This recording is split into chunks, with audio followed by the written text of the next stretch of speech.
every city basically was a star city.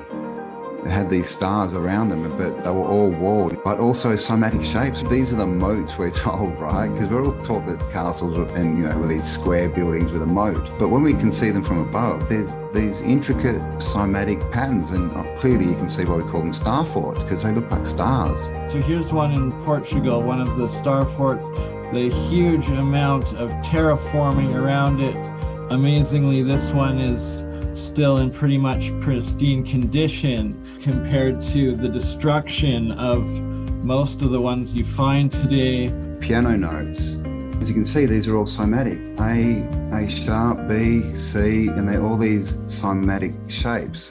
These are cathedral windows, this line here. These are, you know, rose windows all in cathedrals, and these are somatic patterns, which are created through frequency, so either harmonics or intention.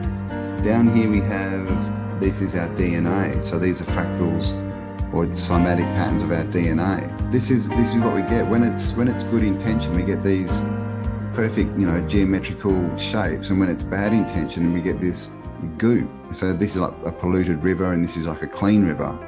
And so if we tie this back to the cathedrals that have got these windows, and they're connected to the ether with all these spires, and then what else do we have in cathedrals but these things called organs, right? I mean, we have these things called organs in our body, and we just, the DNA, you know, somatic is the same as some frequencies in these windows. So what this is all looking like is these are you know, healing factories, or not even healing, wellness, I guess, just to keep people well. They're pumping out frequencies. You can literally Google any city of the old world from the 1600s and back, and it will come up in these star fort shapes, and every single one is like Venice, and there's canals everywhere. Those were the highways of the time, but they were also so much more, with all of like this hidden technology, infrastructure, and buried history. And you can see this one again, always these big cathedrals in the cities, but here's one of the stars, right, or batteries attached into the wall. And there's even another one of these more sort of irregular shaped ones out here, but they always have these stars attached, you know, to these star cities. And again, the canals, and you know, you can see this is a big island kind of thing as well. But the thing is with water's free energy. You know, you float a boat, you use the current, right? The current. How about the water wheel? What are water wheels? Water wheels are harnessing electrical power.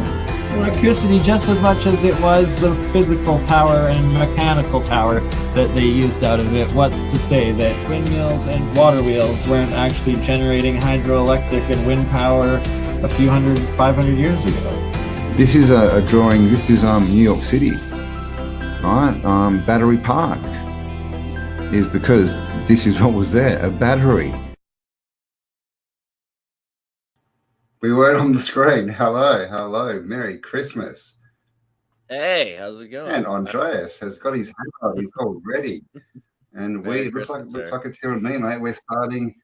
We're on the first course of this mega Christmas marathon. Bernie hasn't turned up, of course, so he's the one who set this up. I thought. Well, it looks like you've got it going. I mean, that was an amazing intro. I loved your song, and just the powerful build-up that's going on with people waking up. You know, a lot of people waking up to this information. It just feels really nice. It's a good Christmas. It does. It's been a big year, hasn't it? Like, I mean, I often say, you know, imagine being back in 2019, but even imagine being back in 2021. It was completely different just a year ago, wasn't it? Yeah. It's nice that people have kind of adjusted to the, you know, the hokey pokey game they had to play for a little while. And now I think everyone's like, well, hey, that was a lot of nonsense. And a lot of people are starting to wake up. They're like, okay, well, now I'm just tired of it. Yeah.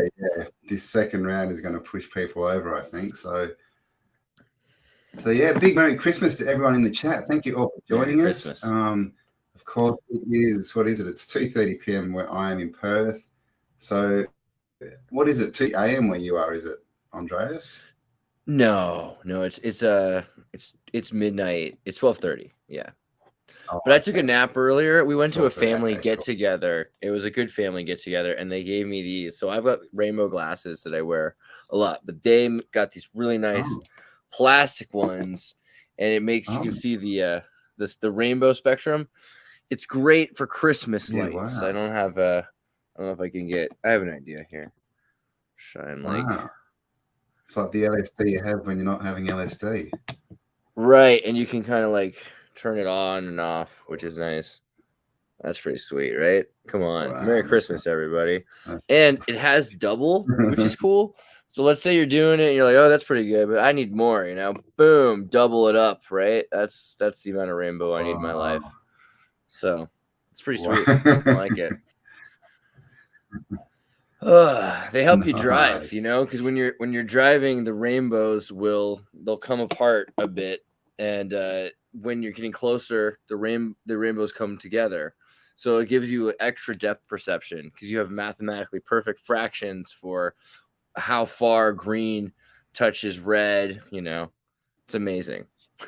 Wow. Don't drive with these unless you're me.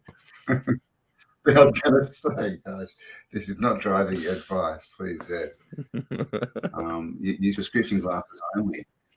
Yeah. All right. So here we are. What are we going to do? We have a gosh, 12 hours. We've got lots of people coming on. Obviously, half of America's still asleep or going to sleep. England is still sort of asleep. So in a couple of hours, we have some guests starting to arrive. And it all looks like, and we've got someone else from Australia who will let on, Gaz. Oh, and he's gone away. Geez, Gaz, that was not a good show. How you doing? This is Gary and Andreas. Gary. Gary's been doing some podcasts with me on the Mailmen show where we've been talking about. That's right. I knew I'd seen you. I knew I'd seen you before. What's up? Yeah, the destruction of masculinity. Yeah, right. Yeah, you can see like it's very interesting comparing people to the pictures of their grandparents. You know, that's the best right now. It's like, here's a picture of my grandfather working in a coal mine. Here's a picture of me washing my cat in the sink, you know, and it's very different. Things have changed. I don't know if it might just be the chemicals in the water or if it's the chemicals in the air, but it's yeah, I don't think that tap water does anyone. It's so much it's societal though. Yeah. Sorry, I mean, I think radio could do it too, though. That's the thing. Like maybe certain kinds of radio could affect your hormonal responses or triggers. And then just breeding, right? So you take a bunch of people and you say, oh, you're a certain height, you're a pretty good soldier. Let's draft you into a really bad war, put you in the front. You know what I mean? Right, about 18. That sounds good. That way you don't have kids yet. Cool. And then all the other people who don't go to war, you just keep doing that until you have people that don't like war very much. Yeah, exactly, bro. Mate, so nice. You get all the bravest and the strongest. Yeah, so nice to hear some. Can you hear me? I can. You're a little bit. I can hear you now. Yeah, I think there's a lag from me, guys. Sorry. Bit. Yeah, we've got a bit of a lag. Yeah, it's nice talking at the same time. It's nice to hear some real logic, brother.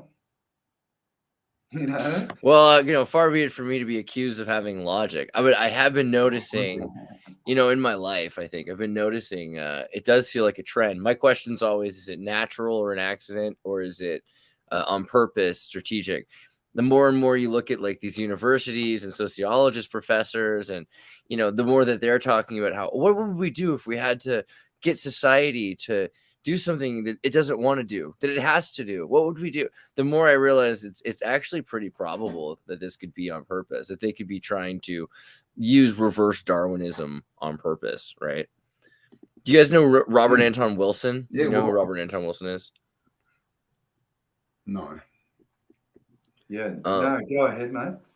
Let me find my link to this really quickly. So, Robert, can I present a screen share? Is that cool?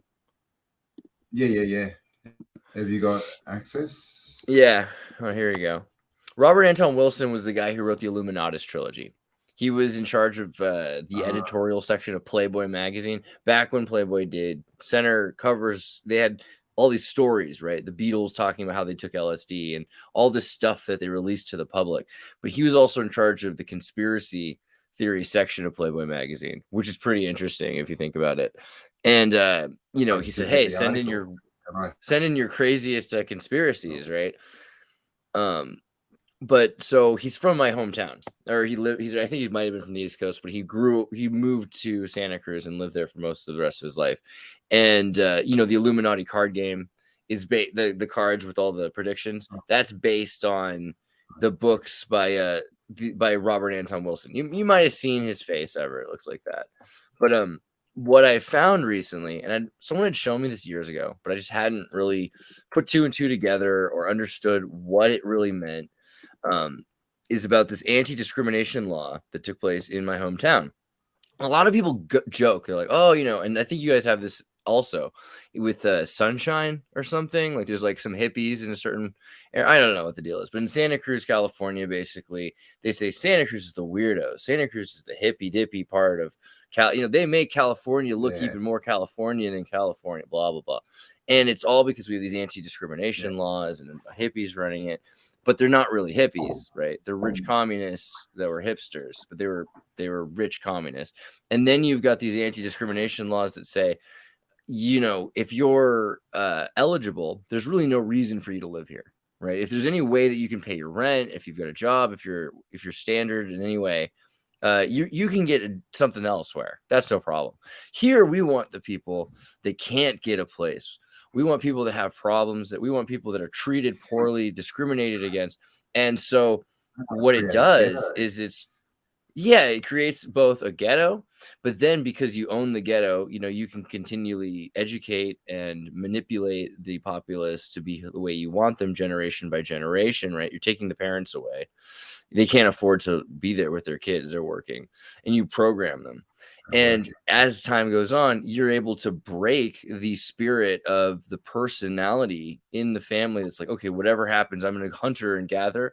That disappears. And you have anti-Darwinism. And so what you start to say, okay, I want the weirdest person to live here. I want to give the job to the least qualified person. I want the person that was forbidden from getting an education to know how to do this job. And eventually you end up with parts of California like Santa Cruz. And this anti-Darwinism can't possibly be an accident. They have to be doing this on purpose, trying to rear up societies that need the state to function, right? Like this is basically a group of people that cannot function without the state keeping it going. And that's perfect for them. Yeah, 100%. Yeah. Rich communists. I mean, that's a bit of a, you know, oxymoron, isn't it? It seems weird, but it's like, you know, we call them champagne communists because they're people from California. And you know, a lot of the French were like this too. Like Lenin was a champagne communist. He had a lot more money going on than the idea of just feeding the entire populace. That was a later iteration for them. They're just trying to block our freeways. Like, communism's great when you're the ruler, not so great when you're one of the peasants. Yeah, I mean, that is the other. It certainly ain't no accident. I was going to say, this has been going on ever. Yeah, it's definitely planned, man. I mean, when I was a kid, and I'm, you know, a bit older than you, we used to just take off. Like literally, when I was like 7 years old, I'd take off and I'd be gone all day, running through the bush. Parents wouldn't know where I was. Turn back up at night time, and that was just normal.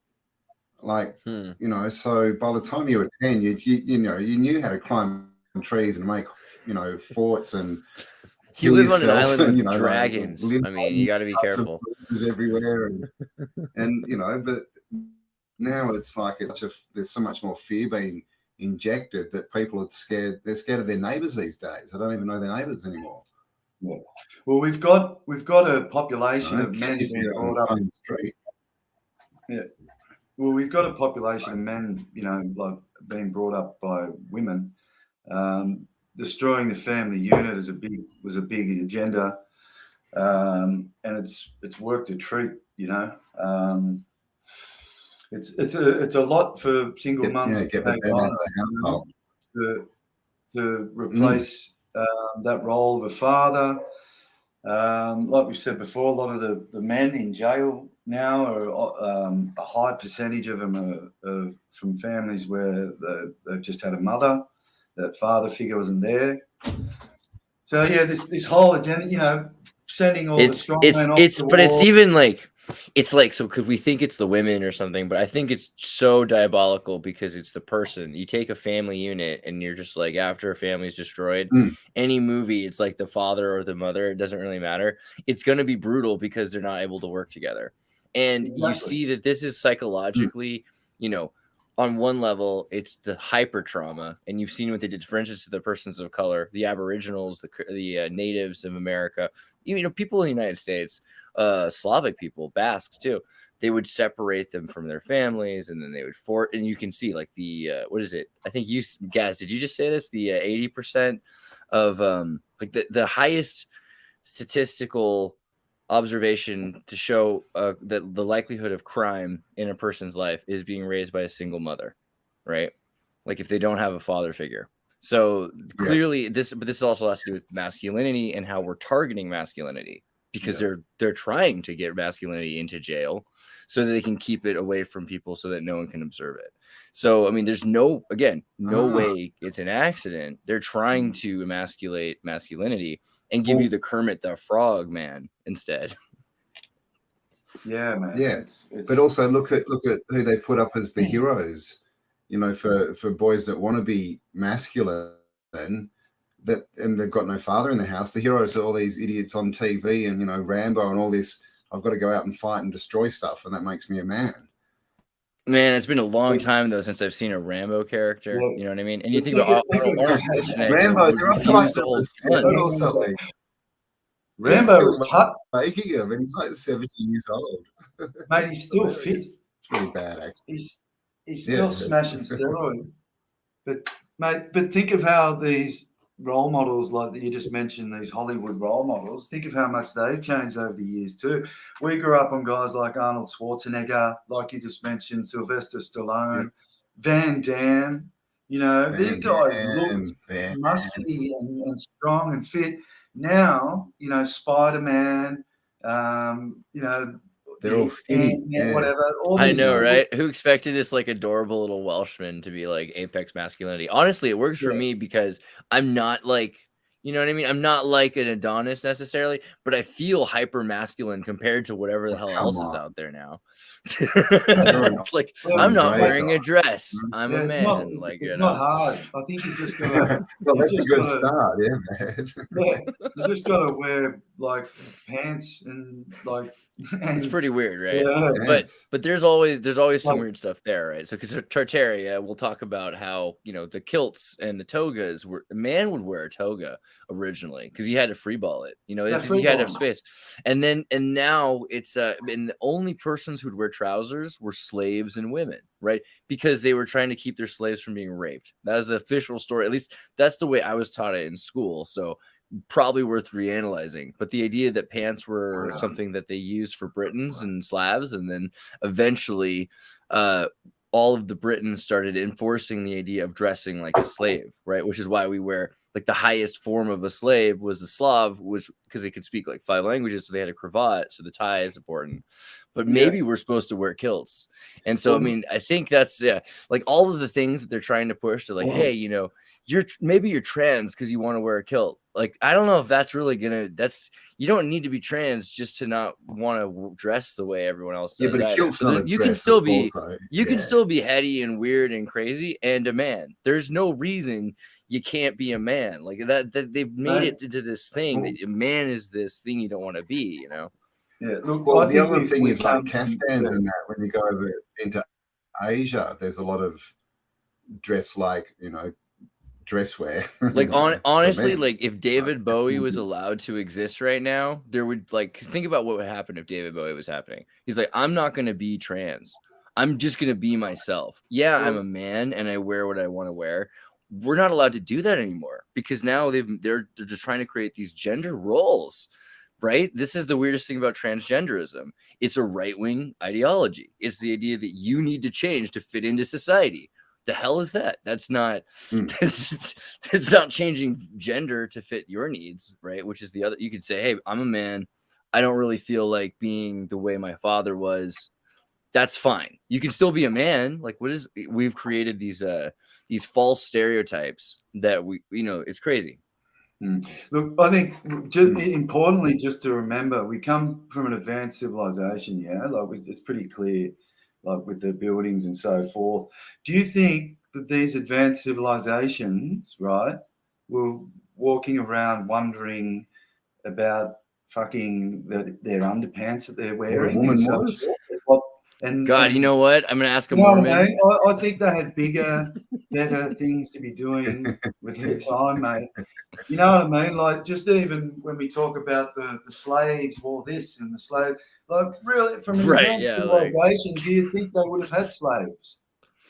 I mean, so what I've been reading about, what I've been history's up. What I've been reading about was that the idea that the ancient slaves, like in terms of, so we use the word slave from Slav because of what happened to the Slavic people. And that was after Tartaria. That's a more recent, that's because of you can look into what's one word I'm allowed to use with this. It's not going to get us in trouble. You're right, bro. I get it. Yeah, it's almost not worth it. Janissary. How about that? Janissary. What did you say? Janissaries. The Janissaries. Oh, okay. Yes. But there's a lot to that too. So the thing is, before that, if you read the African slave laws, which come from Mauritania and therefore probably from Lemuria, it looks like the difference being in slavery, you would actually have a master who had to take care of you. It wasn't the way we think of slavery today. It's like, if you have a job, now you have a retirement plan because you've been working for this master. They owe you, and they have to take care of your kid. And then your kid, when they're 18, they don't own their kid either, but you own the labor exchange, an apprenticeship kind of deal. You help the kid. Yeah. They get like to be a contract. But what if you break your back? The master has to take care of the slave. What if you don't have food? The master has to feed you because you're working for the master. So it has to do with an exchange of two mutually agreeing parties. Very interesting, right? This is not the way we look at slavery today. So everything's thrown out, but basically it looks like everybody now is a former sovereign. We would have all been technically on king level, and then we've submitted to some sort of in slavery. But this is a social contract, and it's the worst contract in history. It's diabolical, right? It's like worse than your iPhone contract. Yeah. Yeah, I mean, the law is interesting. Like, what do you think happened? Obviously, something big around, the 1660s, 1666, all this kind of stuff. Like, have you been tripping out about whales yet? Like, whales? Dude, blue whales? Are you kidding me?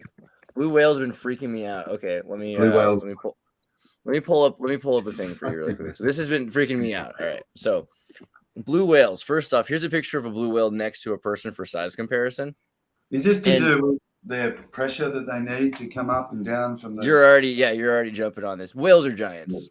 That's my theory. Whales are giants. They're 100-foot long, finger and toe skeletoned persons that can't stand up because of the environmental changes that have happened. And we're looking into whales, finding that in the last 60 years and probably longer, but we've been recording whales since then, that whales have dropped the frequencies of their communications because we're filling in those communications. Well, they won't admit that, but that's our theory, because we can see we are filling in those frequencies and whales are dropping. We can't say for sure it's because of us. That would probably get us in trouble. But yes, whales are every year and over the decades, their frequencies get deeper and deeper so that they can get out of, because they can't hear themselves think with our radio frequencies and our sonar systems. Yeah, with white noise. Wow. Yeah. So, but yeah, the idea that they're 100-foot long. Well, they tell us that with dolphins, don't they?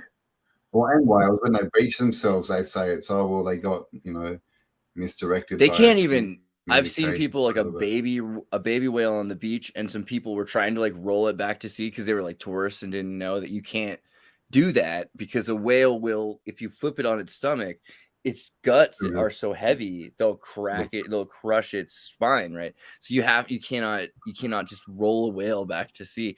But this is probably saying how different was our environment. We talked about the water vapor canopy theory, and this might be, we're talking about how giant things were. Here's something that's left over that just has to lie on its stomach all the time. Well, you know, there's a whale, there's a guy, you get the idea. But also, if you look at like a whale skeleton, right? You know, the thing that people have to remember about a whale is it's got fingers and toes, and it's even like look at its hands inside of the. So one of your theories is that these are giants, or at least I think these used to giants that evolved into a whale, or right. I think this is what's left from. Here? I think this is what's left from a giant from the vapor canopy period. And so you look at like water vapor canopy theory, and it's this idea essentially we talk about in the Bible, but this would have allowed for denser watery air, which would have been easier distributed to all. And also this would have changed our idea of gravity is completely off, obviously. Electromagnetic spin. So it's a great analogy, mate. You know, that pressurized system that a whale has, you know, they've got to stay out at their depths, and then they can only come up for so long because the pressure's not right. You know, they've got to go back down where they're able to survive. And that's what's happened in the realm that we live in is, it goes through phases of decompression. And as we've touched upon that vapor canopy world, Jay Dreamers does some really cool vids on this sort of stuff. He talks about what the hell's going on in the north, which I find really interesting. Don't go to the north. Nothing's just some penguins up there, bro. Don't go there. And down south, there's nothing going on there either. Penguins are in the south too, right? This is like, it's completely suspicious. There's something going on here. It's comical, right.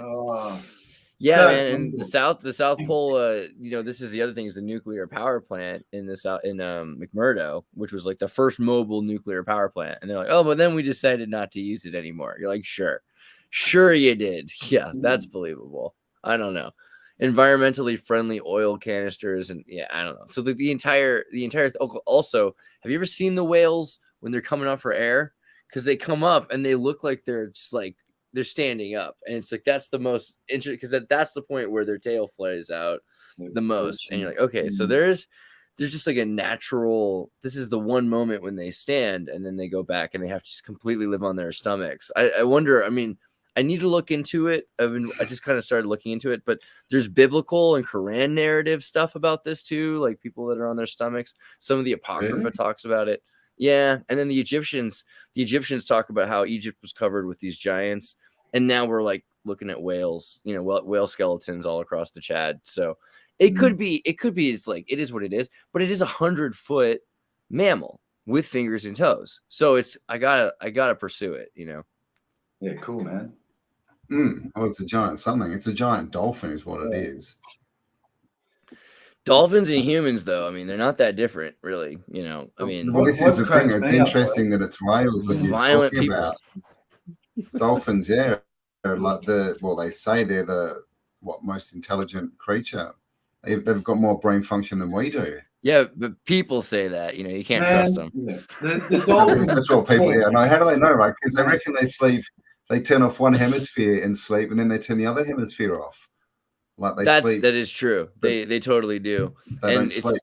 Yeah. They kind of sleep in that sense. Like but to imagine you're having a stroke almost, and so Hitler, for instance, he was in the Rosicrucians, and one of the things they do is this thing where you switch your hand to your left hand after like 30 or 40 years of life, and then you only use your left hand. You keep your other hand behind your back. And, you see pictures of him walking around, keeping his hand behind his back. So he's trying to train the other part of his brain, and that can cause Parkinson's and some crazy stuff. But also it helps artists do it, right? That's a big thing for artists. But if you completely switch, it can be bad for you, right? And so dolphins, they'll do this thing for a period of time. Well, yeah, because Wow, imagine it's I've like never a heard stroke because you're training a certain part of your brain and you're completely turning off the other part of it, like it's not there anymore. But then all of a sudden it's there, so it's kind of like two snake heads. Yeah. It can actually. So it's the turning off part that's the problem. Yeah, right. Yeah, training your Yeah, brain. that's what I've done for the last year, man. I've turned my arm off. Yeah, there you go, cray. I mean, Wow. there's a good reason to practice.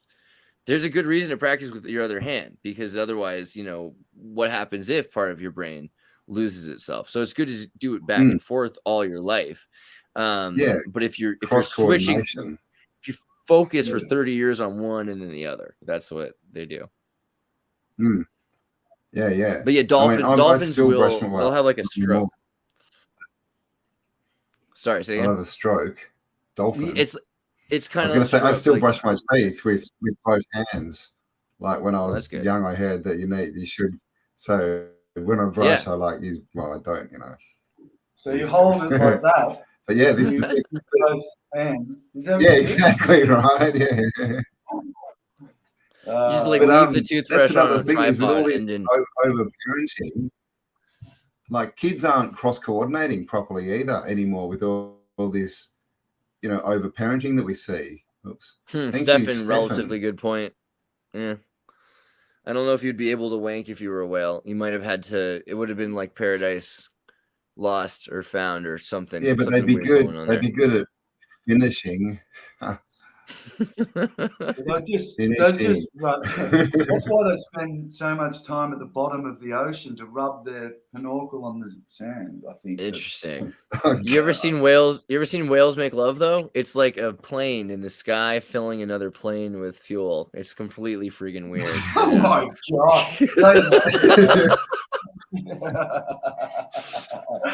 I love how you start with, have you seen whales love making? I mean, I thought Australians, you guys have aquariums, don't you? Don't you have like an open sea aquarium? I'm in Monterey. We got these open sea aquariums. As a child, I was scarred by this. They're like, isn't it beautiful nature? It's like, turn that off. You can't. The window. I'm still scarred. Talk about where musk comes from. Right? Yeah. Anyway, let's raise the vibration up again. Going back to bones. What do you say, Gaz? I missed it. It's just interesting, mate. Going back to bones and whale bones, I remember walking through the Sydney Museum, and they've got a massive whale hung from the ceiling, and you're just walking out, fuck, wow, it's a real dinosaur, skeleton. And little did I know, as I was walking through, every dinosaur skeleton was fake. Yeah, it's kind of a bummer, but it's also funny. Imagine you find like a whale giant skeletons arm. Look like a lot of the stuff they put up as dinosaurs, don't they? Some of the skulls on whales, they look like bloody T-Rex skulls. Well, yeah. So my dad took me to this British museum one time that was like, he told me as we were going, like, no, this is a dinosaur museum, but it's a dinosaur museum from British people. And we kind of have a running thing about British people and how they're silly. Sorry, guys. But, you think about the Pilton Man, you know about the Pilton Man? I should probably, for those, man, hold on one second. This is which one? Piltdown Man? The Piltdown Man. He's a Piltdown Man. He's not real. Basically, in South Africa, they found that is decidedly the case. There's levels of Tavistock to hear that was so eloquent. Thank you, Campbell. The South Africans find a evolutionary link to humanity, and they're like, okay, well, it looks like humanity. We've got like a kind of hominid related to hominids that is here in Africa. And the Germans, they had just gone in Neander's Valley, and so they had the Neanderthal. So the Germans had, their own missing link. So the British here are like, we don't have our missing link. We need so they forged one. And they So say, hey, good. we found this guy in Yeah. England, and it turns out humans evolved in England. Who knew? And it's clearly half monkey. Look, in fact, it even has monkey-like teeth. I mean, very monkey-like teeth. Never mind the fact that you actually are teeth from a freaking monkey that we've put in with some pig teeth into this fake skull that we've added. Don't look at it too closely. And then for like 100 years, they're like hiding this, that the Piltdown Man is a forgery. I think if I type the word forgery, there you go, 53, they finally expose it. But for decades, they're like, you guys don't know, we're British, you have to trust us. and then they're like, not only that, not only is the Piltdown Man real, get this, the African man's fake. So that completely throws everybody off for decades. And they're destroying the African research, because they're like, well, you know what, screw it, build a farm on it, what are we going to do with this land? So the amount of information that's lost because of the Piltdown Man, I forget why I cared to bring up the Piltdown Man anyway, but there was a point. It's still interesting. There was a point. Evolution. Yeah. Wow. I mean, it's the same with Lucy. You know, the first, you know, the missing link or whatever. I mean, they say, oh, we found, you know, this skeleton, but when you look into it, and what they found like a jawbone and a rib and a bit of an ankle or something, and they were spread over a 6 square kilometer region or something. There it is. It's the not museum. like they found this like skeleton. It's like just so random. I go to this British museum with my dad, and they've got I'm sorry. Because that was it. That's literally what happened. It's like they find a thing and they tell you which way. Like, well, imagine that this pinky bone is actually part of this giant vertebrate. You're like, how much meth did you smoke? Like, crazy.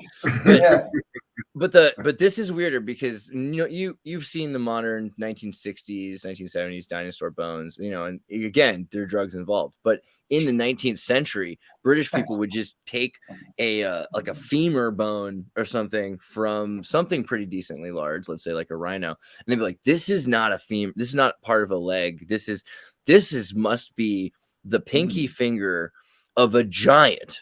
And I'm gonna name the thing the king of the monsters, the Tyrannosaurus Rex, right? And when you really finally start to find some of this stuff, and there are some pretty giant vultures, you know what I mean? They're condors that are pretty huge, and there are some birds that you could almost say are about the size. Now they make the Tyrannosaurus Rex really big in the movies, but it's maybe 16 feet. Now New Zealand had 16 feet tall birds, so that's reasonable. There might have been in certain circumstances. Now it could not have stood up. Like if it had stood up, it would have broken its spine. So it had to have been constantly on the ground picking at things, and it could not have hurt you very easily. So it probably was only grabbing it. It was probably a vegetarian or got at dead meat, like the way vultures will pick up at dead meat. So there are examples of giant birds. You know, and I see some people say dinosaurs don't exist. I'll be like, well, dragons do.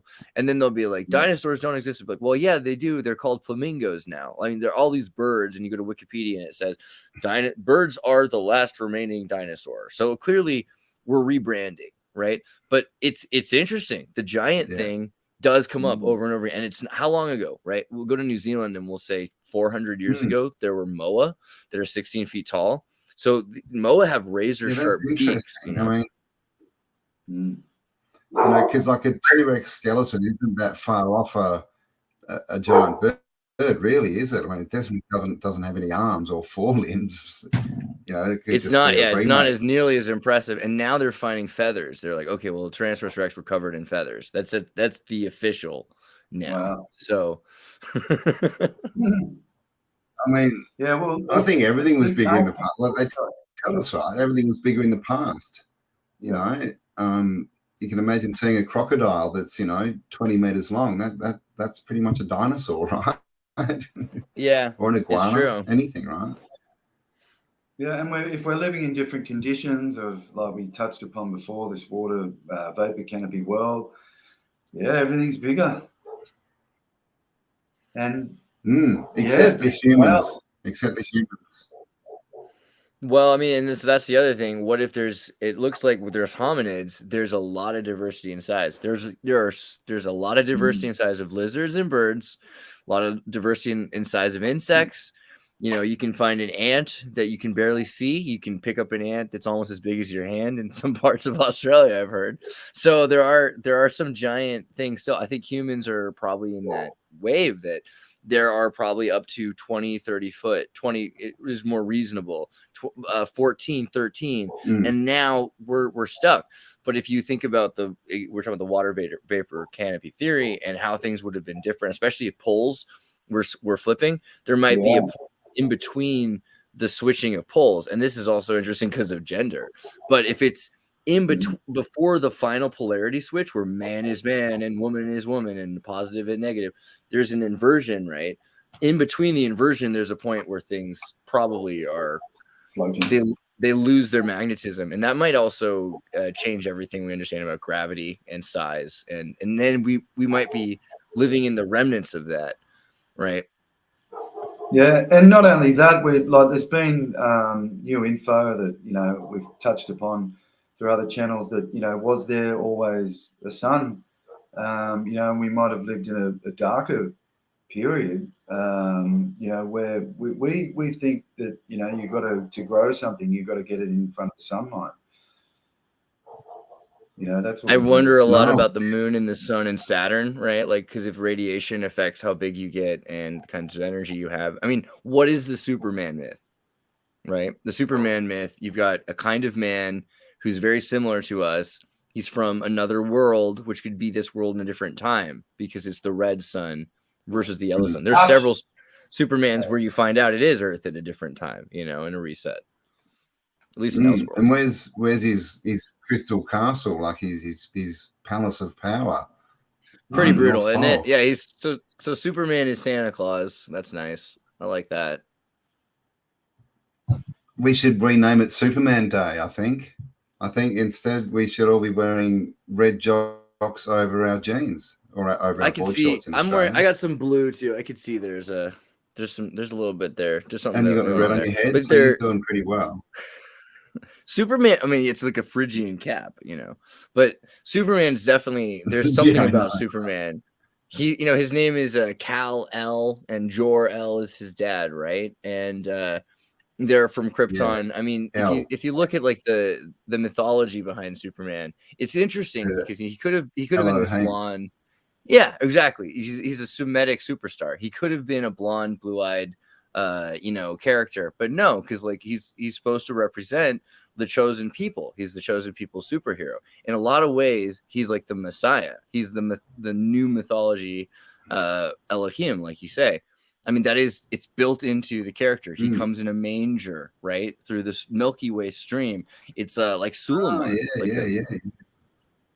And he's raised in Suleiman and in Moses in Akhenaten. They're all raised by somebody else than their parents, right? So they can assimilate better to the to the community. And I mean, it's a very Superman was too, because Joseph wasn't his father, so he was essentially raised by a surrogate father, wasn't he? There's some questions I have about all this, and also in terms of like inversion with Saturnalia, because like Christmas, I don't want to say it like this, but I feel like men don't really put in enough to the Christmas sometimes. Maybe I'm wrong. I think a lot of people do, but I see a lot of moms that run Christmas. They put up the lights, right, dude. That's good. Who do you think puts up the Christmas lights? That's good. I feel like, I guess what I'm trying to say, and I could be wrong, and you can correct me, is that Santa Claus is associated with mom sometimes. Mom becomes Santa Claus for herself. That's her putting on the beard. And a lot of times Santa Claus is this weird inversion because she's putting out the presents. The dads do things too, but I feel like there is something to the inversion process, with the bearded man. I could be wrong. Yeah, well, the mums are the ones who generally like to more make the house Christmassy and make it all nice and have the tree and have everything all looking good. And so they set it all out. And I mean, dads would just be walking out throwing stuff at the tree. There's some presents. I see a question, Gaz. They're asking Gaz what channel are you streaming on, Gaz? They want to know so they can subscribe. Mate, I was using a channel, Truth Hurts. I was doing some cool vids on there with the likes of everyone. It was great. We're getting Santos Bonacci. We had Dave Weiss on, Tom Barnett. It was just real. So if you get over that channel, you'll see some good interviews, but they just shut me down I don't know why they chose me, mate, but anything I post now just doesn't it's hard to even post it. Half the time it won't load, and then when it goes up, it gets like a couple of hundred views. So it's really bizarre what they've done. They did the same to my Instagram channel. Check me out on there, Walton Guitars. But yeah, it's interesting, mate. Like they don't like people who just speak from the heart. Yeah, it's been. I saw on Twitter the other week, YouTube posted, who's your most inspirational YouTuber that you follow? And I had to respond. I was like, why would I tell you? You ban every inspirational person that gets on your platform. Like, what would you do with that data? Oh, Magical Treehouse, what's up? Yeah, well, I wasn't expecting to get in. There's a little bit of echo. We didn't warn you. You want to switch your headphones? Well, no, I'll put my earphones on. Hang on. like, have you noticed like the ads on YouTube lately? Do you get all the scam ads? Like I get so many of these I don't ads and see they're ads like, anymore. you may know me. Best I've made Christmas $1 billion. present I ever received was YouTube Red. You know, YouTube. They're so bad. They're all like, and literally the ones where it's like, cancellation. you want to make $1,000 a day? Just call us. Yeah, 5 that minutes guy. and we'll just do all the work and send you money. How's that guy? I'm just thinking, can't you get pyramid proper schemes? Yeah. advertising YouTube? What have you done? Like, you're only getting scam Well, I mean, you ads. get to So I that's don't know the what's thing. going It's on like with so the algorithm is built to game, and you find people that are good at gaming algorithm, and so of course that's what's going to rise to the top, are people that are trying to make money by making money. And yeah, I mean, I just think that the scary thing is that people are watching YouTube ads, and there are ways around it. Like you should probably, I think if for one thing, they have these things, you get a Raspberry Pi and it just doesn't let any data through it besides the data that you selected. You can completely filter out all ads with a Raspberry Pi ad blocker. Wow. And there's also apps for that, and there's plugins for Brave, and if you use Kali Linux, you don't ever have to watch another ad again. And yeah, God forbid you pay for YouTube Red, because but I think watching the ads is dangerous. I would pay for YouTube. Is it Brave? Brave, yeah. Brave is the guy who started Mozilla, which was Firefox. I'm using Brave. I'm using Brave, and I've noticed that I've not had any adverts on YouTube. It's nice. On any of the videos, there's been no adverts, and I've been like, this is a bit strange. But I've only recently been using Brave, so yeah. And not only that, you're making money. Brave I made like $20 this year off Brave. So wait, say it again. You made 20. A lot of websites, when I'm using it, they just won't bring them up. And for some reason, so that's funny. Brave. So I get Brave the URL and I put it in Chrome. I got a backup. So I'll use Firefox or Chrome, but I almost never have to. Like earlier this evening, I was trying to make an account to get this like plugin for audio thing. I had to go and make my account on Safari or on Google or something. But in general, Brave will block everything, and you can even block ActionScript. So let's say you're reading an article, you just turn off ActionScript, and is that right? Let me make sure that's the right thing to do. I'm reading this really quickly. Advanced control, block scripts. If you block scripts, then you don't have to pay for you have one more article. You have to read. You have to register. No, you just push block scripts, and it removes all the scripts that are paywall blocking you from reading the article. So that's pretty sweet. And then they give you money. So if you're using Brave, you set up it's got like a crypto. It's like a crypto meter, and then they give you like $20 by the end of the. You have to register, don't you? You register yourself to be able to, because I've not registered yet, so it's worth it. It's telling me I could earn this much by the end of this month, but I mean, if you make $20 a month by using the internet, that's pretty sweet. I don't know, I'll take it. If I was using Chrome and I didn't realize that I'd forgotten. Sorry, I'd set up Brave as my browser now, and but StreamYard didn't work with Brave, does it? It doesn't. I'm using Brave right now. So yeah, but you can't share. If you share a tab, it doesn't share the audio. That's true. That's true. So that's I have the only thing about it. Fun fact. Thank you for telling me that. So maybe I should be trying to use StreamYard and something else when I share a video. Okay. Interesting. Yeah, but isn't that nice? Yeah, Doesn't that mean that they're not hacking into your microphone all the time? Yeah. Yeah. I've got a VPN as well now, so that's good. I feel a bit more protected. Listen, Merry Christmas, people. Merry Christmas. Yeah, Happy Christmas. Andreas, we've never met before, mate. Magic Treehouse. What's your name? It's a pleasure to meet you. Richie, Andreas, it's Richie. My name's Richie. Richie. 007. Everyone, quick. Richie. Pretend we're on. Gaz, So I've not met Brady yourself or Gaz. Obviously I know Campbell. We've had a couple of streams together, but I've never met you before, Andreas. I've been watching your channel for a little while, and we've never actually met. And Gaz, awesome. I don't know. I've not met Gaz before at all. So oh yes, you don't know Gaz. Hi. Gary, Richie, meet you. Cheers, there you brother. go. Gaz has Dude, been absolute pleasure. And yeah, Gaz is interested to meet you as well, man. Yeah, we've Gaz has done some good stuff on the beaches. Sorry, mate. You were getting up into the beaches too, weren't you? And showing a lot of interesting bubble and stuff on the beach up your way. It's got to be seen to be believed. I've got to do a really good video on it. I need a decent camera, but I'm surrounded by pyramids, giant just trees. You can. There's one in Pomona. Get online if you've got in front of a computer. Pomona. There's one they just call it Pomona. You know, they're all mountains or whatever they call them. In Koroi, there's another one. In Koroi, it's a pyramid, perfect equilateral triangle, just down the road from me. And guess what's under it? Oh, a spring water system that Coca-Cola owns that big trucks drive in every day and fill up, and then they go out and sell it back out to us on the shelves. It's just so all these, to me, I'm studying these areas. They're all built on areas where there's water canal systems. And mate, I drive around just on my local road. There's these either side of these. You're going up this mountain. It looks like melted buildings. It's just insane. They're about 60 feet high. These just sheer concrete like walls, you know. And I'm like, okay, who the fuck built these roads in the middle of these? Like, what? When? You know what? The convicts came over and,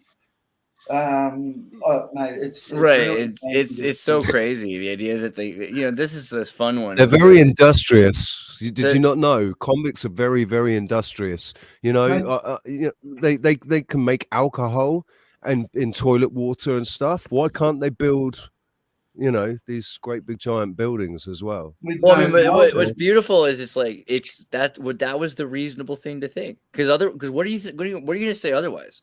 Otherwise, what you're saying is that native people who weren't white Europeans had the capacity to do stuff, and for centuries, I mean, that wasn't allowed. So I think it's pretty interesting how essentially they're like, what? It must have just been stuff either. Stuff that we can't do ourselves. That's correct. They've managed to build things that we can't do ourselves. So, but there is a grain of interesting, the fact that you've got a bunch of foundlings, orphans, these trains, these convicts being moved all over the world. You've got churches picking up orphans from one town and saying, "Hey, we got to for the genes, for the health. Let's bring the Russian kids to Australia, bring the Australian kids to Canada. Let's mix them up." I mean, they really do have a great thing here. Nobody can remember what happened before this. These are all new people. So that's why it is, right? It breaks all the ties to your ancestors, and it breaks up the family lineage in a bigger sort of way. It's all this attack on the family unit. I mean, look at these. There was a dodgy dude in the top hat in there. I mean, this guy right here with his hand in his pocket. That guy lived through some stuff. Yeah, he's doing a bit of a symbol. Mate, I tried to start a business up here on the sunny coast called Superman Hire, believe it or not. You could hire, I dressed up as Superman. Funny, we were talking about Superman. And I'd go and do kids' parties. But I had all sorts of outfits, man. I had Superman, blah, blah, blah. I couldn't do it because I couldn't wear the suits, mate, because it was so damn hot. Did you see the clothes these guys had on? We're in Queensland. We're all over, mate. They're dressed. Yeah, let's look at that again. What is this? Wool? Is that straight up wool? Yeah. How many layers of wool is that? It's 110 degrees. Some of them 3-piece suits. 48 or something. Yeah. You know, this is the sort of It's attire ridiculous, you man. wear if you're coming from underground, I think, personally. I don't know. Well, maybe. Yeah, I They mean, look so like that's miners. that Even is in also winter really in Australia, interesting that's because a lot of clothing. it insinuates a cold period after the volcanoes, and that's interesting that we're talking about such a It could be okay, widespread like cold. nuclear winter. Well, yeah, so that's the other thing. You So- talk about nuclear volcanoes. I mean, if these little ice age volcanism allowed for this, look at this, 1800, boom. So we have pretty cold going on. The medieval warm period was all right, and then it just drops. Here's where we are today, though, right? And so everyone's calling it global warming, but isn't it kind of going back to the way things were before the? Let's go back to where it was. Exactly. It should be called global equalizing or something. I mean, and then there's also, again, we talk about ecological feedback loops. So you got a volcano goes off in Iceland that takes out all of the moisturous nature. There's nothing to hold the temperature, the humidity. So you just get desertification, and that means cold instantly because there's nothing. The moisture is not holding the heat either. So now you've got a place that used to be really warm that's instantaneously cold, and that means everywhere around it's instantaneously colder too. So Iceland wasn't like this. So Greenland why? certainly wasn't. Greenland Because might of have the been volcanoes, turned to you ice decide. because of the volcanoes. So what? Again, Because Camp. the heat is drawing. So what happens is the magma will cover all of the fauna, right? And so now you've got a dried out rock moon-like surface or whatever you want to say, and it can't absorb the moisture. And so then you've got a solid rock that's once it's cooled down, it's going to stay cold. And this is what's happened. Now you've got weather in these places that's changed the pattern. The water's not rising up and raining anymore in certain places. It turns to desert. So it's an instantaneous shift from being a subtropical climate into an iced climate and also a desert. I mean, La Palma went off, didn't it? A couple of years ago, just near me, the volcano in La Palma in the Canary Islands. That went off, and you saw how much. They call it volcanic dust, but it's like rock. It's like little bits of rock, isn't it? And it covered, it was like 3-4 foot deep in some places, completely buried villas and stuff, and completely covered all the fauna and all the, everything just turned grey and black around it. It's not enough to change the climate in La Palma, that small eruption there, but a large eruption, a really big eruption, I can see. Certainly, what you're saying about covering all the fauna and stopping that cycle. Right, Krakatoa. There's supposed to be a number of examples of volcanoes like Krakatoa. My favorite, we were talking about this, Campbell. Remember the Carolina Bays pictures? So there's these pictures of, it looks like basically you've got these giant circles, and these circles are all over the United States, and it's freaking nuts. And there's no meteors or asteroids, so we're not sure what it is. I mean, mainstream scientists can't even come up with some nonsense to explain this away. All we can see is perfect circles, and they're coming out of this point. It's almost as if this place, where, by the way, there's a dead volcano, went off like a super Yellowstone kind of event. Is that based on the trajectories? That's based on the trajectories. Based on the trajectories of the meteor. They're all along the coast here, and we found even more. Interesting? Unfortunately, you can't see a lot of them because some of them are even further. So it looks like they spread out into the Bermuda Triangle. But yeah, and so is that an actual star in the middle? No, that's the star. But there are starforts there actually. The lidars, St. Anne's star. I thought maybe it spun around like a firecracker, and spitting out bombs, but no. Yeah, they did. What happened to the matter, though? What happened to the matter that created that impact? Because there's nothing there now, and it's just a perfect circle. If it was rocks, here's the riddle, right?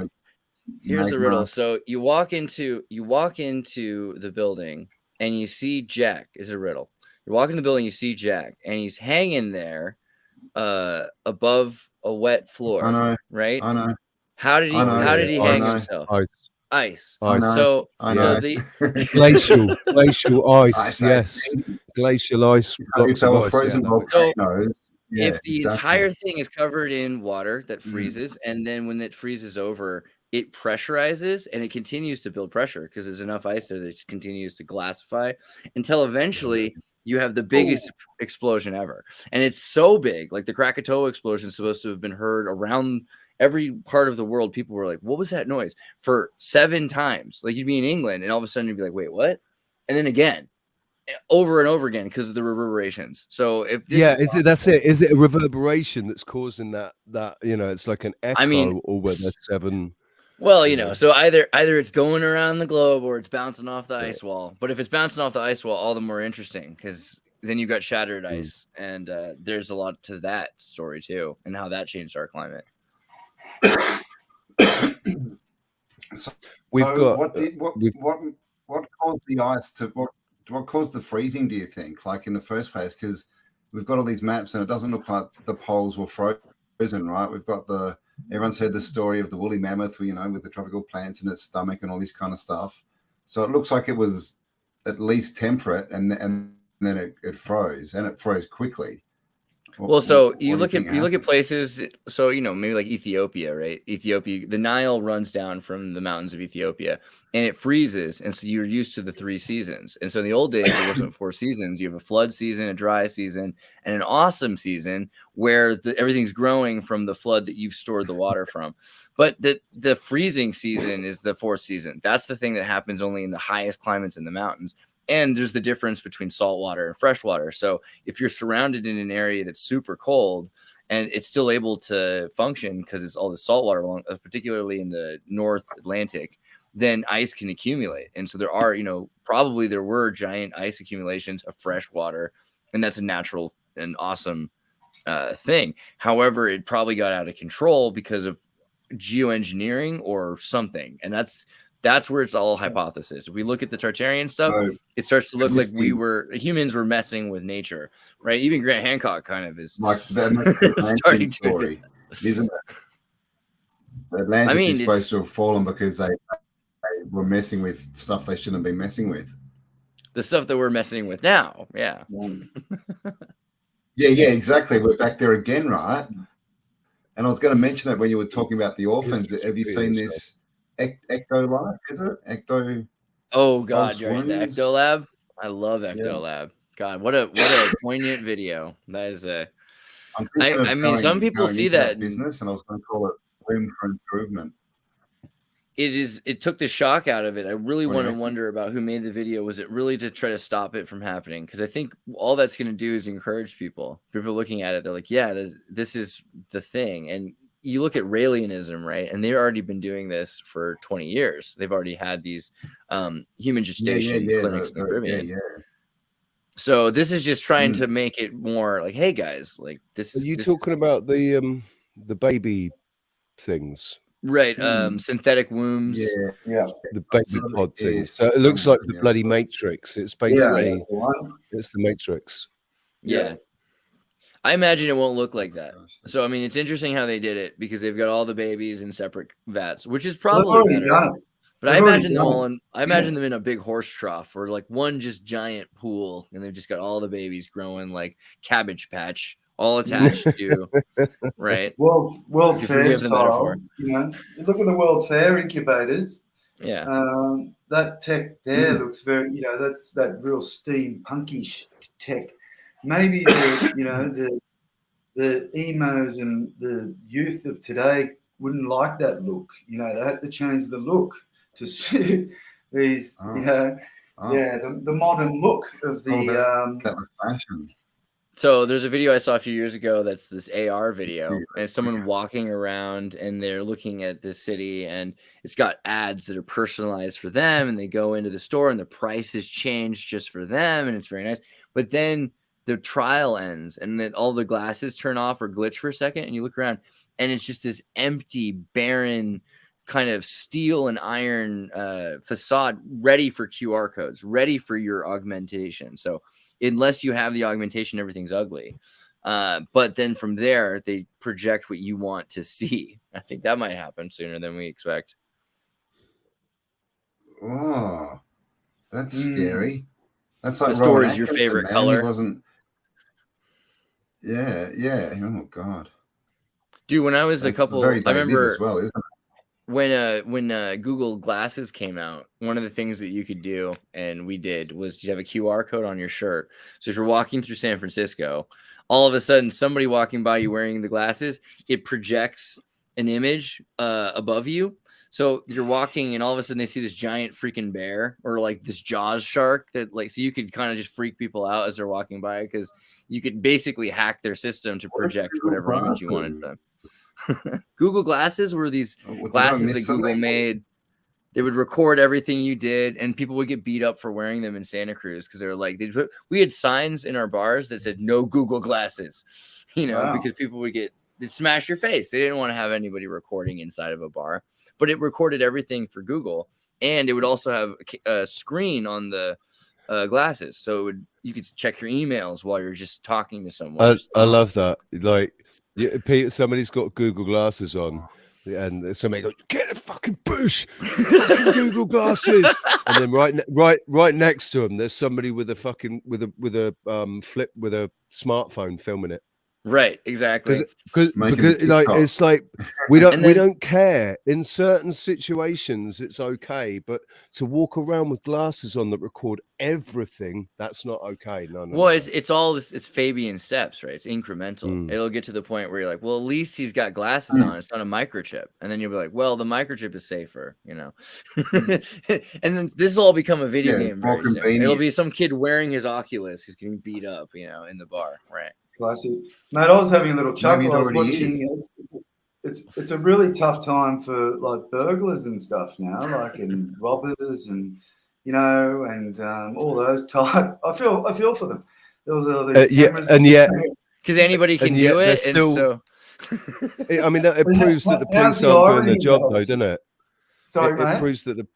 It proves that the police just really aren't interested anymore as well, because like in the UK, unsolved burglaries, it's all unsolved. Nothing. I mean, even if they do catch anybody, the sentences have gone right down. Obviously, but there's all this tech. I saw a documentary on being a criminal in Britain. I was like, that is the easiest job. I had no idea how easy they've made it to be a criminal. Like if you just want to do credit card fraud and all this stuff, they forgive you for anything. Like shoplifting and stuff like that. It's gone. I really feel for these guys. You got to feel for them, mate. You can't go out and just break your cars anymore because there's cameras everywhere. So the irony you is, could wear a mask. I mean, have you seen those Chinese silicone masks? All these cameras are everywhere, but you can wear a mask. There was a dude. There's all these dudes in California that were wearing masks, and there was a guy. They're like, "There's a black man robbing these stores," and it turns out it's a white guy wearing the mask. Or there's a white woman robbing the store, but it turns out it's this black guy. It was like a video game. It was amazing. So you can do the Mission Impossible thing now, and then there's the the fingerprints and all that stuff. I think the thing is nobody cares because you go into a store and steal a bunch of stuff. They've got like a minimum $2,000 or something before they care in California now during the COVID thing. So they're just like, I feel for them because let's say you really honed your skills as like a jewel thief and you call yourself a criminal, you know what I mean? And now there's all these guys on the street that are like robbing socks and they think they're criminals. It's kind of like when you used to be a prostitute and now everyone dresses like a prostitute and you just can't, how do you know I'm selling this, Dude, here in Tenerife, right? It's one of the things. They can't find their gangs, so they can't find their gangs and their mates. They're walking around looking for the masked dudes, and everyone's masked. They're like, "Geez, man." Yeah, that was the funnest part of the whole COVID thing. I was like, "Okay, Democrats, clever." All right, sorry, Magic Treehouse. What were you about to say? Clever. No, it's the word. That's your comment about the prostitutes here in Tenerife. There's 14 and 15-year-old girls that go out, like their parents go to the restaurant and they go down the strip. They go down the strip looking more like prostitutes than the prostitutes that are working on the streets. The prostitutes working on the streets don't really make much effort at all. Yeah. They just wear normal clothes. They don't. I mean, there's one or two, but the girls going out, Jesus. Right. It's amazing what Instagram has done to the children. Yeah. Plain fashion, you mean? It's disgusting. It's It's really disgusting. interesting when emulate, you, man. if you've Like, ever literally- followed the lives of these girls when they start to get a little older, you know, because I've got friends that are, you know, like they've lived through the last 10 years of social media, and so you see every other girl doing it, so you think you ought to do it because, you know, they're getting likes. You're not getting likes if you're not doing it. You want these appreciative likes, which is it's a simulation of what it used to be, which is people caring about you, right, bringing you flowers or showing affection. That's all gone. What they've done to the girls, like they've demasculated the boys and they've turned all the girls into prostitutes because I mean look, they all worship Kim Kardashian, who literally made her name by being a porn star. Yeah, I mean, men are supposed to peacock. Men are supposed to peacock. We do this thing. We're supposed to be pretty for a moment, and then women. I mean, it's weird, right? But women are supposed to actually be, you know, really responsible. I mean, that's a weird stereotype, but the idea of like female lions, right? They're hunting and stuff. It's like it's part of nature a lot of time. And so we've kind of built this society backwards, and the saturation of it isn't just gender based. The market's designed to, you know, they do it to YouTubers. Like you get a bunch of views for a bit that gets you into the gambling mentality. Then they lower your views because it was all just a mirage of, you know, suggested feeds anyway, and keep you feeding into the system. Whether you're doing like real life changing truth or just making videos about, you know, soap or cooking, they screw with you that way too. Women are getting this with the hearts. They're like, you get a bunch of hearts, and then they give you less and less hearts, and then you're 30. You know, the worst thing is though that it's sad if you put a suggestive thumbnail on your video, you put a suggestive thumbnail and a suggestive title, you will get 10 times more views than if you just, you know, if you do it normally. If you put a girl with a, you know, with exposing just enough to be able to put it as a thumbnail, but enough to be suggestive, you'll get thousands of views on that. But you won't, you know. We really need to start doing that more. There should have just been a picture of big red lips on it. That's all we needed. I need more female co-stars, man. Jeez. I mean, it is interesting though, because like the fact that people, what does that mean? Humans are still interested in looking at pictures of pretty girls, but dudes don't know what women are anymore, you know? So it's so weird. Like how, you know, that's that experiment where they take a monkey from its mother. Would that give me more views, you reckon? I'm a little scarred. I think that'd go viral. That was nice.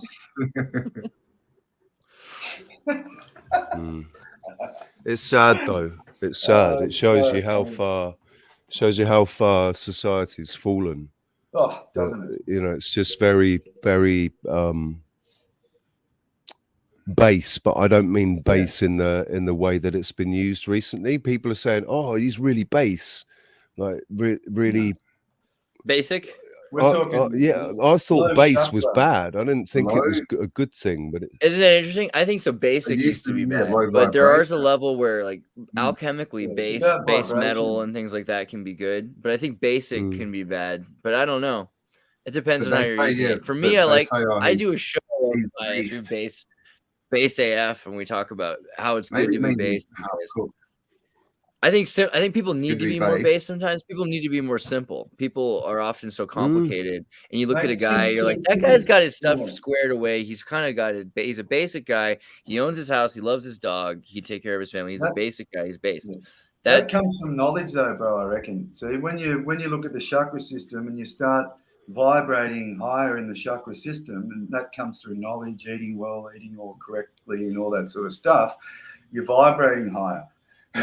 So if you're eating shit, eating meat, eating whatever, all this garbage, drinking tap water, blah blah blah, you're obviously you're vibrating down low. So when you say it's just word stuff, but again, when we say like to be basic, that comes with knowledge and understanding. See, once you understand that we're not meant to be materialistic and all that stuff, and that comes through living simply, trying to ascend through your chakras, all that sort of stuff. So I think that simple living and that understanding of everything, like, and but baser that instincts, comes through.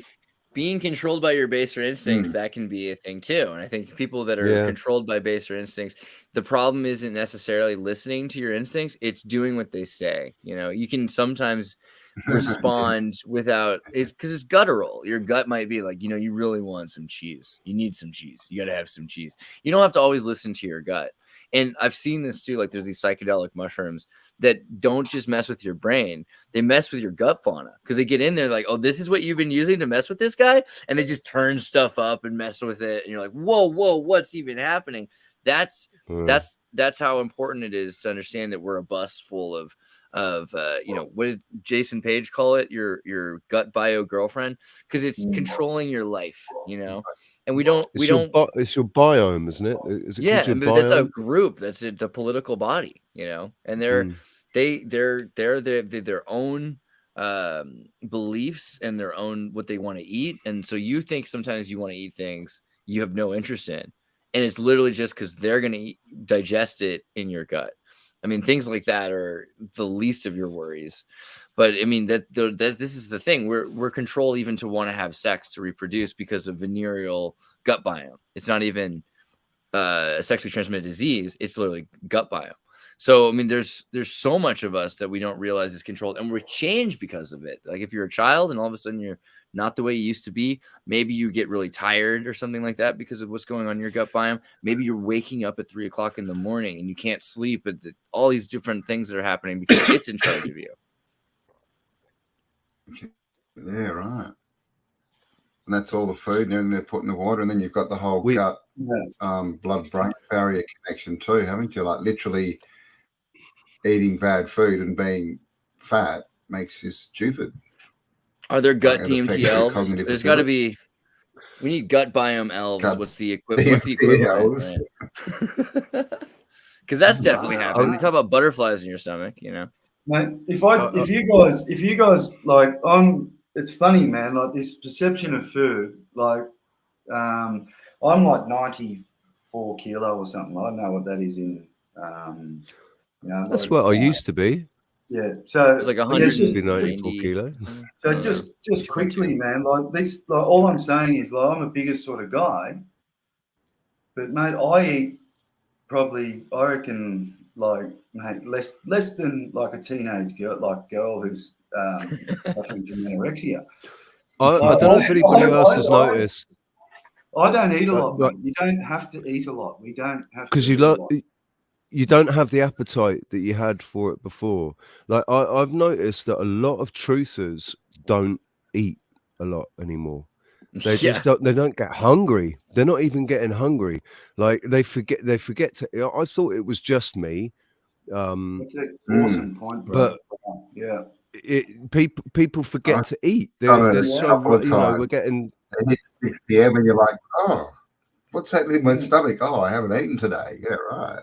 Yeah, all the time. I do like 18 hours easily all the time. That's it, man. I go up to my studio, like I make guitars, brother, and I spend 120 hours on a guitar. And just like you said, where you know, I go into my studio and for 8 hours, there we go. 8 hours will go by, bro, and I haven't eaten. I'm like, what's wrong with me? You know, but I realize I do, unfortunately, have to eat. It gets in the way for me, you know. So because of my situation here in Spain, because I can't work anymore. So since August last year, I've not had any steady income, and it's been hard. I've been paying my rent because I've been homeless like 5-6 times in 3 different countries. I've ended up on the streets. I'm a musician. I always ended up not being able to pay my bills and getting kicked out. This time I've said, right, I want a roof over my head and some Wi-Fi and a toilet to go and shit in and a shower and a bed to sleep in. And I've got my animals and stuff. So I want to keep the roof over my head and I'll sacrifice food. If it's a question of paying rent or buying food, I'll pay the rent. And I've lost 30 kilos. I was 95 kilos and now I'm 68 kilos now. So, and you can see it in my face, like, but I'm alive and I'm happy. And there's nothing, you know, all it is aesthetics. Aesthetically, I've lost a lot of weight and I don't have as much energy. You know, I can't do the stuff. I wouldn't be able to I wouldn't be able to go to the gym or something like that. But Doing a you lot might of have also physical... just like killed all the parasites in you. You might have just done Oh, like, mate, you know. I've purged They're all a like, you know lot of what? the Screw shit this out of my guy. He's body. not even into cake anymore, you know? Yeah. That's it. I don't like. Well, I have sugar. I have condensed milk. I have that. That That's sort good. of keeps Actually, my energy going. I actually have a problem. I love things like, you know, military foods from the 40s. I love condensed mate, milk. I used to love them. I used to have my uncle's his ration packs from the Gulf War, not the Gulf War, the Falklands War. I had the ration packs from the Falklands War, man. They had the little chewing gum packs in them and stuff. The Maldives? No, I'm just kidding. bars. Let's not get in a fight about Argentina tonight. Not after the soccer. Mate. Just kidding. Mate. We don't have to eat a lot of food. You just got to eat the right. You don't. You got to eat the right. You don't have to drink. You don't have to drink all that water either. My body doesn't need the water that it says. They say, oh, you're supposed to drink 3-4 liters or whatever it is a day of water. I drink a tiny amount of water, and I don't get headaches. I don't get dehydrated. I know what being dehydrated feels like. I'm not dehydrated. I don't get dehydrated. You've seen the Zulu. I mean, you remember what's that movie with the Sans people, the Bushman movie? Oh, you know, the gods must be crazy. You've seen the gods must be crazy with the Coca-Cola bottle, and they show like the water that the Bushmen drink. The Sans drink like a drop of water at a time, and they're able to. They're probably.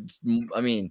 Yeah, but that's basically about fatting its stomach to hold the water. Yeah, they've literally adapted, man. Well, just quickly, man. I like just so clear what like you can do if you're eating really well, mate. I go to the gym. I sometimes twice a day because I love the way it makes me feel at the end of it. I just eat like we talked about a little bit of stuff, but all I eat is fruit, veggies. And water, like I only drink water and juice and stuff like that. Real simple, basic shit. And just remember, there's 4 seasons, yeah. So we're only supposed to eat like naturally. There's only certain period, like sort of types of food that are available to us at certain times of the year, right? We're not meant to have access to fucking everything all the time. You know what I mean? Like this whole like smorgasbord that's been presented before us, mate. It's just all wrong. It's all wrong. And like I said, I've got the energy to go to the gym, to train. I'm not losing weight. You know, I'm still maintaining 95 kilo just from eating fruit, veggies, and drinking water and training, mate. You know what I mean? So, bro, I think we're being spun some porky pies, mate. I do think. Do you know the thing about the seasons though? I don't think we've always had seasons. I really don't think we've always had seasons. And they're different. Where I am here, the equator. You know, I mean, Tenerife. We don't have seasons here. It's either hot or it's really hot. You know, like winter now, it's just started to get cool now, and I can wear a hoodie now. Yeah, that's why I'm from Santa Cruz. Santa Cruz is a lot like that. It's like climate. What's it called? Tropical, or it's very palatable all year round. You can grow fruit all year round, and there's a Santa Cruz here.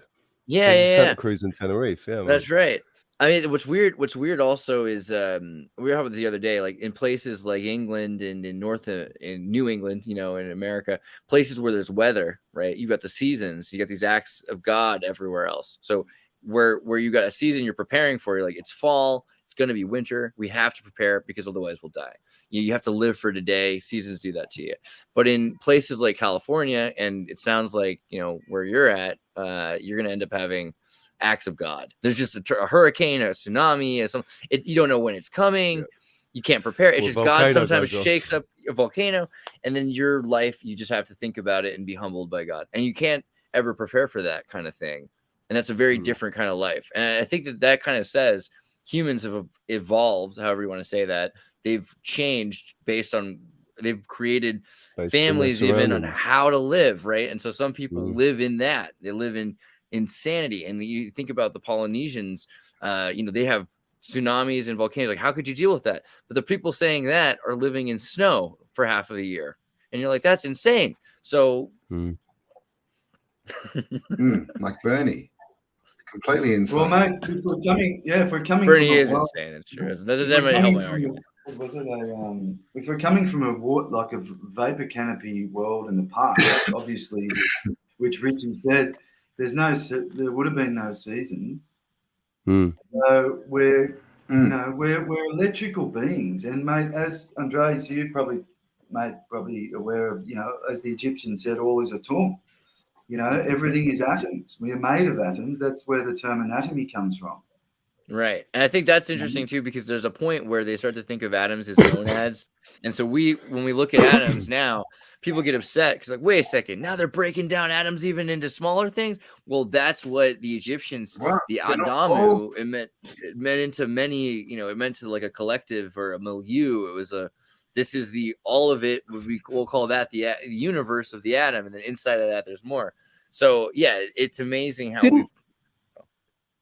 Didn't they break down the atom years ago? Like when I was about 14 or something, and they said that they got down to the quark. I think it was the quark. Well, but then what's in a quark, right? What's in a quark is metaquarks. Yeah. So since you were a kid, they're like, but there got to be metaquarks, and then like the last couple of years, like, I know one of the metaquarks is a pentaquark or a sectaquark or an octaquark. Yeah. Well, really, what this is. Yeah.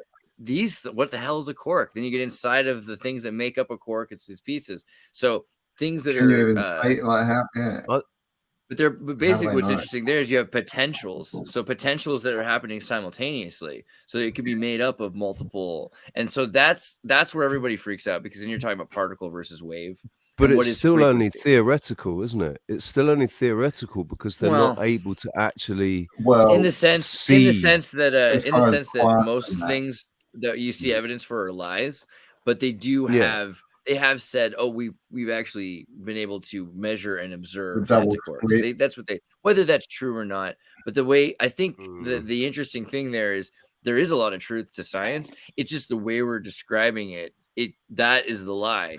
And if you read the actual papers, you see the data that they actually gathered. And then from there, you can get much better inferences. So everything is made up of frequencies that are affecting all of the stardust or the whatever you call God's dirt and God's breath, that combination together. And every time they look at it, they say, hey, this is folding into other things and it has memories of other things. The fact that water demonstrates this, that you can take water and memory will force other particles to become part of the water.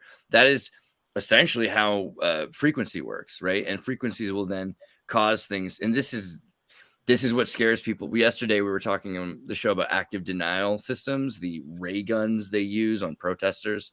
There's all of these systems, 5G, people are worried about.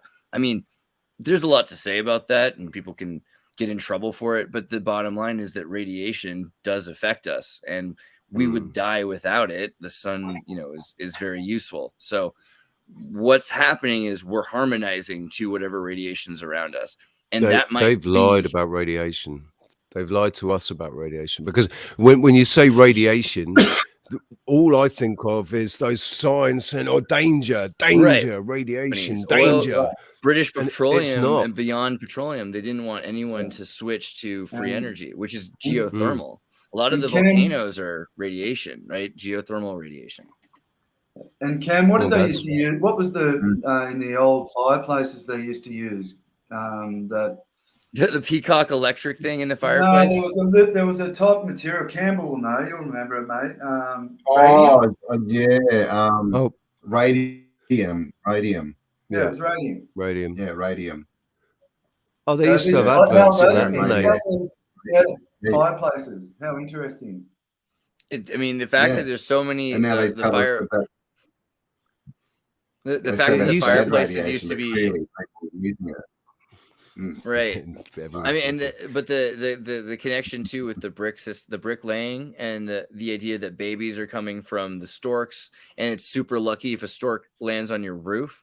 So the idea that there was a lot of radioactive material that was causing infertility, and so the luck of this meant that you weren't in a radiated location after something, because it looks like that's the other issue. We keep trying to come up with natural excuses, volcanoes or whatever, for why people were infertile. And, radiation isn't as toxic as you're told by the oil companies. That's pretty good. Uranium isn't dangerous, man.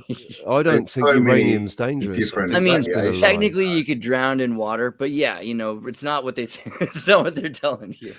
It's not There's a way. I'm pretty sure if I just hit you with uranium over and over again, it wouldn't be good for you. Mate, but even not what mercury, they tell you. Mercury, we're told, is fucking nasty. Mercury. I used to sit there in science class, like with it in my hand, and then I took it home, and I was doing it in my bedroom. I remember my brother came in. He was like, "Mate, you fucking idiot! You can't fucking do that. It'll get into your bloodstream." Yeah, lost everyone. Anyway, I'm alive.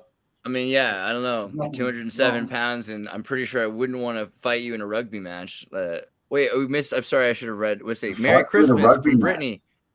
I don't know how rugby works, but I'm pretty sure there's no stopping, and you just kind of push at each other. And she says, "Take off your ugly sweater." Yeah, who's the Queensland team again? Quite rude. All Blacks. Broncos. The Broncos. Yeah. Oh no, that's New Zealand. New Zealand's the All Blacks. Rose is Britain. The Rose is from Britain. I know. Are you talking rugby league or rugby union, mate? I did league. I'm sorry. I know. Yeah, you talking rugby or you talking like? Come on, beat me up. I'm an American talking about rugby, and I know nothing. It's amazing. Yeah. Well, mate, that's where it can get confusing because we've got Gary rugby league's we've got rugby union. Yeah, we've got AFL, and then bizarrely we call football soccer. Oh yeah. Okay. Yeah. I'll take it. Sorry I didn't read it. Merry Christmas from Brittany L. Thank you for the super chat. Thank you all for getting together on Christmas Eve/day. These channels are providing us 24/7, 365 the opportunity to learn. God bless you guys. X, take off that ugly sweater. I like my sweater. You guys see? Actually, I should show my shirt. I did get this cool shirt from check. This is a great sweater. Are you kidding me? This is got like effort. That's a pretty good Christmas sweater, man. I feel pretty Christmassy. And well, that's a cardigan. Yeah, that's a cardigan. It's even better than a sweater, right? It's like a Kurt Cobain cardigan, but with like grandma's little emblem. That's grunge, mate. That is grunge right there. Thank you. And then so my buddy Seth made this shirt from Venice Beach Dub Club and sent it, the Xmas shirt. So I mean, he's like, I know how you love to have shirts with your own face on it, and he's damn right. I like it. So thank you. Yeah, I like it, man. Yeah, man. I want to share with my own face on it. Dude, it can happen. Remember who I am. I've got my name. It can happen. Avery, that's a good one. I'm Richard Avery, so it's an Avery thing. You wouldn't understand. It's an Avery thing. That's what it said. Somebody got it for me for Christmas. No, for my birthday. Was it 2015? My birthday in 2015. That suits you. You wouldn't understand everything. Huh? Is that a football club or something? Avery? No, that's my name. Is that something? Name, bro? Oh, that's my name. I know your surname, Richard Avery. Oh, I didn't know that. I didn't know your name was Avery. So there you go. It adds like, that's your last name, adds like a whole like level to it. It's like, dang those Averys, for generations you could never understand them. It was always an Avery thing. Dude, Avery's always there's been a curse on the names since Henry Avery the pirate went and ripped them all off for 400 million. Avery the pirate. Oh, where's your cut? You know, 400 million. I did a video about that, man. I did a video about that. I'd love to watch that. He's quite something about it. He's quite a. They've done a whole what's that game on the PS5? Oh yeah. No, Uncharted. Yeah, I literally knew what you were about to say too. I love Uncharted. That's all about that. That's all about Henry Avery. It's all about my great grandfather, whatever he is. Wow. Yeah. So I mean, because if you connect, so Uncharted with they have Francis Drake and Avery and their boats. They have the 3 boats in the East China Sea, right? And it's by a volcano mountain with all the gold and everything like that. I mean, that's pretty crazy when you look into the Barbary Wars, because they're trying to kill all the pirates who ended up making families and having their own little sovereignties. You know, It's yeah, That's a whole all other story. The pirates. It's how my family became Freemasons and everything. So oh yeah, you gotta be if you want to stay alive on that boat. I mean, come on. Yeah, I'm not a Freemason though. I'm the first one. I'm the first male of the family not to be. So it's exciting to be same here, to not have to tell to not have to keep secrets. To be able to tell secrets is kind of nice. You know, be able to just say stuff. That's kind of a feel. Well, I approached the local Freemasons in my area, mate, and told them that I wanted to be a member. It was quite funny. Then they harassed me for about a year to join. And but I actually went into the lodge. Yeah. And, they showed me around and gave me a tour. Was it like the big Queensland lodge? Was it like the huge? It wasn't a huge lodge, man, but it was real weird, man, and dodgily done. Like, it was like they try to make this old worldy like interior, but it's being done like dodgy, you know. Like, anyway, they've got all these weird chairs around the outside. Perfect. The local lodge with the pancake breakfast. Yeah. In the middle, they've got the North Star, and then they've got the checkered board, checkered floor. In the checkered floor, they have the star, right? And then all the walls are blue, right? So I've walked in and I've gone, checkered floors, guys. And they're going, yeah. And I said, that's because we live, you know, in a flat realm, and that represents the game. And the star, that's the North Star, that's Polaris. And they're looking at me like... It also represents the black-white paradigm as well, the black and white paradigm. Yeah, it's the two pillars, but Joachim and Boaz they love their dualism. Duality, basically. You got to fit in duality. Between the box. Yeah, exactly. Yeah. So that was a really interesting. And even, mate, I saw one of them about 6 months ago in the street, and they must watch one of my channels, because he said, "How's the channel going?" Awesome. Well, you know, I mean, they would have done their homework. They would have done their homework on you if they were thinking of bringing you into the lodge. They would have. They would have done all their homework on you. They know everything about you. Part of it, mate. Like they're going, even a guy like you who's full, you know, like flat Earth and da da da da. Like, they're all. There's a lot of. There are a lot of the first 3 degrees. The first 3 degrees of masonry are actually. There's nothing bad about the first 3 degrees of masonry. They're not. It's really like people that are in the first 3 degrees. They're the ones that do all the charity work. Yeah, you know, they're the ones that give all the money to hospitals and to children's wards, and you know they do. That's why they get so hurt when people talk badly about them, because actually in the lower levels, in those first 3. Say again, sorry. Was that Cam? That's by design. That's their buffer. That's by design. That's their buffer. They have to be showing that they're doing something good. Have all these low-level people out there. There's a lot of power in doing good. Then when you hit 33, they say, "Hey, we eat baby." Oh, that's why they hijacked the word philanthropist for Bill Gates. You know, to redo his image, because he had such a bad image back in the 80s, 90s, and then they repackaged him as a philanthropist. Right. But really, you know, he looks like he's doing good. Masonry's got, you know, there's always. Is he a real guy?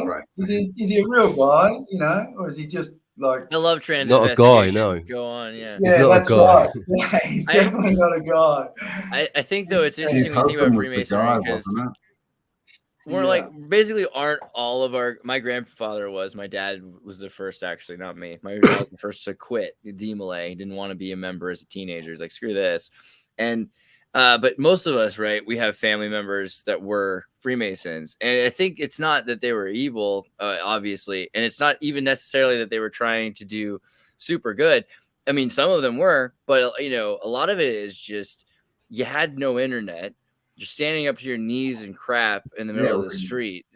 And here's a group with some books, and you can join them, and they've got jobs, which if you got and a they family, got privileges. Yeah, so there's of course, insane privileges. You're not going to be on a boat on the poop deck and not join the club of all the guys on the boat, and so everybody's going to join the group. And so the thing there is you've got Adam Weishaupt saying, how about we just take your Order of the Golden Dawn thing and we apply it to a group? The Rothschilds, you're trying to come up with some way of having temples everywhere. How about you just buy out a group and then we'll have the back rooms. They can meet in the front and we'll have weird stuff in the back.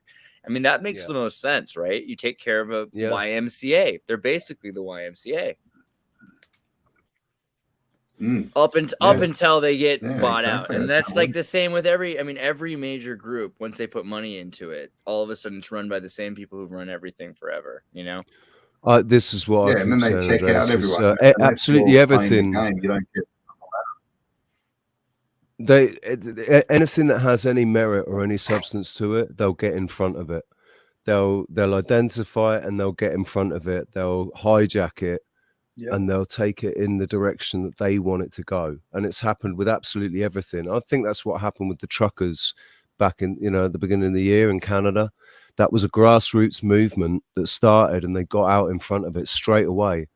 Thank you guys for the super chats. Let's bring it. We love you. Thank you guys. You're helping. Yeah, I like that. 11-11. I like that. Magic numbers. Yeah, I mean, do you remember that movie, The Ruling Class? You kind of remind me of Peter O'Toole, Avery. Have you ever seen The Ruling Class? No, dude, this is one of the weirder, bizarre British films that I love. Everyone's seen Lawrence of Arabia with Peter O'Toole, but they haven't seen Peter O'Toole as Jesus Christ. And what it is, he's not really as Jesus Christ. What it is that he's. I've never been compared to Peter O'Toole, but I guess I can see it. Oh, it's not even a bad one. Peter O'Toole is cool. You're like a way straighter Peter O'Toole. Don't get me wrong, but Peter O'Toole is one of my favorite actors. I was going to say, he's a great actor. Fabulous. Yeah. Don't get me wrong. With all the respect, I'm just saying he was a great actor. But this movie is great because you got this rich British family that are like on lord level, their nobility. And after World War, I think probably one, or maybe he was fighting with the Zulus. I don't know. The father, who every night he likes to go upstairs and hang himself while he wanks, accidentally, in a tutu, he accidentally falls off the ladder, and the butler's out of the room. The butler's not there. Hang on a second. Hang on. We've got a reference to Michael Hutchins in a Peter O'Toole movie in what, 1960 something? Yeah. We do. I think it's 66, 68, something like that. It's very... Jesus, no way. What is it? It's autoerotic asphyxiation. Do that as well? Autoerotic asphyxiation. That's true. And this is... And this movie is called The Ruling Class. So, I mean, you can already 72, there we go. You can already see what it's about. It's about whom it's about in Britain and what they're saying the British elite are doing, right? But so they've always been telling us, dude. They're always telling us through, and they do it particularly through comedy, because one way that we accept things is when we laugh about it. Yeah, right. So look at Blackadder the Third, all about Prince George and his dad, the Nutter King. King George was completely insane, wasn't he? And it shows us how the ruling class is not. They're the ruling class, but they're not the ones controlling things. They're being manipulated by the ones underneath them that are in positions underneath them, who are still. They still have royal blood. They're still part of the family, but they're not, like black. And they make us laugh at them. Like King George was an idiot. Blackadder was a cunning. He was a cad, But we love the characters, even though they're absolute idiots or complete criminal, corrupt dogs, basically. Right, and they like you said, they corrupt the elite. So you'll take the kid, you'll say, as soon as the kid's born, take it away from the parents and give it to its nanny. Yeah. And then also the Freemason a tutor to make sure that they're in line, right? Like Piotr was. So But the way Programs. they address that in the ruling class, is he's been told since he's a kid, you're a bad boy, you're a bad British boy, and you need to be a good British boy. You need to be more like Christ.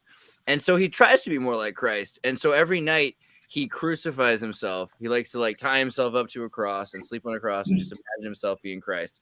And now that the family head of the family's dead, he's going to have to be the new Lord of Canterbury or wherever the heck, and they're trying to figure out how they're going to deal with how insane he is and kind of straighten him up. And it all comes back to money and how they can control him with money to do what he has to do and be a figurehead.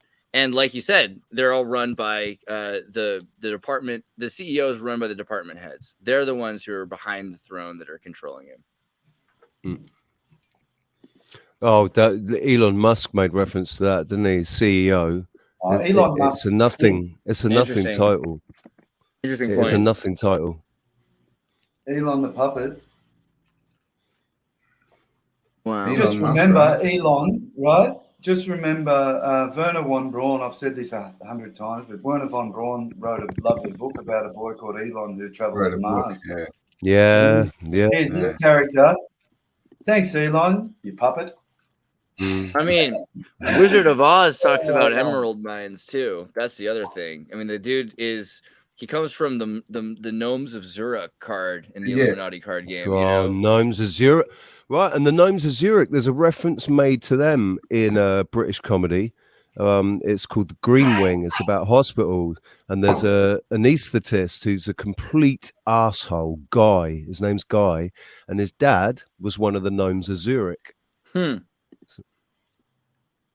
Gnomes of Zurich is interesting. We talked about this already, but do you know how many in Switzerland? Do you know how many bunkers there are in Switzerland? There are enough bunkers for every citizen in Switzerland by law, and there has to be, because they have to have places underground. And so if you look up also the biggest bunkers, there's actually more than that because there's so many abandoned bunkers. It's like an anthill, but they have full-on cities that can hold 30,000 people underground. And they're all trained. They're all trained to use arms as well. They're all trained to use firearms. Pretty interesting reset culture. I like it. Yeah, man. I mean, we seem to be in the reset right now, right? I mean, all this talk about dumbs. No one really was talking about dumbs that long ago, were they? A few years ago. Now they're everywhere.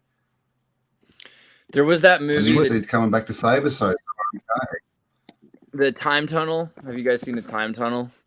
1960 show. Austin Powers has a reference to it where they have, they jump into the swirly. You remember that? But this is a show, and what happens is they drive through the desert, and all of a sudden they just zip into the earth in the middle of the desert. And this is in the 60s, so it's clearly, this is before we knew about Roswell necessarily, but people had talked about it 47. There's all of a sudden like 30,000 stories deep, this giant dumb facility with everything going on, cities of military personnel living in the city underground. And thank you, Julia. Gosh, guys, thank you so much for the super chats. We really appreciate you. Merry Christmas, Julia. Happy Xmas. Merry Christmas, Julia. But yeah, so then they built the super right. They built this super city in order to have time travelers and keep them safe. Is Bernie here? Did he make it? Bernie, we're talking about time travelers. Well, he's putting it up. Told him he's only allowed one screen. I think he's trying to bring like 3 screens in, like he loves to do. I said, dude, there's not enough room. You get one screen and that's it. So we've got Bert. I thought it was Bert Ernie made it first. Oh, hang on. We've got audio. But okay, people seem to love it because they'll look at it. They'll lurk into the video and they'll be like, "What's happening?" There's like 1 million people here. Oh, it's just Bernie and his puppets, but it's great. It's just Bert and Annie. It's Bert and Annie. What about Andreas? Can you turn your mic up a little bit, mate? Is my mic too low? Okay. Just turn it up a little bit. I might need to just be bring it a little bit closer. I think that's. I just suck at life sometimes. It's not my mic's fault. I'll do that. There you go. It looks like a nice mic, man. I've had it for a long time and I just started learning how to use it. I forever was like talking into it, like hitting myself with it. I had no idea. But yeah, apparently, You're hitting you this know, there, right? Mm. usually you try to figure out, you know, you bang on it, right? That's how you fix your computer usually. So Yeah, Oh, I well, just turn it recently off as got well. I just recently got an interface desk, a Yamaha AG03 desk, cool. so that I can do live music. That's on awesome. on the stream, and it took me 2 days to get it sorted I out. would And love to have you on the show and play some music anytime. That's one of the things I've been really wanting to do is have Let's play live music. too. We could have a bit of a sing along. I was That'd be thinking awesome, maybe yeah. we could have a bit of a mate, I'd love to, rendition man. of White Christmas or Yeah, something. Richie. What do you play, Richie? You obviously out play the axes. guitar. Yeah, I play guitar. I'm singer as well. So Epic. Yeah, cool, man. I was Can you live play the yesterday. I did a 2.5 hour. I finally got it when I finally got the levels fixed, and so I did a 2.5 hour show Oh, yesterday. sweet. I'll watch that. Yeah. Yesterday, I mean, so I've just been traveling. I just got back from California, and we just flew into the eye of the storm. But you know, I'm super stoked to be back. I have a bunch of stuff like a Moog Matriarch synthesizer, and I've got a bunch of keyboard things. And while I was in Santa Cruz, I was trying to find my delay pedal. 1 second, I gotta show you. Hold on. I wish I had a keyboard, man. I was looking at keyboards when I was You guys in a ever music shop. you probably know about these, but Electro Harmonix makes these. I have a didgeridoo as well, actually, and I'm pretty good at the didgeridoo. That's one of those. My parents came into my room one time. I ordered one on eBay or something from Indonesia. Beautiful. And my parents come upstairs to think I'm vacuuming, and they're like so proud of me because they open the door and all of a sudden they see me. I'm playing a didgeridoo on the floor. They're like, oh God. Can you do it now? Have you got the circular breathing thing going now? Oh, you have to practice a cup of water, but yeah, I can do it. It's to do with your cheeks. You actually like you just compress your cheeks. You don't actually exhale. While you're pushing out, you're inhaling. You do that. And you also have guitar to keep you got there, Gaz? You push it out with your cheeks while you breathe in. This is my brand, Walter. This is one you made. Yeah, I made this. And you wonder why like British people didn't respect Aborigines. They didn't understand at all. Yeah, they make them too, man. Oh, that's beautiful, man. Yeah, wow. That is freaking beautiful, dude. So that's made from camphor, laurel, and Australian timber. That's the back and sides. And then the top's that is bunyip pine. Yeah, and then I've got a Queensland maple neck. I've got Indian rosewood fretboard with a rosewood head plate with my Walton engraving. Where is it? There we go. What are you using? Brain blank. The tuners. The tuners. The pickups. The Gotto tuners. GOTOH. What's the ratio? Oh, you mean the fret scale? No, I mean for the turns. How many turns for a full turn? How many twists for a full turn? I don't know, to be honest. Because it just means how fine you can tune it. You can tune it really fine when you've got like 14-1 instead of 7-1. Wow. Well, these are the top. Everything's top of the range, bro. These guitars are $5,000 a guitar. So, so we're talking Martin territory here. Yeah, man. I'm sort of at that sort of high level. Blind spot. We wish you and your son well on the guitar. I recommend. Is this stuff called what's it called? Melodics or something? Melodics. Yeah, there's some good lessons on YouTube, at least for guitar lessons. Oh, really quickly before I forget, this is the Electro. How do I show you this? This is the Electro Harmonix looper pedal. So I can loop. What is it, like 8? Oh, he's got his guitar. We can have a jam now. Yeah. This is like what Reggie Watts kind of uses. Jam. I need to go get a coffee. Yeah, the trouble is there's a lag. You're tuning in 432. We can do back up to 3-2 one time. Are you tuning in 432, bro? Say again? Are you tuning in 432 hertz? 432 hertz? No, 440. Yeah, you got to go back, bro. Gotta go 4, 3, 2, Rich. Worked out, mate. Really easy. You just go into your guitar. My buddy just tried 417. He loved it. Yes. I've got a request. I want Wham! Last Christmas.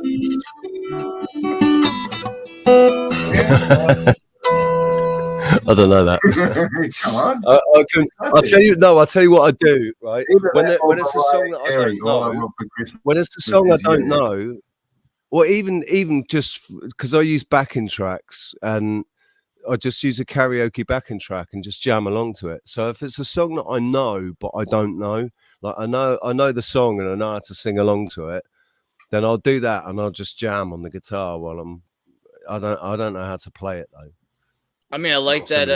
There's some solid use of jazz chords in Incubus, which I think I picked up in there. So you got a good flavor going.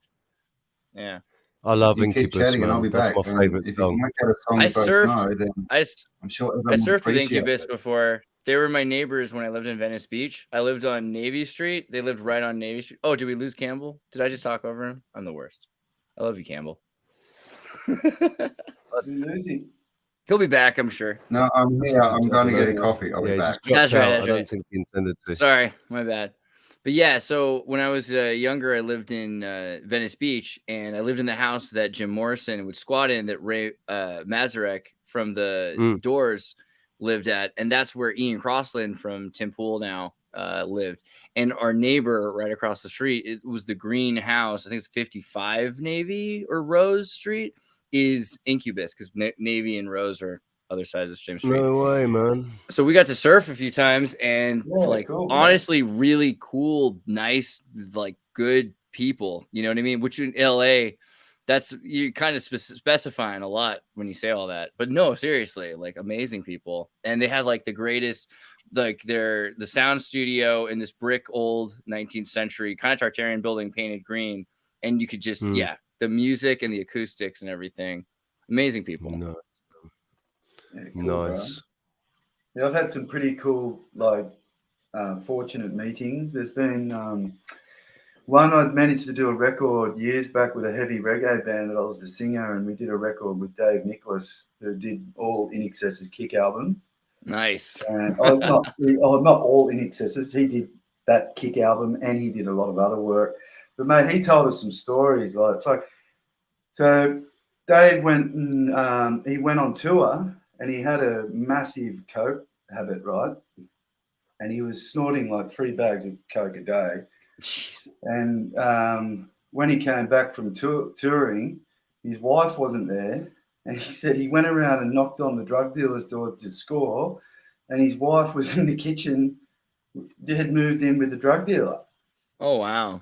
And he said it was the weirdest thing. He took the money, he got his drugs, he saw his wife in the background, the door shut, and he said from that day forward, he gave up cocaine.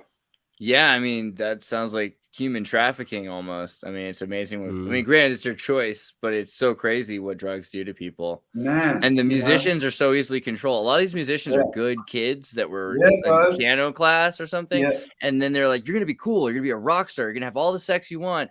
And they have one thing that they need to control somebody like that. It's either sex, drugs, or rock and roll. And they get them, you know? So I'll be honest, man, right? I think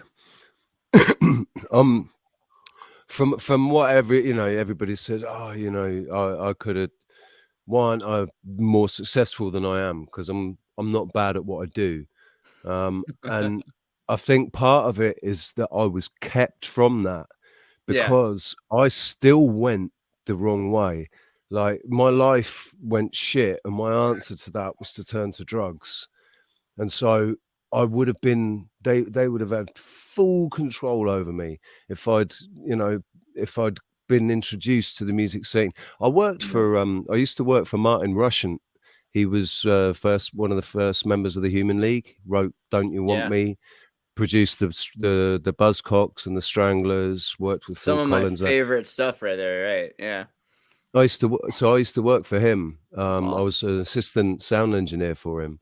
He didn't pay me for 18 months and then he went bankrupt. So I didn't get paid in the end. But Yeah. Still, So the apprenticeship, you probably learned a lot. That's the. I learned. No, I didn't learn a huge amount, man. I'm not. You couldn't put me in a studio and I'd know my way around a studio. I'm still everything is by ear. It's like everything is by ear, but I don't know exactly what to do in a studio. I know what I want it to sound like, but I don't know how to make it do that. I mean, a lot of the equipment and everything has changed anyway. So, knowing by ear is probably the most important thing you'll ever have. Yeah, man. I reckon if you, for example, something like Pro Logic, it would be a great system for you, man, because it's user friendly. Logic's really intuitive. It's true. I use Logic. I use Ableton and everything else, and I still use Logic because you can just sit down and make music. Yeah. And you can go and manipulate. Yeah, you can really create anything you want off that platform. Yeah. It's unbelievable. So if you're trying to pull some sounds and you're unsure what you want, you'll find it in there. Yeah. Yeah, it's really cool. Just going back to Star Stories, it's a pretty good one too. So while we're on that topic, I was in a studio in Sydney. We were like 18 recording, and man, I started in music really young. We were playing like live, that's when you used to play. You'd have rooms full of people because that's what they used to do on the weekend. You'd go and see bands, man. We used to play at fucking rooms full of people. And anyway, cut a long story short, this band we were recording, but the Keanu Reeves was in town with his band Dogstar. Oh, nice. Yeah, and mate, he came into the studio. So if Keanu, if you're watching, in Tartaria, if you're in Tartaria land, say hi. But yeah, he came in and sat down, and man, he was a nice guy. So I think Keanu Reeves is cool as man. I really like him. I can't help it. I've heard some bad stuff about him, and I'm just I'm like I don't know, man. I like him. But I think he's a real musician as well, as opposed to Johnny Depp. Johnny Depp, who thinks he's in a band, and I've never actually seen him play. Not like a whole song. I've never seen him play an entire song. I've seen him sit there and do some really rudimentary little, riffs, but I don't think he's a musician. You know who's rad? I think he wants to be. He wants to be really badly. He wants to be. Oh yeah, it's fun to stand there. If you're a narcissist, I think that's the funny thing, But yeah, none of these people get to where they are unless they do what they're told. So, the best musicians I know are they're really shy people. Nicer guy he is. Yeah, Matt Johnson from Jamiroquai, I was recently talking to, and that guy is really cool. And nobody, Jamiroquai, but I like Jamiroquai. I think they're great. And I love Jamiroquai, man. Yeah. I mean, they're real music. Virtual insanity. Right? Brilliant song. And man. He's putting out it's dancing. Yeah, it's funk and actual. I loved that, the way they choreographed that, where they had the floor moving. Right? Yeah, this big box. While he's dancing. That was brilliant, man. But so Matt Johnson's open-minded and cool, and he's sharing he just basically, I found him because he's testing his synthesizers for people. He's like, I just got this new keyboard and it sounds really good, and he'll share some of his stuff out there, and he's just this really you don't know his name, you wouldn't know his face. That's what a real famous musician's like to me. 99% of the time, you've never heard of the person, you've heard of their band. Like Pete Parada, one of my favorite good best friends. He wished me a Merry Christmas today. He's the drummer from Offspring, and they kicked him out because of the he couldn't like his I know said, medically yeah. And but Dex from Offspring, he's he went to school to be a geneticist and studied DNA and everything else like that. So Offspring has a whole thing going on. But yeah, you don't hear about Pete Parada because he's the nicest guy you'll ever meet, and he's the best drummer you'll ever meet. He'll be there. His job is to play 200 shows a year over and over again perfectly. That's not what some kid who wants to be a rock star. That's not what Johnny Depp wants to do. Yeah. Hey, dudes, I'm gonna have to go, boys. Most important part. I'm gonna have to love you and leave you. I've Dude. got my kids are here, and I've got to go and cook for them now. And it's Christmas Day, dude. Yeah, it's a Merry Christmas to you, man. I'm waiting for the day to start here in Minnesota. So God bless you, and goodwill to Merry Gentlemen. Yeah, really nice to meet you both, dudes. And we'll do a show soon. I can't wait to have you on. Man, be good. Be great. I'll find your channel. I'll come and because I don't know your channel, so I'll come over. Yeah, cool. And I have a channel that I was up. doing some cool vids called Truth Hurts, and I was like I said before, I was getting some good guys on the show like Santos Bonacci and Dave Weiss and Tom Barnett, an Aussie guy. I had like really some cool cats, man. And anyway, it just seems like the shadow ban that channel or something, but I've been doing some videos with Campbell on his Spiral Up channel. So if anyone wants to see the stuff we're doing there, that's what we're up to. So we gotta do more swapcasts. I'll try to get your videos linked into my Discord as well, so people can check out Gaz's videos there, as well as Magic Treehouse. That'd be awesome. And in general, in the future, maybe we'll get your channel backed up onto Odyssey and Rumble, couple places, so that if people, because the other algorithms work, people might be finding your videos more on Rumble or something. So but yeah, dude, keep it up. We love it. Yeah, cheers, man. Really nice to meet you. You as well, man. As I go. Good to meet you too, man. Well, I'm sorry you're leaving. I came in quickly. Sorry you're taking off. Yeah, bro. Merry Christmas. We'll be going on for all day, so if you end up deciding to get bored, you know where to find us. Come right back. Yeah, cool, man. I'm just fucking starving. Hey, I've got to like go. I Gotta get the nutrients. Yeah, man. I've got to get some food into me before I faint. I don't eat much, but I've got to eat something. Absolutely, yes. Enjoy, man. Right, and you're one half of the Merry Men or Mailmen podcast, correct? That's it, brother. Thanks, mate. Yeah, dude. Merry Christmas to you guys. Thank you so much for the super chats. Tech Spread, Sherry Ives, Brittany, Julia. This is amazing, guys. We really appreciate it because it helps us a lot. And thank you so much for your support. It's like, it's great to be here with you guys too, and you gals. Cheers, boys. And everybody in between. Cheers, guys. Pleasure. All right. Nice guy, man. Nice guy. Really glad I met him. Yeah, he's cool. Absolutely. Oh, he was welcome. I'm glad to meet you. This is a great group. So listen, Andreas, it was Bernie. Bernie invited me and sent me the link. That's where I came from. Because, like I said, we've never met, have we? I'm just really, really grateful, man. Really grateful to be here. And likewise, and thank you to Bernie. Bernie, you set up an amazing thing. It's amazing that you were fashionably able to make it. I know you're having Christmas yourself, but it's a brilliant idea, I think. Get us all together. It was actually Campbell's idea for this one, but he did get it from me, and that's how I originally met Richie. Was when I first started out the weekend at Bernie's multi-streams. I did a couple that were like 48 hours long, and Richie came in and held it down for a solid like 12 hours, half a day at least. In the Azores, right? Azore Islands. Yeah, no, the Canary Islands, dude. Canaries. I always get that wrong. Canaries. Dude, the Canary Islands have got the big... The Azores would be nice. The Azores would be bloody nice, man. But yeah, it's the Canaries. That's right. The Canary Islands have the Santa Cruz. Nice. You get the Santa Cruz, and you guys have the observatory, right? You guys have those beautiful astronomical observatory towers in the Canary Islands, right? Do you know what? I don't really know much about them. I think that might be linked to the Freemason temple that's here.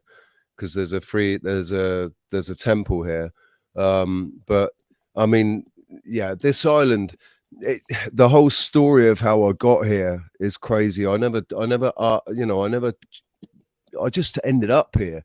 Like I was on the streets in Malaga, and I got a phone call from a guy that I used to know who just disappeared off the face of the earth. He fell off the face of the earth. And like then he's suddenly on my phone. He said, "Rich, mate, I've heard about your situation. I know that you'd be able to, you'd have a good life over here. So I'm going to fly you over here." So he flew me over here, and he set me up for 3 months, which gave me time to find work. And then I was working. I was doing really well until the lockdowns, and then that just completely destroyed everything. For my career, that and Brexit, the lockdowns and Brexit and the curfews and all that crap. It's just completely wrecked it. What did Well, Brexit? Yeah. What did the Brexit do? lockdowns were just brutal on most. I'll quickly show something here, Andre, and then I'll give you the share screen here. I rushed home, and when I got home, I had to deal with all of my melted experiments, as it was minus 45 degrees Celsius 2 days ago, and then now it is plus 4 degrees Celsius in the middle of the night here. So I got a lot of cracked, broken. Because freaking Canada, you know, because you're hot and you're cold. Yeah. Right? It's like a bipolar wife, I guess. That's really crazy, though. That's a crazy temperature change, man. Yeah. Canada's diverse. Well, I was just showing you. This isn't important. I was just because I was remembering when I think of the Canary Islands, I think about the observatories because I had a friend in France and he used to love taking photos. He still does of satellites, and he'll take like 1 million photos at a time, and he'll catch. And he was in a club of people in the 90s that would catch secret satellites. Just the right angle of it at the right time as the color is shifting, and you'd catch a picture of it. And then the CIA and the European Space Agency were like, "Stop, move." And so he moved to Chile, and in Chile he's got a big set of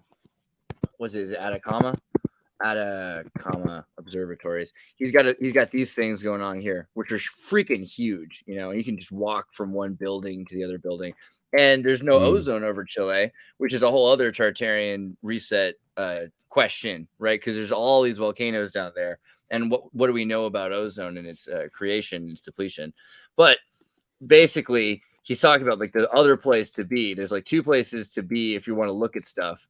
And it's Atacama and it's in the Canary Islands, because the Canary Islands are just, where's my picture there? I mean, they're just saturated with these super observatories that can see everything, and then there's no cloud cover or whatever it is. It's not just cloud cover. It's light pollution, right, from the urbanized areas. Well, but even so, the altitude as well. It's the altitude. If you go to Canada, for instance, it's not light pollution from people. You've got Aurora Borealis or some other thing going on, right? I think I just said the snake that eats its own tail, but same idea. Ouroboros. So the thing is, the Canary Islands have the perfect circumstances to see everything. You can do a trip up to the volcano, up to Tady. I love how you got there. Yeah, exactly. Yeah, you do a trip up there, and it's like a stargazing trip to look at the night sky. But even down here, down at the coast, it's beautiful. Every night when I'm walking the dogs. Every night I'm walking around with my head up at the sky, looking at the stars. I've seen some crazy things. I've seen stars that move and then disappear. And me too, brother. I've actually seen that a decent amount. No, they are. It's like they are. It's a star, and it's just stood there as a star, and then it moves, and it's it's crazy, man. It's like. And the ones that look like they take a picture as well, it just goes really, really, really bright, flashes, and then disappears.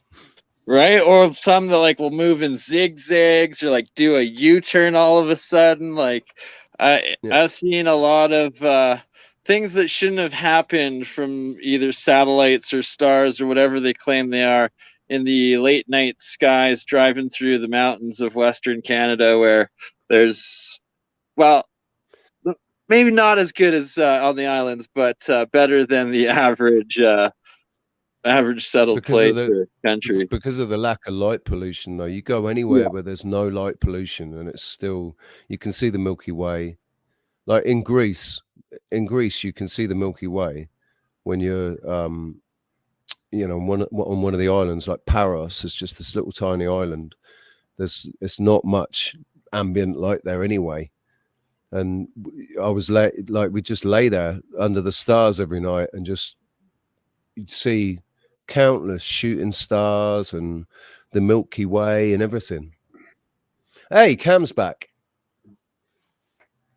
I am. Hello. What happened to Gary? There's Gary big lag. Off, did he? There's a 5-second lag He there. said he had to get some food, but he might be back a little later on.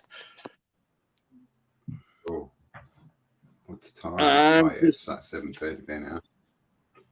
Just going to go back inside, so sign off from my phone and be on my other computer here shortly. See you guys in a sec. All right.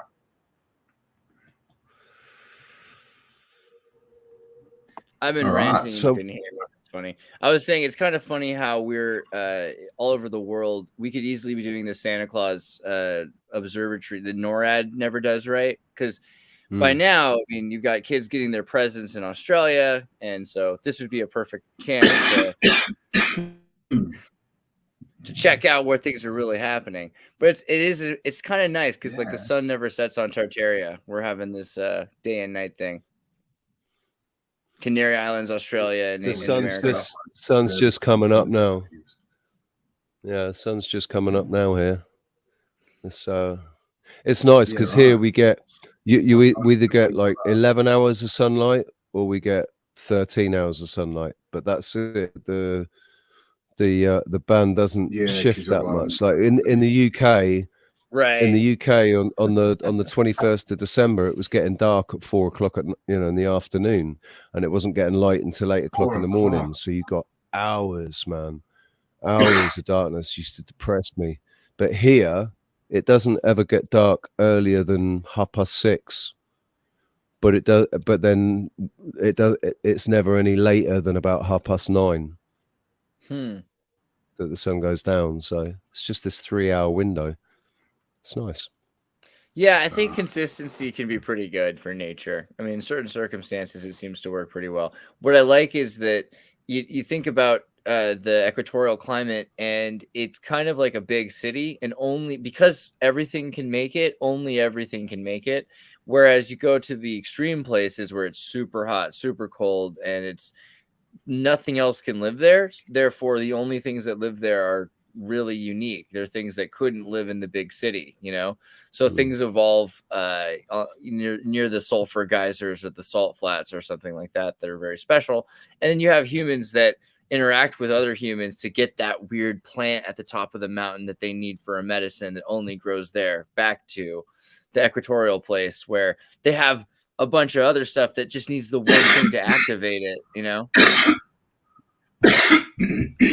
Bless the Campbell. Excuse me. Yeah.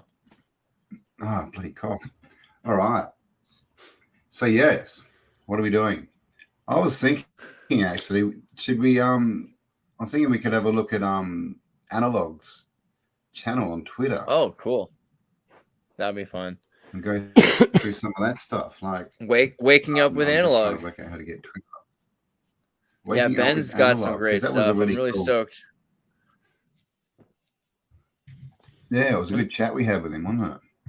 Yeah. I mean, so it's crazy thinking about the amount of work he's put into it for it's got to be like 10 years at least. And the last 4 or 5, we've had Tartaria Research stuff. He's just been putting together dots that are, I think just now people are starting to care about more and more, because Tartaria might be really interesting to some people because it's really fanciful, but it's also really important because it's really practical and it's really affecting your life, that your families were shuffled around and that your lineage, there's a reason why certain people can remember their lineage for 10 generations and other people can't own a house and can't remember who their grandparents are, and they're not supposed to know where their family came from. I'm Australian, I'm American, I'm English, whatever that means, right?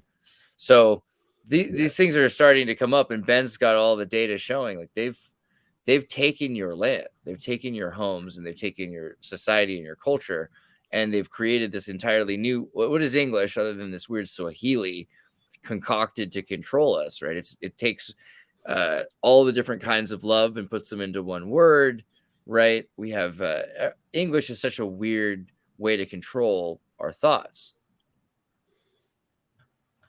Completely engineered to do so, though. Like engineered, yeah. It's weird how it changed so quickly from Latin to Old English to New English and Suspicious. all of that. Yeah, it is. Yeah. Well, that was so I was on the plane. Yeah, well, Sorry, Have you heard of the Great Vowel? What is it? The vowel shift. Yeah, Paul talks about it. The Great Vowel Shift. Yeah. Yeah. Very important. I was listening to this very kid important. I was listening to this kid on a plane the other day, and he's an Indian, but we look at how language has been shifted, and with this idea of Spanish Arab. So like my family were living in a part of Spain where they were Mazarabs. They're European, they're Christian, but they had to speak Arabic because that's what everyone spoke at the time. And they're very literate people, and they wrote books and stuff like that. So there's records of that in circumstances, especially if they've moved them to Alexandria, or they've gotten out of the country. But for the most part, there's not a lot of records of that because they burned all the Spanish Inquisition. They burned all the books. They destroyed all the records. And so a lot of people think, they're like, well, there was nothing going on. And all of a sudden Europeans invented Latin and happily ever after. And that's just crazy because literally you've got just everybody spoke another language and had all these books. And like, well, just the books didn't exist because we can't find them. It's like, well, no, I mean, clearly the entire thing was invented. So what does that say about Latin?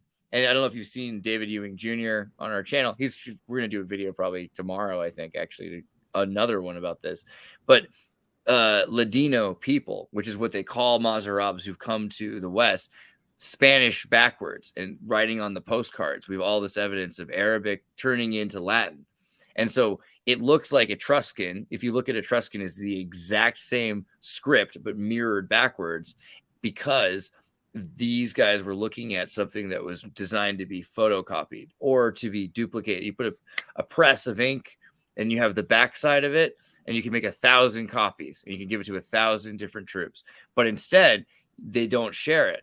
And they've got one group of people and they're learning to read it, and they're reading it backwards. So Latin is this weird concoction of backwards Etruscan, not just backwards, but like inverted, like satanic levels of backwards. And that's what they were burning people at the stake for doing what? For praying backwards, for doing the crossing backwards, so everything about Latin seems like this crazy invention. And who spoke what, right? Because German was spoke mostly by the French and the Spanish. French was spoken mostly in Holland and in Germany, and it's just a bunch of nonsense. and then we have Hebrew, right? Then we have Hebrew, a dead language for thousands of years, and then they decide that they're going to bring it back. How does one bring back a dead language? 1700s, 19th century. Yeah, it was like the 1800s that they start really. I got pictures of them in Ewing's talk, where we show these pictures of them designing the Hebrew language, and they're using the symbols the best that they can find from Egyptian Coptic, but they're totally basing it on Arabic. And they have you can see them with the Uthman Quran, literally, and looking at the old Arabic, trying to use it to figure out what, because here's the weird, Ian Crossland again, he'd mentioned this and it almost got him banned, I think. I like Ian. Yeah, he's a decent human being. I love him. He's like been my friend for years. Like definitely trust the dude. Like he means what he says, and he's thinking the truth. But he's asking about what does it mean to be Jewish, right? And they're saying, oh, the Hebrew alphabet, the culture. Well, at the end of the day, he's saying, shouldn't it be a belief? Because you got a group of people that are related to the other group of people. The Semitic peoples are all the same peoples. Theoretically, you've got Ishmael, you've got like Jacob and Isaac. These are all coming off. If this is the case, then all of them are the same blood. They're the same culture up until what? Until there's a belief shift. So Arabic's going to be the same culture. They're going to have the same words. And you see this in, like, for instance, Ra. Ra is a word in both cultures, but Ra in Hebrew means bad or evil, right? So there's an immediate, you can say, yes. And do you think that where that Ra came from? The Lion of Judah. The onomatopoeia. That's something that it's more sort of in the UK, like in London. If you diss a girl or something, like particularly of coloured skin, if you diss them, they'll go Ra. Interesting. It's like it's bad. Whoa, that's bad. I didn't actually know that meant in Hebrew that actually means bad. I didn't know that. Yeah. I've got a friend who speaks Hebrew. I've got a lesson today at 5 o'clock today. I've got my first Hebrew lesson. Nice. So I'm going to be learning Hebrew. He lives in Israel. So that's Nia, awesome. his name is. The guy that does news, right? His news Esh channel. News. 13th monkey, News. 13th monkey jumping in. Merry Christmas, 13th monkey. Merry Christmas to everybody here. Mike jumps in. He's Merry like, "Come on, Christmas. Germanic's the root, not French." Is that what he said? I think I don't want to screw it up. To the root of Dutch. Dutch, yeah. And my buddy Kyle, what up, Kyle? KY Smooth, my streaming partner on Twitch and The Science of Sound. We're going to be doing an episode on New Year's together.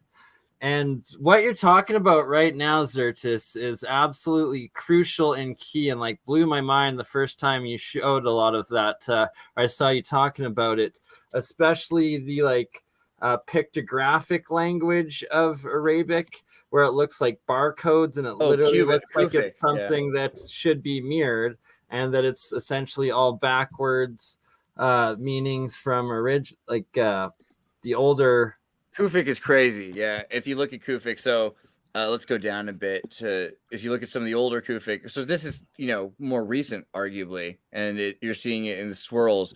When you look at the original Kufic patterns, you start to emerge this kind of stuff. And these geometric, look, it's very QR code, right? Obviously, you can see the example there. And there's a symbol there that the Germans got in trouble for. But really, this is for Muhammad's and for Ali's written in spiral. So this symbol used to represent Muhammad and Ali. Oh, really? Muhammad Ali. What are your thoughts about Freemasonry, about the Freemasonry that exists now and the Scottish rites and everything, about that? Basically, they are the Moorish sciences. It's the Moorish Masons, that they were the original Masons, and then so that they're like the ones that rejected the stone, and then these ones from the Scottish rites are accepting the stone that the builders rejected, kind of thing. It's like they're the bad guys. The good guys and the bad guys. If you want to split the Masons into black and white, good guys and bad guys, it's the original. I'm always against putting things into black and white, especially because it's actually blue and red. And if you're a blue lodge or red lodge, right? Isn't it male and female? That might have been a better way to put it. The thing is, you've got the Berbers and the Berber culture, and what is left after the Spanish Inquisition and the destruction of the Arabic culture. The British. George Washington, cherry tree, Moroccan flag, right? You know this story? You've heard this story? So George Washington chops down the cherry tree. This is a very American story. George Washington can't tell a lie. He chops down his father's cherry tree. And he's like, "Did you chop down the cherry tree?" And he tells him, "Yeah, I did. I cannot tell a lie." Why? Weird story. Not true. Here's what is true, though. That Morocco was the first country to recognize the United States, kind of like the Haiti situation. Chile was recognized by Haiti, etc. The flag of Morocco is called the cherry tree. It is this red pentagram on a green pentagram on a red flag that looks like a vertical, staring down from Google Maps at a tree, right? Cherry tree. And after Morocco gave support to the United States to leave Britain, then the United States, George Washington, did not help Morocco in their pursuit to free and liberate themselves, which was important because, let's do it, Queen of England, Morocco, right? And I can't even spell right now. Let me just go back. It's there's no A. It's Morocco. I know how to do it, but my hands are backwards. This is a small MacBook Air. I need a real keyboard.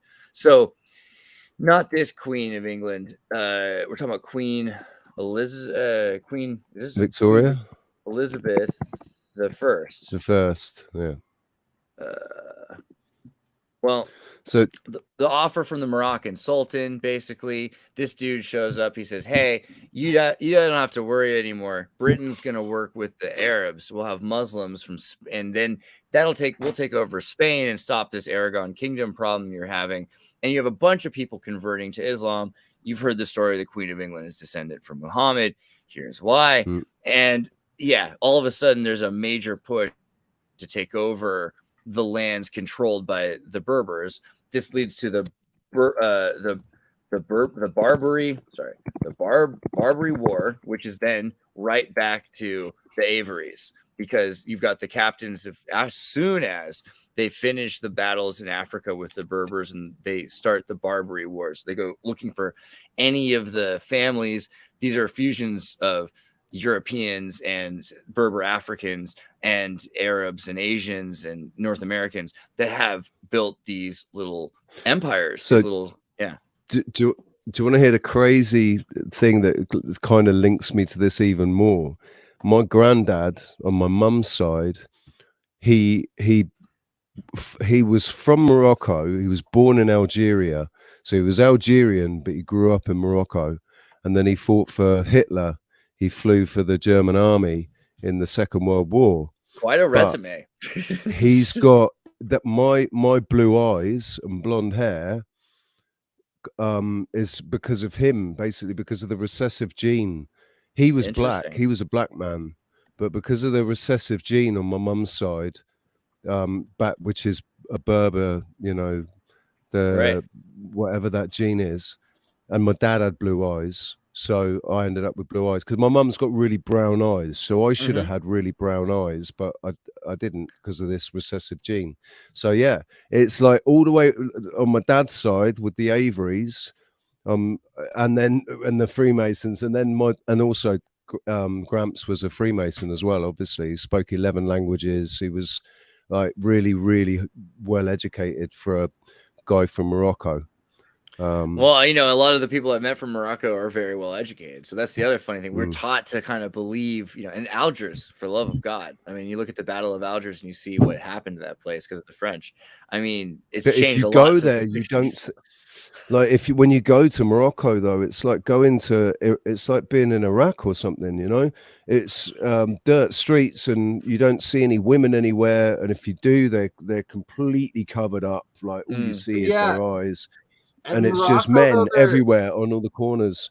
You know why? It's because Moroccan women are beautiful. Or still controls part of like the West Sahara or whatnot, and then there's also Shabab or Al-Shabaab, I think. Yeah, like the Islamist separatist like terrorist group. So it's like it's still in a crazy state of war all throughout Northwest Africa there.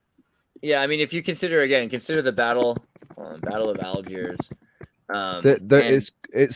It's totally intentional keeping Africa in this state of constant state of flux as well. These freaking guys show up and they stampede through. And don't get me wrong, I'm a kind of a Francophile. Like I love Johnny Holiday. But at the end of the day, they destroy Africa, and you've got for generations people stealing women. They see a woman, they think they're beautiful, they just take the woman, right? So wouldn't you, at a certain point, if you're sick of your women being taken, saying, you know what? From now on, all our women have to hide their faces. So they're not kidnapped anymore, by these colonizers. When I was in Morocco, I remember just thinking to myself, there's no women because they've locked them up. Especially if basically the only women that you saw were really old or really ugly. Unfortunately, it was just either really ugly or really old women. Hey, the new now, dude. I think you have to turn off the YouTube volume, though. Loren. Oh, you might need echo cancellation. Cancellation, brother. Yeah. Me? Yeah. He's got earphones on. Oh no, your microphone. You might have left the YouTube volume on if you're watching on YouTube beforehand. Did you close? No, I turned it off. Oh no, it sounds better now, actually. All right. Yeah, I turned it off. Hey, everyone. We're speaking from all over the world, so I figured I'd jump in from Japan and say hello. 100%, you're in Japan. That's where you are, bro. That's amazing. Konnichiwa. Konnichiwa. Yeah, we're everywhere. Nice to see everyone. So what's that? Canada. What's going on in Japan? So did Santa Claus show up this morning? No, it's nighttime. Usual stuff. It's Christmas Eve. Right, you're further than good point. It's closer to.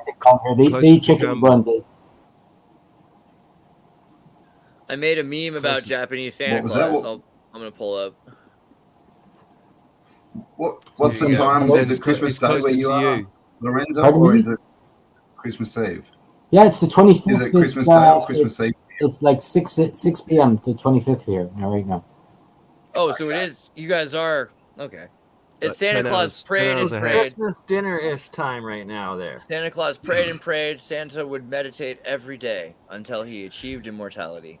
Yeah, supposedly there's a city here in Japan that they say Jesus visited in from 13 to 30 years old, something like that. I've heard those tales. I'm throughout all of Asia.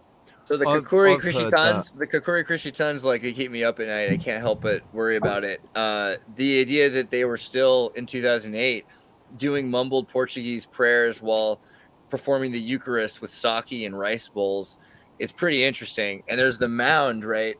Sake. Everyone says it wrong. Sake. Yeah. Sorry, but yeah, the hidden Christians were living in caves too. So there's hold on, let me see if I can fix that. Yeah, there's a lot of them around right now. They just wear nice suits and send their kids to school. Yeah. But I mean, that's like where's German underground? There's the mound of Jesus and his brother in Japan. So the idea that Jesus went from Spain to Japan, I like it. I like it a lot. And the Basque connection to Japanese with their same grammar. Yeah. Maybe my speakers are on. I'm trying to figure out how to switch to my headphones. That's good. I know how to do it in the settings, and then settings, audio. Once, yeah.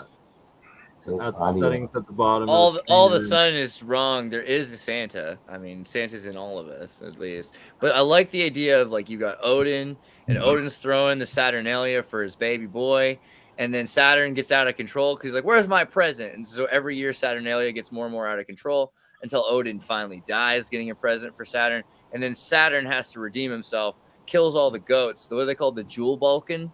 You know what I'm talking about? The Nordic goats. Do you know that Santa Claus was associated with goats originally? Well, is that related to Krampus and the Krampus story? That's way later. Yeah, so it starts into that too. It starts out with these, like, super optimistic goats. What is it called? The Jewel Balkan, right? Something like that. The Jewel Balkan. Men used to stare at the Yule Balkan. Actually, that's a whole other Instagram. This is what I love about your brain, Andreas. This is what I love about your brain, mate. You've got this, like, encyclopedia in your brain, and you know exactly what you want to look for. It's brilliant. Thank God it's there to find. I mean, it's, now with AI too, because I was looking for a bunch of Yule Balkan pictures and I couldn't find enough. But the idea of these goats that climb Christmas trees and eat the presents, right? And they give you presents, but then eventually the Yule Balkan. I mean, that's the white Baphomet. That's a really interesting origin that the Nordic people were interested in. But then the Saturn character wrestles the goats, right? Let me see if I've got my weird video I made of it. Saturn wrestles the goats and takes the goats' power from them for Christmas, and then that's when it becomes Santa Claus becomes was it how you say it? Krampus isn't really Krampus. I heard that the P's like silent or something. But so he has to stop the goats from eating the presents, eating the children, and eating the Christmas trees. And then that's when Saturn becomes Santa Claus. That's the rebirth of Saturn as this new character. See, I like what you said, right? When you said Santa's in all of us, there's a Santa in all of us, right?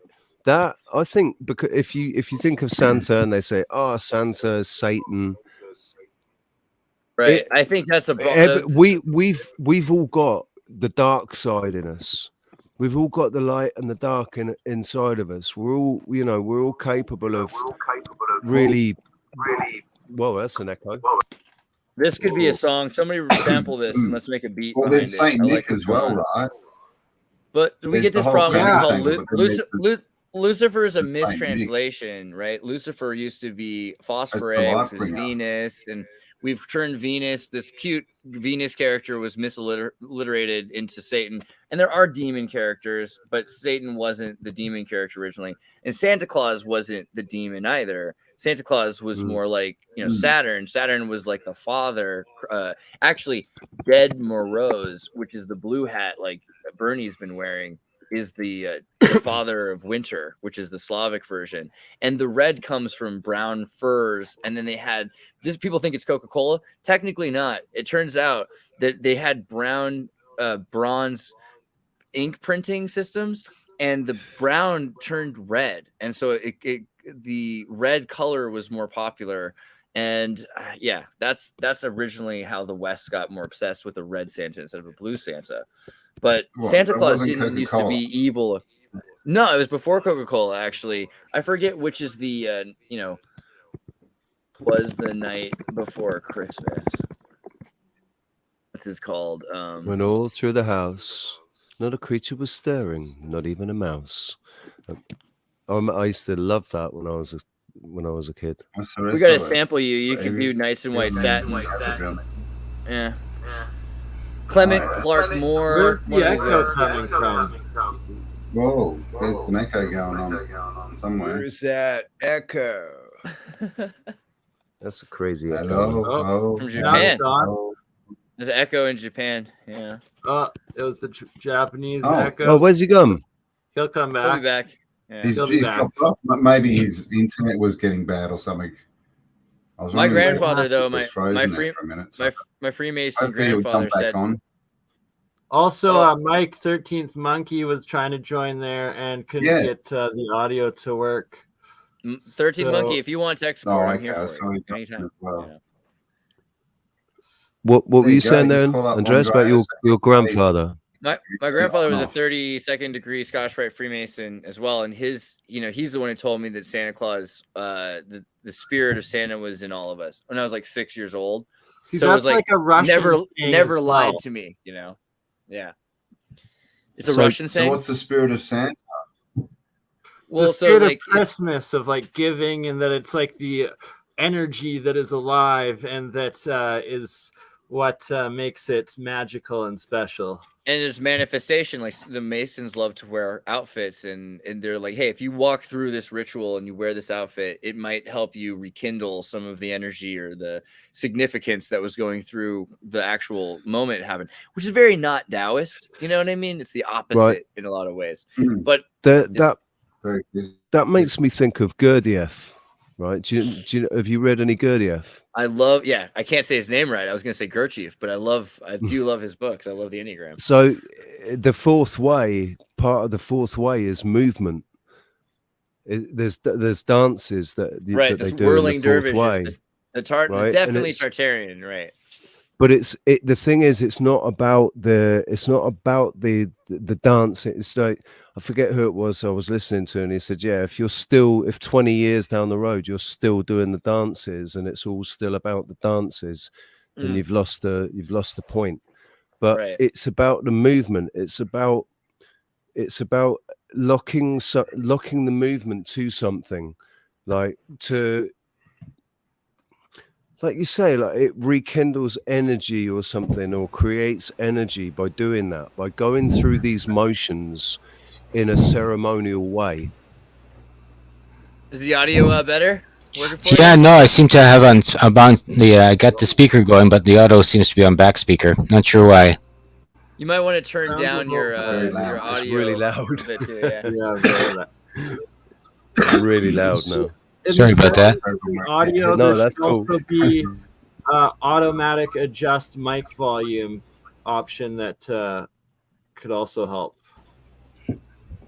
That's the only thing about StreamYard is you've got no monitor. You can't hear what you sound like. You can only hear what everybody else sounds like. So you can't monitor it at all. How's that? Is it better? I got it down. Yeah, Turn your sounds gain. No, that's turn your good. gain on. That's turn good. your gain on your mic all the way down and see if it gets to 50 on your audio settings. If that makes it better. All right, I got it down to 50. How's that, guys? That's pretty Yeah, that's good, man. Oh, good. Cool. Nice to be here. That's Hello, great. everyone. Hell yeah! Good So to see. you're in Japan. welcome, Why are you Mike. in Japan? What are you doing? Hey, Well- and then Mike's gonna make it. Good job, Mike. Well, my wife's Japanese. That's a good reason to start. That's cool. An amazing reason. Mike, is your audio? Do you need some help with your audio, Mike? Does your Mike need some help, Mike? I can't help that. Me? Mike, yeah, exactly right, Mike. OBS Figuring keeps out OBS or coming back in with OBS, so it should be. OBS keeps crashing my good. iMac. My iMac keeps crashing out on it, so I How can't does use it at OBS the work? moment. Do you Otherwise, have an I'd be M- using OBS. Do you have an M1 or what kind of iMac do you have? I don't know. Merry Christmas, 2017 Okay, i5. You should be fine. Oh, Merry Christmas, JC. It keeps crashing. It keeps like better. completely. It switches the computer off. Comes up with that. You know, an error has occurred, and we've had to restart. Let's the walk computer. through it later. It might be something to do with the GPU. You know, it's so weird. All these I'm little not settings. technical at all. I'll I like the fact that you've got Mac though. You've got a Macintosh, so I do. I use all the things. I use Windows. I use Linux as much as possible. But like the new Macs, the M1 chip is just so freaking efficient. And if you get the cheapest Mac, and you get like $600 for a Mac Mini now, so that's enough to run everything I need to do, basically. I've got a steal with this, mate. My laptop, it got malware in it or something. I got locked out of it. Couldn't switch it back on again. And the same day, my mate bumped into my mate, and he just bought a new MacBook Pro. And I was like, "Oh, mate, what are you doing with your old one?" And he said, "No, you can't have that, but I've got an iMac for it. That my i5, if you want that." And he's got. Sweet. He put it's got 24 gig of RAM on it. Oh, there He you go. put That's in the an most important extra. He put an extra 8 gig or something in a RAM. But Wow. yeah, it does the job, you man. could, But you could do great OBS video is editing, crashing yeah. it. OBS keeps crashing it, and also it's not. Anytime I try and stream if I stream straight to YouTube using OBS, it drops the frames. So, but it says that it's not sending enough frames per second.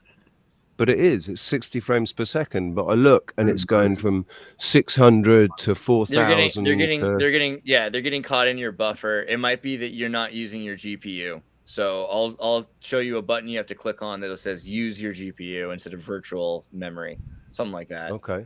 There's always That's what I need, man. always a stupid button. Yeah. Yeah, I got a new laptop, and it automatically saves everything to the bloody cloud and not to the hard drive. What scares me is that this is going to be Really? associated with masculinity. In the old days, you had to be a hunter and gatherer, but someday they're going to be like, "Oh, Andreas, that guy's manly. He can fix a computer." That's scary. We got to fix this society.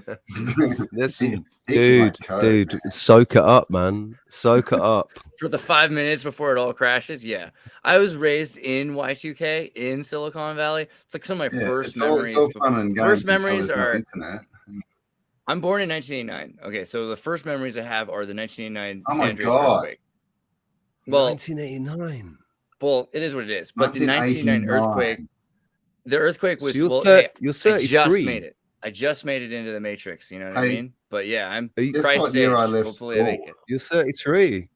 Well, you can. Illuminati confirmed, man. I 33. left school in 1989, dude. That's when I did year 12. Oh yeah. I left in 90. I was I left just in starting 94. play It's the school. whippersnapper. Technically, Yeah, though, man. I'm on the time back. I'm pretty sure I'm from the future, and this is my retirement lifetime.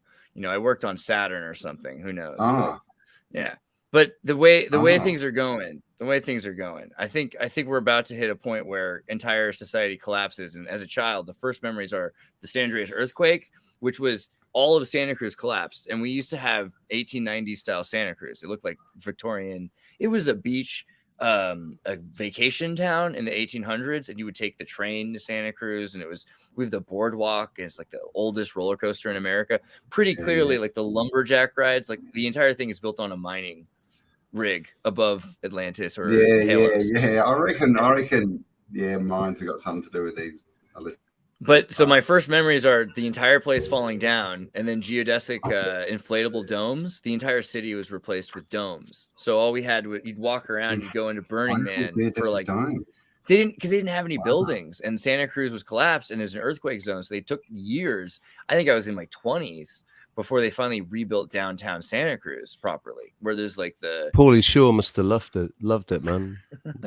Dome City. Oh, Paulie Shore. I have stories for days about him and one of my buddies, but it's not PG rated. And well, I wish I had Paulie Shore stories. For another, I do know a person. I do know the singer from the movie Biodome in the scene where they throw the party, because the band Wax plays Wax, where they're running in the fire music video, and that's Joe Sibiondo, my mom's friend's son, and he runs Sidewind Dummy Records, which is the indie record label, and they put showers in, which if you know bands. Man. They love showers, so that was the smartest move for a record label. That's like 3 degrees of separation, man. That's pretty cool. That's the most Kevin Bacon you can get. To the Paulie Shore himself. I know, right? But wait. So there was the earthquake. I'm sorry, because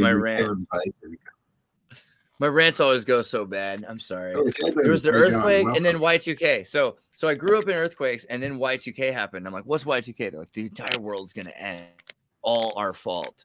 Because we built technology to save memory space, and we're all gonna die because of it. I'm like, well, how bad could it be? But like, my grandfather worked at Lockheed, and they're like, pretty bad. It could be pretty bad. So I don't know, but I always just assumed the entire thing was going to end with us making. I was selling disaster recovery and business continuity planning for Y2K. So that's good. So you were living well that year. See, there's for a short time, but then the company went as soon as it floated on the stock market and Y2K happened and didn't happen, then they went bust. Well, that's a great business plan, but it's pretty short-lived, isn't it? Well, you just gotta, you know what? The guys who run that, they just rebrand for the next disaster. Then it was 2001. Remember 2001? There was terrorist preparation. So it's not like they run out of things to worry about. 2012 was the next one. That's why to get out of that game, man. That's why I had to get out of that game. That's not for me. John, I'm sorry if I offended you. Earlier, who asked this question? Someone asked. Trid asked, "Why is it called Silicon Valley? They're rubber puppets." Try D. Try D's in there, is he? Well, big up, mate. How you doing, man? It was called the Valley of the Hearts of Delight. I don't know if you ever watched that fun and fancy free Mickey Mouse cartoon where Mickey Mouse and the Jack and the Beanstalk and the harp. Remember that? They call it the Valley of Very Happy because everyone was very happy. And then there's the harp and there's the giant. You know what I'm talking about? That story? A little bit. That's what. No, but I love that accent. That's Ludwig von Drake, and it's a poor Ludwig von Drake. Mickey Mouse is a ho ho ho ho. I think you're gonna have to do that again. Exactly, much more. Yeah. You're gonna have to. Yeah. Where did I bet you do a good Klaus Schwab. Yeah. Come on, Minnie. I bet you do a good Klaus Schwab, man. Valley of Hearts of Fourth Industrial Revolution. It was called the Valley of Heart's Delight, and then they realized they could tear up. It had the most fertile soil since the Fertile Crescent. There's nowhere besides maybe Israel that's kind of similar, hence the value. And people were constantly finding there was minerals there, so they tore it all up and they destroyed a lot of it. And now they call it Silicon Valley instead of the Valley of Heart's Delight, which is interesting. But Silicon's cool because if you go to the beach in Santa Cruz and you step on the sand that they brought into the tourist beach, it burns your feet. But if you go to the Silicon beaches, it's cold to the touch, right? Because the silicon doesn't absorb the heat. Huh. You now, were you saying you had to jump off or? Yeah, I got to go off soon. I just wanted to say hey to everyone. I was only here for a few minutes. I'm on my way out, visit my wife's family. So I just wanted to say hello. Say hello to Andreas. Bernie, finally get to say hello. 100%. And yes, we will get something done in the cup. I'm sorry for ranting your entire time. Oh, good. I've been watching for a little while. Magic Treehouse guy, I like your stuff as well. I wanted to say I've been watching you for a while, so I just want to say hello as well. Thank you, man. Thank you. Maybe. Thank you very much. Yeah. Maybe we'll all get a chance to chat some point in the new year, and I want to invite you all on and have a good chat of consciousness. Yeah. And while you're in Japan, if you can ever get some on the ground video or footage of any of those giant star temples or like the Emperor's Palace or Royal Palace or those sort of areas. I've got Kamala and I are going to do something in the new year. Yeah. We've got lots going on. Like I'm in the Kansai region, Osaka. So anything around there, Kyoto. Kansai, I'm going to look into it, and we're going to talk about it. Is that where? Yeah, I can get it covered. Yeah, Is some that what those strange, burial mounds are? Yeah, we're doing. yeah, some strange alien stuff going on around here. No doubt. Yeah, Nothing, yeah, nothing good like point, what they Mike. said. We got Mike, and all right. Origato, sayonara, the now song. Arigato. Well, have a good dinner, mate. Merry Christmas. No, no. Go on, Talk Merry to you in the Christmas. New Year. Wanted to say hey to everyone. Thanks so much. I Yeah, appreciate everything you guys are doing. I'll talk to you soon. Guys, check out the new now Appreciate you. channel. Good night, The link mate. should be in the description. Merry Christmas. Merry Thanks, Christmas. Campbell. Nice to see you, man. Yes, Merry yes, Christmas. New Now. Everyone go and subscribe to the New Now. No, the New Agora. That's what it's called. The new Agora. See you, Okay? mate. You tricked us with your description. 13th Monkey, how Anyways, you doing? good. Nice. He did. it Right? working? The New Agora. I just heard 13th Monkey. Mike, is it you? We got Yeah, Mike. working? We do. Oh my God! If you turn up Yes. your mic, it's gonna make me so happy. I don't know. I Is it can't better? hear. I can. Yes, there he is. Yeah, You need just more mic, new mate. microphone. Yeah, all of this new microphone stuff Oh. is really like taking a bit of getting used to. You sound Mm. sexy. Pretty It's like decent, dude. Howard Stern's mic right now. You're doing great things. I am really impressed. This is it. Oh, did you say Howard Stern was sexy? Because No. I His say- microphone. His microphone. He uses a Shure SM7B, and it's a good. Oh. No, Howard I've got a Stern's I've got a microphone is sexy. with the They're cloud nice. lifter. Sure, they're nice. I like those. Actually, I'm sorry to tangent, but what kind of microphone do you use, Avery? I've been dying to know the whole time. Audio backs. Oh yeah. Yeah, Is it a it car? was like, or how many cars? it was like It was like $37 or something. Really? You know, it was it was a looks cheap very expensive. USB looks, mic. looks really Nothing- fancy. Nothing will. Looks all right. Nothing will replace actual talent of using a microphone. I had like an expensive microphone. I suck at using it. It's not going to sound nearly as good. Avery's, you're actually using it right. I know. I've got an expensive one too. I've got the same as yours, Andreas, and I'm the same. I only just worked They're out not if bad. you turn a knob, it like record different So, angles and stuff. And I'm like, I went to that's YouTube fine. and I looked it up. I looked it up and there's like 4 features of the cardioids here, right? So the microphone can Yeah. record in every direction or in infinity, but there's one that looks like a heart or a butt, right? And that's the one that aims the cardioid just directly at me. And yeah, that's the. So if you're at home and you have a microphone, YouTube how to use it. I got a Sennheiser as well, but it's a cheaper Sennheiser, so it's not the cone isn't so good on it. But it's sort of directional. It's got it works for singing, and it plugs into the desk as well. I can't plug this into the desk. So, but yeah, this is cheap, man. I'm really impressed with it. Really impressed for the price good. that was paid. It is, yeah. Yeah, I paid a lot more. You sound pretty good there with the cheap microphone. Well, I bet you what we need to do, Mike, is we got to turn your gain. We got to turn your gain down, and then we got to turn off automatically adjust volume and bring that to 50. Usually, I don't know what you've probably done all that, but That's what I've done. All right, just take How all do you the echo undo cancel this? What- with earphones on and echo What's that cancellation off. It says automatically Is that in adjust. yeah, Yeah, turn off automatically adjust. Turn that off. Oh, automatically What is it? adjust. Okay. Up the mic. Oh, Never automatically drive your car, you know. So yeah, and then 50% Okay, the so how's audio. that? Do I sound better? All right. Campbell, you so should turn yourself uh, all the way up. I think you're a little bit low, or have been, This is better. or no? That's My pretty good. Maybe bring it to volume or- 6. Maybe bring it to 60. I don't know. Or you guys decide. I think 50 is probably fine. Hey, I can you turn my tell me. volume I'll up. just Is keep that waffling better? about all of this stuff. That's a bit better. Merry Campbell. Christmas to all you, by the way.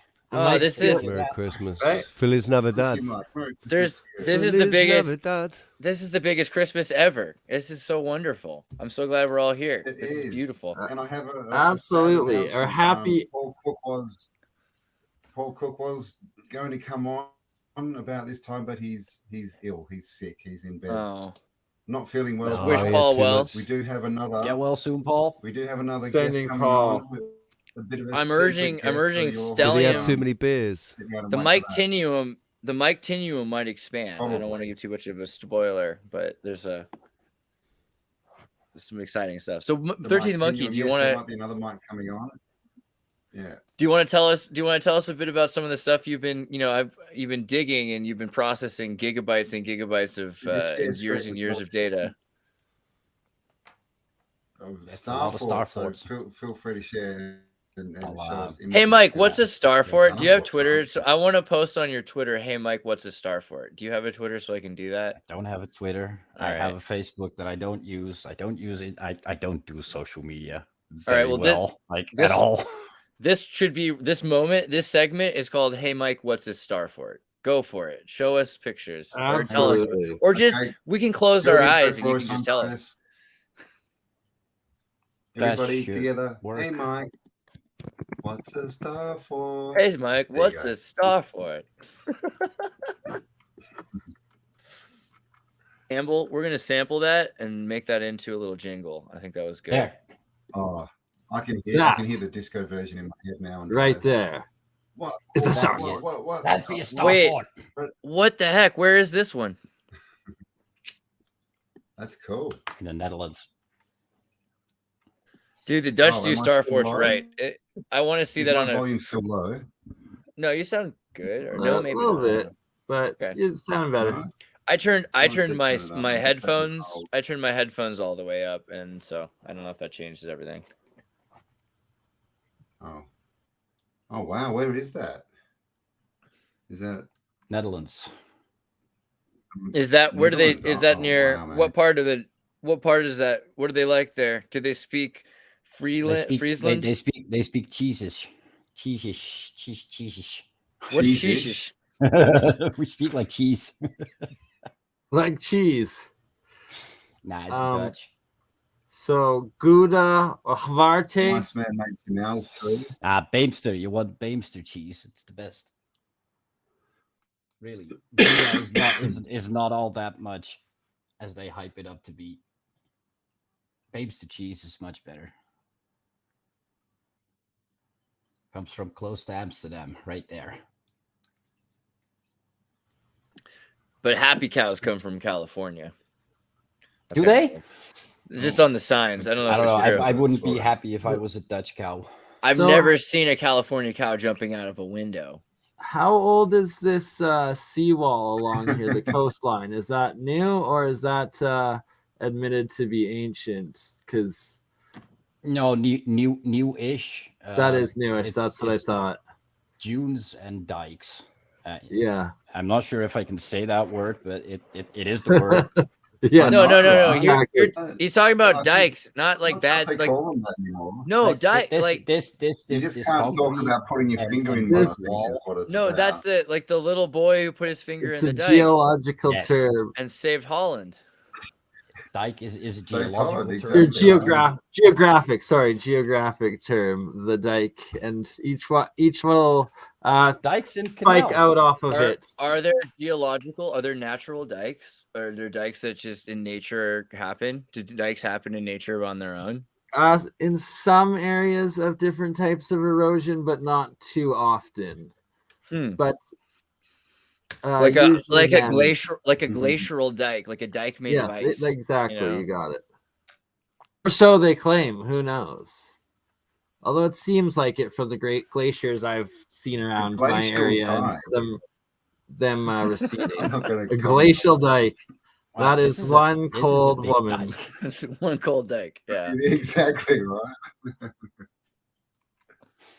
Well, That's is what that the under- Dutch is that do. under the They water, build a that dike. seawall? The Dutch. This is what the Dutch do. They build a dike around a lake, and then they empty it, and they build houses in it. So they're the exact opposites of beavers. I'm currently 3 good meters point. below sea level. The Dutch are anti-beaver. The anti-beaver. All right. There's something going on here with dikes and beavers. God. We've got Oh, a thing going goodness. here, right? Take I the hate- clip at 3 hours and 2 minutes because that was gold. Yes, Xirtus, you got this little soundboard thing going, hey? Little mixer, is that That you? was not Or is that me, that's- Richie or Campbell? That was Campbell my on it. phone. That'd be Richie. Okay. We can hear it. I Richie's like right, it. Man. I do have a thing for that though. That's the future. The future is going to be bright. It'll The have a lot of future is soundboard. already here. It's off the phone today, next time the mixer. Wow, the The future only is here. time is now. Super true. Look at that bad boy right there. So some of the remnants I come here of at it. least once a week. Well, okay, so the Dutch Not were necessarily for the fact that it's a star city, but Is that So- one just across from it as well? You could see that other moat. sorry. Can you see that just across from that star? There's another moat which has got the bastion shapes in it. Just to the Yeah, right. it looks like there's one to the bottom and one to Just the top, essentially. right there, pretty much. Oh, you mean this stuff? That one I No, see to is the- one, and then that as Campbell's well, talking about the one on but the to other the side of top the and the river too. right. There, yeah, right there, yeah. Just there, yeah. So it looks like See that moaty remnants bit? of water in some areas, and then new development So- over top. So that would have been This is- leftover. This is where they had a castle.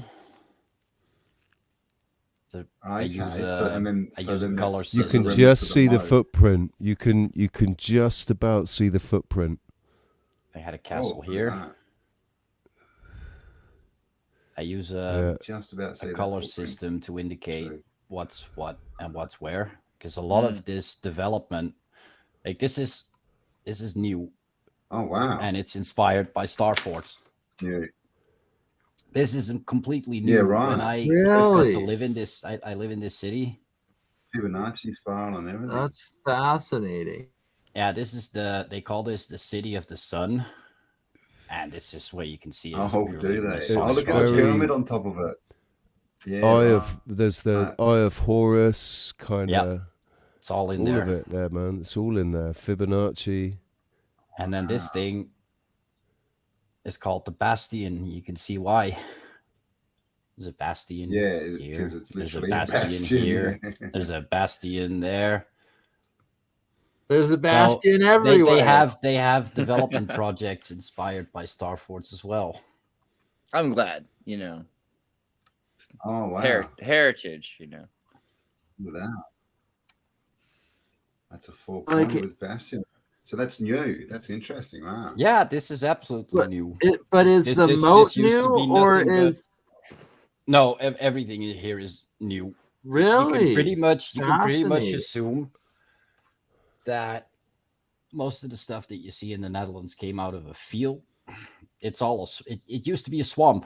Most of it is underwater. If you remove the dikes, it all turns to sea. 60% of the country. Wow. Yeah, right. See where that bit where it does look looks like like a nice water. Country though. This is Just the water. impending That there doom. right there where you know where it's dark, where it goes dark in the middle, right? I'm sure I saw old if you wall go in in a bit more, going a bit closer. I'm sure I saw there's something buried there. There's something. That wall. There you go. It This- just looks this like used there's An island. there's roads. It looks like there's roads and stuff underneath. Oh, they're creating land here all the time. They're messing around a lot with this lake. It used to be sea. This whole light colored area was made in the 1940s during World War II. This whole area, this island, was made in the 60s. And they closed off the sea with the biggest dike in the world.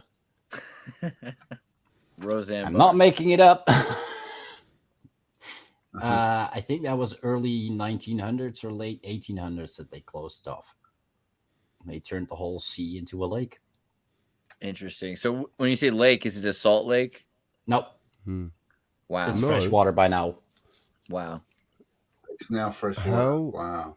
Yeah. I It, mean, was, they would it have used to to do be that, salt, wouldn't they? then Or it else turned brackish. The And land wouldn't be. Yeah, the land would be saltified. And the words of Nolan, damn. Good point. Yeah. it's the same here. The lighter colored areas are well underwater. This used to be an island. You could see the outline of it. We need to get someone to So help I'm us guessing all draw. that was above water at some point. Yeah, I want to see what like before you think. the old map. What did it used to look like originally? Yeah, Yeah, overlay oh, the there's- old Starfort maps and city maps onto it, right? in my sharing screen or Google Earth. Paging Victor Let's Boog. see. I think we see Google Earth. Yeah, we see your Google Earth. You're sharing. Yeah, I'm not sure if I'm sharing. Yeah, I'm sharing screen. There we go. Look at that. Is that Windows 10? Does it look that nice now? Huh. Yeah, I got modified. Looks great. Well, yeah, I'm still getting used to the whole thing. I've got a whole new setup since like 2 months or so. This is great. What kind of video card do you have? AMD stuff? NVIDIA? AMD. Yeah, it's all AMD. Nice. I don't know, 578 gigabytes. Something MSI. I could look up the specs if you really want to be like. We could do that later. That could be a specific. We can do that and talk about cars another time. But you know, I'm excited for you. I'm glad you have a good computer. You don't want to get me into cars. Never ends. No, I do, but it's going to probably be about electric cars and the history of Tartaria. Please not. You know. Stay away from electric cars. There's a scam. Electric car. They figured out in the 1800s. You know, electric cars, they're really nice in the city, and for pretty much everything else, they suck. Right? Yeah, we got to get people off of oil for some reason. I think cars tend to be best in cities in general. Then you have to build too many roads, and then the rest of the time you use trains, right? I mean, that seemed like the 1800s approach.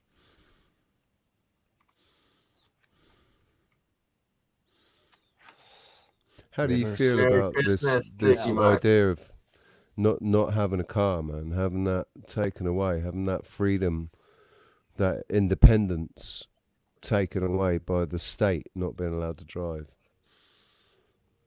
What are people's thoughts on that? I think it's happened to people really fast that they took away manual transmissions, so you have automatics, and then that was the first one. And now your car can stop itself for you. And pretty soon people are going to be driving their car less and less so that they don't. And the other thing is the insurance, right? If the self-driving car is driving, that means the car company's driving. So they're paying for the insurance if there's an accident.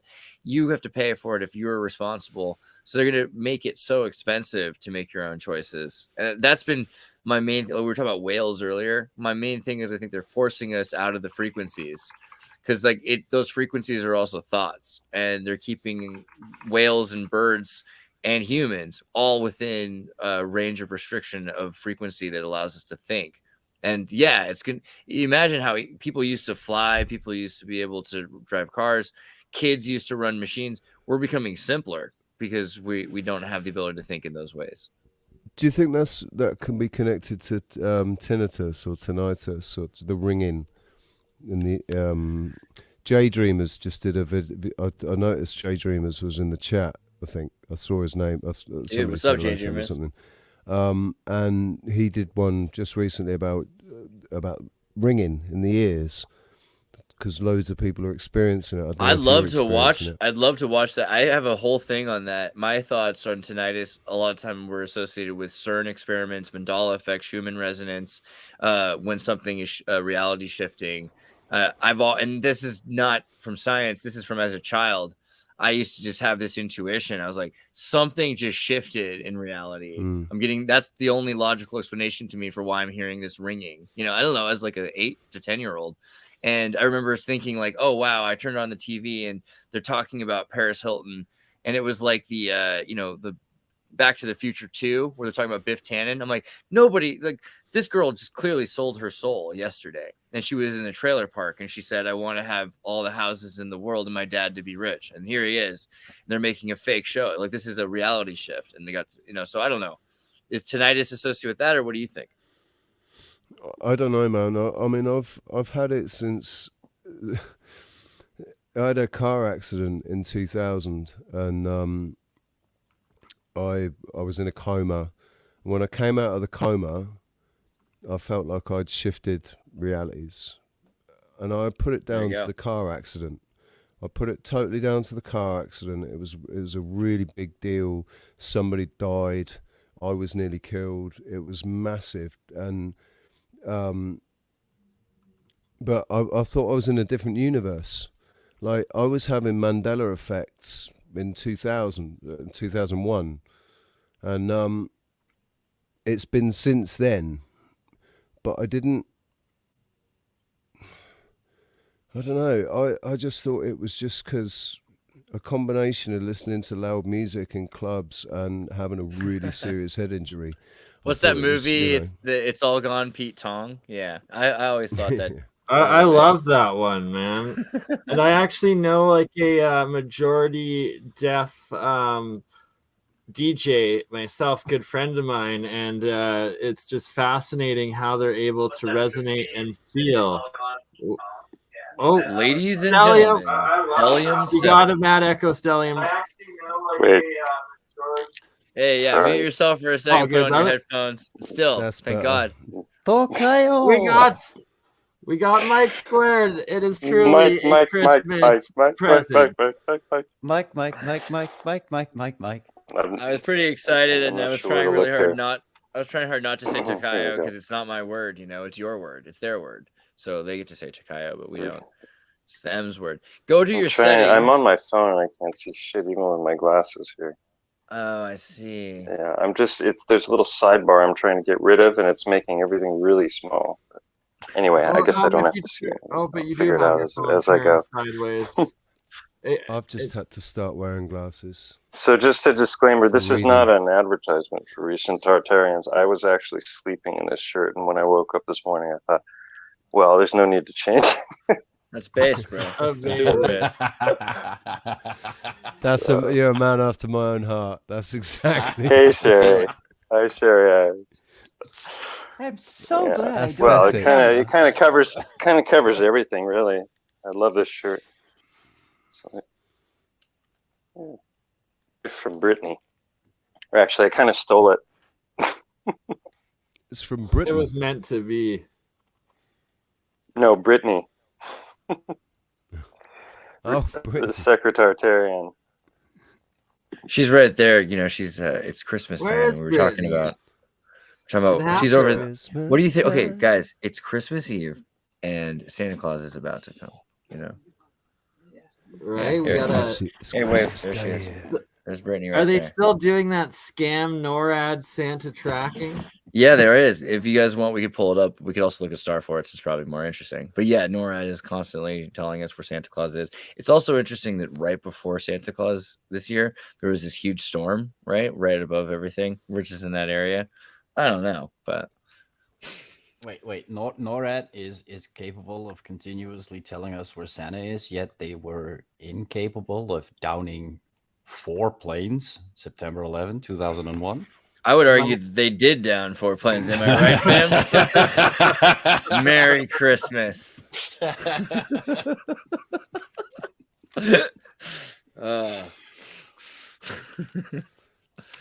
I smell something. No arguments here.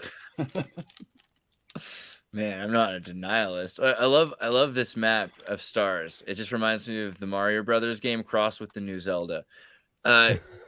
When I think about Holland and I think about how Holland was part of Spain and think about Spain was part of the Corbitt Caliphate and how the Caliphate was Arab and the Arabs love stars, this all makes a bit of sense to me.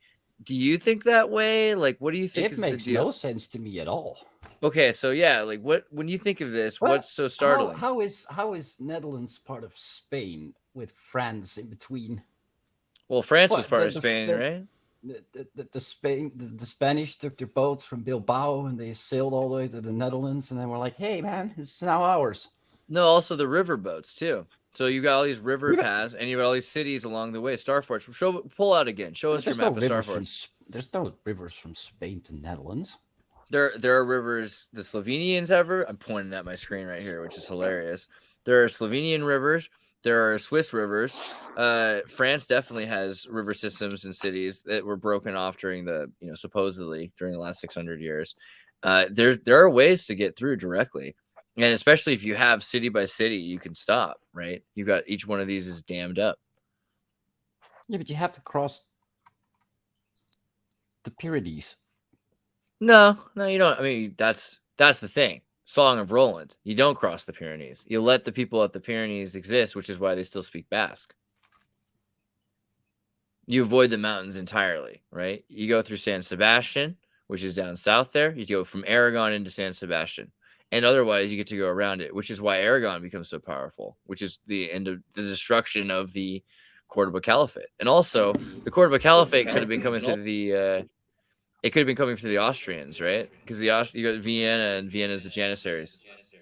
Did you say Aragon? Aragon, right there, is northeast Spain. Who's one of the heroes of Lord of the Rings? Is Aragon? Right, that's true. Yeah. Somebody's got an echo. Is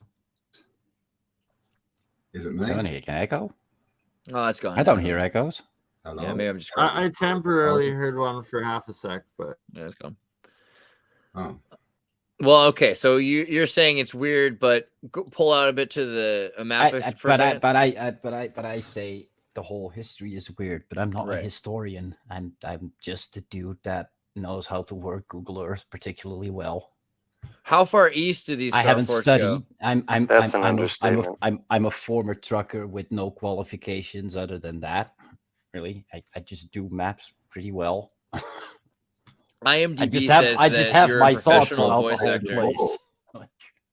place. Don't listen to him. I changed his IMDb to say professional voice actor. So that's the new mic. This is all. We are just part of the simulation and playing a video game. What is it? Our role-playing game. Well, okay, go look RPG. at. Can you look at Istanbul World of for a second? Warcraft. We're literally in World of Warcraft. We want World of Peacecraft, though. Hopefully that will come. That's my New Year's or Christmas wish. Just right there. Yeah, look at that. World of Peacecraft. I like that. It's almost as good as Glacial Dikes. So, but on the cold. Pop a cold one. All right, but what about the star fort north of Istanbul right there? I just saw, and it's a little above that. You just, I don't know. You had a thing you were pointing out. Hey, there you go. That's something nice. What, that or what? There's a couple there. There's up there. Those things. What are those stars up there? That stuff. Which ones? That one? That one? That one? Anything you want. That's green one. There we go. That's great. And then especially the ones in the middle, like the ones that you have to go through Istanbul to get to the Black Sea. As a sort of a by the way, it's not all star forts. It's castles, it's batteries, it's anything towers tying to fortifications. Have you found much in Australia, Mike?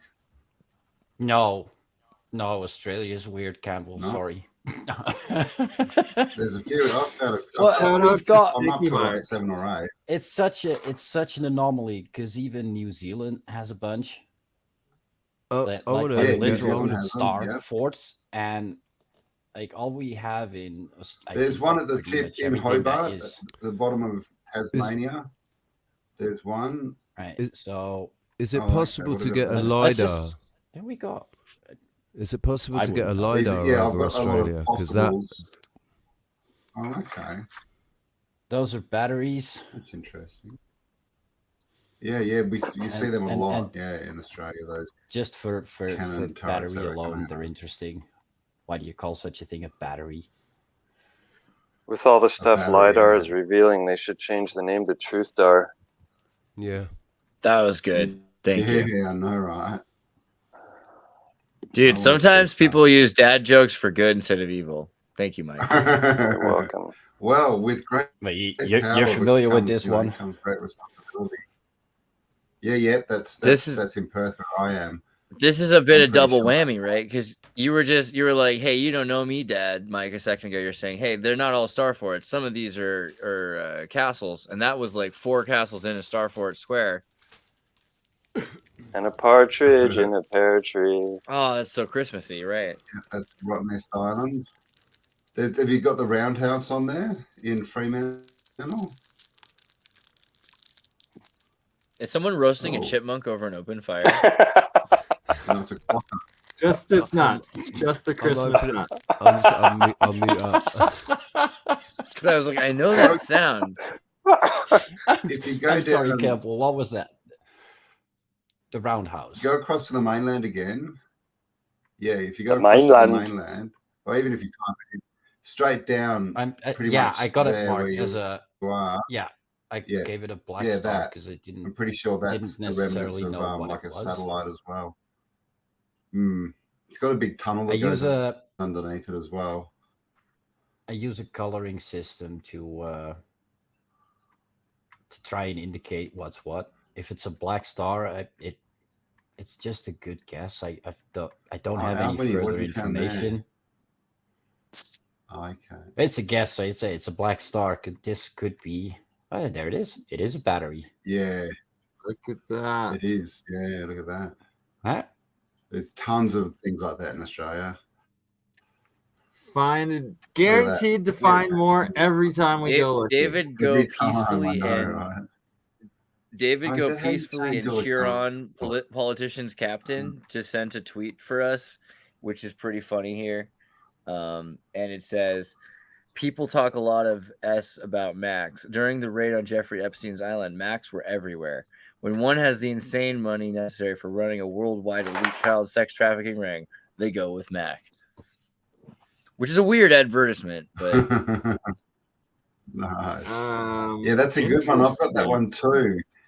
I'm pretty sure that's a star, but a lot of people sort of say, "Well, is it a dam? Like a dam like for cattle? Not that there's much cattle out there." But That's a thought. That's a it. thought I had, but the shape is a bit peculiar, right? For just a dam. I mean, I believe that they put. I believe that since then there've been cattle there. That's fair. You know, you probably bring your cattle there afterwards. But also, in that part of Australia, there's not a lot of cattle. Even if it'd be even more fascinating if that was natural, because then it would be like, does water make that specific geometry itself somehow, that fractal, and then they're harnessing or using that same geometry fractal to harness the power out of it some way. Getting back to like the Dr. Emoto kind but of it stuff. looks pretty darn identical to a star battery. It's pretty hard to believe that it's not. A very Merry Christmas and a Happy New Year. Let's hope it's a good one without any fear. Yeah, have a look at Thank you, Sticky Marks. Look at Adelaide City, man. I love you, Sticky Marks. It's fully just like an old. You can see almost the wall there. It's not there anymore, but yeah. Right. And Adelaide's also called the city of churches. It's full of cathedrals. Nunez Flower, I don't have my Moog here. I have it at the cabin, which tomorrow probably I will probably be able to show you. This is Australia we're looking at right now. Yeah. Merry Christmas to everyone. 468 of you watching across, lots of channels and platforms. Across the world. YouTubes, a Twitch, a Twitter, 2 Facebooks across the world. You know, theoretically, we could all jump right now and test the flat earth theory. Like, if we guys all just want to go outside instead and just see if we're able to, or something. Yeah. There's some, right? We could be looking. Shows that it's flat. Where's Stoops? We should have more people in the southern hemisphere watching. So yeah, if we all jump, all you guys in the north you should get knocked off your chairs, right? Is that what happens? I can currently for the last couple of days I've been able to see La Palma for the last couple of days, and it's 125 kilometers away, and it's only 2,500 meters high. So it shouldn't be visible, but I can see it. So that's my flat Earth. Nice. I like the electric universe thing. So earlier, Gaz was here. I wish we could have gone a little bit deeper into the. Martin, I'm sorry, you got to change it, or you're gonna get us kicked off of Facebook and Twitter, which we're also live on. What's happening? Whoa! Oh, is Martin here? Oh, we've got a special guest. Oh my God, we're getting. Are you kidding me? Martin made it. Merry Christmas! Oh, this is the best Christmas ever. Christmas present ever. Martin. Oh, you know, man. Merry Look at the Christmas, gang. Martin. Yes, Merry Christmas. Peace and love to you all. My heart just increased like 4 degrees just now. I'm so warm. Thank you guys for being here together. And Martin, this is just amazing. Gosh, sorry I was late. I had like a show last night, and I just like literally was in a coma. I'm just so stoned. Hey man, you got a family too. I'm impressed you made it. That's awesome. Merry Christmas. I'm glad you're No here. worries, mate. Merry Christmas, That's mate. The link came in late anyways, didn't it? So I thought it was like at Yeah, 6 o'clock this morning. Yeah, so- the irony was Bernie like set it all up and got us all ready. So Well, we showed up. Campbell did more on this one. I have to say. Oh, okay. Campbell said, because I But was he wondering. stole the idea of the like 20-hour podcast idea for me. Campbell But set that's it not up, really but steal because we partnered in it from the beginning. that makes more sense because that's a lie. We're co-creators. Different. I feel like Campbell and I were here to start, and I'm glad you showed up at all. Yeah, exactly. Exactly. Yeah, right. Well, Missed when it it's 2 supposed to be 8 hours to 12 late. hours long, I figured we got plenty of time. And Martin, you're not late. Like all wizards that are here, wizard arrives right when they intend. Indeed. Happy day. Man, No, so it's good, man. It's good. last time we talked, Martin, we looked at a bit What's about been going whales. off in your world? Yeah. What have you been looking Yeah, into, there's a- Martin? Fair few star forts in Wales. I visited my first star fort this year in the north of England, the Sconce, and definitely felt a weird Sconce? vibration. The Sconce, yeah, it was part of the English Civil War, apparently. But the vibe was weird when you were walking around there. I literally felt tingly on my fingertip. I feel like, wow, you know, there was stuff in the air, honestly. And my friend was with me. I felt exactly the same. She said, "Can you feel that?" It's like, yeah, it's this thing. So there's something going on with them electrically. Mm. And that was Yeah. hundreds of years ago. And it was Yeah, covered well, I with mean, grass. just So the whatever shape it and was, everything. it was under there. Yeah. But It's 100%. got That a bit wasn't. to do with frequency and all the water, you know. The water as Yeah, well, every right? single That one you of them see through connected all, with definitely. water. Mm. They go deep as well, really Look at that. deep. That's Where are we looking yeah. at there, Campbell? This Mike, is 13th Monkey's Mike got this, from right? 13th Monkey's doing this. Yeah. And I think we're in Sydney. This looks like Sydney near the rocks, is it, Mike? Sydney Harbour? Yeah, this is all the batteries in Sydney. You know them rocks. And there's lots of a island guy. ones in Sydney as well. There's a guy called Com Gidley. Sorry. He's like the Starfort guy. Do you know him, Campbell? Com? Holmes amazing. Colm He's- Gibney. Com's Yeah. amazing. Yeah. He was looking at them rock formations off of Long Island. And then when he magged down on them, he found that they were all just massive megalithic stones. Just being like buildings of previous times and now used as sea defenses. It's like really impressive. That was years ago he pulled that up. So that them Yeah, rocks right. on the Yeah, beach, no, you know. He's done really good work. Maybe you need some That's a closer good one. scrutiny. That's a good start. Look at that one. Shit. I'm glad you bring that up because both Paul Cook has found a lot of the same sort of megalithic foundations in the ones in UK where he's visited, as well as Dutch Since has really been finding that. And the funny thing is Dutch is known for his earthquake models and predicting, and that he got into star forts because he kept finding star forts, old battery star forts at most of these earthquake pinnacle locations. You also That's an interesting Xirtus, point. right? Were they somehow to level out the frequency to stop earthquakes, maybe? Some of them ones Dutch is showing are like literally hundreds and hundreds of miles across. You know, the one in Southern California. Have you seen that one? And it's got the impression of a star fort. It's just the scale. It's just No, the ones I'm talking about, right? I was confused at that at first too. So he's got two different types of star forts, those massive sized ones, but then also just like the little tiny battery ones, the most common battery ones. Those ones he's now also been finding buried old ones at a lot of these earthquake spots, precisely on the earthquake pinnacle spot. Right. It's just bizarre, isn't it? They were. What was there? Do you know what was there before, Campbell?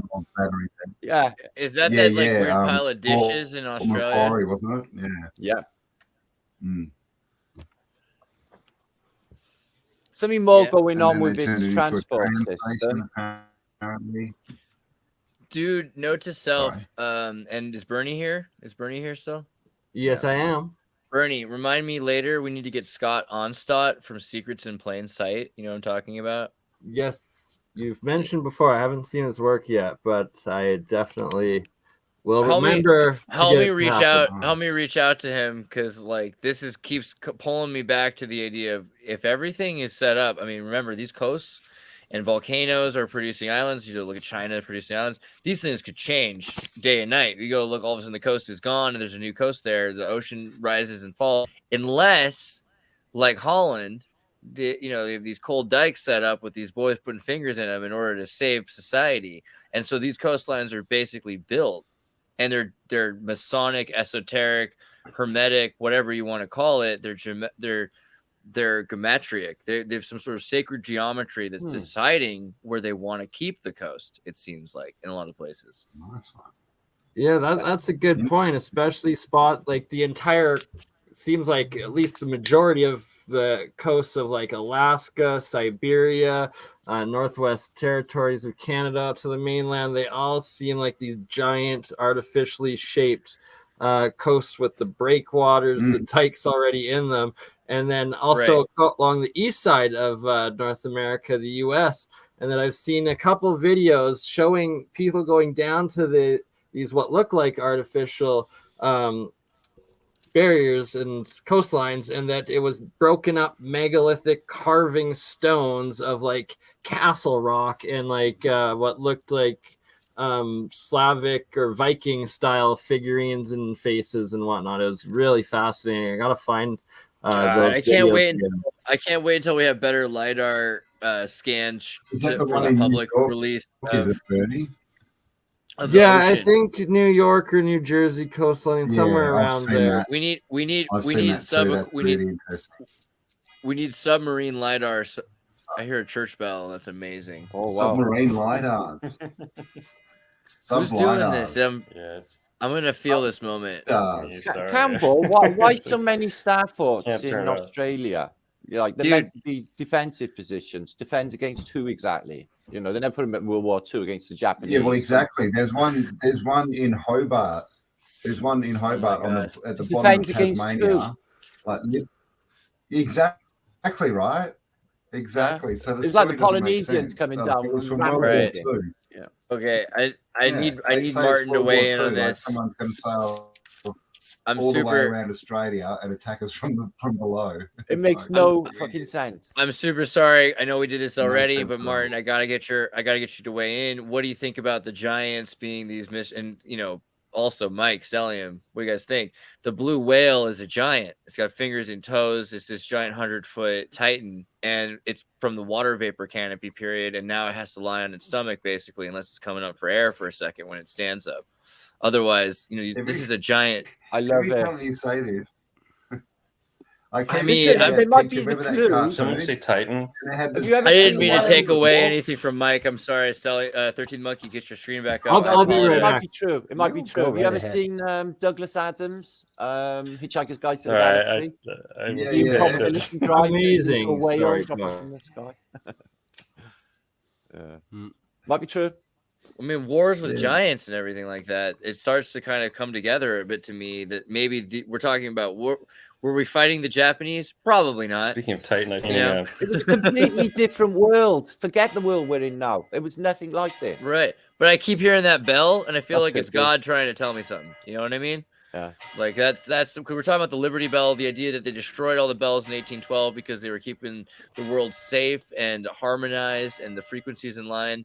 And it could be that that's connected to, when we had giants in the water vapor canopy period, when everything bells didn't have hammers, did they? Bells didn't have hammers. No, they had no no first clangers. design that didn't have the clangers. No. So that definitely suggests that they were something that vibrated because of frequency. In the air, it was something in the frequency that was making them ring without being hit percussively. And the ones with the old type of brass, when they rang, they sent the sound out sideways. Oh man, I'm gonna get freaked out with my whale theory. This is to the bottom and out sideways. This is gonna sound ridiculous, but I don't know. You watched Attack on Titan, right? you know, the giant show, and then they build these walls to keep out the giants, basically. Long story short. So the bells, whales have these sounds, and they have to reverberate. They hear the pitch, and then they sing that same note that they're hearing. So it sends this, and it's basically every whale is a transceiver that's keeping this tone going. And that article is showing how whales are not able to make their tones in our current conditions. They're moving lower down. Bells, though, similarly are producing this tone.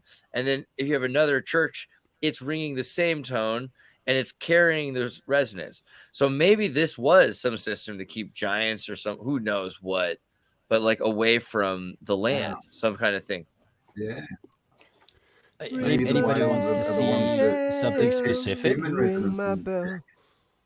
Well, I mean, then you've got Stellium 7 to talk to us about all kinds of things. I've seen pictures of elephants swimming. I don't know what you think. Giant elephant swimming is terrifying if it's coming towards you. Yeah. I cool often worry about the one in my backyard waking up. What, the giant elephant? Especially after seeing the movie Troll. Oh my god, right? Don't want that. Have you seen the game? Have you seen the game Ragnarok? God of War Ragnarok. Oh yeah, absolutely. I love that game. I like the idea that the giants to go into hiding, to hide from Odin. Man, essentially, they put their souls into the giant snake was originally a giant, and his soul was put into the like a Horcrux world style, snake. but almost like a daemon from Golden Compass, also now continued as his Dark Materials series sort of thing, where like the human soul turns into an animal soul giant. Or no, different. Sorry. Well, I mean, that's always been interesting to me. The Egypt, so Golden Compass, Freemason is F, right? That is the most. They wear aprons in the friggin' movie, and they have it's called a Golden Compass. I don't know what do you want to do, but they also have the Egyptian Hermetic soul, Rosicrucian soul thing going on, where they have these the Egyptians have the soul that has a separate. There's 3 parts to the soul. One of them is an animal. You know what I'm saying? And that's so interesting because we have this idea of humanity having a third part of the brain, which is taught. And without that, we become wolf child and we lose our ability to communicate. In fact, we never develop it. So we would just become animals again, pretty much. So there's this divine spark that's this third soul that's perhaps attached to every person. Scientologists talk about thetans, right? I was about to say thelema, which was like a Freudian slip. But they do too. They think about the agape. So there's something about this idea that you're connected to another consciousness. Gut fauna, we were even saying. Spirit animals. So is that the same as like higher consciousness? Or lower your gut consciousness. I mean, think about when a guy's gut gets super big, right? So your yellow chakra, your tummy chakra gets then your idiom gets really large as well. Big bellies, Yeah, I think you can be controlled by your nervous system is way more important than your brain is necessarily. Your brain's important, but they're just this trifecta. It's a trinity, which is kind of what the Egyptians are talking about for your mind. Yeah, I think there are 4 brains. There's the brain in your head. There's the brain in your heart. Your stomach has a brain of its own, and then your groin. All right, Yeah, cool. I was worried. I almost missed it. I was gonna say 333, and then genitals it kicked in finally. There's another one. Men think about sex just quick enough that I was able to. But there's a 5th. The fascial system is pretty profound, also. Thank God. I thought someone was gonna talk about the fascia network. And sometimes you just need to poop, and that's speaks to you as well. That's enteric intelligence. Is Gaz back? Is Gaz back? Gaz? Hey, bro. Hey, dude. I'm stoked because we were earlier talking a bit about flat Earth. Flat Earth British just showed up. Martin's here, and so we're thinking about the electric universe. And you had mentioned the electric universe, and I love the idea of. I mean, according to all of physics, we are on a flat plane. So I wonder, what do you think about that and how it extends to this? extends to. Have I missed something, mate? Or Oh, sorry. Just about the electric universe. The idea of the electric universe. Do you think so? Well, how far do you go with how flat we are? Well, mate, to be honest, I don't think like the Antarctic Treaty's there for a reason. We don't know how far it goes.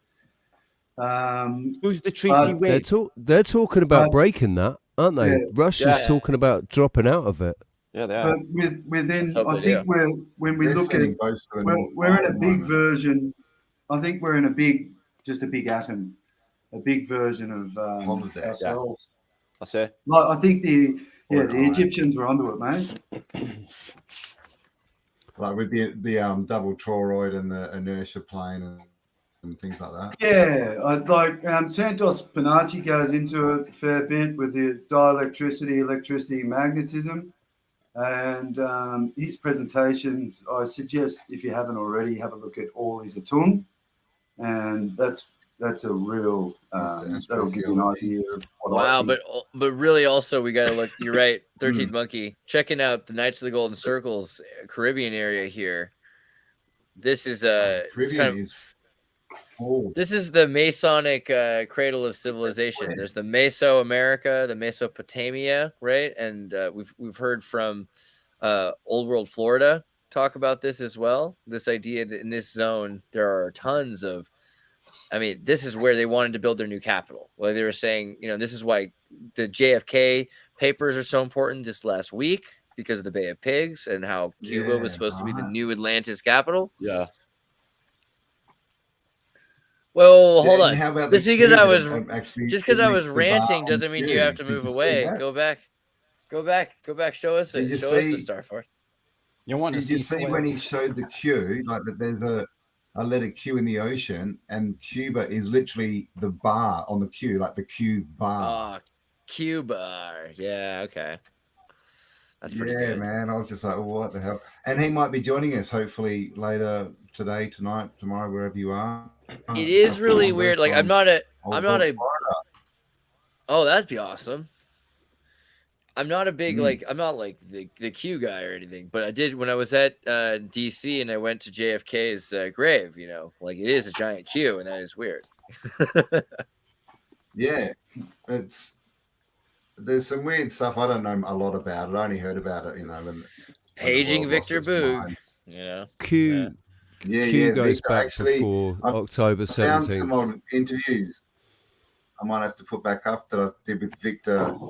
Geez, when my channel was like probably 4 months old or something. And so yeah, I might have to show them again. I need to get Victor back making videos. Which Victor?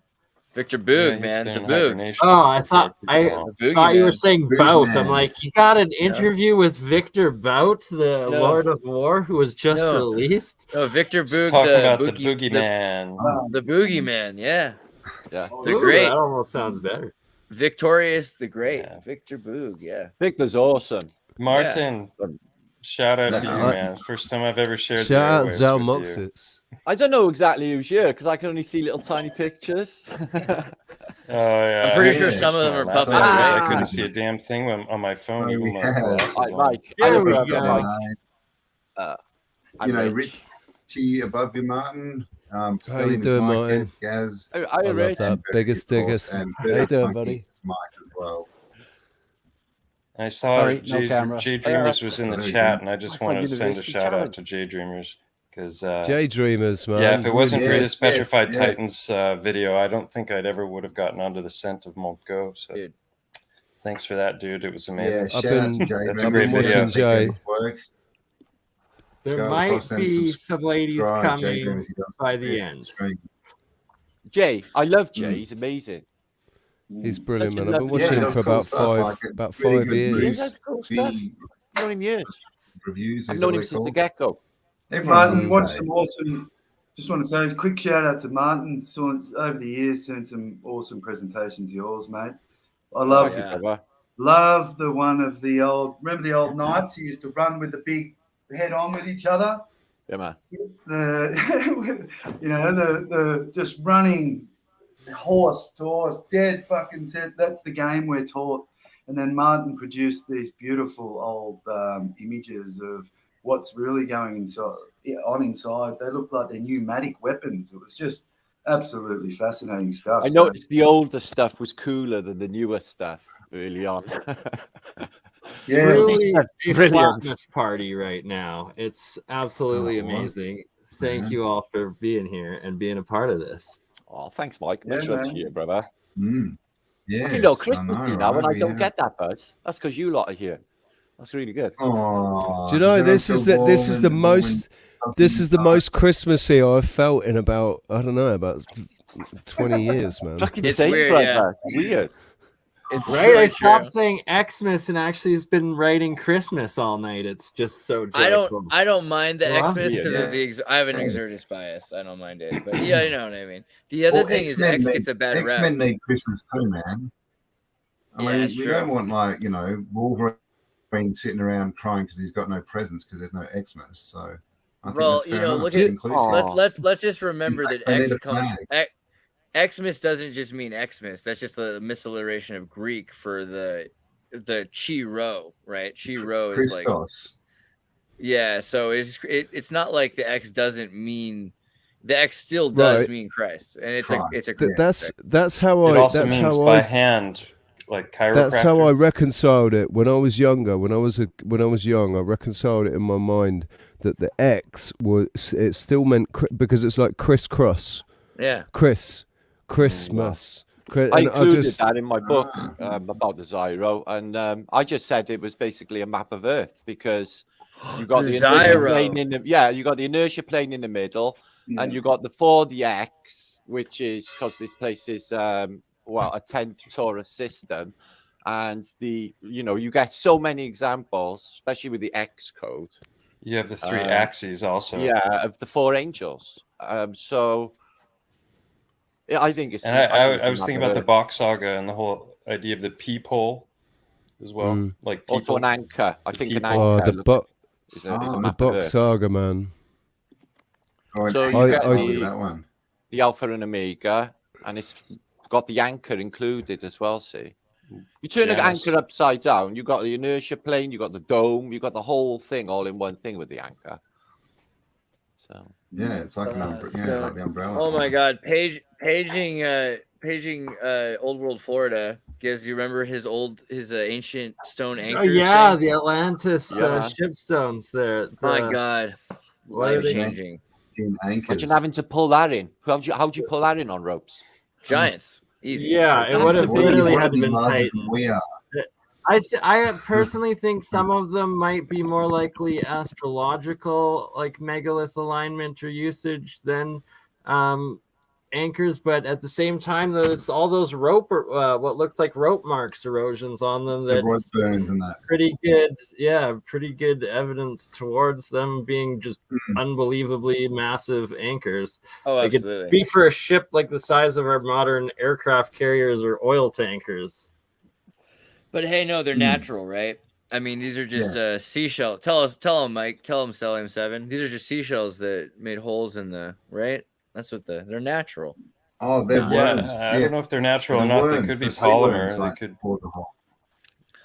Well, these ones are probably not natural. But how about heartstones? How about something? Oh, I've got heartstones. I got some sent from Germany recently. Oh yeah. Yeah. Isn't that amazing when you search for heartstones, you don't find any of those. And if you type Stellium 7, you get right to where you need to be. So everyone, make sure you go across and subscribe to Stellium 7 if you have not already. Right. Mud Fossil University. What's his name? Roger. Roger. Yeah, he did a good one on heartstones. Yeah, you know. I really love Mike's work though, because he's going through like he's picking up thousands of heartstones. It's just crazy how many of them that you found, and the amount of people that have tried to keep this research from being shown, like you just saw. And look at those, not fake little these sort of hearts, but actual muscle hearts, and that you're going through looking at the biology aspect, the composition of them. Right? Yeah. Like it's true science on another level that nobody is reach. That one you're looking at there at the top that I just showed, that's the aorta and vena cava. You know, I don't like the word convinced. They sit there right at the top. I don't like the word. I don't like the word convinced, but I am convinced, or I'm certain that they are. You know, it's like I've walked around here. I've walked around Tenerife the last couple of years, and the rocks and everything that's lying around. I've been walking around thinking how much of this was organic at one point. You know? Yeah. Yeah, I think a lot of the stone, like we know from the work of Paul Cook, that there's just a tremendous amount of geopolymer underneath everywhere, right? But you know, so a lot of that is you know, made from other materials, obviously. They've admitted that the pyramids of Giza are geopolymer as well, haven't they? They have not admitted it, but lots of people are proving evidence of it. I was people have done studies to show that they're man-made, but they haven't admitted it to the mainstream. Really, I was watching Theorus. Oh God, Ken Wheeler. Yeah, he just did a video on that. 100%. He just did a video on it, and he was saying that I thought that they'd admitted it. They were accepting it. But what's his name? Hawass, the Egypt dude. Oh God, he's a joke. He don't like me. The guy who walked out on the debate with Graham Hancock. It makes me want to spit every time I hear him speaking. It makes me want to spit. Graham Hancock? Dictionary under the word plans. The guy Graham Hancock I spoke to as well. So I got words. So what's funny? So I do a show Think Tank, and so one of my buddies, Eddie Lynn, who he did like comic art for like the storyboards for like Johnny Quest and stuff for TV, you know. And he did ayahuasca and hung out with Graham Hancock, apparently, because, you know, they lived in Mexico and stuff like that. I do ayahuasca with Graham Hancock. Never done it before, but if I was there, might as well. I hear you. Yeah. No, but like, so he basically says, like, in person, he dealt with him and he was kind of an interesting guy. And it got to a point where he had to sex it up for Joe Rogan in order to have a podcast and get his Netflix special and everything else. And at this point, everything he says is just so basic to us because we're like decades ahead of that research. But you got to remember, Grant Hancock's recent show right now, where he's proving that some of these ruins are not natural, like rock poop. Yeah, it's they're saying they're calling him like a white supremacist. They're like, hey, Indonesia, clearly you're. Yeah, like how dare you say Indonesia has something? Because history is racist. Yeah, so I don't know. So I'm not saying, you know, I'm not, again, with the whole, I'm not gonna like stick my neck out for him, but I'm not gonna trip him either. I don't think he's as bad as we think he is, but yeah, most people aren't ready for this. He was lovely to me. Yeah. Oh yeah. It's not Graham Hancock. It's not. It's not. But he hasn't said Tartaria, and I'll never forgive him. You know. No, it's that he's got his own genre of moving the collective conscious into accepting the reset reality of our existence, and that's the main part of it. And that our community essentially is growing because of the groundwork that he did, right? Actually, weirdly true. Like, so people right now that I consider kind of basic, you know, are like watching Netflix and they're like, have you heard about this Graham Hancock thing? Like, my dad's going to watch that show, you know? It's good. Yeah. 20 years ago, I had this thing. Exactly. And like, it's going out to the mass. It's a really good step to what we're doing. Yeah, it's right. Oh, it was nauseous to watch. I watched it 30 minutes. Jason Bashirs has got some interesting words to say about. Jason Bashirs. Jason Bashirs has got he's got a very definite opinion of Graham Hancock. Yes, because he says they've read the same books. They've read the same books, so Graham shouldn't have attributed the shards or whatever it was to years. you know, it's deliberate. It's very deliberate what they've done. That's true. Yeah, that's also true. But I think he does that for, okay, that's the other thing. So obviously he's saying things are way older than they are, but that's psychologically calming to people. Like, oh, well, that's so long ago, then I don't have to worry about it. It's not really important right now. That's like, because if you told a lot of people what we're telling people right now, they can't handle it. They just can't freaking they handle will call you a racist, homophobic, He's a white supremacist. Imagine what we Nazi, would be. or also say you're denying history, you know, denying their heritage, right? Because you're telling them their true heritage is that they were stolen, right? You know. The thing with Graham was an essential stepping stone for me on my journey, like not stepping stone. You know what I mean? Like, exactly. Graham Hancock was like Fingerprints of the Gods, man. Same for you. I read it. Yeah, man, brilliant. That's what I told him. And it was that. You're right as well. It was Graham Hancock and the likes of that helped open my mind up. I you know, that all helped me open my mind. Dude, I had such a David Icke moment. So I used to love David Icke when I was young. I was like, this makes so much. I was like a teenager and I was on acid, but I was like, this makes so much sense. And then I saw David Icke speak one time, and he's talking for 10 hours. You know what I mean? And part of the thing he says in it, he's like, if you feel like energy vampires are sucking energy out of you, and you feel less energy from something. And I'm like, you know what? And it wasn't originally, and maybe something happened. Maybe the queen sucked his soul out or something. But I started feeling like all of a sudden he was sucking energy out of me, like being there. And I was like, oh my God. And I felt like that. Yeah. But now I hear him talk, and I think he's awesome again. So I think that there was a time there where they, you know, controlled him. I don't know, or something happened. I watched the interview that when it happened with Terry Wogan. I was sat with my dad, and we watched the interview where he came out and he said everything that he said. Right, that moved me so hard and changed my life. Same here. I remember the way my dad reacted to it. You know, and it was like, oh, this guy's lost his mind. He's come out here in a shell suit and like chatting absolute. So he was written off for me when I was young. Did your dad like him as a sports announcer before then? No, my dad wasn't into football, so he didn't really give a shit about him. Got it. So yeah, that was the other thing as well, because he came from sports. My dad just completely disregarded him because he was a businessman. He was a Freemason. He was going to be king of the world. Bruce, thank you so much, man. We love you so much. And guys, thank you so much for being here with us. Yeah, man. Helping us. Big up. Thank you for Merry this. Christmas to you all. Hope you're having a Merry grand Christmas. day wherever you are. Or morning or evening. I'm supposed to be doing a Christmas gig.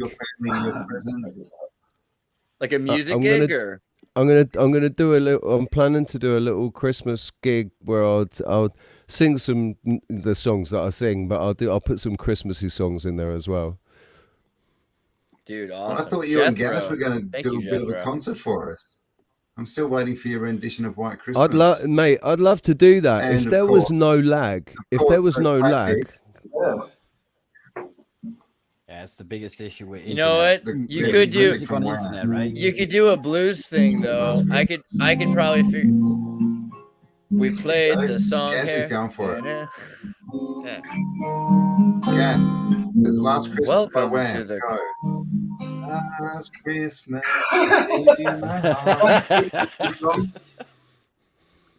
No, what we got to do is it has to be like full radio. I thought we were going for it.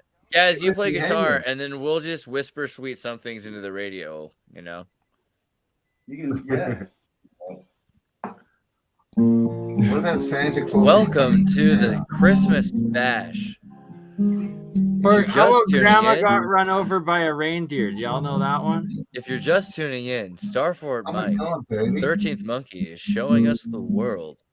Join us as we show you the starforts around Tartaria, aka your home. And that you're all stars on this realm. Zoom in with us to this starfort. Mike, tell us, where is this? This is at the end. We wish you rainbows and reindeers. It does make me want to talk like I'm making an anti-depression commercial. Your anti-depression Feeling commercial sad, voice feeling makes you alone. more depressed. Side effects include denial of the globe. Yeah. I'll tell you what, you don't want to be getting depression in Canada at the moment. Oh my God! Right. No, real you quick just cure, step yeah. outside for 5 minutes and just end your life like that, you know? Oh, No, God. it's even easier. You Just basically realize so many hidden star forts still in the Americas that you can find. Yeah, man. let's Oh, actually yeah. look should at some uplift American you. ones. Absolutely, especially Canada though. I think people miss out on America Canada looks because it's like like a a lot of teenager. But forests. that's just the thing, right? There's not a lot to show in America. Like I say, I use a coloring system, so when it's red, there was a star fort there. It's And gone. it's been warred out. Yeah, the worst, the manifest destiny. Yeah, though, and that's actually a lot of the ones where Dutch Sense now is finding like these worn out, buried ones where the earthquakes are, and that like how he got into our research and the fascination of it all. And then, yeah, you can kind of see these triangles that he within the lands now, and that he's found. Jay Dreamers is asking to join the panel. Sorry, Jay Yes. Dreamers is send him the link. Send Jay Dreamers I the just link. saw that. Don't put it in the chat though, Bernie. I would never, since a year and a half ago. Nah, Oh my Yeah, word! we'd love you to join, Jay. Where can we send a link? Are you on WhatsApp or do you have? Are you? email? Are you in our? Are you in my Discord? Are you on Instagram? One of the Twitter? What do you guys got? What you got? I hope you're in my Discord. That would be cool. Let's hope, Jay. Everyone should be. I just want to send condolences to Jason Marshall. Family dog died this morning. Oh, that's really sad, man. Shit. I thought you said it was going to say a human then, but no, dog. No, Oh, that's bad. Yeah, it's actually more serious. Yeah, for me, Don't start me off. For me, that's like for me, that's just as bad as a family member going. Yeah, I think it's usually a little worse. Listen, my rabbit's family. I can love my rabbit. Yeah. My dog could do no wrong, actually. So your dog's nice, Rich. I love your dog. Yours is cute. I got 2 dogs, man. I got 2 dogs now, haven't I? Yeah, because earlier this year, in January, I adopted Canito when Anna died. I adopted Canito, so I've got Canito as well. That's lovely. Yeah, lush dogs, huh? Well, my drummer from when I was 18 just recently died, and no one can piece together what happened to him. It's just incredible. His last post on Facebook was a post of him going to get the jab. The next was a post of a cemetery, and the next he was dead. There's a message there somewhere. True story. Fuck. Yeah, I mean, I can't see any possible reason why that might have happened, man. No. But it was, he used to drink a lot. Well, that must be it. Yeah. Because obviously there's absolutely no connection to him having the Jabadoo. No, the Jabba. There can't be any possible link there at all.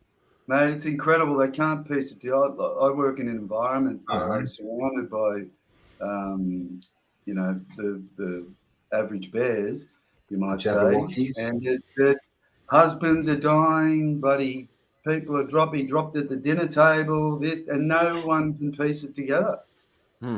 Well, the thing is, though, I've been asking people on my channel as well, because I keep having this splitting headache, really, really terrible splitting headache, and like every morning I get up, like everybody, and I smash my head into the wall as hard as I can, for a good sort of 5 minutes, and then for the rest of the morning I've always got this really bad headache, and I don't understand.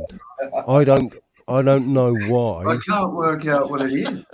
Take the spoon out of the coffee. Not smashing your head against the wall. Yeah, don't do that. Did you try that? No, there can't be any link to that. I mean, that's just coincidental. No.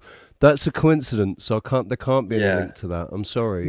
Correlation does not mean. Listen, causation. if you think there's a link, to that, you are transphobic. That's hot. Probably racist also. Auto hoaxer. Gold.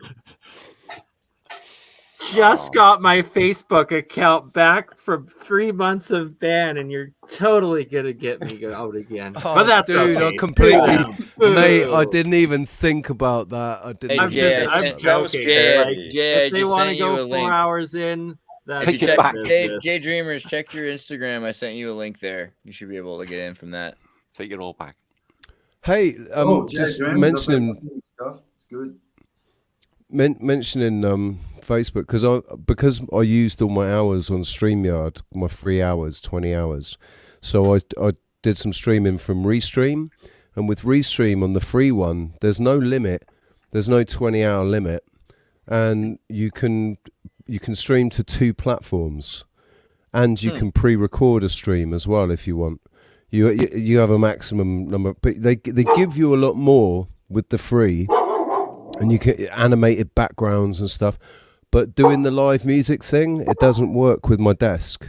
It just does not work with my desk, so I can't do the live music. I have to. StreamYard's really good. I worked that out yesterday. With StreamYard's really good. Yeah, and another thing too is that we found, me and Campbell, especially when it's like Australia to North America, a distance that it was just exponentially more choppy and delayed when we were using Restream over StreamYard. Yeah, I mean, arguably, so you want to get rid of delay. What you can actually do is you can set up more direct links, and you can have an OBS with a less lag. If you set up to go directly between specific IP addresses, it'll find the quickest paths between the places.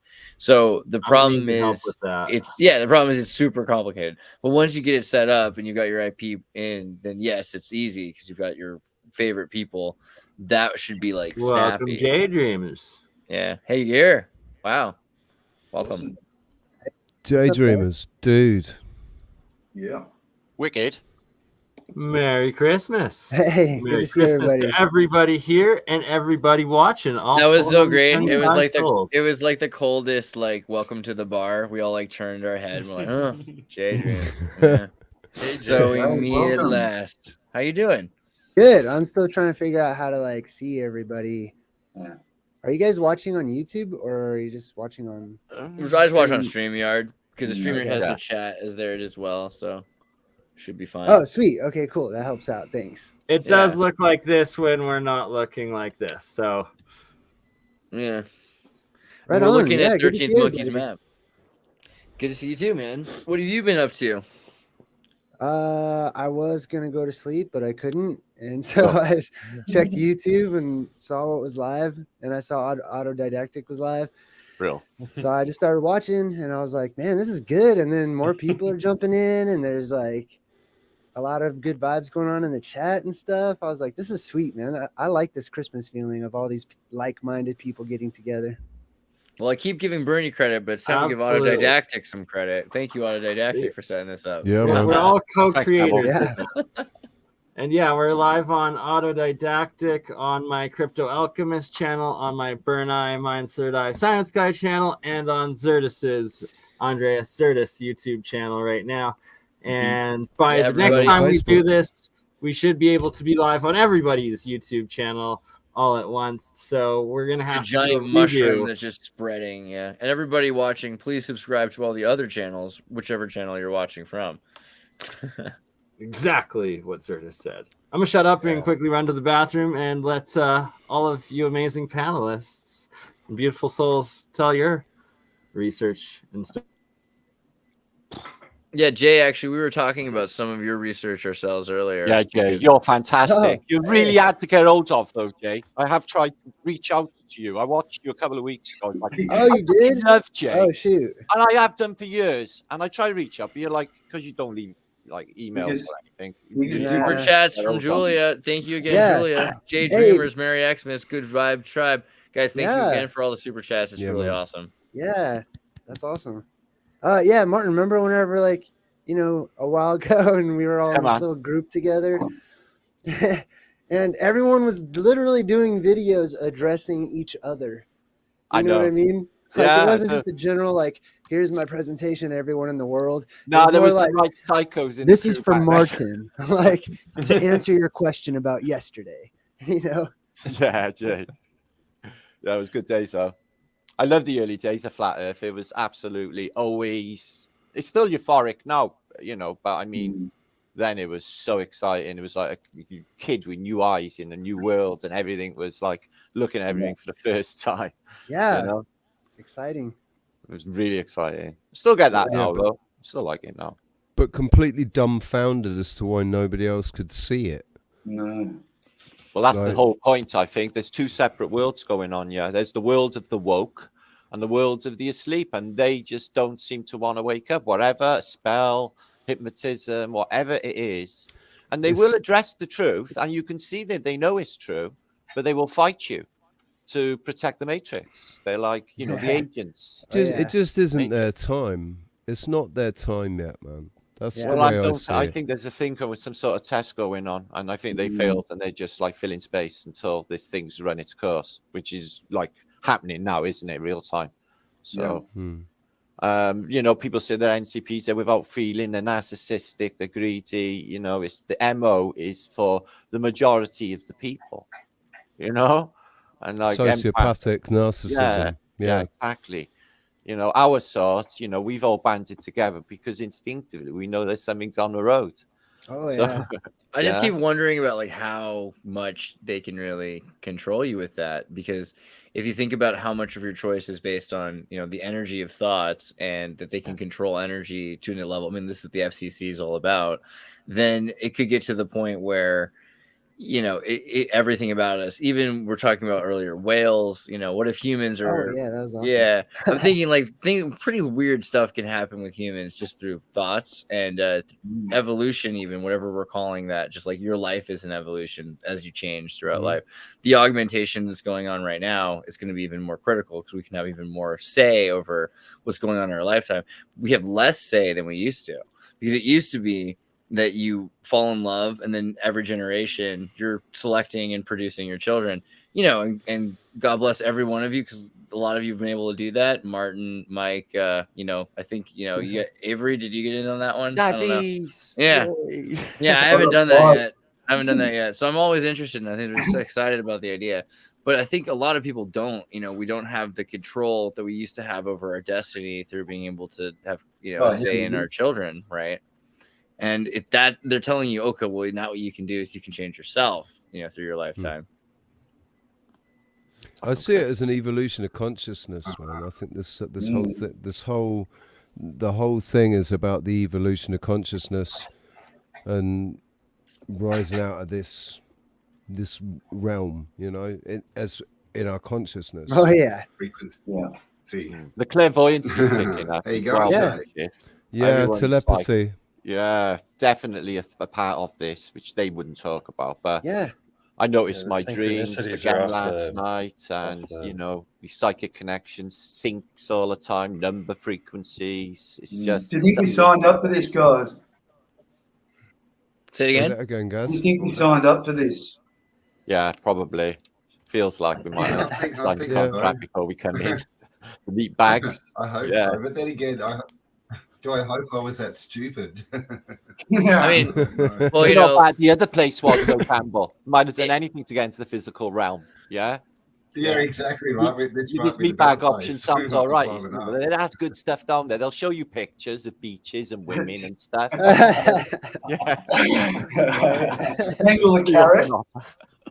Well, yeah, that's like so. Actually, Martin, do you want to share screen for a little bit? Do you got something you want to present? I was going to say there's been a bit of talk about the pole shift lately. I've noticed. Like, what are people's thoughts on that? Do we think that something is going to happen soonish? Jay Dreamers? Laterish. A lot of people. You're the man. I mean, like before 2040. Yeah, for sure. Like I tried to calculate like when the world was going to end a while back, because I'm very interested in knowing that. I'm drawn to that, and I have been for my entire life. And it didn't matter what group or background I found myself in. There was certain elements to those, and every time it was these echoes from the past that shaped my path to take me to where I am today, where I'm studying the cyclical end of things and how one of the most crucial things, elements and purposes for while we're here at least, is figuring out how to make it past the event that comes and goes. I'm sorry, I'm so excited right now to be here. Oh man, you give me you're bang on. That's it, Jay. That's why we're all together. That's exactly the thing. You know, it's funny because we spend a lot of our time worried about the end of the world. I've been training for Armageddon all my life. You know, Yeah. people used to ask me, "What are you doing, Matt?" I'm training for Armageddon. Yeah. I was obsessed with it at school. All of my art projects were about Armageddon, the apocalypse, the 4 horsemen of the apocalypse. Every single art project I did, I tried to work the 4 horsemen of the apocalypse into it somehow. I was obsessed with it, and I never knew why. Dude, the late 90s was so cool. It was just like Marilyn Manson and like they were like, come on, bring it, open the gates of hell, it'll be fun. It was a really weird time to be alive. And again, I had like earthquakes and the destruction of society, Y2K to consider, but in general, everyone kind of expected that we would take our laptops and eventually the only music we'd be making was be banging on the things, right? We had AIDS, man. That's still Us rhythm. old people, we went through the AIDS ads where they had all the people standing in the bowling alley and they were bowling balls and everyone was like getting knocked down, dying from AIDS and stuff. When I was like 7 or 8 or something. It was just like, what the hell? But like after a couple of them, my right? first thought was that I was here for a war. Like I had this recurring thought when I was a little kid. You're here for a battle, you're here for a war, and I'm like, I hate war. I'm not going out and killing. What are you talking about? But after a couple, it's a war up here, man. It's a war in the heart and the mind, isn't it? Yeah, exactly. We battle not with flesh and blood, but with powers and principalities. After a few radio apocalypse warnings, they're like, in this year there's going to be the apocalypse, and these guys think the apocalypse now. Jehovah's Witness, 1997 was supposed to be apocalypse. I was like, wow, it's tonight. And then Y2K doesn't happen. Here's that my bell. Birthday. Here's that bell again. There it is again. There it is again. Jingle bells. So base. God is great. That's pretty good. I like it. It's the 11:45. Yeah. It's the resets 11:45 in the morning. The apocalypse. Every time the apocalypse comes, don't you feel better afterwards, right? Don't you feel more refreshed after 2012? You're like, you get a stretch in. So because it's an apocalypse, it's an unveiling. Apocalypse, like a lot of people think that's a really bad thing. It's not. It's a revealing of stuff. It just means the world as you knew it. The world as we knew it ended. That's gone. So. Is that real? Who's at the bell? That is the most interesting too. I don't know. That every time I hear that, it reminds me of sorry, I just bells have of to St. share. Clemens, or what was that? Share the nursery view. rhyme? That's what's making the noise. Mike's in Habia. This is right in front of the church. He's in front of the Spanish cathedral with the church bell. Oh, that's not a soundboard. That's really what was loud. making that noise. Wow. Oh, cool. It's the middle of the night where I am, so it's cool to see. It's instantly also daytime. Like, Is it? Yeah, right. That's crazy. In My the future, my family you're are looking in into Sweden. the future, Jay. Yeah, right. Time travel. Mad, isn't it? My family are in Sweden, and I'm on animal duty, but it's podcast, isn't it? You're watching the pets while they're in Sweden. Isn't it like super snowy in Sweden It's right now? snow there, and it's like 25 and sun right now, and I'm in a t-shirt. Yeah. It's bizarre. The contrast is crazy. Oh, it's beautiful, So not fair. dude. What am I doing? It's beautiful. Sorry. I don't mean to gloat. It's about 26 degrees here. Luckily, it's cool in my room, but if I go outside, I'll have to take this off. That's like my morning wake-up slogan. I'm like, I gotta go back to Spain. Yeah. Well, mate, Yeah, Queensland, that's a nice shirt. the first day of summer in Queensland, Australia, we had our fires going. And, mate, the heat. Yeah, same in Perth. Queensland we just got hot about 2 weeks ago. Yeah, Queensland weather's notoriously hot. Like, and had fires going the first day of summer. Like, they're really fucking with the weather. And you used to have the like in Perth, we used to have the Fremantle Doctor, which was a wind that came in every summer's day, sort of about 2 o'clock, and cooled the city down. in Brisbane, they used to have the same thing, but with rain would come in, and it would rain every sort of afternoon at like 3 or 4 o'clock, and they've just both. They don't happen anymore. They've gone, those weather patterns. It's bizarre. Yeah, hailed here like crazy hailstones too the other day, like very unusual stuff. Yeah. Wow. Hailed in Queensland. I love that. Do you guys also love those channels that show you all the world's crazy weather that's happening that they don't put on the news? Wicked. Yeah.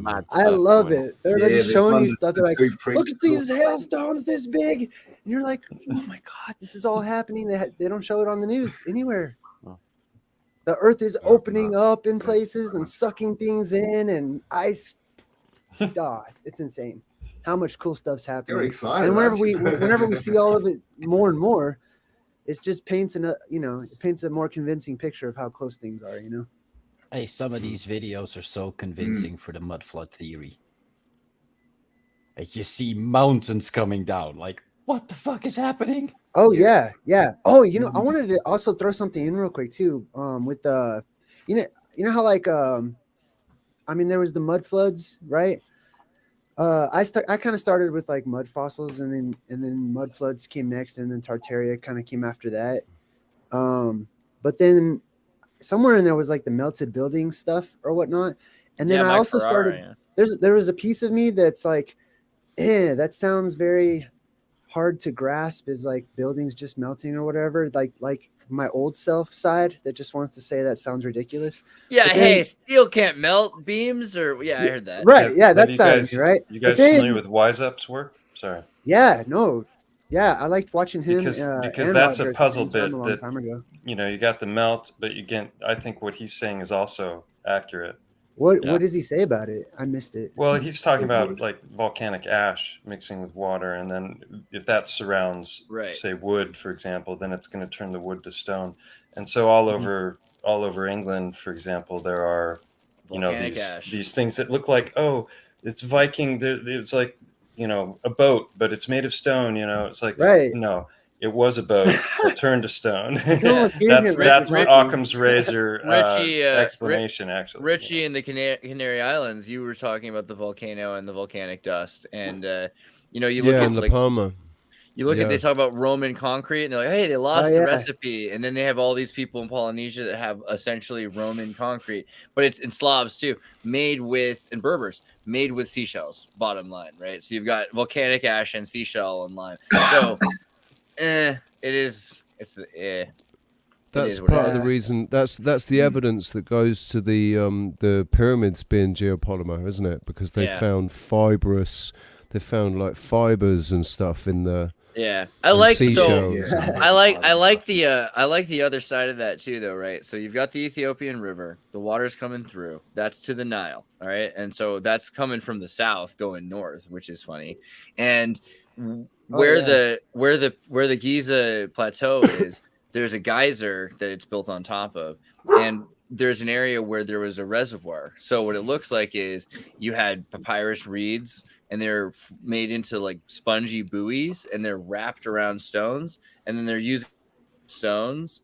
It could be levitation, it could be all kinds of things, but there's a lot to be said about the floating pyramid theory, that they're moving it into the geyser, and then they arrange them, and then the water floats it up to a new level, and then they bring a new stone, and then that stone raises up, and they push that out. So this is a way that they could be using, but that would explain a lot. That would explain a lot of the grass and the papyrus. On Elephantine Island, that they found like a it is Christmas Day. I can mute if you guys don't want to hear the bells. Of polymer. Is that right? Dude, those bells are so good. I need to sample them for music. Bells. Jay, I was gonna say nice to finally meet you, but we've already met. I don't know if you remember. We met in Denver. You look familiar. I'm like probably the only one in this stream that's actually met you in person. It was the Flat Earth Conference. Yeah. Was it? Denver. I remember. Yeah. Okay. I have the. You were showing me picture pictures on your phone, right? Together, but I don't know how to share it. Oh shoot! Okay. No, that was an interesting one. I loved that. Like my channel wasn't super popular back then, so I just kind of like was able to watch all the more popular people do their thing. I don't know. What do you guys think of this? Is this crazy? Oh, sorry. Keep going. You know, you just were kind of hanging out in the background, I think. It was nice to meet you, though.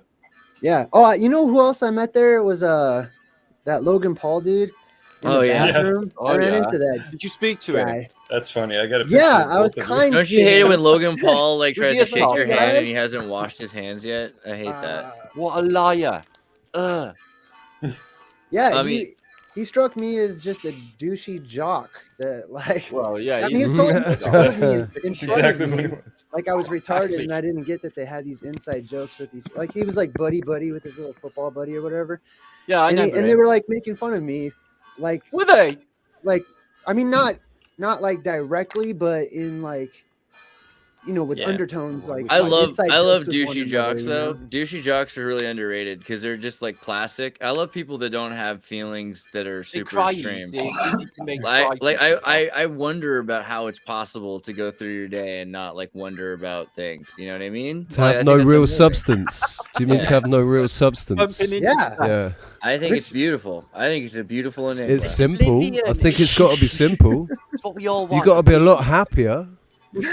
Sorry, Martin. Well, what was that? I don't know what happiness is. Yeah. That's the thing. So I don't know if they have it or not. But okay. Oh yeah, I see what you're saying. Floating pyramid theory. This is the thing. Does this make sense to you, or is this nonsense? The idea that they took the stones, they added papyrus to them, then they created these channels. The water fills up with these boards, and then they're floated up. Right? They're floated up, and then they can float to create the pyramids. What do you think? Crazy? It Believable? makes it makes sense. Like I can see how they might do that, but I think aren't there reports of a time when the pyramids were underwater? Right. Yeah. That's the thing. So that's the thing that really, to me, makes a lot of sense about it. You know, it doesn't take away from levitation and all kinds of cool technologies they could have had, but the fact that water was everywhere, it would have been really useful for travel, for connection. The Nile used to actually go past the pyramids as well. The Nile has moved. Right. Yeah, and so that's a fun one. When you look at the Nile story, there's this whole thing, right? Moses is Akhenaten. There's that whole thing with Freud's book Yeah. that talks about Osar stuff. And the idea that Joseph, before Moses, he makes the Pharaoh famous. The Pharaoh weren't as important until after Joseph. Joseph blocks the Nile, causes a famine, and then allows the Pharaoh to tax the people. Essentially, people will take loans for the grain of their land and then their cattle. And so after that, the Pharaoh owns the land and the cattle, but the people get to use it and they just have to pay a tax on it. And that's how Sounds like tariffs. standard government practice. But beginning, well, maybe it doesn't begin there, but that's where Egypt gets it, is from Joseph, who is Yuya, right? Joseph Yuya. That's right. Yeah, there we go. There's a is it gonna load that? I'll just do you. Yeah. There's a whole bunch of the stuff here with the Egyptian counselor. He looks a bit like Peter O'Toole. Say it again. He looks a bit like Peter O'Toole. Oh, yeah. Arabia. He probably it's because of the fasting, but I mean, What's the matter with his lips? Does he have Botox? I have questions. The swelling hasn't gone down yet. But if you look up Yuya, right? Yuya Wiki. Let's see if it'll pull up. They've got nicer headdresses. There you go. So you wouldn't know it, but this is Joseph from the Bible, as far as a lot of people say, and including the Abraham Codex of Joseph Smith, and a lot of Tesla coils going on there. I don't know. That's Joseph Smith. That's Mormons, isn't it? Yeah. I think Joseph Smith, Mormons. You talk about, he had the Jupiter talisman in his pocket. There's a lot of things to wonder about German folk religion that the, pseudo Mason lodge member guys. He was a well witcher. His dad was a well witcher. Would go around and help people find where wells were, and also say, hey, there's probably gold under here or magic. That's cool for this or that. Yeah. And people use talismans a lot, right? Talismans weren't just evil or something. Midwives would put clay they'd make a talisman of numbers on a board on a clay vase and shatter it over a woman to stop her from miscarrying. right? There's all kinds, and all over Europe, like all over in England, and that was completely common until maybe the 1600s, probably still after that. But for a long time, hey, celebrating Christmas, that used to be anti-English, right? Because King James was super against pagan holidays. So I think it was until the 19th century, Christmas was forbidden from 1600. Illegal. Right. Yeah. Specifically Christmas, but they had other winter holidays that they still celebrated. True. But I mean, that's pretty right. It's pretty nuts. And then the other one, what was the one we had recently? Okay, so Thanksgiving, right? That's about the fast. Do you know about this? So the English government, there were these witches, right? And so King James is coming back from Scandinavia and there's a storm and they have to go to Norway and hang out there. And they're like, well, the storm is because of these witches that are bringing up these storms, right? They're doing this magic. So we have all the witches we got working on that. But you got to take your magic ring, King James, and stop it. So he goes out and he hunts down some midwives and he kills some midwives and he takes a bunch of people. And then he says, you're going to be the witches that are in charge of the royal witch, whatever, coven. And the rest of them are going to die. And no one else is allowed to practice this stuff. Simultaneously, the Moroccans and the Moors are working on invading from Spain. So they're coming up and there's the Spanish Armada. I don't know if you've heard this one, but it doesn't go well for the Spanish Armada. There's a storm and they all die. But that storm, so they're saying is that they made the witches do the storm and they forced them to said it was divine providence. He forced them to do the storm and forced them to fast. And forced all of England to fast to save the king and to create this storm. And in a reward for this day of humiliation, then they were rewarded with food. They were rewarded with a feast. Never knew that. What? I don't know if this is. I don't know if this is Mandela. If this is a Mandela effect thing, or if this is just my brain and I just haven't remembered things right. Right. It's probably my brain, but. I thought that the Spanish Armada was defeated. No. They got smashed up in Ireland and crossed. There's supposed to be this huge storm that wiped them out. Right? Western Scotland. It's called a kamikaze, which is a divine wind. Right? Yeah. Really? Yeah. Interesting. And of course, the Japanese have the kamikaze because they created a magical wind in order to stop. It's going to happen because Drake didn't give a shit. Drake's playing bowls down in Plymouth, and he's like, "Well, your Armada's sailing past. Don't you think you better go and fight him, yo?" And he's like, "No, I'm going to finish my game of bowls," because he knew that they were all going to get smashed in this storm. It's like they knew they were conjuring weather, so he had no worries. Wow. Yeah. So that is pretty interesting. Or did they have actual weapon machinery? I mean, that's the question, but also the idea that magic was involved. They had meditating like warrior Jedi monks or whatever, and they're fasting in order to do this. I mean, that's so. But that might be a magic atonement or something, you know. Warrior Jedi monks. Oh my god. I have a theory about perception, right? And I say that perception's the key to your reality, and so they've by capturing the collective perception, that's what ends up playing in the collective reality. We all live in our own individual realities, but then there's a collective reality, a subjective and objective and all of that, right? So I think there was a time when more people, when your average Joe was aware of magic and their perception allowed them to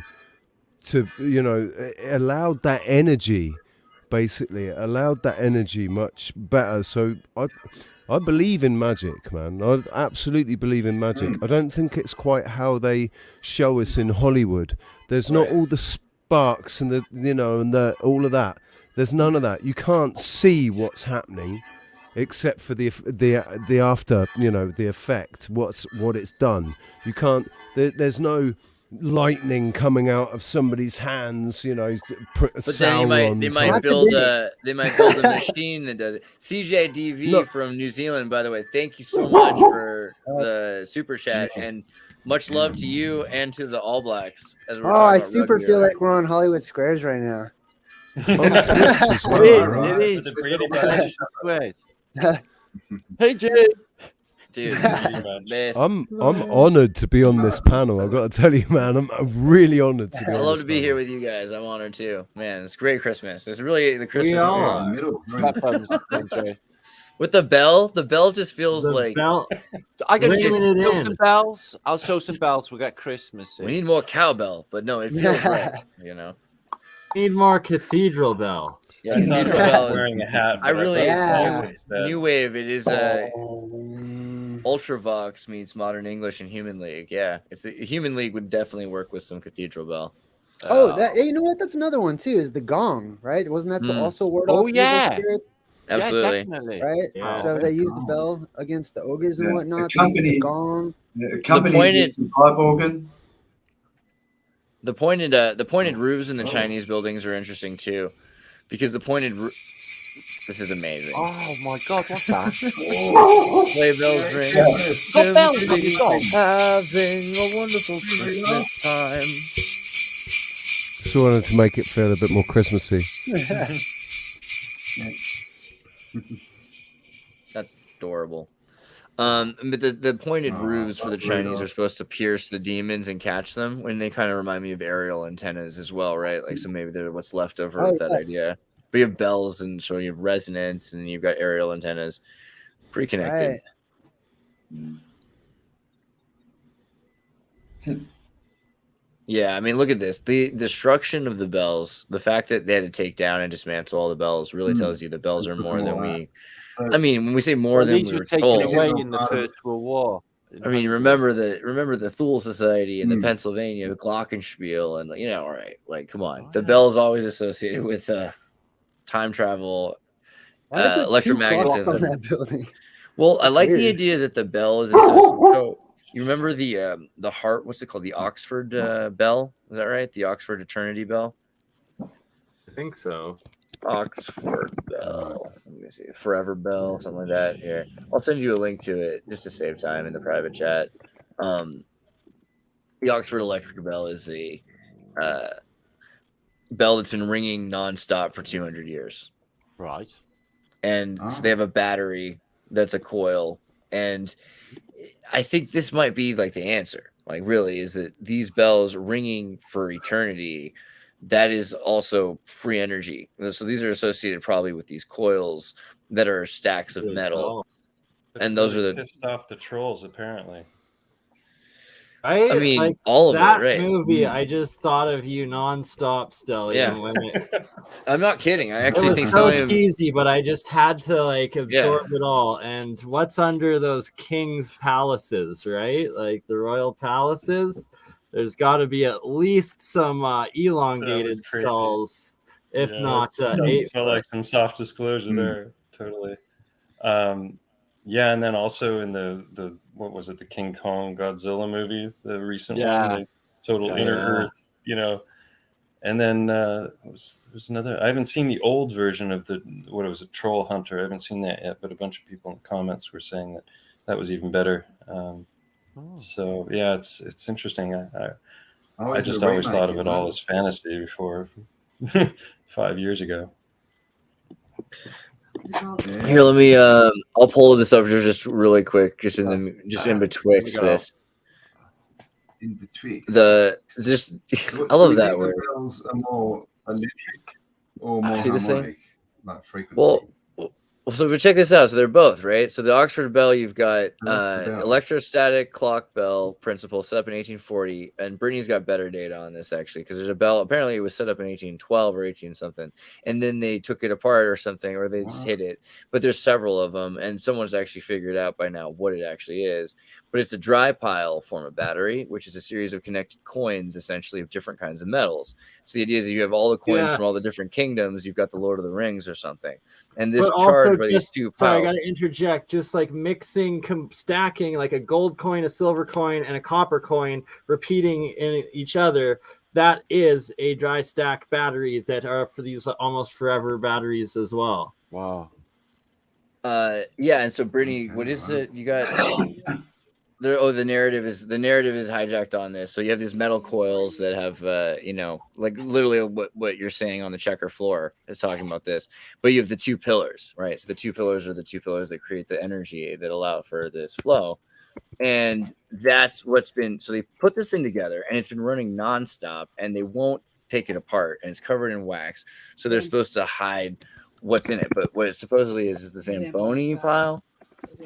Okay, Brittany's saying the Zamboni file. Let me pull this up. Here's the Zamboni file, which is kind of like the fascies, but it is a pile of these different coils of different kinds of metal, nickel, zinc, nickel, manganese dioxide, and maybe even honey was used to create this. Right. And so, yeah, basically, they're not going to take this apart to confirm this until it turns off, which it might never do, because it's probably generating electricity the same way the John Hutchinson batteries are working, by generating crystals that are growing energy, actually. So, yeah. Back to the bell. Why they probably took all these mercury-filled balls off of the buildings, right? Because they were. Oh my God! And then you start thinking about the liquid mercury. You want to share again, Martin? Moi, I say.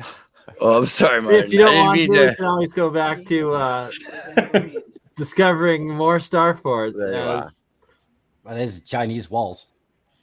Ooh, yeah. Let's take a little look at the walls. I'm sorry for my detour onto the Zamboni. Isn't a Zamboni? What is a Zamboni? Zamboni is a Canadian thing where you drive it around the ice rink to get fresh ice for hockey. Yeah.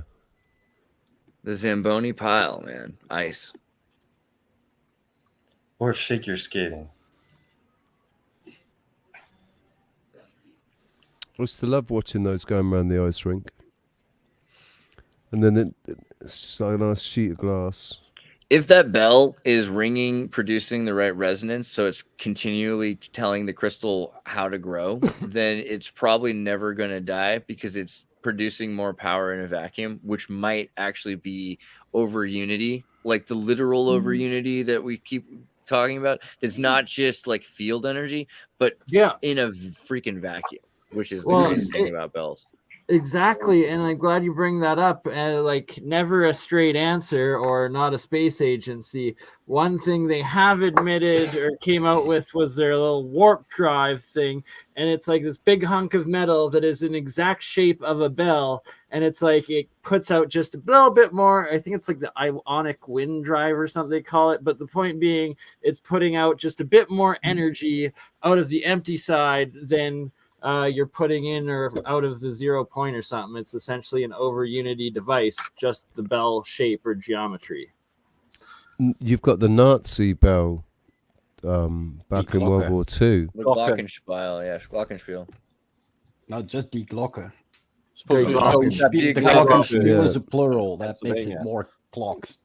And that's the instrument, isn't it? The Glockenspiel. But they have a bunch of them, and so I saw where the base of one, the main Glocker, Die Glocker, is in East Berlin, near the man-made lake, which is a quarry that they filled in. But then there's the Pennsylvania one, right? The Pennsylvania it's like a circular Greco-Romano thing you've seen, is it, Andreas?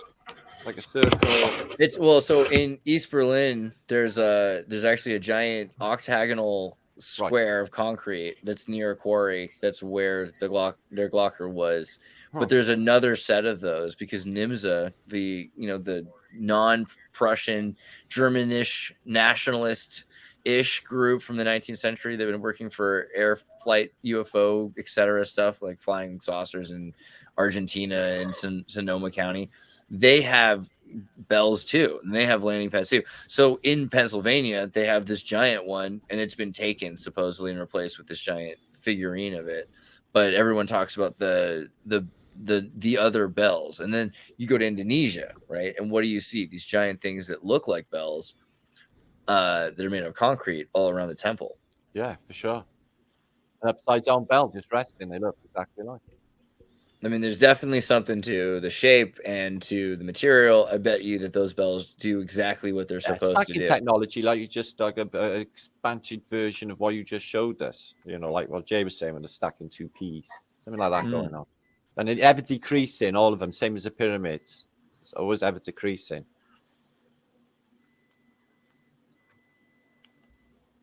Where are we looking at now? Chinese wall. All right. Oh, So I was thinking of something one of earlier them- too. While I was grabbing my coffee, I was accidentally watching like what we were talking about earlier. Remember like the melted buildings thing? So I have an idea that maybe those buildings, they could have actually maybe not melted from like heat, but their composition changes from the electricity. You know what I mean? To loosen the bonds up or whatnot. That is actually as they a can very, solidify the very bonds. good idea or like thought on that. And especially with if so much of it's geopolymer, it's actually a chemical reaction that is the bonding agent that makes it into the stone. And that through my alchemy electrolysis experiments and reactions, it's literally a small amount of electricity that is breaking down the chemical bonds of matter. And you're probably bang on with that. And then also, someone mentioned like the giants and stuff like that, because we were talking about the pyramids, or you guys were talking about the pyramids. And I don't know how, like, you know, how many people actually watch my channel or anything, but I have a theory that the conditions change in our world, right? That I talk about the plasma apocalypse. But my theory is that the world depressurizes and it increases buoyancy in our world. Or if people don't believe in that and they believe in gravity, it would be seen as like zero gravity, basically. And then it starts to settle back down, but it's less. I mean, it's more buoyant once it settles back down, right? So if that was true, then it wouldn't necessarily take a giant's strength to move pyramid-sized blocks, you know what I mean, or something. Yeah. If everything weighs less, and we retain our density, but electromagnetism. Yeah, and actually, survivors. That was weirdly the content of my last night's show, Jay. Oh, really? Yeah. But how we could fly in the past, and we will again, because in the past it was a completely different world. The magnetics were completely different, and we were able to just soar, just a little bit of a jump, and we were up. Yeah. Mm-hmm. That would make sense in like the descriptions of the different demigods that could supposedly levitate and whatnot. And then is that kind of like going off of what is the Russian guy's name that did all the books? I always forget his name. Filosofsky. Yes, exactly. I mean, go float. Yeah. Do you want to talk a little bit more about that, Martin, or Jay? What, Manuel Velosovsky? And yeah, just like what the different Earth environment, like the megafauna, essentially, what would have been the time of the Titans or in between them and whatnot. You know, this thing's an atom, and like, you know, these torus fields, and you know, the magnetics are definitely doing one, and the sun is giving off ion radiation. You know, a lot of it at the moment. Things are shifting. It's obviously natural. It's obviously happened before. They're marketing it and climate change. But things are definitely shifting. Hottest days, coldest winters. It's just all at the same time. We can't ignore it.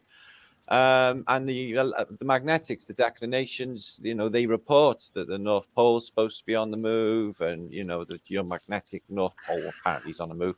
So something's happening. So you know, maybe this is just caught part and parcel. It happens. Maybe there's some sort of flippage that causes a catastrophic event, something like that.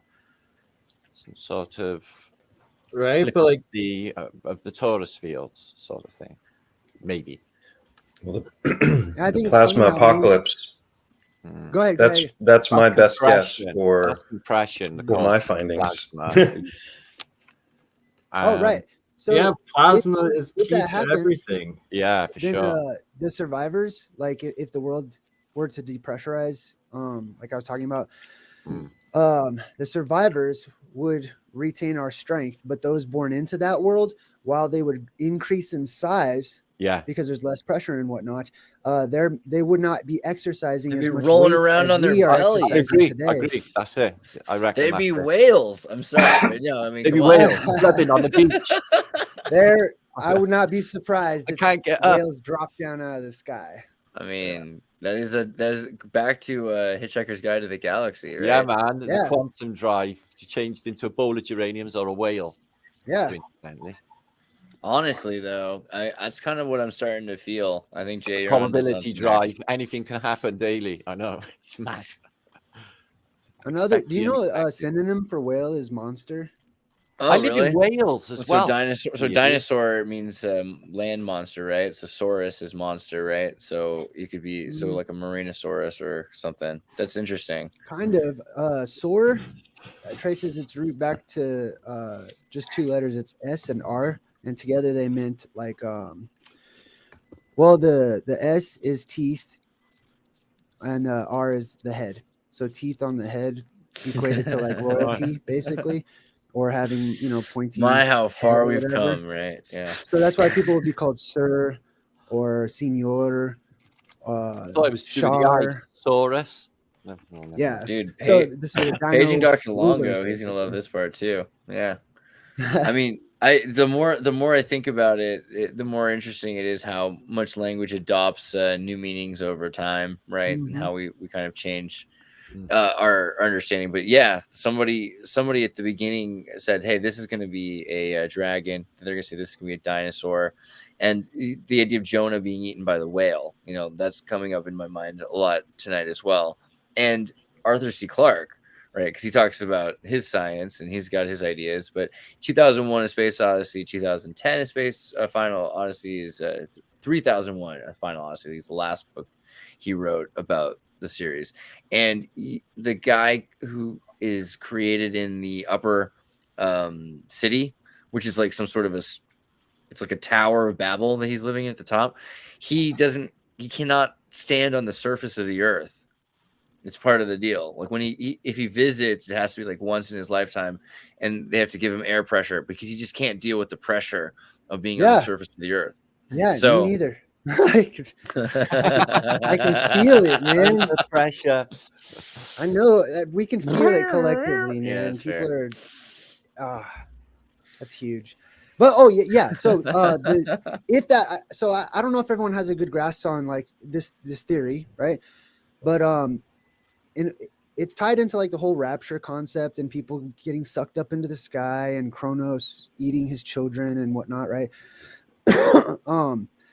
Are you guys familiar with Archimedes' principle, where he was like Eureka and he jumped in the bathtub? Totally.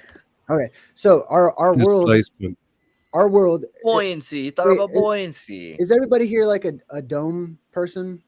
Are you guys on board with the dome, or is that like a psychological? Oh, you mean that? Well, kind like of the Earth Dome. The Earth Dome. Yeah. It's okay if you're not. Yeah, I mean, there's a firmament. Just ask or a container of some kind. We don't live in a box. We don't live in a box. Separating water. How firmly are you into the firmament? You know what I'm saying? Me? Yeah. I'm pretty. I mean, it was I'm always growing, but at the moment, you know, I'm pretty. Well, we don't know, do they? We just solid. know space is bullshit, and the rest is like, you know, guesswork. I think it's water. Looks blue. That works too. Yeah. So any kind of a container, basically, in order to put Plasma pressure in water here, could right? be- Something is keeping How the pressure in. How about the accretion disk of a toroid? That works. Right? That works. Could be crystalline water too. Or Flat plasma fact is a still. flat skyer. That's fair. A circuit board in a skull. Yeah. That's interesting Jay. too, because if the plasma does come down to ground itself and dock, it's going to go through all of these things that we've been looking at on the maps and stuff as a circuit board. You know, Yeah. it's going to I energize. think we're come to so life. if you take a piece of paper and you try to flatten it in half and double it, and you fold it and you fold it again and you fold it again and you fold it again, you fold a piece of paper like a million times, I think it is, it will be wider than the universe. There's some kind of number, you know. So the amount of times you fold something, but then if it's able to be completely flat, it doesn't matter. So if all energy is we're talking about density here, is all in one zone, then everything we're experiencing in terms of space and time and distance and measurements of perception of any dimensionality, that it's occurring in a flat plane, like flatter than Flatland, flatter than Pac-Man. And from there you're like, oh well, that's Mars, but Mars is really just Earth in another sense, you know, and so is the rest of the universe. It's there, but it's here, you know. Look at it. You live on a circuit board. Yeah. North America. Well, they definitely want you to live on a circuit board, so that's the other thing. I mean, isn't this more about they now you live? claim that they cut turned it these into a circuit. squares to map it originally, and it's like it's just so impractical and ridiculous. But it's like when you teach, they first teach this to me. It was like in post-secondary geography. I haven't class. studied this. You're gonna have to tell me this. That you're telling me that there was a grid here already. That they laid That's what grid? they claim. Like in the late 1800s or early 1900s or something, that they had to make this grid to map out. But wait, you're saying it was already? You're saying that there was how did this? What grid we're get looking here? at right now, it's just Those like grid lines. They Yeah. go right up to mountains and then probably under the mountains. Yeah, It they're almost just seems like the unbelievably grid was there straight. first. Yeah, it's like how topography doesn't even come into it with these boxes. Yeah. You don't see it aerially until you zoom in, and then you can see they're that's perfect 1 mile terrifying. squares. Crazy But straight. all the fields are different shapes, so you don't make out the pattern. I mean, on Google Earth you can spot it when you get in close enough like this. But So in this other is words, mind bending. miles matter because look at that. Yeah, just stuff on top of it. But if I they're think measured it'd in be- miles, It'd be really interesting if I play this video game Legend of Zelda, and they have like a map of the dude, whole shout land. out to anybody who owns a Switch right now. So you can track everywhere you've ever gone. It makes a little line where your character's gone, right? So imagine if you could do that and superimpose it on top of like, whatever country, and you can actually pattern out people's energy where the people have gone, like all of them collectively time lapsed. Basically, you can see little rivers of energy represented by people and how they're moving throughout those cities or spell forms on the earth. Isn't that the whole point of 5G? It Now, definitely for could the- be. For the American one, they seem to have an explanation, but people actually inquired with the Russian government what these lines were about. This is in Siberia. And the Russian government, no idea. We don't make this stuff. And it's there.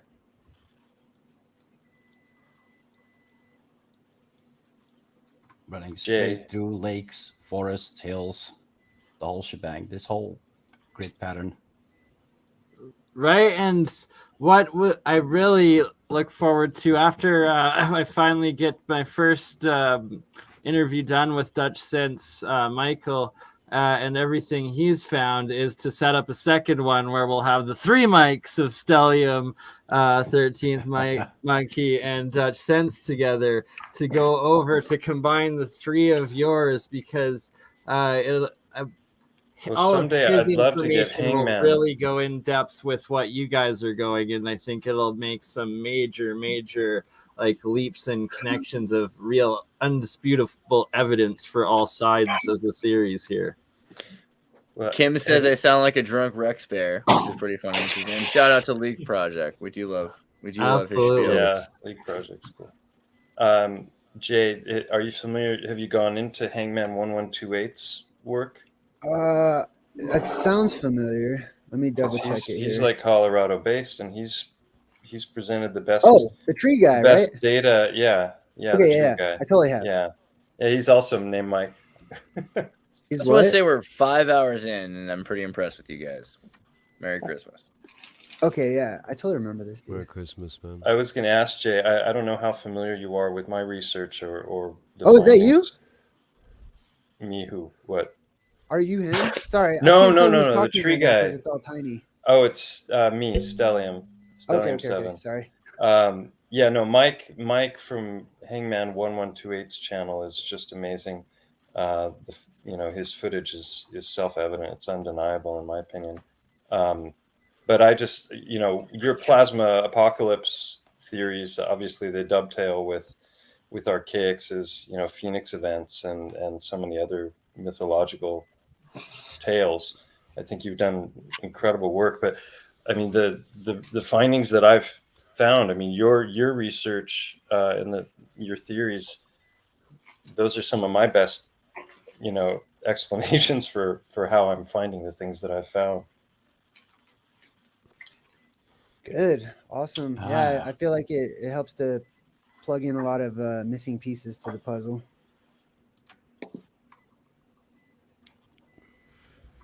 And like the macro macro processor Earth theory is another really, really good one that needs to be more like in-depth looked at, and how these megalithic sites connect into like the ley lines or torsion lines of the energies, the telluric currents, whatever the energy flows are, and then all of these sacred sites and macro processing mega machines like the cathedrals, the pyramids, and everything in there.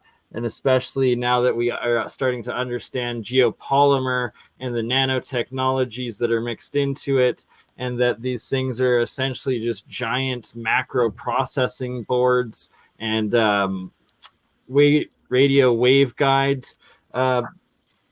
geometries built in and everything. They're designed for transmitting, collecting, and moving energy. Thank you, Brittany. Epic. That's cool. Does it let you just draw on Google Earth? Yeah. And save it? That's pretty awesome. Yeah, that's how what I just showed the well-known dragon of Roger. Yeah. The fish. What do you think about there's like scrape marks off of the west coast of the United States in the Pacific Ocean? Have you seen that? Yeah, that's something I was thinking about marks. earlier. I don't know what they are, but when we were talking about Australia too, I was thinking the same thing, that there's these places that perfectly horizontal lines all the way across. Oh, this. Yeah. That is. What if they're tunnels? I can easily. Not those ones. This one no, away. No. This Not all those little track marks. I'm talking about like the ridges. We're gonna find so many star forts in the seas. The tracking marks. That's Fitbit. That's people on boats using their Fitbit. Right. No, and I'm that's talking how about like Google the maps ridges. out the ocean bottom. But the ridges. Yeah. Look at it. For that. There's a whole bunch. It looks like a flag or something. That dragon dwarfs. I wonder if they're tunnels. Oh yeah, this one. I think that all land is connected. I think we are completely connected by tunnels, by underground.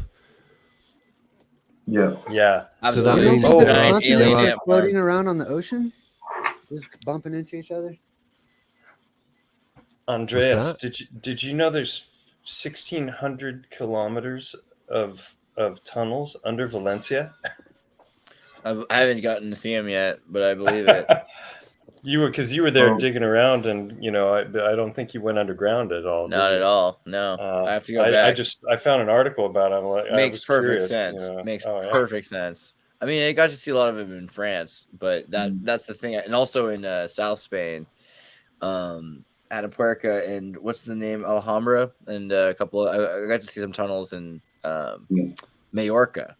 But I did not do the Valencia, and that's the thing. There's so many that they have museums. I did see. I went to one museum in Valencia that let you go into some what they call Civil War tunnels, which are really small, and they're white stone painted brick, which is what you'll find in like any Tartarian looking brick building, like Connecticut or something as well.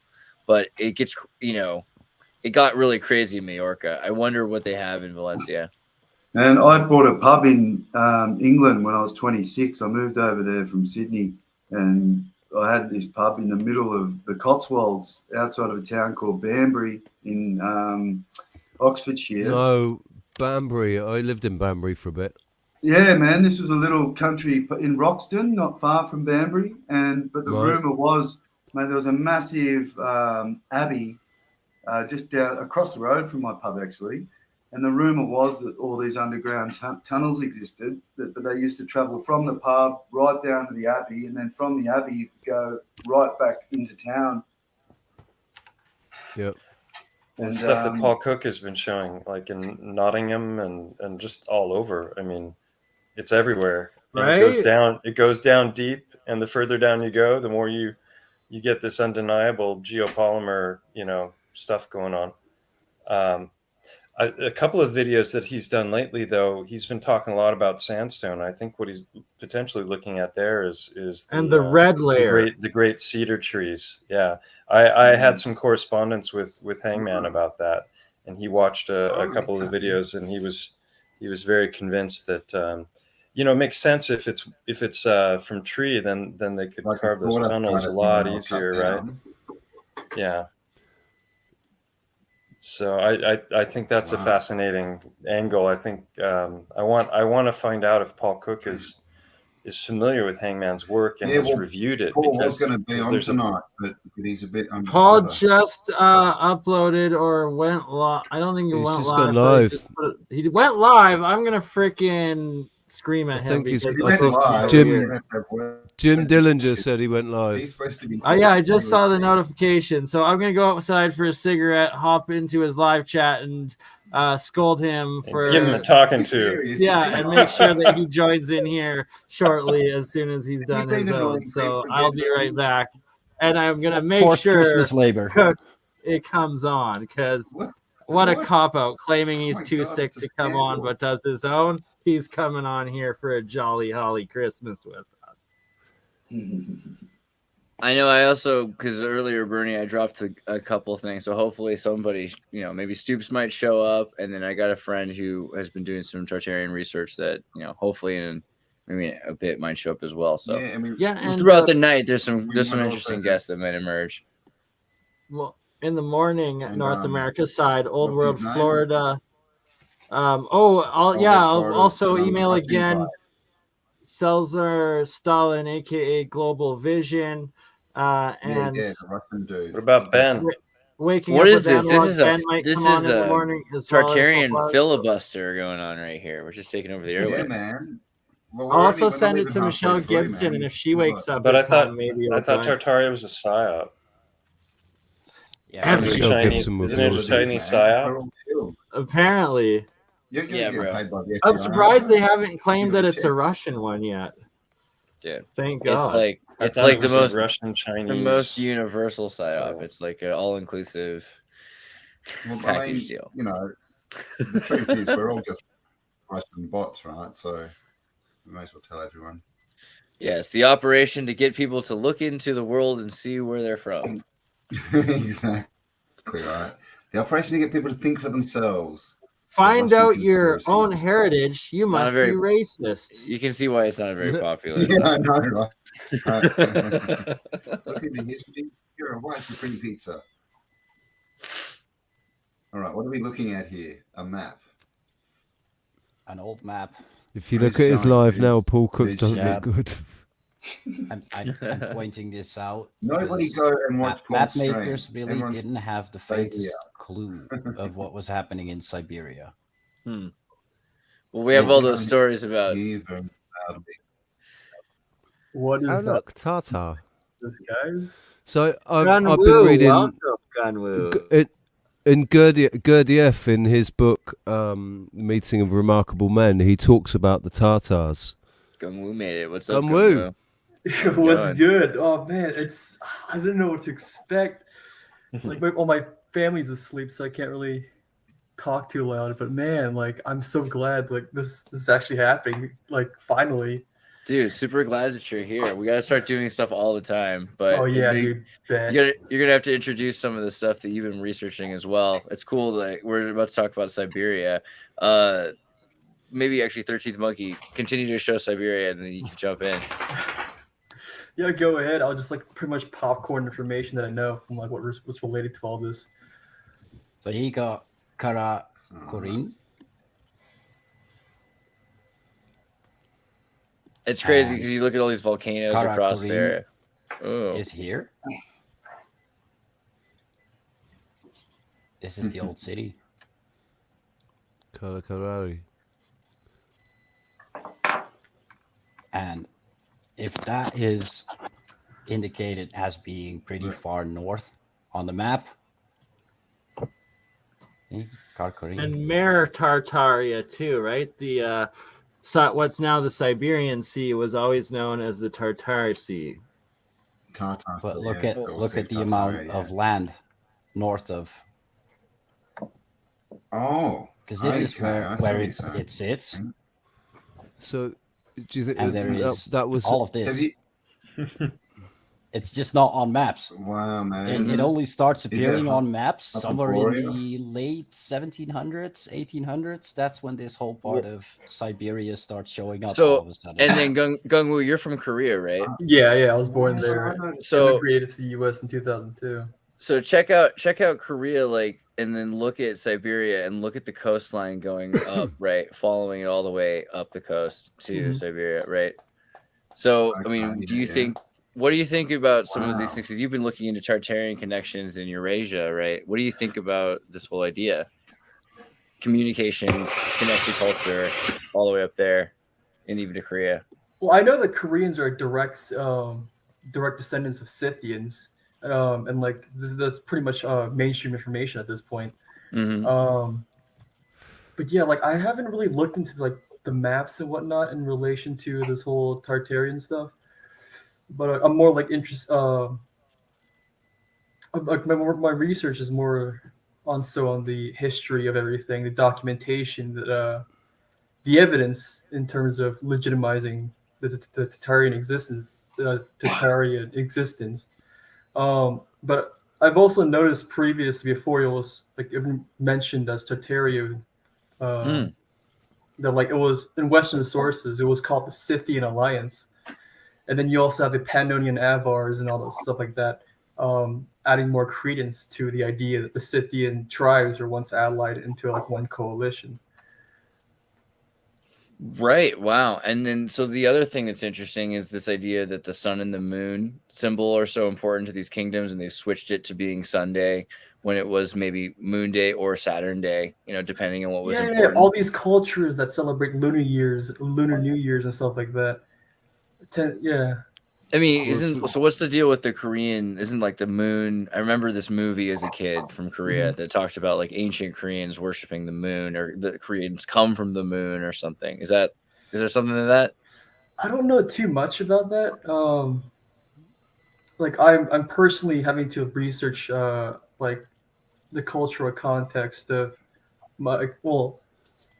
sorry, I'm a little bit tipsy right now. I wasn't expecting to be on this. Oh, by the way, Merry Christmas and thank you. Merry Christmas to you so too. completely impromptu. But yeah, I'm not really sure too much on like what the Korean relation is to the moon. But I know we celebrate like Lunar New Year's, and like we have like all sorts of things surrounding lunar cycles. Yeah. And it tends to be a common theme within Tartaria, within the Scythian cultures. It used to be all about the lunar calendar, though, didn't it? It used to be 360 days to the year. And Jason Brashears goes into it, the Archaics. He talks about they counted the lunar cycle, and then when the vapor canopy dropped, the sun appeared, and it went to solar. So we went from matriarchal to patriarchal.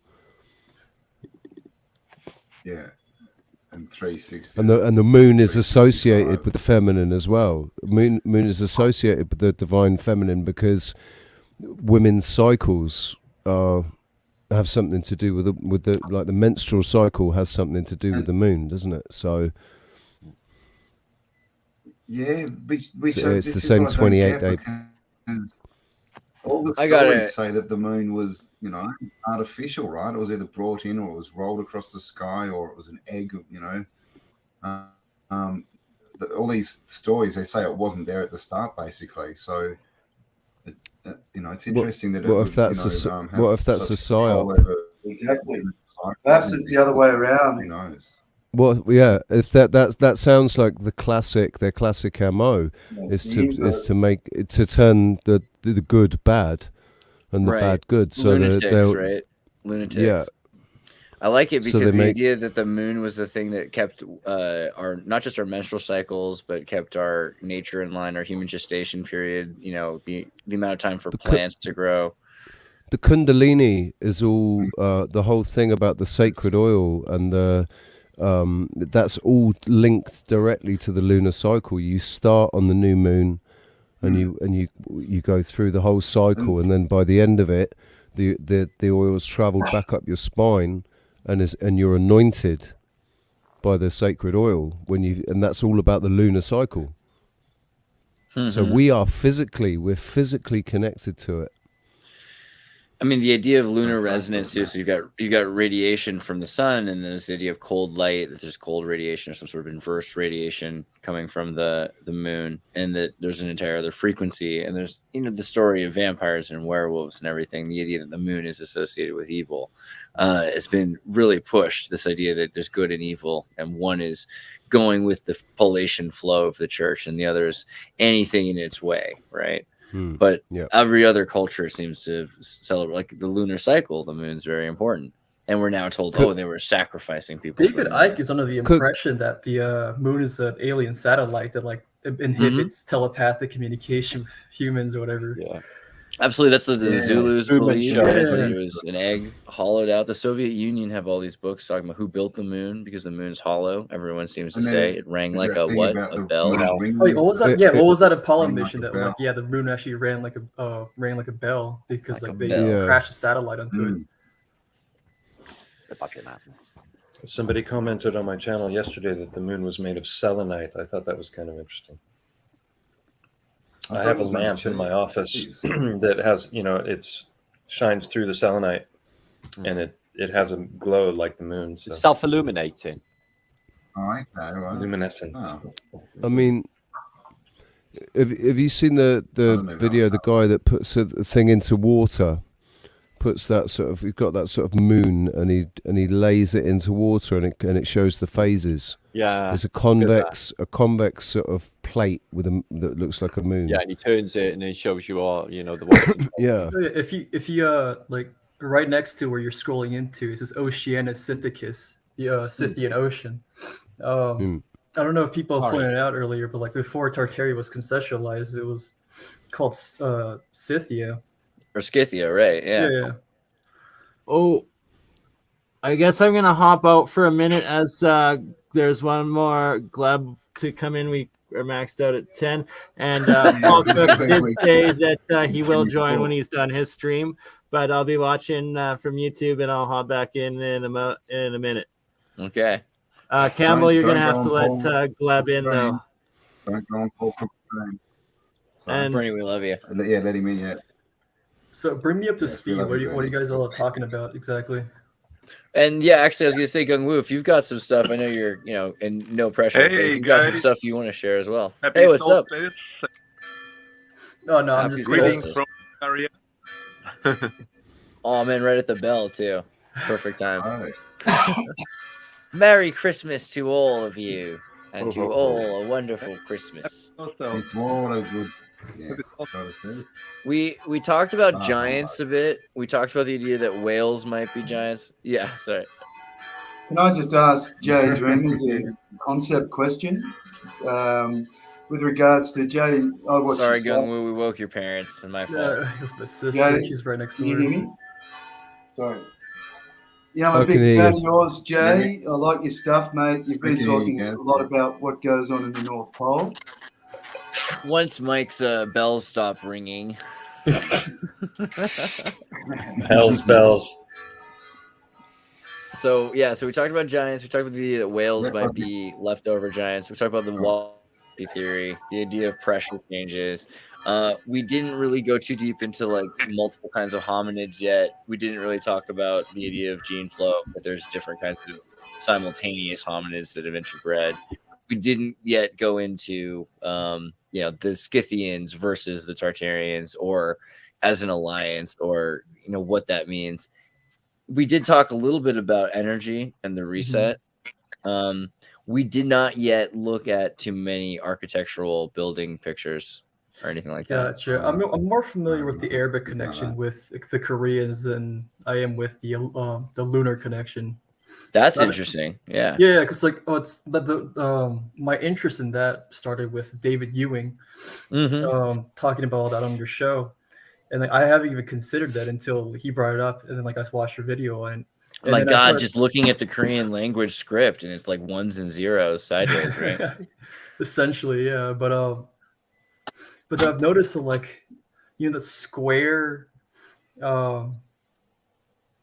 seals, like the royal seals in like Right. Asia and or just pretty much the East Asia, like China, Korea, Japan. Those square red seals are like resemble almost the Banai script of Cufic. Mm-hmm. I remember like sending you pictures of those on Messenger. Yeah, I gotta figure out if I could pull them up. Otherwise, actually, if you want to pull them up, you're welcome to as well. I'm gonna see if I can pull up Sabian script and Etruscan script because you have some amazing pictures of Sabian, which was amazing. Like I hadn't even looked at Sabian yet. So like you I remember watching one of your videos talking about the rape of Sabine women. Right. But nobody like really put the connection that Sabine and Sabian are like the same people. Like if you compare those language scripts, they're essentially the same. Right, and it looks kind of it's like a Nordic Etruscan, like it's very straight line oriented looking. Mm-hmm. And like you see this across Arabia as well, stretching all the way to Yemen. That same script that Etruscan-esque script that you see. Yeah, that's funny when I'm saying Nordic. What the hell is that? Because straight lines, you're gonna see them. What does it mean, right? Because again, there's so many different kinds of people that it seem like. But they're all the same kind of people. It seems like it's a cultural. Like Tartaria is a much more cultural thing than it's a blood thing necessarily. Mm-hmm. Same as USSR. Yeah, right. Also, in terms of the Arabic connection to Koreans, have you thought about some of the names and things or anything like that? No, not necessarily. It's not really necessarily present in the current language we have, like the Hangul, but more so I find it in the aristocratic customs, being in accordance with Sharia law. Wotan and Wu, I don't know. There are some things I wonder about. I still see. I'm not much of a language guy, so Yeah. so I don't know. I can't really tell you much. You're more educated on that area than I am. No, that's just a random sync in my thoughts. But in terms of the history, what is the deal with the Arabic connection? Do you think, looking at it, do you see more of that? Do you see more connections with the Arabs going to Korea? The Sogdians are like the biggest key in this all. The ideas of Greco Buddhism and stuff like that, like they're essentially the the cultural bridge between East Asia and Persia, and like we're also you can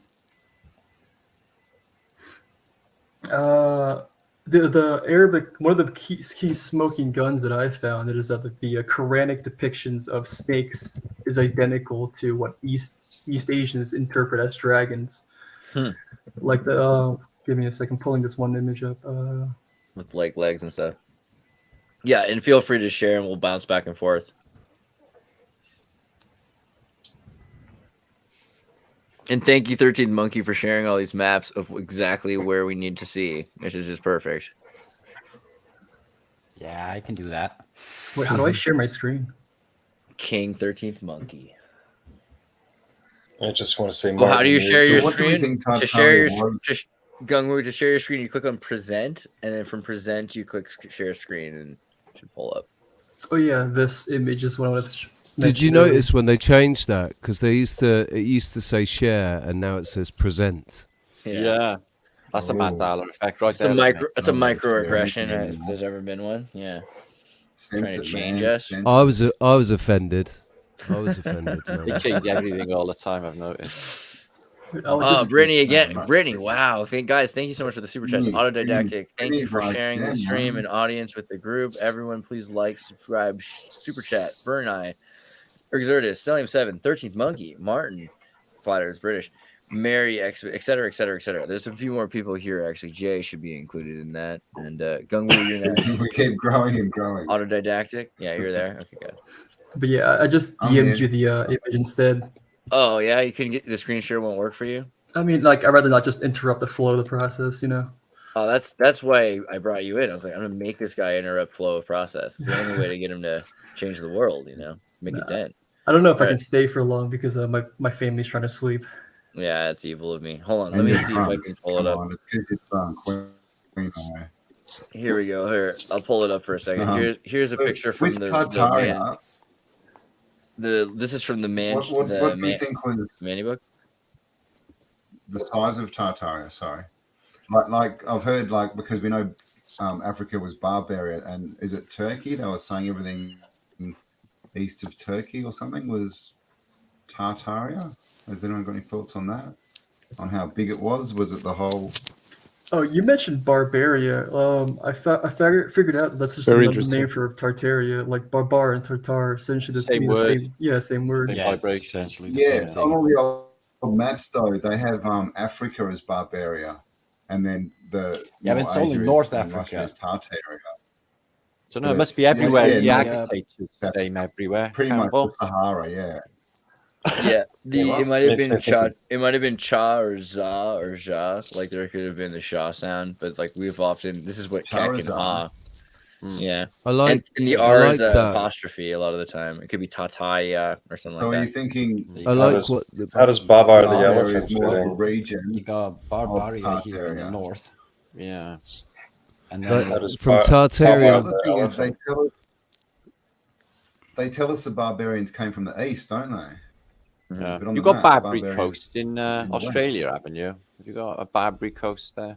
Have you guys ever just discussed the legitimacy of Mormonism yet? The Book of Mormonism? Mormon. Yeah, for sure. The idea of Israelites going to the Americas Yeah. actually being the Scythian migration into the Americas, which is what the Native Americans are. I kind of believe even that they started there and that there was the Western Sea interior, and when they poured out of where is Missouri today, they ended up in Africa, and then that's the next cradle of civilization after the last reset. But there's like several, and then from there coming back, they're trying to return to it. Can I jump the screen share for 2 seconds to show Gungwoo's photos? Yeah, of course. I'm not commanding the screen share. Oh.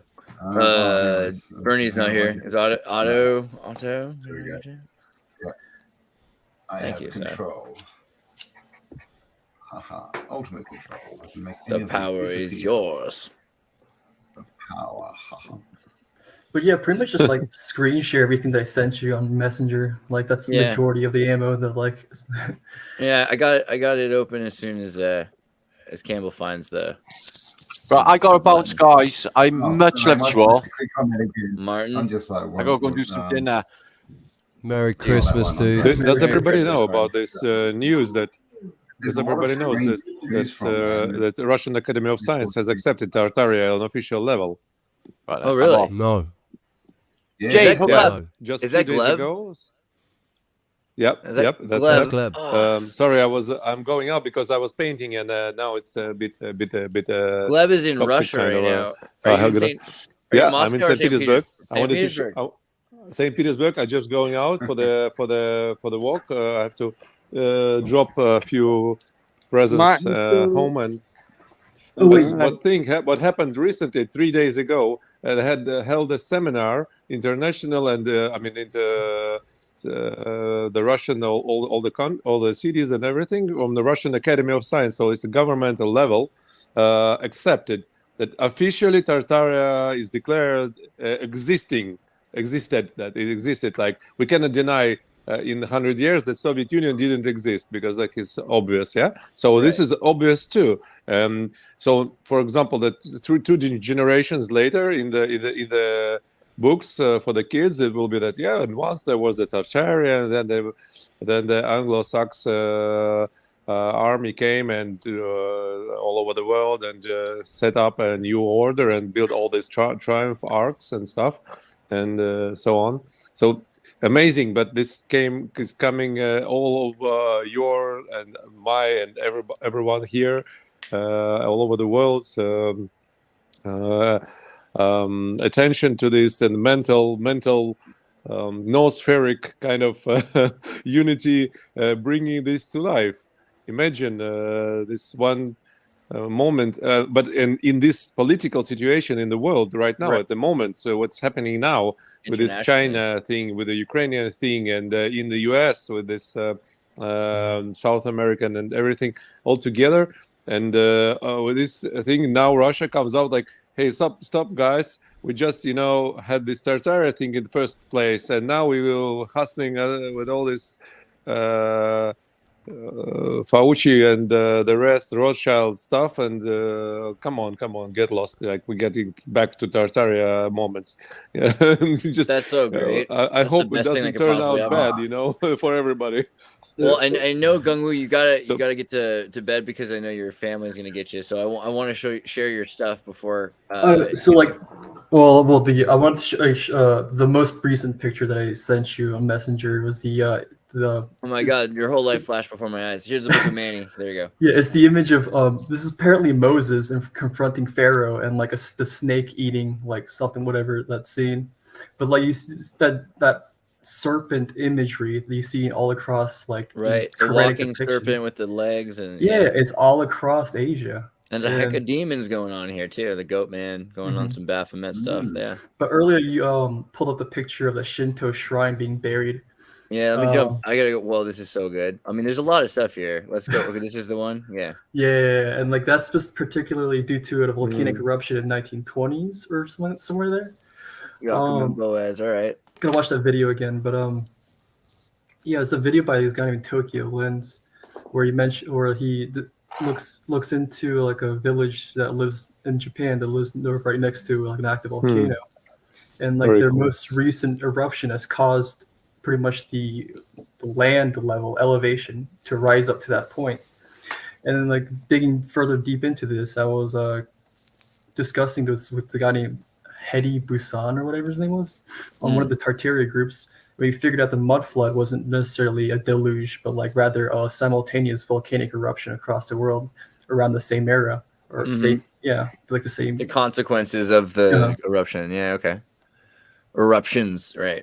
And and like that that small little village in Japan I like to use that example as like a microcosm, essentially what happened to the entire world as these simultaneous volcanic eruptions have occurred, burying the world in the layer of ash that have pretty much raised the elevation of the land. And change the environment. We're talking about how Mexico's cold and dry in places, right? But also the Korean, this is interesting, the Uyghur, right? Is that how you say that? Because it's like Uyghur or something. What's Uyghur? Is that right? Uyghur? Oh. The Korean book seized by the French. Wait, let me check again. Uyghur looks like Uyghur. Uyghur. Yeah. Okay. I see Uyghur in there somewhere. I feel like there's some connection. But yeah, I pointed that out because like it seemed very coincidental. So like, you have I remember you mentioned earlier in one of your videos about the Black Dragon Society in Japan that has suppressed like all these nations within the Empire of Japan of their true history. And they pickled and ate people. Yeah. I don't know. Allegedly, I don't get in trouble, but that's what I saw.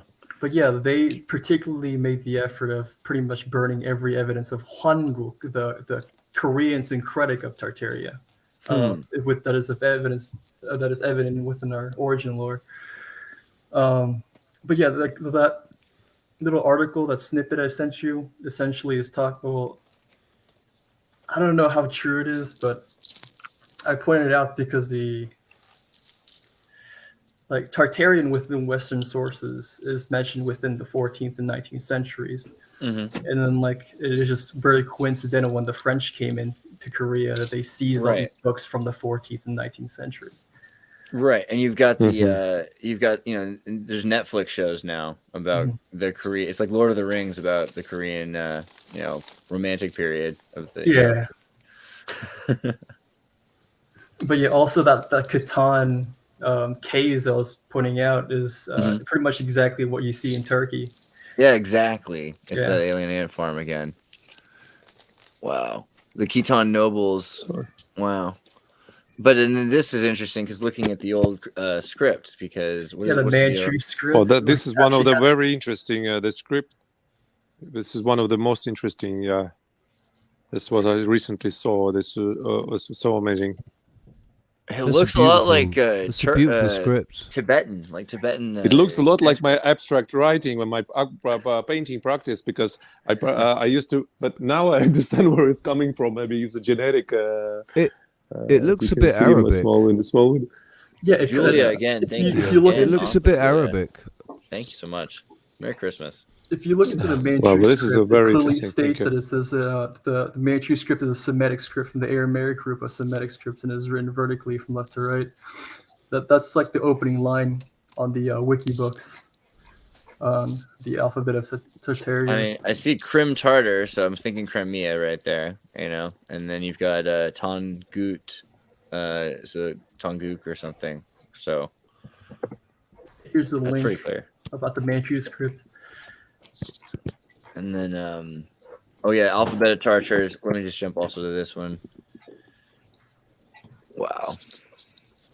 Cha cha yashka. Okay, well this is really interesting right here. So right here, you're using Sanskrit consonants, right? And I can even see some Sanskrit consonants somewhere, like here are the vowels. Yeah. So pa, yeah. Cha cha yajkara, afa sa sa ja, ta ta sa cha. Yeah. So this is like you have a hard consonant and a soft consonant. This is identical to Sanskrit. So that's kind of interesting right there. Wow. Okay, keep moving along. You want me to go to the very front of the pages, you said? Huh? Anything you said, or no? I gave you the link on the Manchu script, but this is Changwo. Dude, my favorite hat is this hat, by the way. The Korean hat. Yeah, It's similar to Chile, though, isn't it? They wear hats like that in Chile, Kind of don't like they? derby. Well, the Bolivians got the derby from the Irish, but I think the Koreans still win. Like the Pilgrims got their hat from the Koreans. It used to be. It used to be you were considered like in Britain. You were insane if you went out without a hat on. You were considered to be insane in the 1800s. Well, because a lot of times there's mercury, right? Isn't the mercury spray in the inside of the hat? I have no idea, but honestly, nobody's even addressing this lady here. Like, what's going on? I pulled with up this image mainly to specifically point out the how Korean customs are in exact accordance to Sharia law. Because you have that like the almost hijab-esque clothing, and like the white clothing that the man is wearing is very similar to what you see the pilgrims to Mecca. Yeah. And like one of the suburquents. You can see in the small window here. I mean, that idea that we were talking about earlier, the Dutch had starforts, were part Tartarian, we're connected to the Arabs. 13 Monkeys, like, for what? But I'm hearing it now. I see it. But you want that link of the Manchu script. Oh, yeah? Hold on, sorry. Right there. Right there. Yeah. Boom. It's a Semitic script from the Aramaic group. Of course. So that we talked Kai Fang Jews. Hold on, this is fun. The Kai Fang Jews obviously are the Jews Manchurian, in China, right? So when we find out, this is not the first Christmas that Chinese have had. Jews have had Chinese food, right? Is the way to remember it. But the Kai Fang Jews have had in their diaspora. You know, we've gone across India, and so they've continued the language. So we think of Hebrew, but really Hebrew is. We've got Yiddish too, and so there's a Chinese equivalent, and it has a lot of Sanskrit or Urdu, at least. I'm just around my place here in St. Petersburg. Anybody can see that or hear me? Earl Grey is in St. Petersburg as well. Really? It's just one of the houses, you know. This is the cream of the story right here. The Phrygians, the Sabians. I'm gonna open these bigger here for a second. I want to look right here. Not Norse Phrygians had contact with the Kievan Rus in Anatolia. Later migrated. The Etruscan language connection. So you were saying this is Gungwoo. You were saying this is kind of the. Yeah, I'm very much convinced that the Phrygians built Rome, and this is like the smoking gun for me was the migration of bagpipes. I better put my Phrygian cap back on. Sorry. Do you know that all the Venice canals, that all the buildings are standing on these trees that were brought from Siberia, so like thousands of kilometers away. So the ones that are very hard to be rotten for the waters to break, and so this is the one used for this kind of St. Petersburg also built on this Siberian tree trunks, and somehow Venice and Veneda and Veda and Veneda and all these Etruscan roots for this Slavic, or I mean pre-Slavic culture. It's very interesting connection. Yeah, like I could try and find something for next time. People in these Tartaria groups now I'm always on the just credit go the and- Phoenicians for the Druids, but then like Gleb, you have to take off. You said. Sorry. Did Gleb? You said No, you're I'm taking just. Oh, okay. Yeah, I'm going home now just to bring presents, and then I have to. I mean, to get for the next time, I'll be ready with the materials to load up. Yeah. And show. Yeah, that's what I was saying. Cool. Yeah. So I have to You're talking about bagpipes. What's the some- deal with the bagpipes also? yeah, like from what I know, and according to mainstream, the narratives, that like the first evidence of bagpipes starts off in Anatolia, and eventually makes its way into like Italy and then to the Azores, which is the exact migration pattern of the Phrygians. And then like I had seen bagpipes from Africa because goatskin bagpipes were brought from into Europe from the Botswana, and even the kilts, right? If you look at Botswana tartan, they have plaid in Botswana, and so I don't know for sure, but I like the idea that it goes maybe into Anatolia from prehistory. Yeah, for sure. I mean, like you have the caves of Atlantis. I'm also convinced that so the way I see it is the Phrygians started off in Anatolia, went to Rome, and then made like a port colony in that African region, what we know as the Rishat structure. Explain why they have great guitar and awesome music. Yeah. And then eventually they somehow circle around into Ireland, essentially becoming what we know as Druids. And I mean, and they still have the the Celts in Portugal. I feel the Atlantis thing definitely like holds weight, like that there was this, and the Ricard structure is very interesting of it being the actual city or location itself. The Brighter Insight, Jimmy does great work on that one and showing it all, but it was probably a global like civilization, seafaring civilization, the same as what we are today, where there's a little bit of every country living within the nation sort of thing. And that once the huge catastrophe happened, wiped everything out, you'd have everybody like stuck again in their areas for like 1,000 years, 2,000 years or something. And then you're back to seafaring, traveling for the last 10,000 since, and it's always been like co-inhabited. I've been reading as the other way. This the guys, the contemporary world government. I mean, this UN and stuff. They use these moments for changing this kind of orange revolutions all over the world. Japan, China, and Russia. For example, there was a Rurikov dynasty who were coming from the Caesar. This Ivan the Terrible, the last one in the 15th century, and he was saying that he was coming for their family was coming from the Caesar's family, from the Roman, I mean Italian, and so since that time, and the Scandinavian roots and everything, and they were wiped out, and the Romanov dynasty was put with the German and Charles, British king. Yeah, the first was, and George was his same face. He's like a twin. So how come that Russian emperor became a twin of British emperor? This is just pointless, and just cannot be explained. Only one thing, that all over the world they use this cataclysm and all this hustle with the food and probably the roads and destroyed buildings with this mud flood and everything. So they set up the united governments all over the world with a family royal dynasties, and United Nations, and the trade, and the West Indies, West Indies.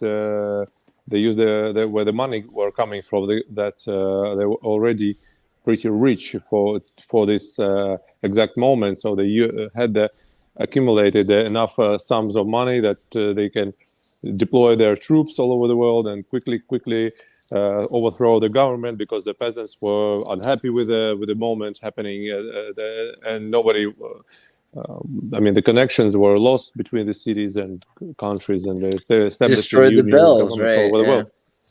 But like, Yeah, look exactly. at this. This And then is it such destroyed crazy all the one technology. after another. Yeah, The Gung old, Wu, do you historical. want to walk us through some of these tower pictures? Well, this is Yeah, amazing. yeah. So the Broken spire down. of pagodas all over the east is called the Soren. Well, that's the Japanese name for it, I believe. But then I figured out that like they're just lightning rods essentially, and like, and then you also see that in, the modern use of it in that picture that you scrolled back to earlier. Yeah, that exactly. Helen Vetrova posted that picture.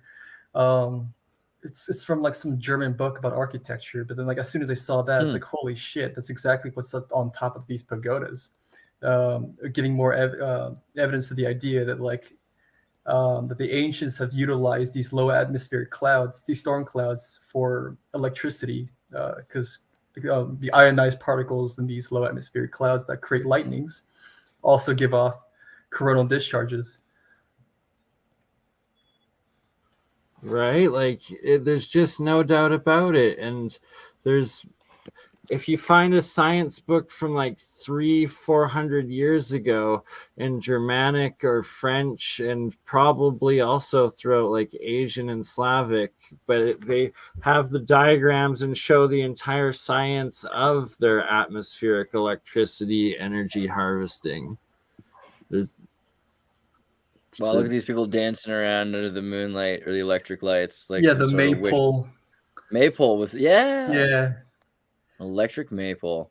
I'll be darned. And the maypole is a symbol for fertility, for good harvest. But then if you consider the idea of electroculture in farming, it just makes more sense. Yeah, I mean, and the plasma rods. I mean, we're doing the real science show. You know, we're seeing this every day at this point. Shout out to Join the Technicians. I know he was in the chat earlier. Yeah, Jeremiah Lurking. and Jeremiah might, but Gerald, WPG Enlighten for Truth, one of the main coil guys and free energy stuff. He's in right now, and he'll probably much join love at you, the very Gerald. end there. Yeah, Yeah, Gerald will gotcha. join in a little bit later towards the Merry end, Christmas. and Jeremiah might as well. What is this flag? So this is the flag of Chundoism, the native. Well, it's like somewhat of like a nativity movement in Korea that followed the hancock peasant revolution. But yeah, this is the flag of Chundoism. I'm not really necessarily sure why they chose this flag, what the meaning of the symbolism behind it. Dang, but, this is I'm finding like autodidactic similarities between all these like pretty much just that and the other. Huge. It's like a two-dimensional geometry of the three-dimensional like schematics of these torsion fields. Essentially, yeah. How's that feel, Campbell? There's like a level now, autodidactic level of synchronicities. You know, that's not bad. There. And the Bedouins, man, because we kept talking about the Berbers, the borders with the Barbary War. Yeah, like you know, the world's. I've noticed Richie's the World's grandpa. The World's Fairs is like a showcase of culture, but like all of it has to do with like almost like it's like a showcase of like Scythian culture, essentially, from what I've noticed. Then you have like the Pan American Exposition, like having all these like Japanese or like Asian exhibitions. But yeah, this is so the Moors, man, because like this idea, are the Moors a color? Because like some people get really upset when you get into this. Are they all one way, or just because people call Moors walls are also describing like the civilization? Is it like America or something? Like, you know, the Moors, they had the walls. Sorry, I have to jump in quickly. Sure. If you can jump back to the last one of like, or a couple back with the main Antiquitech. Sorry, about 4 or 5. Okay. A couple more. That one. So this one, and what Gerald just stated, each ring on the pole acts as AC electrical buildup through electrostatic collection. And this is actually very key about fractal antennas and how they move and harvest the energy waves. And yeah, like this is high-end electrical engineering through plasma ionization and the vapor fields. that is what it's all If about. if I could show you only on the camera now, I don't know how to turn the frontal camera because I'm talking from my phone on the go. If you could see that. Oh yeah, let's solo Gleb. It's a bell Gleb's tower. Gleb's live at a tower. It's now. Oh, and if you turn your phone sideways, it'll do full screen video. Oh yeah, might be like this. It'll be better. All right. Awesome. Look, and it's now under construction, refurbished and renovated. But anyway, it's a beautiful, gorgeous step by step going up with a bell. The bigger bells lower and the smaller up, going over the way to the top. And so the monks going because there's a big St. Nicholas church. Bruh, we're live in St. cathedral. Petersburg on Christmas morning. The production values on the show are unparalleled. Nostravia. Something happened. So, yeah. No, he's still there, man. I think he's dropped out. I don't know. He's there. We can see you, Gleb. Yeah. We're good. We're back. There's a couple more things also. We almost got to this is the Sabian script. Let me see if I can zoom into the Sabian script. Thank you, Gleb, for sharing with us St. Petersburg Christmas morning. That's pretty based. That's amazing. That's awesome. Look at this friggin' like runic Lord of the Rings shtick going on here. Right? It kind of reminds me of this is what AI learning needs to be applied to, is like figuring out what's actually on all of these things, and it's like if they're grammatically accurate to like the time period sort of that they act to. They have AI that's read Etruscan, which is pretty sweet. It's actually, I think they just, where's the bottom of the Wikipedia? Did they do it finally? 2019, 2021 AI, boom, they did it. I don't know. But the Glagolithic script also sticks out in my mind. This is the Slavic script that was invented in Croatia. Shout out to Croatians everywhere. Not quite the same though, because it has a lot of curves. Some of these curves stick out, and then you go back to here, you see this is the prototypical. You can see runes there. There's runes like the R and the Yeah, same thing with the old Turkic script as well. Yeah, these proto languages. They're like that's Bluetooth right there's there. The Bluetooth, man. there's a that looks like a tuning fork. I saw that too. Thank you. I'm glad that we're on the same wave about that one. That is really, yeah. There's a boomerang. These are energy symbols within the character. They have multiple meanings within it, and that these. That one's straight alchemy symbols as well. Sorry. That's straight electrical symbols as well. You've got electrical symbols up there like that end in a circuit and stuff. Isn't that what that is? The triangle up against the line. Yeah, absolutely. The phone ringed and knocked out me from the. Okay, I was afraid. Glad to have you back. You see, this is the minuses of the phone translation. I will be going out now to come closer. And cool. Yeah, so I show you in. Dude, St. Petersburg Christmas morning live. That's the base. While you're jumping on that, Gungwoo, you want to explain while he's getting there what the Sabian script, what this is? All right. Well, like I just noticed oh wait, give me a second. Going back to our messages earlier. Oh yeah, my main theory. I'm not sure. Not like a main theory. Sorry, I'm a bit tipsy right now, so it's hard. Theory that you got, I'll take it. But yeah, I have a theory that. Oh wait, and Gleb's with it. Hey, put on the camera back for Gleb for a second. Sorry. I have this personal speculation that like Rome was founded by the Phrygians. She's not Mongolian, but all right, that's fine. How's it going? Nostrovia. Okay. Hello. I'm going for the walk with you. All right. Is that your girlfriend, Gleb? Only me your now. Girlfriend? Sorry. Yes, it's my wife. This is my wife. Yeah. Your wife. Oh, Tartarian wife. Okay. Thank you. I love Russian girls. Like. Well. So you guys don't have Christmas for like another week, correct? Because of the change of the 7th of January, because of the changes, because of the mistakes collected by the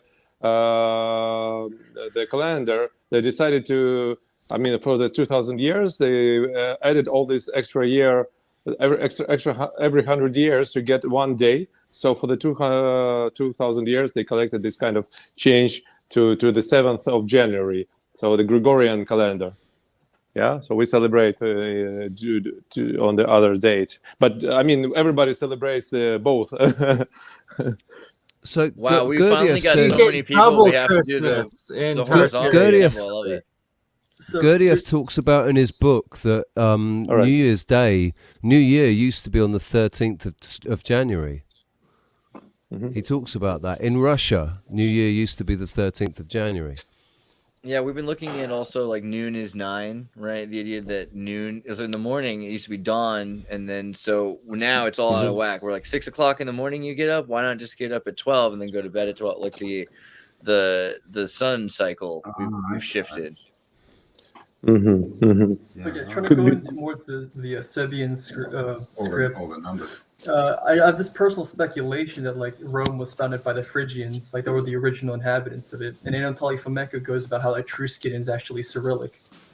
And like we know that the Kievan Rus have made it all the way down to Anatolia, and they definitely had contact to an extent.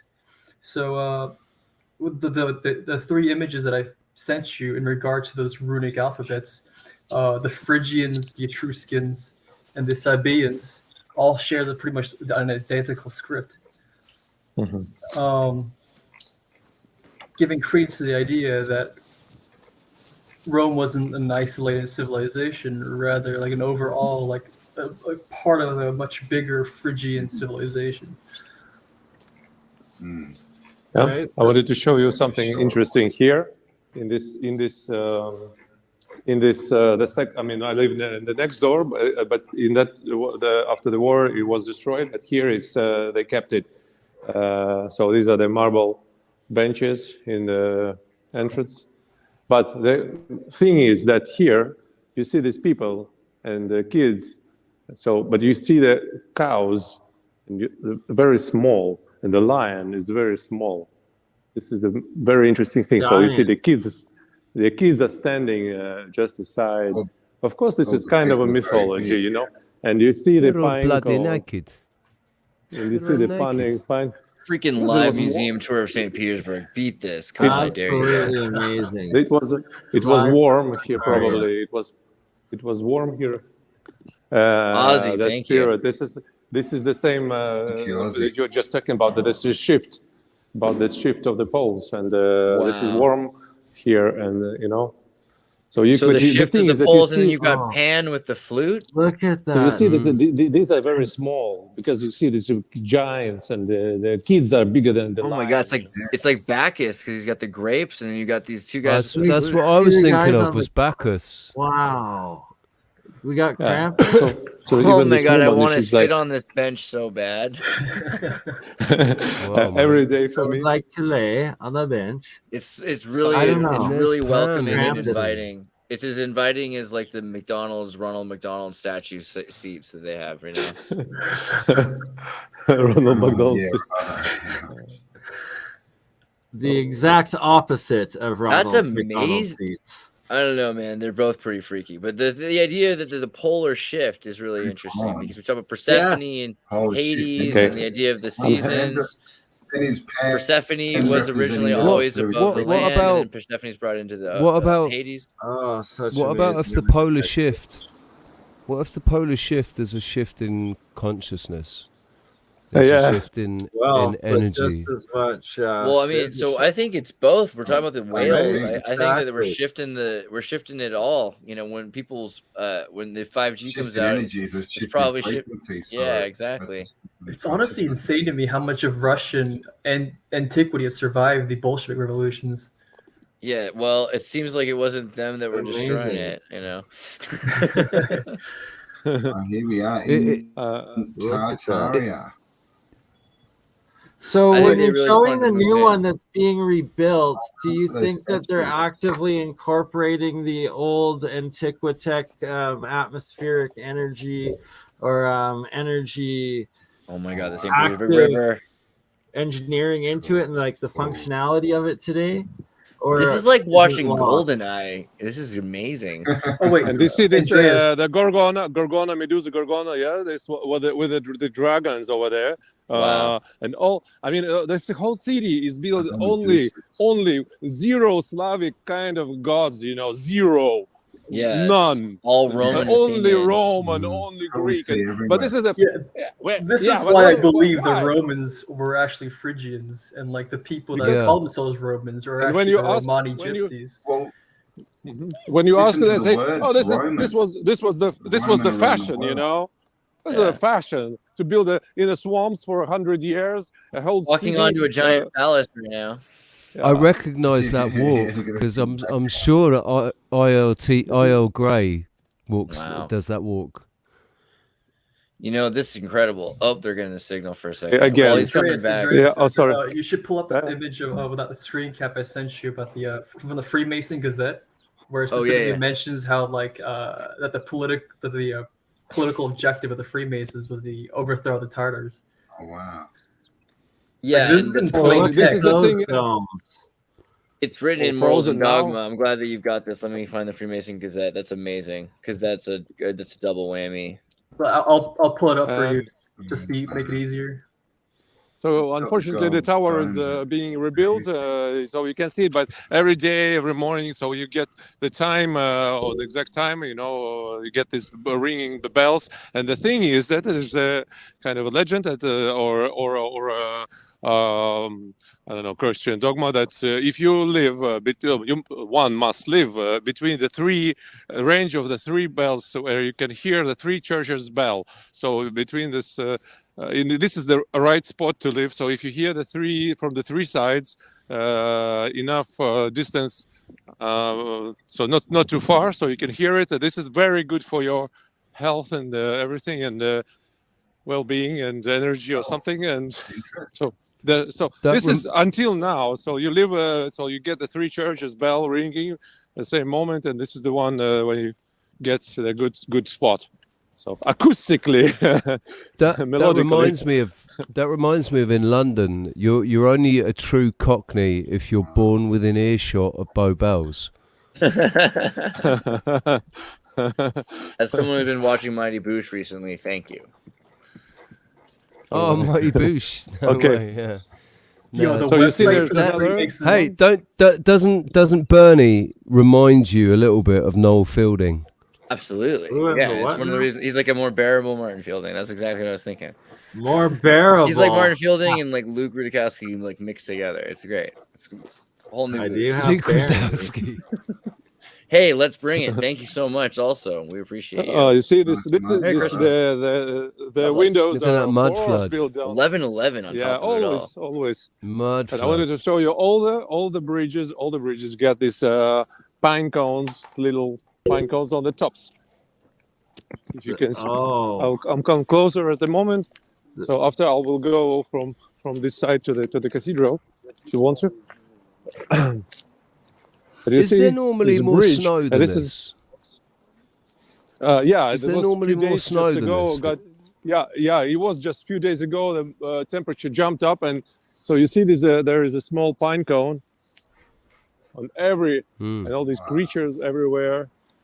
Yo, the Freemasons took it down. It's no longer available, the website. But I luckily have a screen cap. I'll send it to you on a messenger. So there is another St. Isidore Cathedral over there in the end. But it's standing right on the canal. And this one is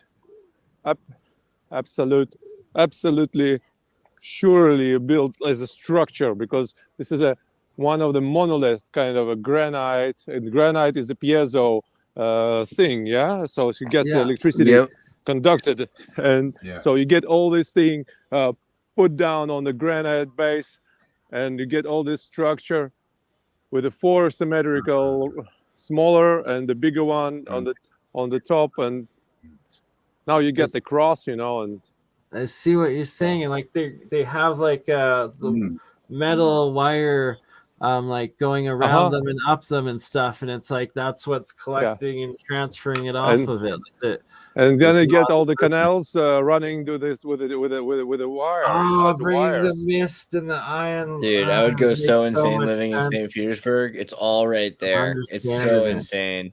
And you've got all these little islands with Yes, sir. like weather control towers that were owned by the nobles up until the 1812. It's crazy.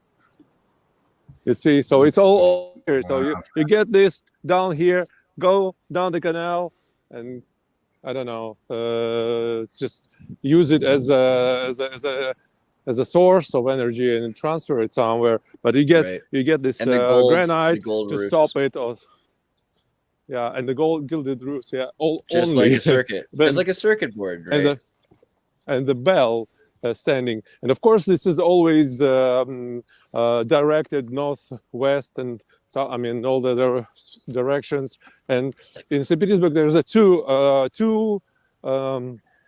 types of building. This just behind this on the other side of the river, there's a river behind this building, and there's whole used to be Alexander, called Alexander Meridian. So now we have the Greenwich Meridian, right? But the old one was diagonally. So if, for example, Greenwich goes directly, this is the south. This one goes just a little bit like this, and all the houses are cut like this. This is crazy.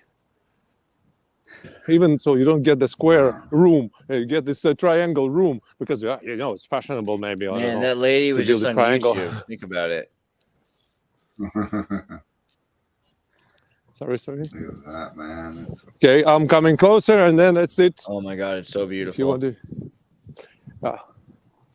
if you want me, I can go in. That's you incredible. Get all these. That's so good. This is you were showing. I thought that I must go directly.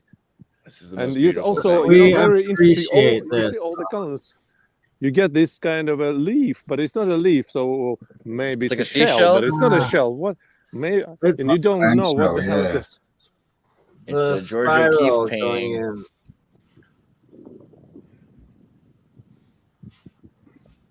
That's absolutely epic and amazing. Dude, and the baby blue.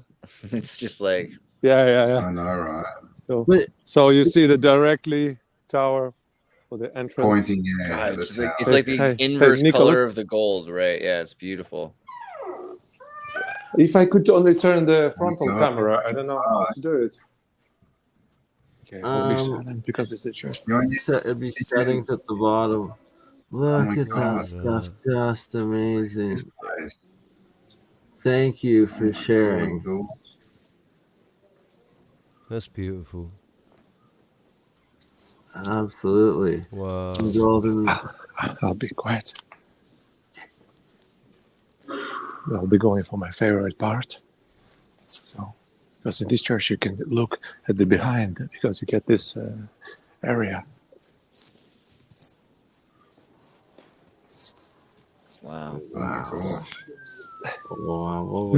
Use your friend.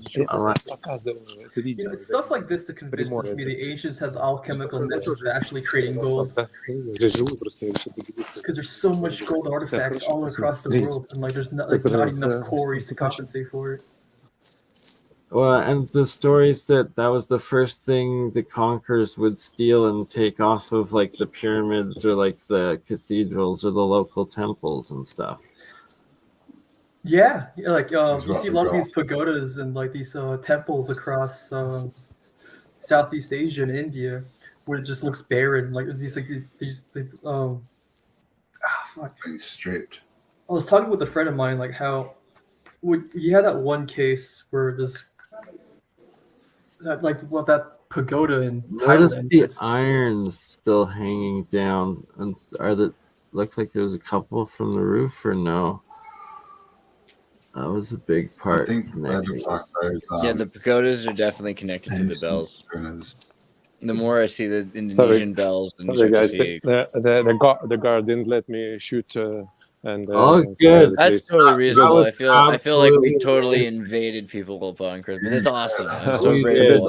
also feel there is very a second story, which is even more amazing.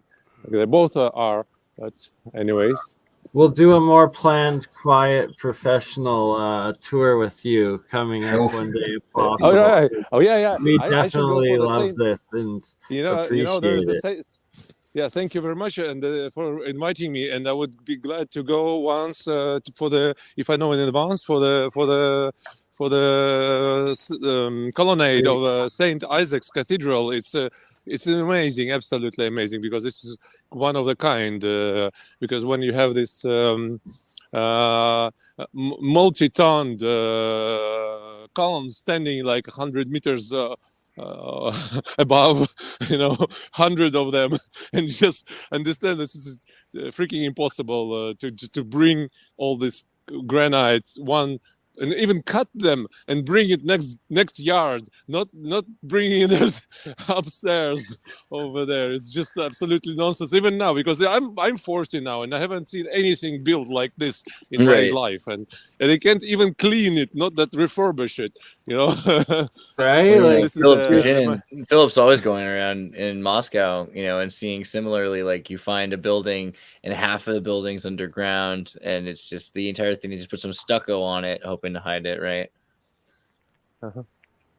This is the residency of the main guy of this church, and my friend knows him, and we're celebrating this Easter with a night party. It was a crazy one. All the monks and amazing. Oh my god, look at the flooring there. Look, see there's the windows. See, this is kind of that we're talking about. He was giving a little smirk. This is what he was talking. This city is the city is just not getting flooded at the moment because they built big, huge dam, multi-billion-dollar kind of project, and that's but before the water would go like several meters up, just like by any occasion, and but you never build stuff like this with this kind of a flooded city. I don't know, this is all the sort, but and you get so much evidence, but still you get so much written kind of explanation that this architect, he came, but nobody knows this Rossi guy, one of the main architects of St. Petersburg. He disappeared, but before he was like planned like hundreds of buildings, and managed to finish them because we see one thing like Gaudi temple is being built and you can't do anything with it, can finish it in 100 years. But all of these houses were built in 100 years on swamps, and he came swamps, here. Right, yeah. It was a swamp, and so he came here and said, "Oh, let's build a nice city here, very stylish kind of." Dude, shout out to Beagle, right? Beagle's always talking about the what's the name of the land bridges? The viaducts. This is all you got viaduct. You're standing on a viaduct, bro. Right. And Paul how the underground layers beneath them. Again, I'm just gonna have a check for myself. Like, we're live in St. Petersburg right now. CNN can't do this. They weren't invited back. But here we are. Right? Right. We're getting private museums. Like, this is absolutely beautiful. So they've got the idea now of smart cities, and there's all these cities that China's built. Like, there's these completely derelict, nobody living in them cities, empty cities. Do you know? Yes. I sort of get the feeling that these were the cities that were built, like they constructed, and it was back in the style. It was just their style back then to build like that. But they built it to cram everybody in. It was like the beginning of thinking of these cities, cram everybody in one place, and then they're easier to control. I also think there's something to like building the star fort around the river, because the river then it pulls in water and then it causes it to be smooth. Yeah. By the way, this granite is because in Karelia. By the way, Apollo was flying his silver arrow on the silver arrow by the mythology official. I mean, everybody knows that Greek mythology that Apollo was flying on his silver arrow to give Hyperborea and north to this Karelia place. And now my mother used to smoke this Karelia Slims, and the guy, he says, is one moment she met this the owner of this company in Greece, because her friend, she says, I know this guy, you smoke this, and he's Karelia and Sons. So he says, yes, we are originally from Karelia. So this the Greek guy in Greece producing Greek cigarettes with the name of his surname is Karelia. It's a suburb of St. Petersburg between Finland and Russia area. So it's kind of a conflict since Second World War. But Alexander Mercurius from the Duran, he's talked about this and how all the Catherine the Great renamings of Russian cities, right? And the Greco-Roman, What I wanted to say, what I wanted just to say about this Karelia, so all the shafts for the mining of this granite. So you see, I'm walking these hundreds of kilometers, all these banks of rivers and all these things, bigger, smaller, whatever, were brought from. So, and one guy, 10 years ago, he multiplied all the amounts of these blocks, counted all the height and everything, volume, and he multiplied. He says they should have brought 100,000 tons a day for 300 years to build all this, because this is just it's just impossible mathematically, because it's not just like a kind of a mystery. It's just impossible. So they should have been building until now. But it's already done. So they were probably collecting all these cut things from some previous civilization work done and brought, and maybe they were pulling it down sunken from the swamps, or maybe they were. I would walk one small street.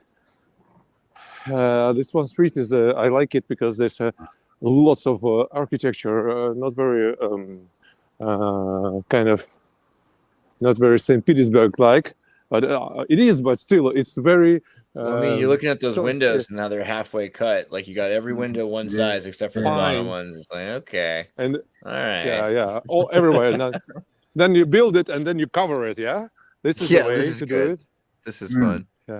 Yeah. Also, you see the arch. So if you get a horse, the horse wouldn't go through no here. Way. You know, not just the car or something. Maybe a goat. This is the area where Dostoevsky lived, and his old lady lived in one of the houses here. And so this is a shop, kind of a souvenir shop. Oh my so God. Where's the granny? Welcome to New York, right? This is exactly like parts of New York do the same thing. Man. Yep. You see all this Maiolic and used, and it's amazing. And all the apartments are being cut, divided and closed to the ceiling, because the ceilings are very high, and can we also like how damn clean this is, considering this is like how old of a city, like how many centuries old? Like just clean. so beautiful. Officially, it's just 300 years old. It's you see, you build this kind of a beautiful house on the street, a small street like this. Just like build one, I don't know, just get some naked ladies and columns and stuff. Easy.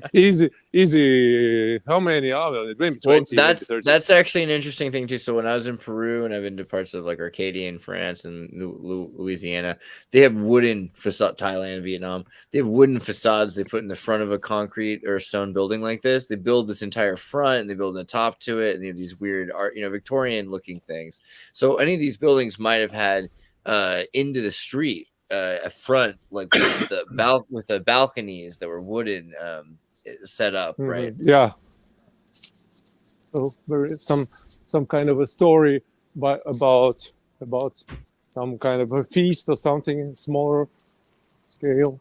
But this is a kind of a governmental cultural thing. I don't know. I've never been inside, but you see the gigantic windows. And especially that in Russia, it's a very cold. Now it's warmer, but it used to be much colder winter. Even when I was a child, it always was very snowy and stuff, and never was like +1 in December.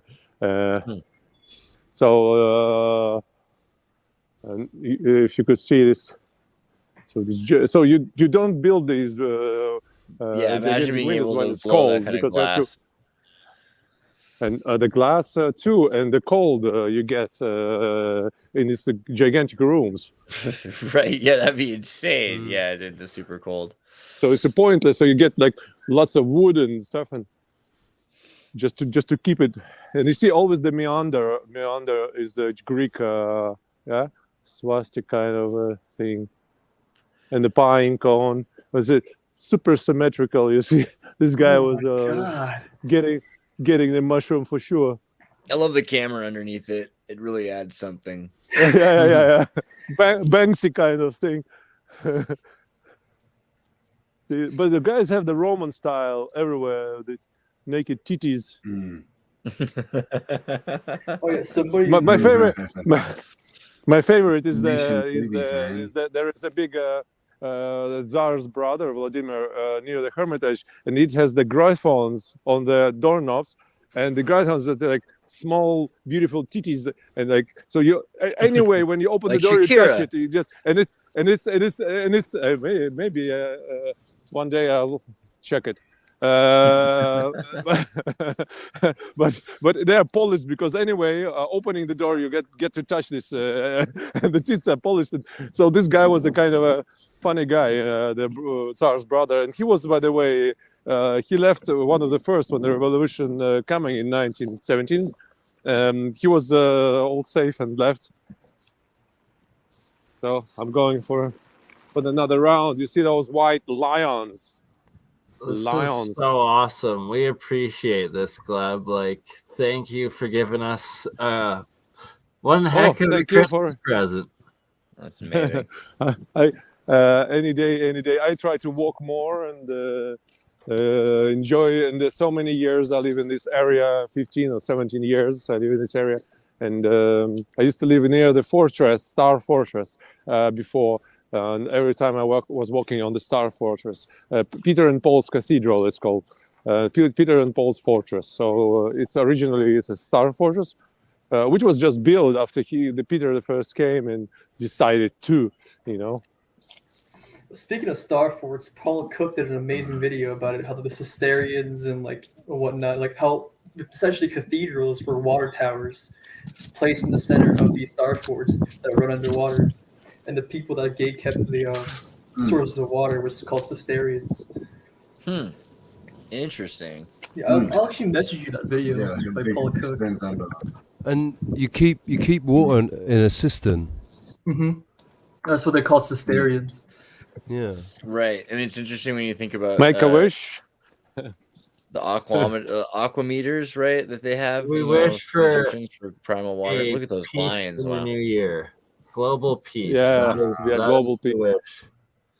And the light towers. Man, my grandfather had a couple of these on his property. With a pine cone on the top, always a pine cone.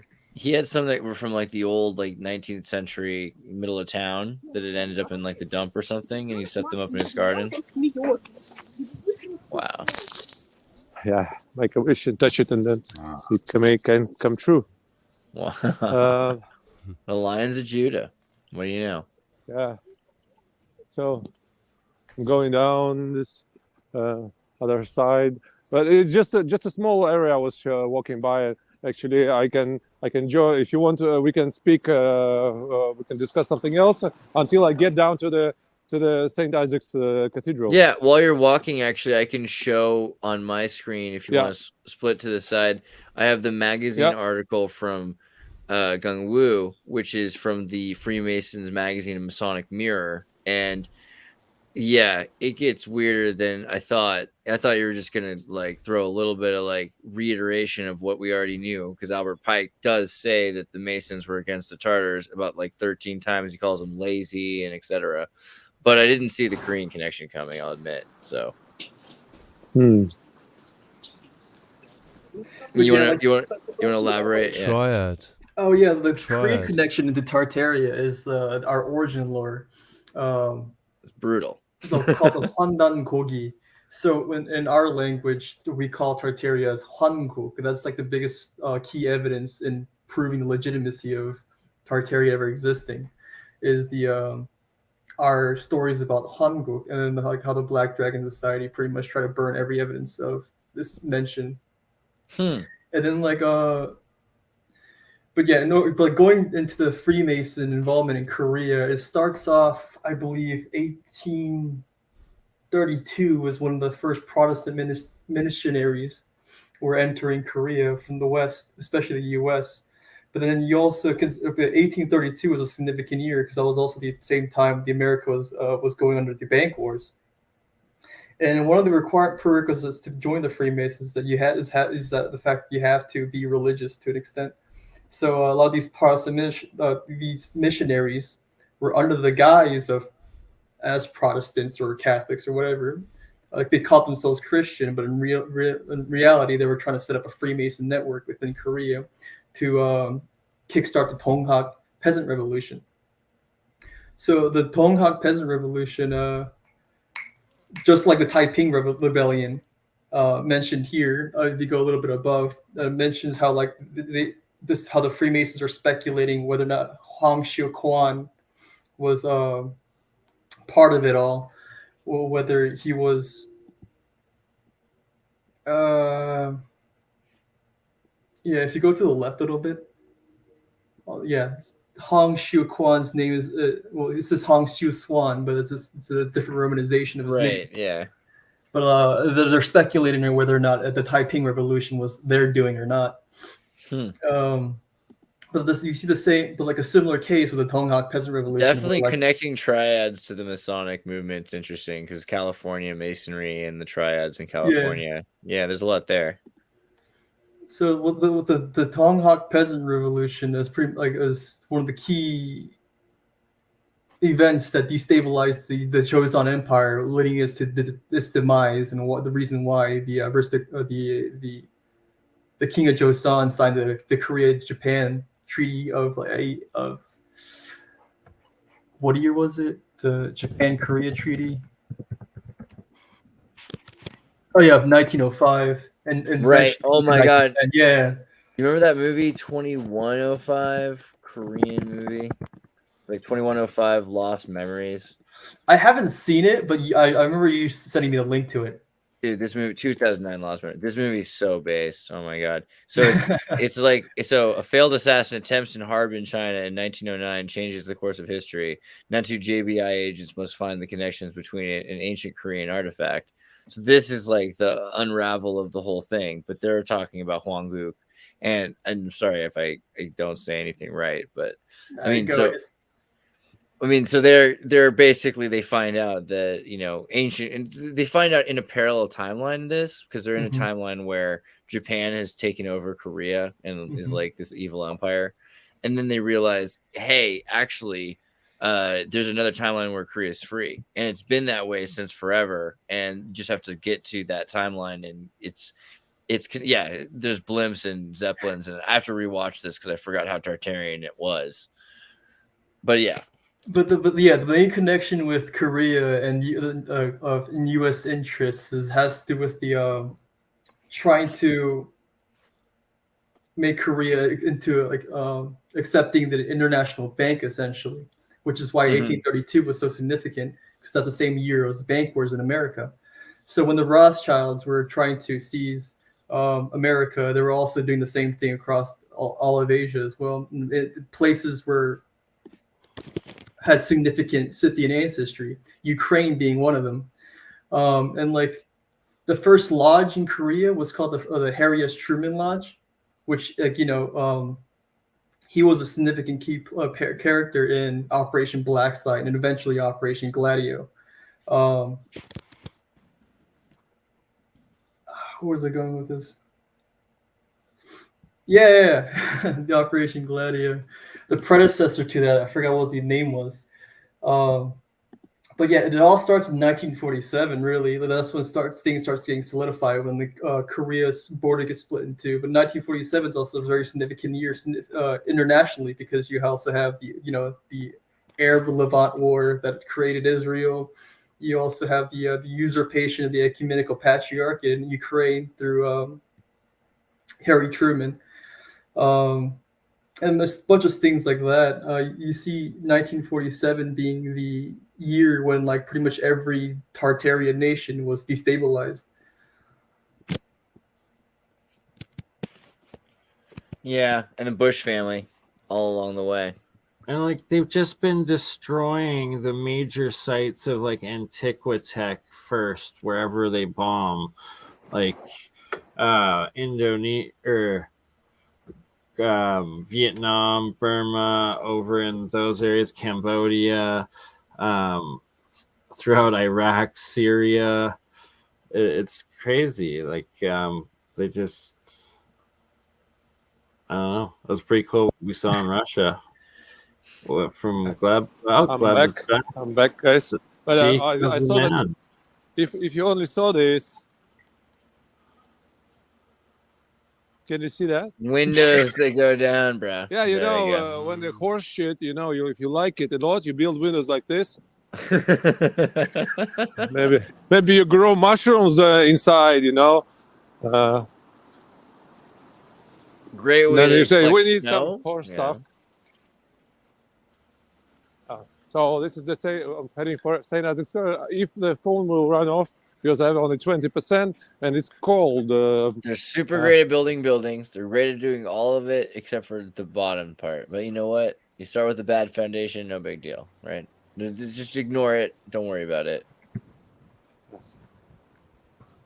This is a first new hotel, and you see that. If I only could turn on this frontal camera, it would become much more powerful. You see this on the top. There's a settings option. You can click on it, then it goes to video. You see the solstice. It is the solstice right around now. It's like this second. It's close, yeah, it's like 2 or 3 darkest to brightest days from it. It's here you get the sun starts moving. Invitation. Yeah, actually, wait, Gleb, try what Bernie said. Try clicking on the settings thing, and you can switch the camera to the front. Settings, more settings. So there should be a settings option, and when you get to it. Oh yeah, right. Listen, guys. Awesome. Well, and then turn it sideways again, and we'll get the full screen. Okay, I'll close it now. Yeah, sideways. Guys, I really want to stick around, right? But I'm gonna do this music thing.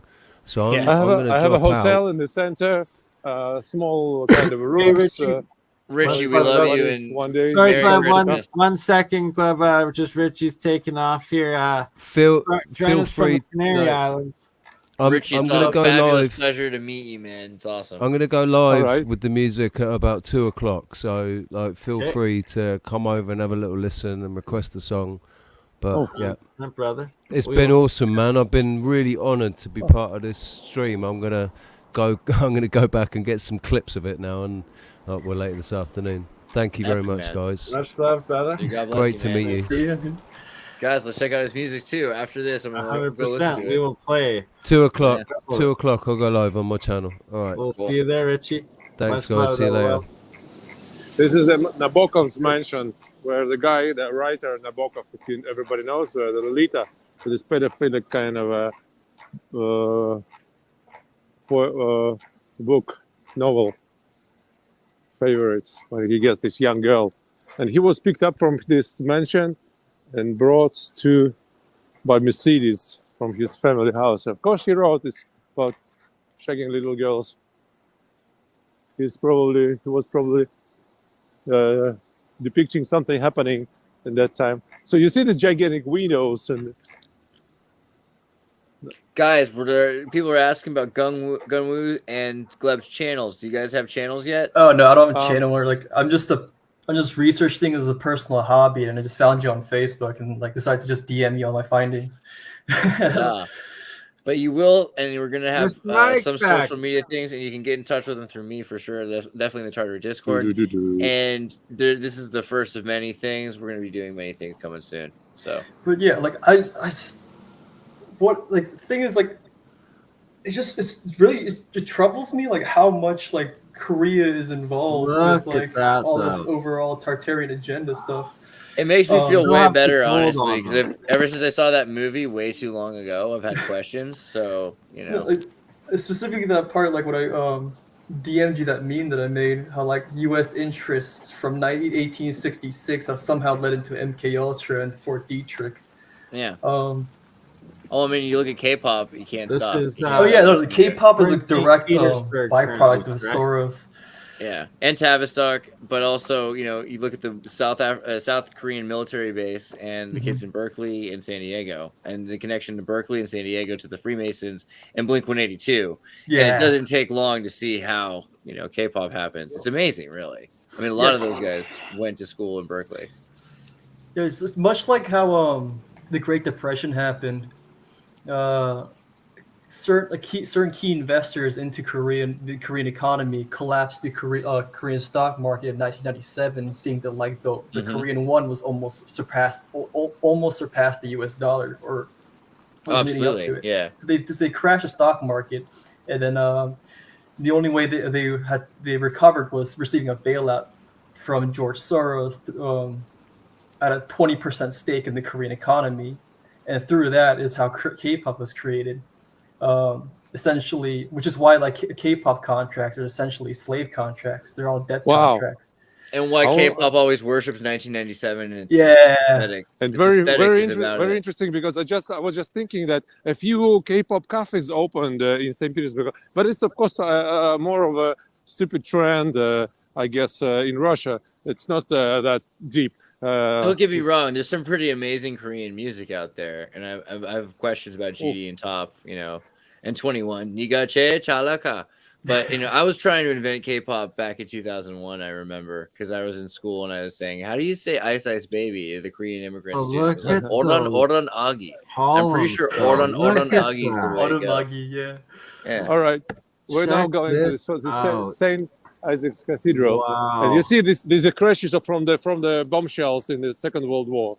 But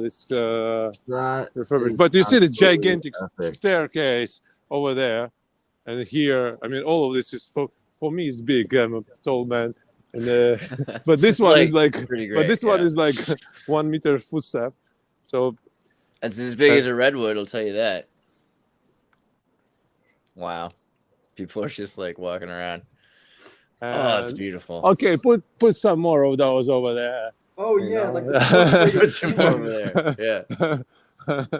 when this guy was planning all this, and here's this circular kind of staircase. Look at the size of the door. So there's a so you see the steps, the original steps over there. So it's like tiny for the human. If you weren't here earlier, Mike, this is Gleb in St. Petersburg. He's walking around St. Petersburg live right now, showing us, these doors. So it looks like San Pietro in Rome. It's the same kind of size. But it's St. Petersburg in Russia. So you see, I'm just like half of this square. Right. Wow. Oh, it's a prayer. Is that are those bronze? Reminds me of the bronze doors of Dude, never mind those angels with they have a Venus seashell behind them, and they're 50-50 Roman, Greek, and and there's swords over the. This is some hardcore stuff. Hardcore. How hard would it? Like, but how the thing is, on the top of this cathedral, there is the same colonnade with this kind of. If I walk around, you will see. Because one day I will be going upstairs. I have to charge my phone, so I'm not going to do it now. And so if I just show you this, we appreciate the sample tester today. And so you see, this is the smaller ones, but the main colonnade is upstairs over there. And the chats are pouring in, guys. Thank you so much for the chats. The super 555 on right now. Awesome. This is the Tartarian teaser. Illuminati confirmed. St. Petersburg. Look what we can do if we work together, guys. It's not bad. One thing I've noticed autodidactically is like the connecting factor with all these Tartarian buildings is the perforated ceilings, those square little things you see on the ceilings. It's also present in all sorts of Mesopotamian architecture as well. That's where you first see it. I will be celebrating the New Year in the country, and in that direction there is a Monrepo Park in Vyborg. Vyborg is a kind of Russian-Finnish border city, and it has this megalithic wall So I'll be traveling there for to shoot some. It has Oh my goodness! prehistoric. Yes, please let us know when, and we will gladly go live with you. Yeah, maybe on the 3rd or 2nd or the 3rd of this January. We will be there with you. Thank you. Maybe I could make some pre-shots and so upload them during the stream. Stephen Rossi says the Ukraine war is fake. Okay, well, definitely not. I mean, the war, peace on earth. The Ukrainian war has very similar parallels to the Korean War, as in it's a money laundering scheme. Yeah, it's just a money laundering and this crazy. But you know that now that the Russia declared, you see that this upstairs over there, 100 meters above, or maybe more, I don't know. You see these columns. So these columns over there. So these are gigantic, and they're up and the on ones the dome. on the roof. Like, what's how the the hell? So next time I will be going there upstairs, and but you know, just how the hell? Oh yeah, we use the ropes. We use the ropes and the horse and stuff, and we put them over there in like 17 something, 18 something. Yeah, right. But in first place, how do you fucking cut them so precisely? Because you know, there's no such a machine to do it now. To get this kind of it's not cylindrical, it's a bit cone shaped, you see, so it looks like longer visually. Are those the coil bells? So are those the coils, the Zamboni pile coils for the batteries for the bells? Maybe that's the thing that charges them and keeps them charged, because they've got the crystal granite, and the crystal continues to grow as they're stacked. So I mean, on top of it, you have this giant bell roof. Wait, have you guys seen what they're doing in Hungary? They're like, the Hungarians are replacing modern buildings with these Tartarian-esque buildings. I don't know how they're restoring them though. Freaking good job, Hungary. As well. Good Janissary Hungary, right?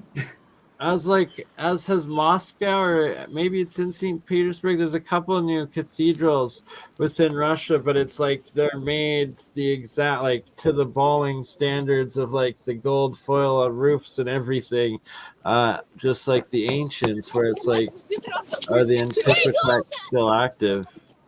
And it's engineering. Fuck the kids. Children play.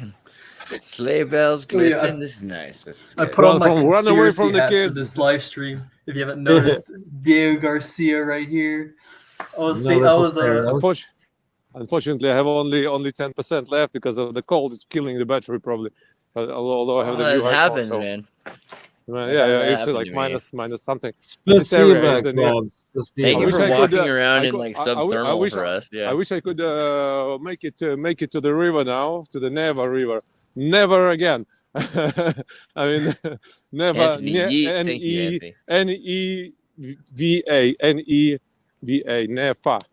Nefa. But old. Never make it to the Nepa. Never make it to the Nepa River. Never leave the Neva. Never make it. Yeah. So this is the quartz kind of a thing over there. This is the Admiralty building. So with this also gorgeous. This is like accomplishing a major goal in my life. I don't know. I've always wanted to film a movie in St. Petersburg, and this kind of counts. And like if I died, I'd be like, okay. I'm the new drone, you know. Gerald's here. Gerald, if you're just joining us, God bless you. I think you were in the chat though, so you've seen this. We're doing the St. Petersburg walk right now. Good to see you, Gerald. Awesome. Good to be here, guys. How are y'all? I mean, I'm mystified by the Merry Christmas that's happening in St. Petersburg. This is blowing my mind. That's global vision awesome. of a Merry Christmas around the world stream. Gunwoo's joining us, which is friggin' amazing because it's a long time coming. So that's awesome. I really wasn't expecting it to be today, though, of all days. Well, yeah, that's hilarious. Mystical green lights in the night. It's mystical. The green trees, you know. So you see, this is a galera. Galera is a type of the boat you get. Does the sun go through that arch at sunset right now, or sunrise, with it being so close to the solstice? Sorry, once again, please. Do you know? Does the sun? With the sunrise, the west. sunset, The right? west is over there. So yeah, it does. But of course, it's a different time. But it does go through the arc because the west is over there. So close to the solstice, like they're still aligned. It shows No, the west is over there. Sorry, the south is over there. So it's going like this. But now with the sun, it just doesn't get very high in the winter because now it's the darkest week. Exactly. So now we see. This is the monument, the famous monument. Peter the Great. You see? It's awesome how like some of the people are going to sleep as other people are waking up. Like our audience is shifting with the. This is great. This is great. So this is the monument of Catherine given to her father and Peter the First. So it's St Petersburg. And so this is one piece rock brought from this Which Karelian, Peter is this? Is this Peter's son? The one who Catherine? based, the one who based the city, kind of in 1703. Yeah. Right. So he's from the Roman of distance. So not Catherine the Great's son, but her grandfather. Easy Tigers, welcome Yeah. Paul Cook. Hey. Paul Cook. So Oh, Paul is this Cook? Paul Cook Are you kidding himself? me? The elusive So Paul Cook. you You see that over there? Over there, the star fort is over there. We're in St. Petersburg. Paul, I was just talking about the Cistercians. So you see like this, the water the connection star video fort that you is over posted. there. This is the smaller. There's a cathedral sticking out. Right on the edge of it, yeah. I but would always this look is at some the Antiquitech porch. for fun. And look at the lights, even how the It's shape. just like Just amazing architecture. And you know, we were about to pull up. Actually, it's ironically, we have a Paul Cook video that's linked that we were going to show after this. It's kind of. Oh wait, I in this forgot wave. my mic was muted this entire time. But yeah, Paul Cook, I'm such a huge fan. I was just talking about your. Yeah, there's a But thing this is the related lamps to. and everything. And this thing is, you know, Well, we wanted to it see would be some all. examples. It would be all pretty fine if it weren't like tens of kilometers, like miles and miles and miles of the and same. miles of these canals, of these big bridges, hundreds of palaces, thousands of palaces, and million of these lamps and stuff. And Yeah. it's like too much. I mean, you don't build stuff like this in 100 years. Exactly, and the Nope. iron connections of like the fences and the chains, and that carries like the magnetic telluric currents more too. That is still in that original engineering of it, And then the water would act as a grounding rod. right? So you'd be able to And transport your, movement. yeah, so Of ion. your potential voltage difference between the two would be able to create electricity in each individual home, providing they had those systems in play. It's amazing. It's amazing.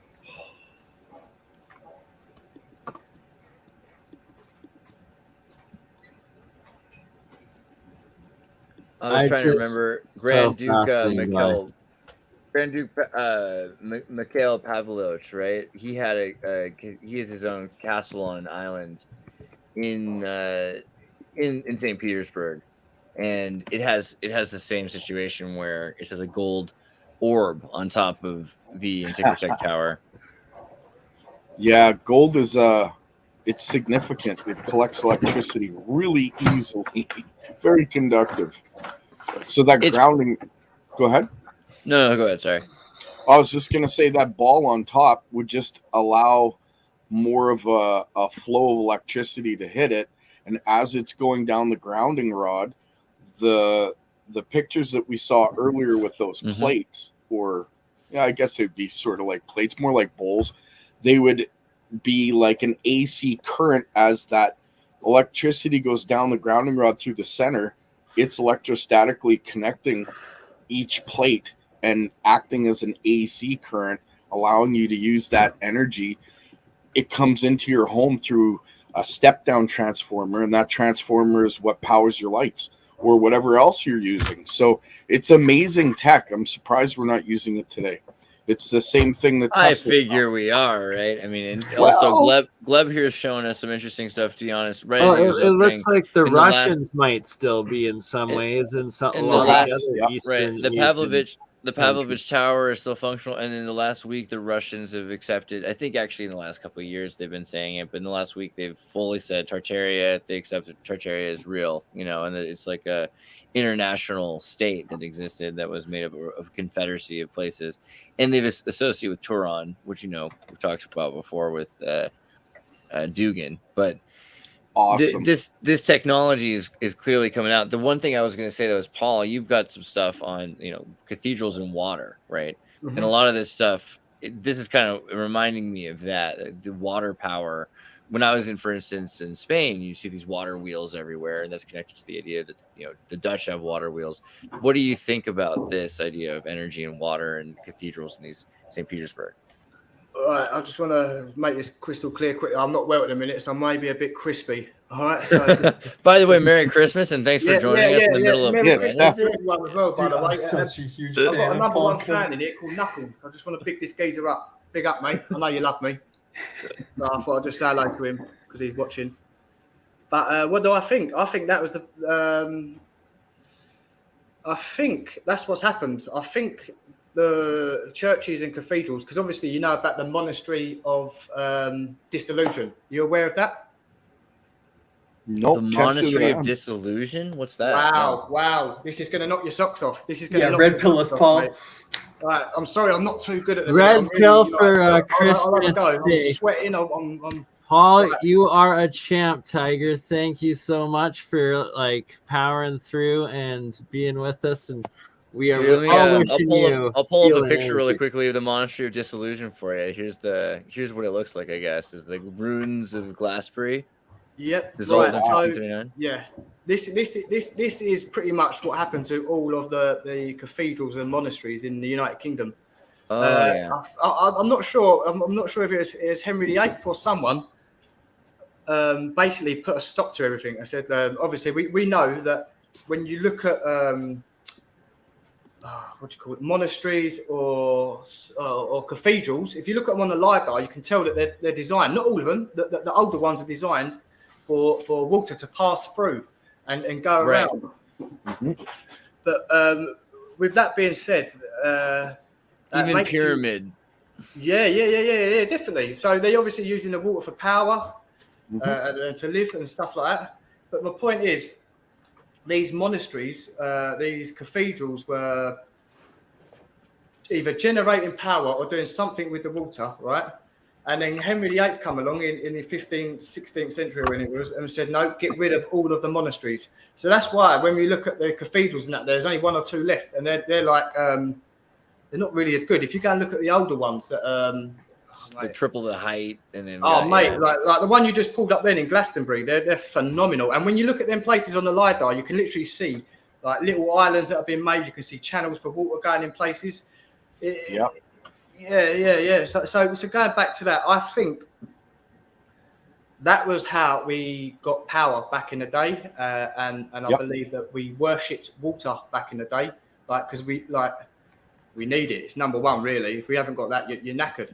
So they built these places where you could go and do that. And if you look at all church symbols as well, a lot of them symbols are water.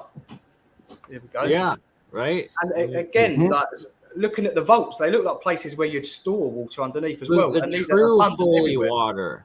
Back when the organs actually probably. Dude, your videos are so ace, by the way. I love what you're doing here. These are the things. So when I was in Spain and I'm seeing these giant water wheels that are still spinning and that they've torn out when you go to places where there's giant moments of iconoclasm, right? They've gotten rid of these water wheels. And you see all the things that they have, these like architectural books, and the Arabs have all these books on things you can, make lights that run with the water wheels back in the 1500s. Yeah, clearly there's a shift that goes on. Yep. And you're showing all these amazing pictures in your videos of these communities, right? These are utopian community. I mean, whatever you want to call it, but it's got everything it needs. It's a self-autonomous, sovereign community. It's got energy. It's got food. It's got pure water. Your joke isn't even a joke. The knackered, That's exactly right, right? These guys, without water, they end up in London drinking gin because gin was more affordable and more reliable, right? Mm-hmm. Going on to the English connection to all this Tartaria stuff. Do you guys have heard of Capability Brown? Who? Sorry? Capability Brown. No. Well, I just like the video talking about that stuff. Like how a man named Lancelot Brown is responsible for making all those English gardens with the groves and stuff. Essentially with the singular, the Tartarian building in the center of it all. But in reality, it was like one of England's largest landscaping projects. It was actually a military operation, where they evicted all these serfs and the middle class, or just people in the surrounding areas, to just level them and like to make it look like a natural landscape. Essentially, like what those areas should have been were just entire cities in itself, but all these people that lived in that area were evicted and forced to move into the cities, and they just leveled the entire. So if you go to these areas with LiDAR scans, you will actually find remnants of villages. Wow. Definitely. Well, I could say this from my experiments.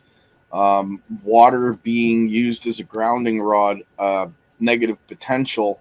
If you were to make floating gardens above said water, your food would grow 30% faster, more lush, more vitamins, nutrients, minerals, the whole 9 yards. So if they were building gardens on that same principle, they had more than abundance.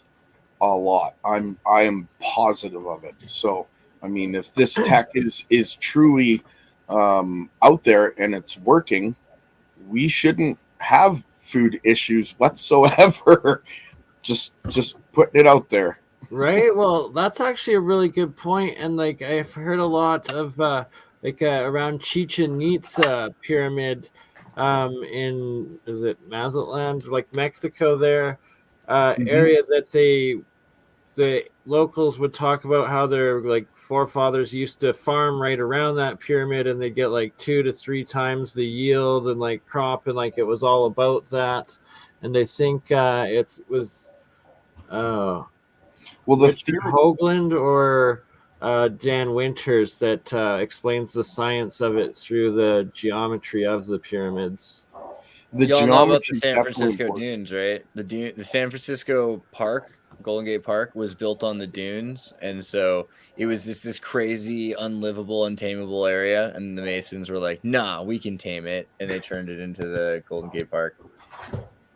I did not know that. Yeah, a grove is an artificial part, like an artificial nature, right? That is like what a grove is. It's not even, we call it like like a redwood grove or something, but even that is something that's like afterwards we've cut down redwood trees, we felt bad, we've allowed them to replant because it's honestly insane how much of what we consider natural landscapes to be artificial. Yeah, I would say like that's kind of the thing here.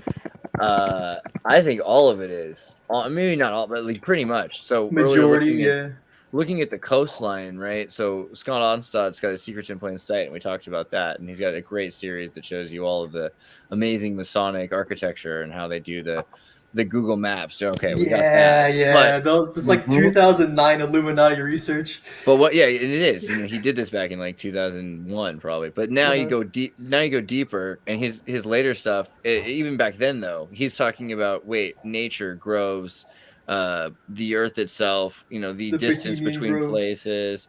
No, not just the grove, but even like the architecture of the landscape, different places. I want to find a better picture to show you.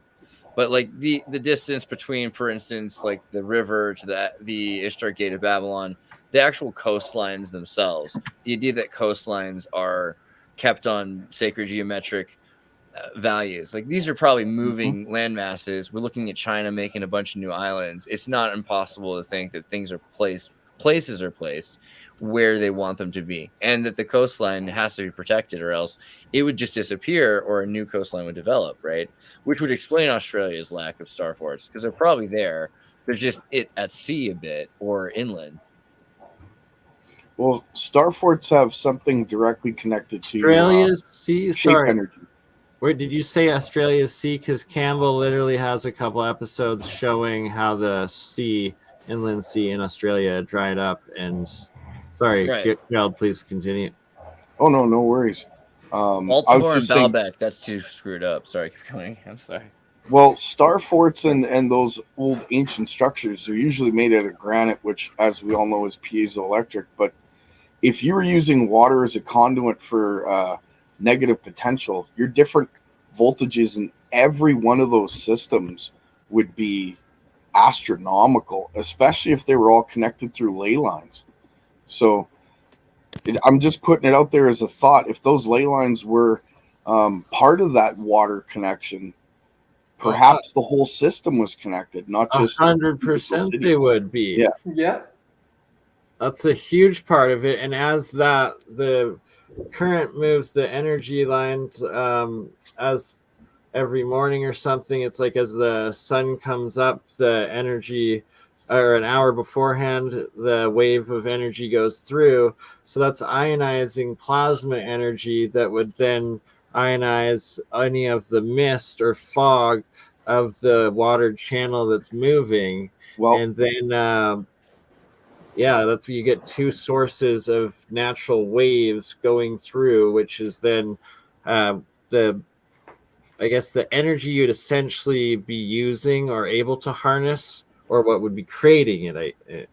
In a way. And don't forget what I said in the comments earlier about sound moving energy. Pyramids in the structure that they are create an infrasound that humans don't hear because our ears only hear up to 20,000 hertz, and it's beyond that. So that sound would move the energy as well. So with the Nile being right close to the pyramid at Giza, that would actually facilitate movement of the river as well as the sound from the pyramid. Yeah, to bounce on that, the Ben capstone is observed to have like a sort of humming sound just on its own. Yeah. Yeah, it's amazing how that works. The pyramids underneath, I don't know if anybody's aware, but the aquifer that's underneath sits on a giant piezoelectric crystal.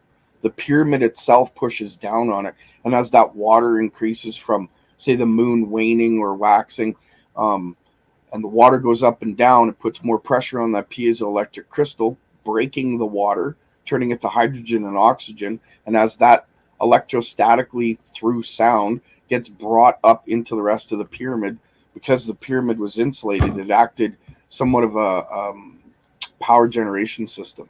Just that voltage difference between the water, the ground, and the top of the pyramid would allow amazing amounts of energy to be facilitated through the whole area. You just need a huge capacitor to facilitate in between the ground and the actual positive voltage at the top of the pyramid, which is thought to be the Ark of the Covenant or something of that form. Well, the Ben capstone has like a resonant characteristics, so I'm assuming it's that rather than the Ark of the Covenant.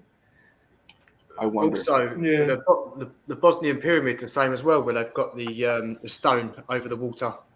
Yeah, that's Paul, exactly the same.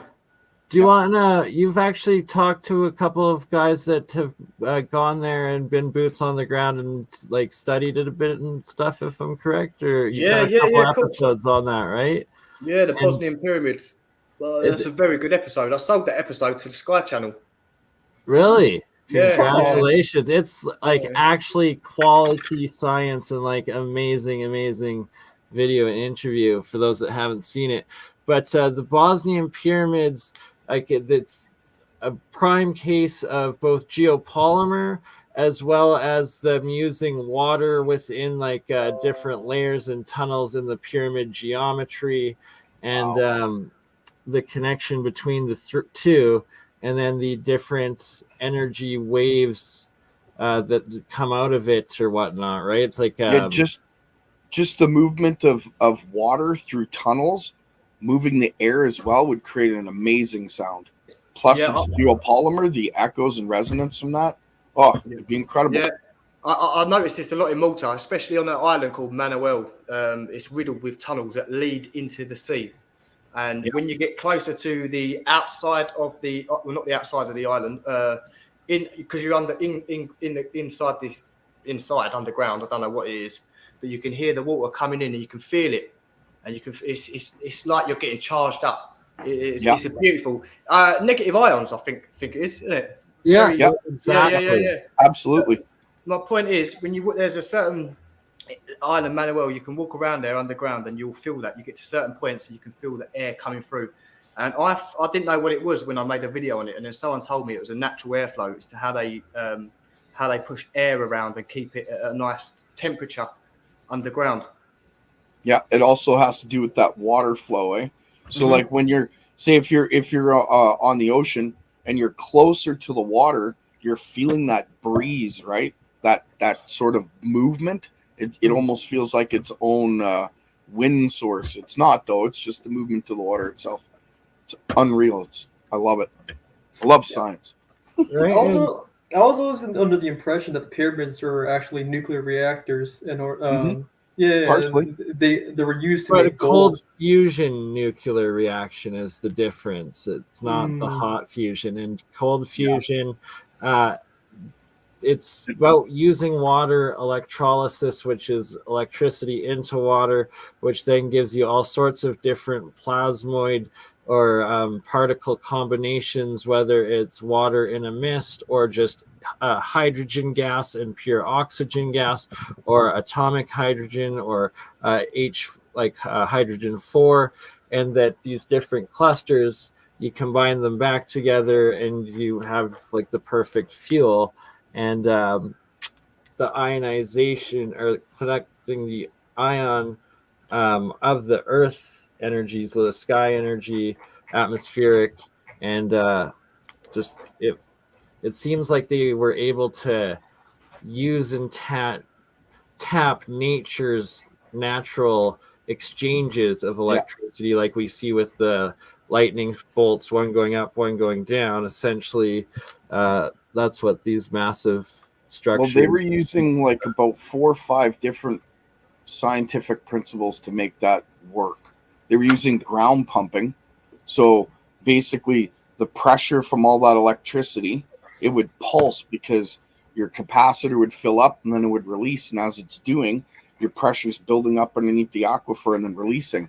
So it's like a pulse every time it's going. So they would use that along with the ionic wind from the air moving from the water movement, plus the breaking of the oxygen and hydrogen, so the breaking of the water molecule, and all that gas pressure and build up electrostatically, all that movement. They were using, shape power, conduction. They were using electrostatics. They were using electromagnetics. And let us not forget, the pyramid was at a certain height. I believe it was 1,700 feet, might be 1,100. I can't remember, but it was at a certain height, so that the difference between the ground and the top of the pyramid were electrostatically, I think it's every 3 feet you gain 100 volts, I believe it is, at every meter. So if you do the math between the top of the pyramid and the bottom of the pyramid, and you add all those other principles involved, you're talking nuclear reactions on levels that we don't even know about yet. So yeah, you're right. It is a form of a nuclear reactor. And Moses, there was a on the top of Mount Sinai, there was like a laboratory almost found, and Moses was highly active in making monatomic elements through gold and other precious metals. And it's believed that the Pyramid of Giza facilitated that. Because remember, Moses was a pharaoh and he was taught in all the ways of Egypt. Akhenaten, right? Yeah. And Moses took the Ark of the Covenant, and that's something we definitely have to talk to John Hutchinson about the next time he's back on, as he literally built a replication, I watched that of it, and we can't play it because it's like the rights are owned by like a Japanese TV station or something, and he did it over in Japan, but like he was getting a lot of energy out of it and different stuff, and The sparks coming off that were amazing. I watched it on video when he was first doing it, and then it got stripped. It disappeared. So right, exactly. I remember it watching it like 10, 15 years ago at least too, and like can't find it since. Yeah, the Ark of the Covenant, the very size, the way it's built, all the materials, it's a giant high voltage capacitor to like 1.5 volts or more. Who knows? Right, yeah, and it's amazing. It's so how do they weaponize it? Handling and using or turning into using or usable electricity from the outside that you were saying on the scale of the. How did they direct that into an energy weapon? I don't know how they directed it other than the two angels' wings that form at the top of the Ark of the Covenant. They form a plasma ball in the center when everything's operating properly. Yeah. So maybe some form of sound or chanting would allow it to be pushed forward. That's the only thing I could think of. I know that. Go ahead.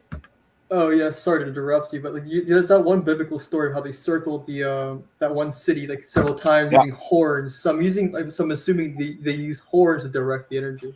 So in that story, they took the Ark of the Covenant and they walked around the town for, I think it was 7 days. When they did so, they were building up an electrostatic movement around the whole town itself, and they were blowing a certain frequency as they were doing so. On the 7th day, they blew a different frequency, and when they did so, the walls crumbled. It all had to do with resonance. So they were just charging that thing up. Essentially. Wow. Yep. Amazing stuff, man. And when the Ark of the Covenant moved, right now. When people were moving the Ark of the Covenant, so it's thought that the priests were moving the Ark of the Covenant. They weren't. The Ark of the Covenant was floating, and it would literally levitate, but the way it would go would be on the ley lines itself. From the different voltage potential between the ley line and the Ark of the Covenant, it would sit there and hover.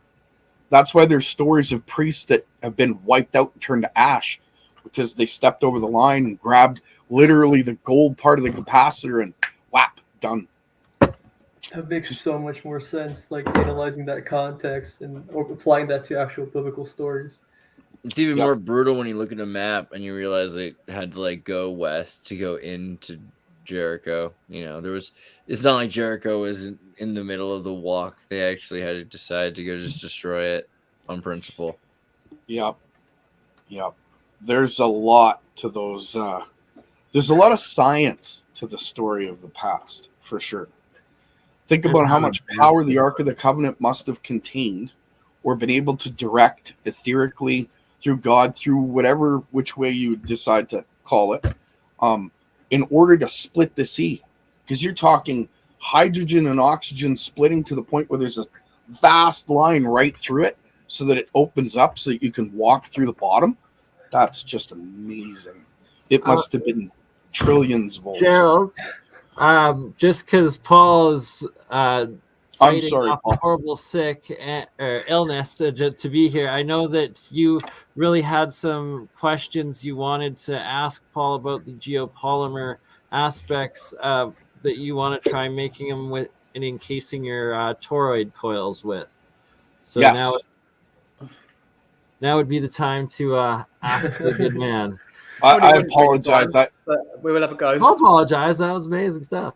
Well, I get carried away when it comes to the pyramids because I've been studying them since I was 12. So, yeah, I love that subject. But to the geopolymer, you were talking about the Bosnian periods and that center stone that vibrated. Mm-hmm. Now, what I'm looking for is a mixture that will echo at the same time as be relatively light. And I know the work that you've done and some of the work that I've done, when geopolymer comes out, it almost feels like it's hollow, feels like it's light. Am I correct in assuming that? My one's solid, hard, and heavy. It feels like if I had the amount of sand that's in my hand, it feels like that's what it should be. Okay. It's not light at all. It's what it is.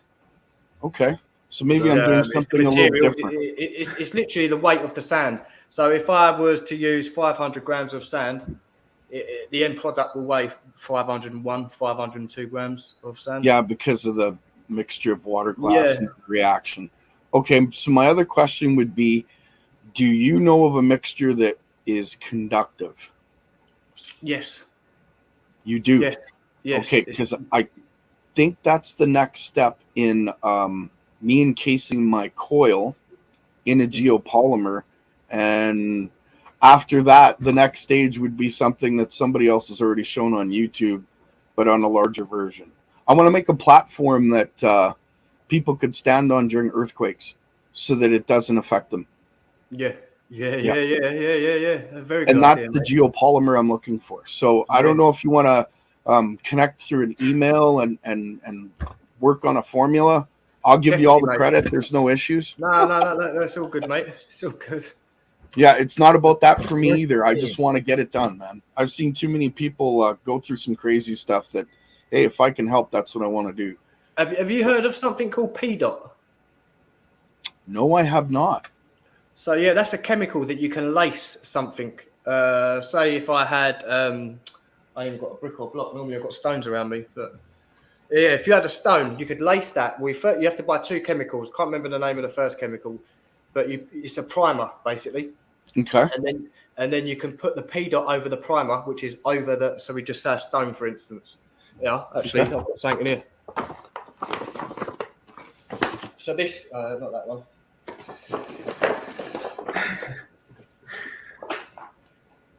This sandstone one here. This is sorry, Mike, I'm absolutely mind blank. What was I saying? PDOT, coating it conductive, yeah. Yeah, right. So you literally lace this in the primer, and then you apply the PDOT, and the PDOT allows this to turn into a capacitor. It creates pockets to it creates little pockets to hold charge. That's everything I need right there. Yeah, but that chemical is extremely expensive. For 30 mil of that chemical, it was I think it was £50. So again, what I'm trying to say is, if you want to lace a brick with that, it's going to cost you hundreds, just one brick. Wow. So is there any way I could make that chemical? Do you know, or is it? I think there is the formula. The formula's online. I'm pretty sure I've seen like the formula makeup of it, but the actual formulation of it, I think I've seen that, but I haven't took notice of it. I think when I've been reading up on it, it's shown a formula, so you might be able to decipher it and see something yourself. But that's what they do. PDOT, that's what it's called. PDOT, yeah, PEDOT. So you can turn bricks into batteries. That's fucking crazy. Oh yeah, especially if you could turn it into capacitors. That right there, I want to build a pyramid now, Paul. That's the thing that is, yeah. I want to build a pyramid. You never have to pay for electricity in your life. No. Right? Oh, that's the ultimate goal. Why aren't we funding what this? we're working towards. Well, we're working on building it, and the major part is turning it all with the Hutchinson stuff with our buddy Mike from Faraday Research, and Gerald right here with WPG Enlightened for Truth. Jeremiah, our other buddy, joined the technicians, but we're putting it all together. And yeah, so pyramids, I've got right here some orgonite ones, and it's a matter of connecting, or like Gerald's been talking about, the monoatomic gold. I make all sorts and want to start putting them into these. And the next step is the geopolymer stonework, and essentially taking these orgonite pyramids style and turning the bricks into the same sort of technology, and making permanent electricity. Which brings me to another question. Sorry, Bernie. Yeah, no, go on. Brings me another question to Paul.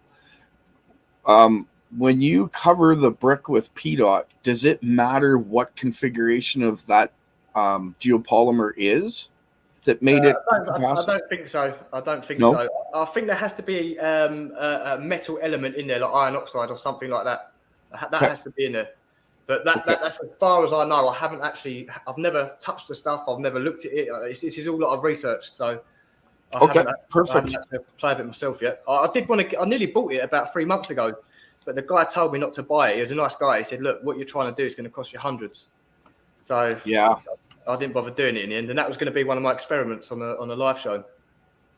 Well, I'll try and make it. I'll try and configure something or other to get this working because that's my goal. Well, if you could put your email up, I can send you the links that I've got where I found out about the research. There's a couple of PDFs as well about PDOT.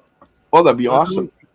Yeah, I'll get you guys connected, send you both of each other's contacts and stuff, or just post them in the private chat.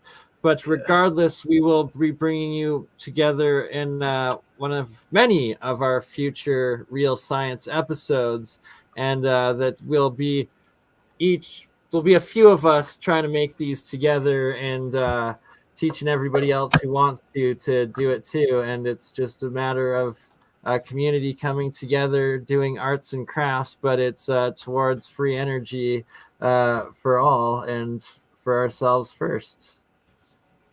Paul, if you passed it on. Speaking of monatomic, yeah. Paul, I'll send you Gerald's contact in on WhatsApp here, and get it all arranged.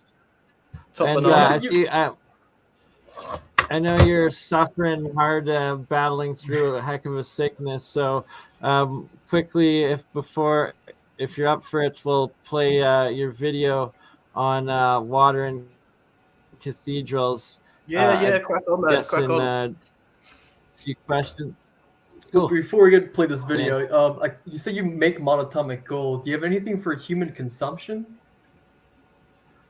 I'm going to also be doing an episode with Paul and Campbell on how to make your own monatomic gold, silver, colloidal waters, and we're going to do that in the next few days. As soon as Paul is feeling better, well enough, and rested, that will be the very next episode we do. Because I've just done 4 days in bed. Right, so we'll let you rest up, and my heart goes out to you, brother. Like. Yeah, I hope you're feeling better, man. That sucks. I'm better than I was yesterday. Well, that's what matters. And even better. That means you're on the uptake at least, eh? Yeah. Exactly. Early on, when I was a kid, around like middle school, high school, somewhere there, I've read about the stories about the Anunnaki having like monatomic gold mining operations in South Africa. And like they harped on like the health benefits of monatomic gold. So and I never tried it. So I was curious as to like how that works, and if you ever consume monatomic gold yourself to see if there's any like noticeable. I have a couple of times out of pure gold that I've made myself into the white monatomic powder, and each time it's like it gave me an massively enhanced cognitive. Like memory, thinking ability for like about a week each time. I took about a gram of it, and so it actually works. Holy shit! Oh yeah, like I started remembering like childhood memories from like 2-3 years old that like it literally had. You know why it only lasted a week though, Bernie? Because I didn't continue taking small amounts and going with it. Exactly. There's a little bit more to it than that. You actually have to. I don't think the right word sublimated into your system, but that's the word that comes to mind for some reason. Think about this. It goes back to the story of Christ, even when the 3 wise men brought him those 3 things: gold, frankincense, and myrrh. Well, what was it for? Well, the frankincense and myrrh was to bathe in, because what it does is it opens up your endocrine system, and the gold was to eat. So it allows your body to sublimate's still the wrong word. It allows it to superconduct, essentially. Yeah, basically, and then it locks into your system. So by doing so, it activates certain aspects of your DNA. Like your junk DNA is not junk DNA. It's just stuff you're not using at the time. But if you were to eat enough monatomic gold and bathe in the frankincense and myrrh as you eat your gold, so you eat your gold and then you bathe. And then you have to do other sessions. It's a whole process, right? But by doing so, you'll balance both hemispheres of your brain. Your DNA will be turned on for the most part, and gifts will be given, if that's the right term. My God! Wait, so we can essentially cure Alzheimer's with this stuff, right? Supposedly everything and on camera. Like everything. It would fix the parts in your DNA if that's the right way to put it. Oh my god, I need to get on this like immediately. Yeah, and I can turn any metal and teach everybody. We will be doing an episode teaching everybody how to turn any metal into the pure monoatomic metal. And the key, though, is that you don't turn it into the oxidized diatomic, which will poison you, give you heavy metal poisoning, and turn you blue. And that's why people turn blue when they get the heavy metal poisoning and die. All right, let's play the water and cathedrals, because that's another key part. And the sound resonance of healing. Wait, so you figured out the Philosopher's Stone turning any metal I did. But first, we'll do this one, and then we'll get into it. Well, eh? No pun intended. So we're going to be looking at starforts and the correlation with water, cathedrals, cymatic patterns, and all that jazz. So that's what we're going to be looking at. I'm not going to go in depth. I'm just going to see why the star cities and starforts had cathedrals in the I missed this video. I got to watch this. It's a great one. So, like I said before, we're going to be looking at the LiDAR around the region. This has been sped up, this little image here, so don't worry about it being all glitchy. It's going to be incredible. I'm not going to show you. So once again, my research has been taken to another level due to this LiDAR business.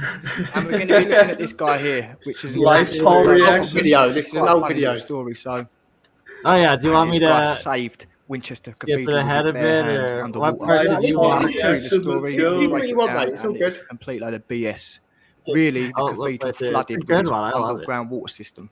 But anyway, where do we start? Should we start off with Fountains Abbey? Recordings just got better. You got an ad block? I just got a new computer. I got to switch over to Brave, and I also have another thing is it's something to do with all these abbeys. These abbeys always have a stream or a river or something running around it or underneath it. YouTube. Prove me wrong, because I've been researching this for over a year now and I can't find one. And if it says it hasn't got a river around it, like I said, it goes underneath it. And you can look at the starfort maps and cities and see all this stuff on there. So anyway, this is one in question at the moment. So Fountains Abbey is one of the largest, best preserved, ruined Cistercian monasteries. Now that word's very suspect. Cistercian. This is why I never listen to myself.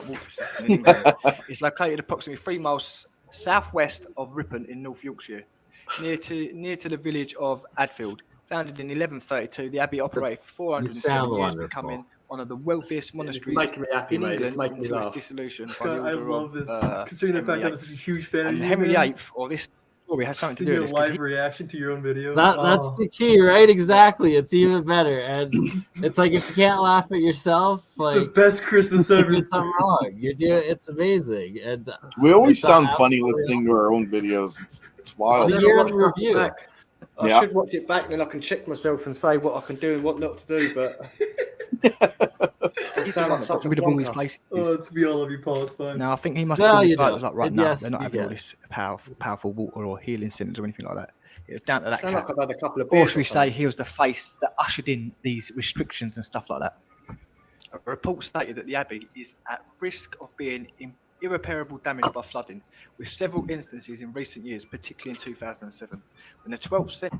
And let's not forget these system monks, whatever you call them. I don't even know how to pronounce that word properly. Right. I'll call it system because it sounds like a. What's that, Paul? There's a certain part of this video where it talks about a guy that went underneath the cathedral and was blocking it up. Some scuba diver. Yeah, we passed it. It's on the earlier. It's on the earlier parts. Oh, yeah, right there. My bad. Yeah, right there. Right there. Yeah, try that out. Hey, tell me the key parts to play. This might just be a little bit of a juicy, get your juices going. It might be at the end, but just play it because basically this is about the guy. Yeah, this is it. Yeah, where you are now. So if you can go back. So right here. No, back a little bit. Like you know where house price is, just underneath there. Boom, right here. There we go. The mess. Yeah. So you can keep going back until it stops. Keep going back because this is actually a really interesting part. This guy apparently. Yeah, this is it. Play the Capability Brown video next. You guys haven't seen that one, so it's from here. Sorry, Ben. Sorry, I should have said something, mate. Go forward From a bit. here? No, a bit more forward. Till that guy starts with the scuba diving gear on. Yeah, well past this. Oh. There we go. Right here. William Walker. Here we go. I like to do a bit of comedy, so I thought I'd throw this one in there. William Walker, diver who saved Winchester Cathedral with his bare hands. So this is the guy. It was in the early 1900s. A diver whose work saved Winchester Cathedral more than a century ago has been remembered at a commemoration service 100 years after his death. William Walker carried out repairs on the foundations of the cathedral to stop it from sinking into the ground. He had to descend into murky waters, 235 feet, each about 6 meters or 20 foot deep, to dig out rotten foundations and shore up the walls with concrete. It goes to say that Mr. Walker died aged 49 during the Spanish flu epidemic in 1918. He was buried at Beckenham Cemetery in Bromley, southeast London. The deep-sea diver who usually worked at Portsmouth Dockyard was recruited in 1905 after a large crack appeared in the wall and vaulted ceiling of the cathedral, putting it in because Winchester was a high underlying water table and the cathedral was built on peaty soil. Trenches dug below filled with water before the reinforcing work could be done. Mr. Walker worked from 1906 until 1911, spending nearly 6 hours a day underwater in darkness, working with bare hands and only just by his touch. So this is a picture of it, of the guy in action. The geezer underground in the dark, loading all the bricks. But there's only one photo of him going underground, and that's not even a good visible picture. There's no other pictures of any other holes. There's meant to be 235 holes. So there's no material and there's no work being done. Let's get back on the LiDAR, because the LiDAR don't LiDAR. What's that, Blanca? I wanted to look at this cathedral because apparently there's 235 excavations around this cathedral and I can't see nothing. The ground looks completely like it's been smoothed out. There's no way was there 235 pits around this thing. Now, I personally believe the water system underneath this cathedral broke or burst or something, and they didn't know what to do, so they just poured all sorts of stuff down there, and this guy was the man to do it. But let me just tell you why it was BS anyway, because nothing was calculated that they threw down there. Nothing. Because I've done the mathematics. So let's have a look, shall we? So this guy, it says that he... So this is what he said he'd done. He said he'd done 5 years of work, supporting the cathedral using more than 250 bags of concrete, 115,000 concrete blocks, and 900,000 bricks, all in 5 years, all in his own. So let's do the mathematics. Let's not forget he'd done it in the dark as well. Let's not forget that fact. So I did the maths. I'm going to give him the benefit of the doubt. So I said 6 years, because it's actually 5.5, but let's say 6 years. So I did 6 years, yeah, times by the days. That's 2,190 days, basically, of work that guy done. Right, so then the next sum was, how many bricks did this guy lay in his 2,190 days? So that means every single day, no days off, he'd have had to lay 410 bricks. Alongside that, 115,000 blocks of concrete, he'd have had to do 52 a day on top of the 410 bricks. And then to top it off, the concrete sandbags, he'd have had to do 11 of them a day. All in the pitch black, underwater, no tools whatsoever. Who was knocking up the cement? Who was knocking up all that stuff? It's a load of cobblers, if you ask me. An absolute load of cobblers. Yep. To me, it seems like there was a massive leak. They didn't know what to do, so they just shoved as much geopolymer and bricks down there as possible. And to me, again, it seems like it's underneath the actual cathedral, so they went from inside, because I can't actually find anything on the LiDAR that says that the ground is uneven outside there. It's very strange. And you'd expect if there's 235 holes, you'd see them, especially on the LiDAR, but you don't see nothing. So I believe, like the churches in Southend, the wells are inside the church, or the cathedrals or churches are built over. So if I haven't knocked your socks off, I'll probably bored the socks off of you. So let's have a Brucey bonus, shall we? Sorry, Santa Claus just came through. I was really scared for a second, but we had a minor altercation. They're okay. The presents are now. It's all right. Alrighty then. But yeah, the next Paul Cook video I wanted you to show is the Libyan ruins being fake. Because that ties into David Ewing's theories about like how certain civilizations are phantom civilizations. Yeah. This was like such. Just the story of it is such Is that BS. rebar under and there? how you go in and show it, it's next level. This is geopolymer marble. Oh, God, I can't listen to myself, man. A bit was broken off. You can see the limestone column underneath it. Yeah, you don't want to listen to this one, Paul? Should I at least show the parts? Yeah, like this part right here. No, honestly, Ben, like I'll deal with it, man. It's all good. You do what you got to do. I'll deal with it. I'll deal with it, man. Okay. Yeah, it's stuff like this that just muddies the water, honestly. Like it's like you give such great evidence right here. Like trying to discern which civilizations are real and what are fake is such a mind fuck, man. I guess I should go back to here. You talk about the Scaliola. Yes, this Scaliola. Yeah. Here we go. Year in review. Paul Cook's amazing geopolymer breakdown and Scaliola. Yeah, polymer. Mate, a bit of rebar. Oh my God. So, what is going on then? Scaliola. So, scaliola, meaning chips, is a type of fine plaster used in architecture and sculpture. The same term identifies a technique for producing columns, sculptures. We're just adding salt to the wound here. He's already sick. Resemble inlays. When I listen to myself, I realise that. The Scaliola technique comes into fashion in the 17th century. BS, because we're looking at old ancient stuff, but don't worry about that. Tuscany as an effective substitute for costly marble inlays. The Pietra Dura works created for the Medici family in Florence. The use of Scaliola declined in the 20th century. See, a lot of people find it very hard to accept that these columns and these marble columns are actually geopolymer. I'm sorry to break the news to you, mate, but if you don't like it, you're going to have to clear off, because this is what we're talking about over here, and this is what it is. You need to take your head out your backside, and you've got to stop going on about all this sound and vibration, cutting stone and all this malarkey. What a load of cobblers. I know what it is. It's the mystery of it sells. So if you keep people in that, what's going on? How did they do that? Then you can keep making that stuff. But here, what we're doing here is we get into a topic. We're gonna go through it. We're gonna work out the truth and move on. And at the current moment, we're on geopolymer.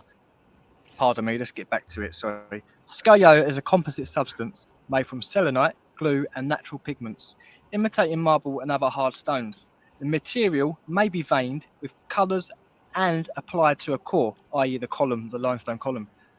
Or desired patterns may be carved into the previously prepared Scaliola matrix. The pattern's indentations are then filled with the coloured plaster-like Scaliola composites, and then polished with flax oil for brightness and wax for protection.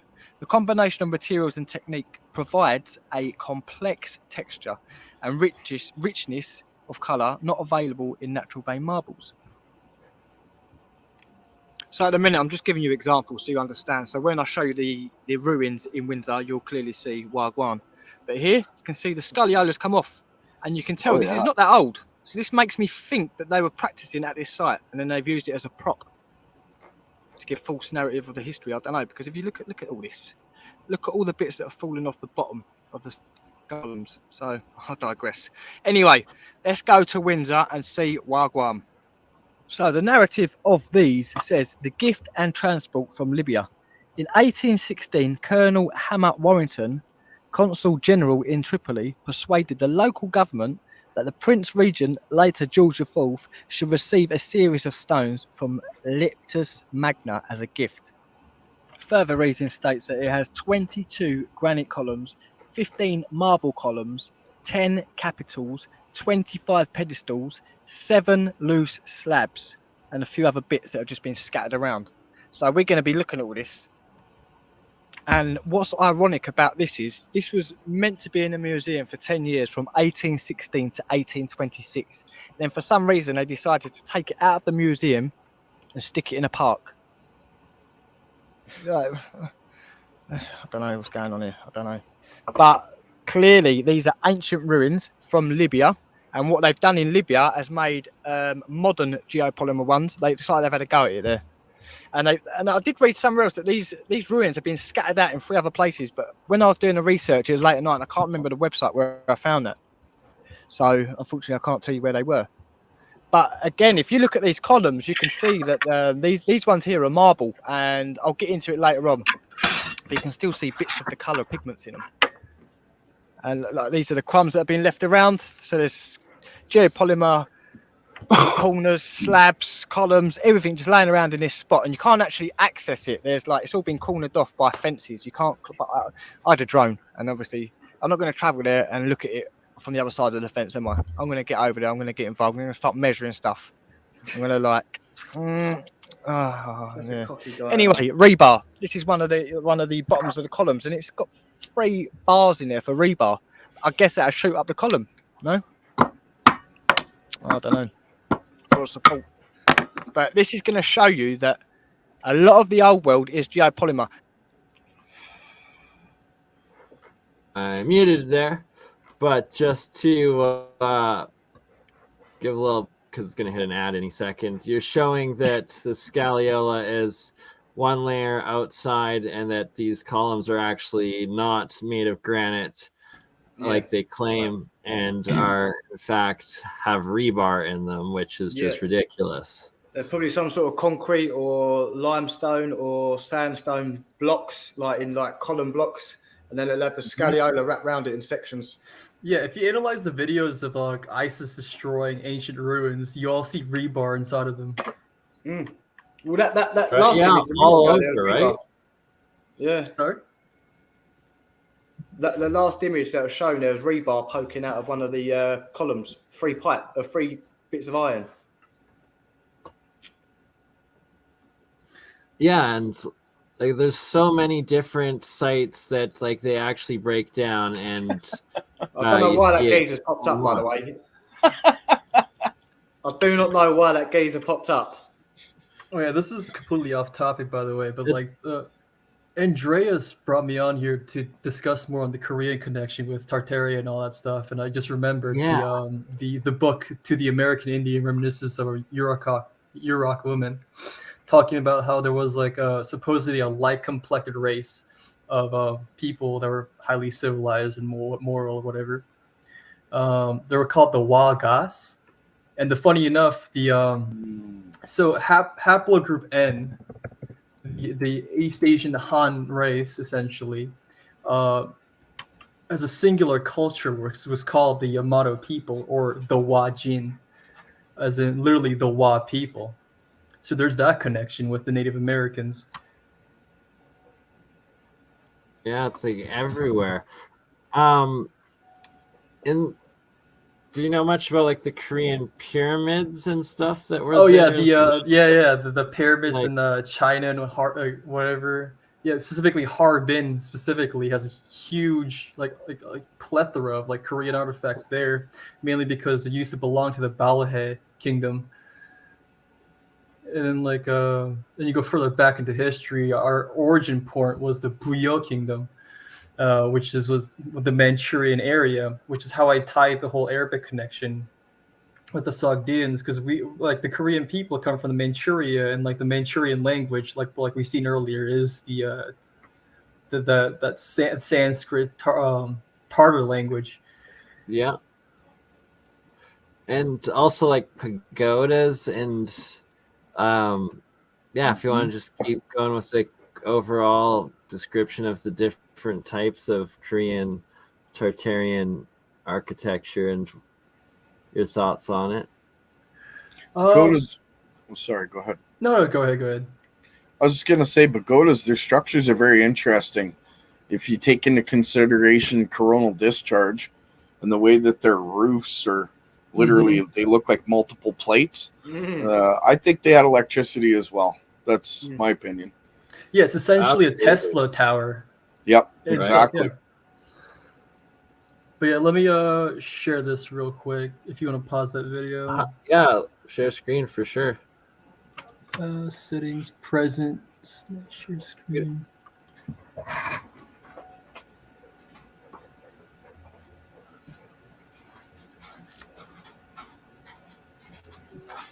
Is this working? Wow. Oh yeah, there it is. Yeah, I saw this image, this specific image on one of the Tartaria groups that was being shared around. Then I realized the connection between this, the Wa Jin, the Wa people, right here specifically, and and the proposed, and you see, they even have the migration patterns of how they made it to the Americas, the haplogroup N, these guys going to Korea, to Japan, to eventually Alaska. And also, if you look at the distribution of haplogroup N, the distribution looks like this. But if but taking into consideration of Hwanguk borders, the alleged proposed borders of how the borders of the Hwanguk kingdom, it's pretty much distribution is exactly the same. It lines up. Wow. Yeah, so the word Hwanguk is our version of Tartaria. It's specifically canonized even in Korean history as our origin lore, but it is dismissed by the West as a pseudo history. But you've taken into the fact that our native god called Hanulim. Wait. Trying to find the Wikipedia. There it is. It is a perfect syncretic of the Abrahamic God. And then you also have the 12 federations, which can be also interpreted as the 12 tribes. Yeah. And this was my smoking gun for the existence of Tartaria. Wow. It's quite the connection. Massive. It's a massive connection. Yeah. And also, we have this thing called the Oteguk, which is very niche. Let me share my screen again.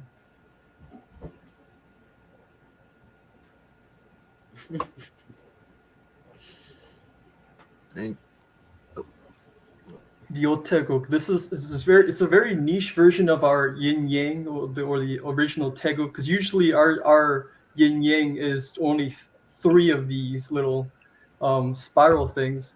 I've actually seen a couple of overbalanced wheels using water in them that spin forever in this geometry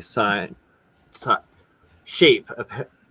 If it's not fake, but it looks legit from what I've seen on them. So it's I forget where I found this exactly, but it's in some kind of ancient temple.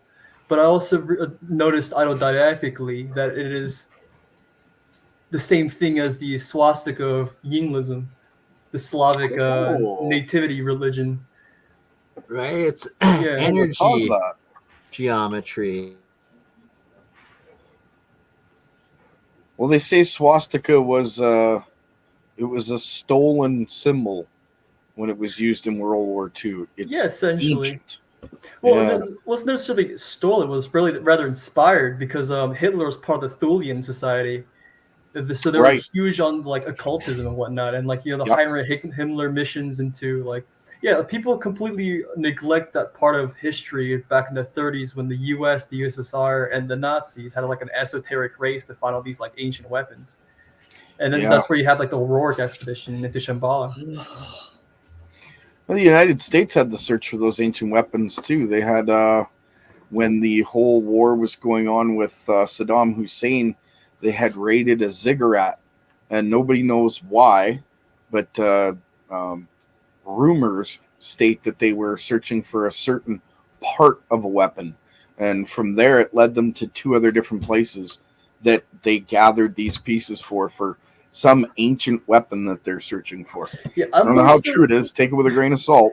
I'm more so convinced that that the nuclear weapons was reverse engineered, because you have that Rourke expedition, and supposedly they failed, but then subsequently following the Rourke expedition, they had the Rourke Pact with Roosevelt saying that they would never target cultural sites. Yeah. And then but the main reason for the Rourke expedition was to find the Bhagavad Gita weapons, that was mentioned, and we know that the Bhagavad Gita was an ancient nuclear war. So, like, Yep. where else would they have gotten these ideas of nuclear weapon text from? Yeah, no doubt. That makes a lot of sense, actually. And like, considering that Oppenheimer and pretty much the entire Manhattan Project crew were theosophists, they weren't even really like actual scientists. So they couldn't have possibly provided the breakthrough scientific knowledge any more than any more than what Heisenberg achieved. Makes a lot of sense, doesn't it? Yeah. It's like they had access to some sort of a library or a grimoire, or call it what you will, that gave them that insight that was just enough to make it work. I don't know. And the thing is, Roosevelt was the one that signed the Roerich Pact. So, like, after he died, Truman had free reign on how to use it. Like, he wasn't bound to any political. Wow. Yeah. Wow. And now everybody has one, or 20, or 2,000. That's insane. And then, like, how USSR managed to attain their nuclear weapons programs because the KGB was also in connection with the Roerichs. Yeah, weren't they part of the Thule? Yeah. As well. Yeah. They were actually heavy into it for quite a few years, as far as I remember. That's interesting. And also the stories about how the Thulean Society contacted, like, supposedly aliens to get into the development of V2 rockets and whatnot. Yeah, it all ties together. Some sort of entities, right? They channeled that information, as the legend goes. Yeah, and then after that, El Duce or El Doce was built, or somewhere around the same time it was being constructed, from my understanding. I don't know if I'm getting my timeline correct or not. Oh, Paul is suffering. Gonna let him go. Yeah. Paul looks rough. No offense. Absolutely, brother. We want to wish you a Merry Christmas. Hey, man, take some knack. Healing energy. NAC. It's hold on. I've got no. Yeah, I know what you're on about. Yeah. Yeah, I should really. And acetylcysteine, or whatever it's called. C, sleep, lemon, all the things. Garlic, echinacea, orange juice. Rest. So we will let you go. Thank you so much, my friend. Let me know when you're feeling a little bit better, but right away, so we can do the colloidal monoatomic silver how to do stream, and that should help out as well. Much love, wicked. Paul. Gerald, I've also left my email as well. Awesome. I will email you for sure. I got my water glass and a bunch of other components. I'm going to see if I get my hands on that other chemical, and I'll definitely keep you updated on what I'm doing. Wicked. And Gunwell as well, if you want to do a little show or something in the future, man. We'll link up. I don't have a channel yet. I'm just like a private researcher. If you want to bring your research on my channel and show it. Oh, yeah, for sure. Exactly. Paul's definitely having a rough day. Well, better day once you get some more sleep and wake up, hopefully. Rest, definitely, for sure. Like, get my contact information from Andreas. Yeah, if you want to do that, then you can put it on here, man. That'd be all gravy. For sure. Big up. There's going to be many, many more streams love coming your in work, Paul. 2023. Yeah, I love your work, bro. Sorry, love mate. you. That way. Listen, I'm knackered. I've got to go. Yeah, for sure, man. Take care. Have a good one, Paul. Easy Tigers. God, I'm such a huge fan. Like, I was not expecting this live stream. Oh yeah, it's epic as heck. It's we're almost 8 hours in. I think we might go for 9 or 10. I just have to check my email here. Taryn Earthling's going to be joining right away. But also, I got to go on Instagram, see if Old World Florida, he was messaging me. He might hop on get here Mud. right away.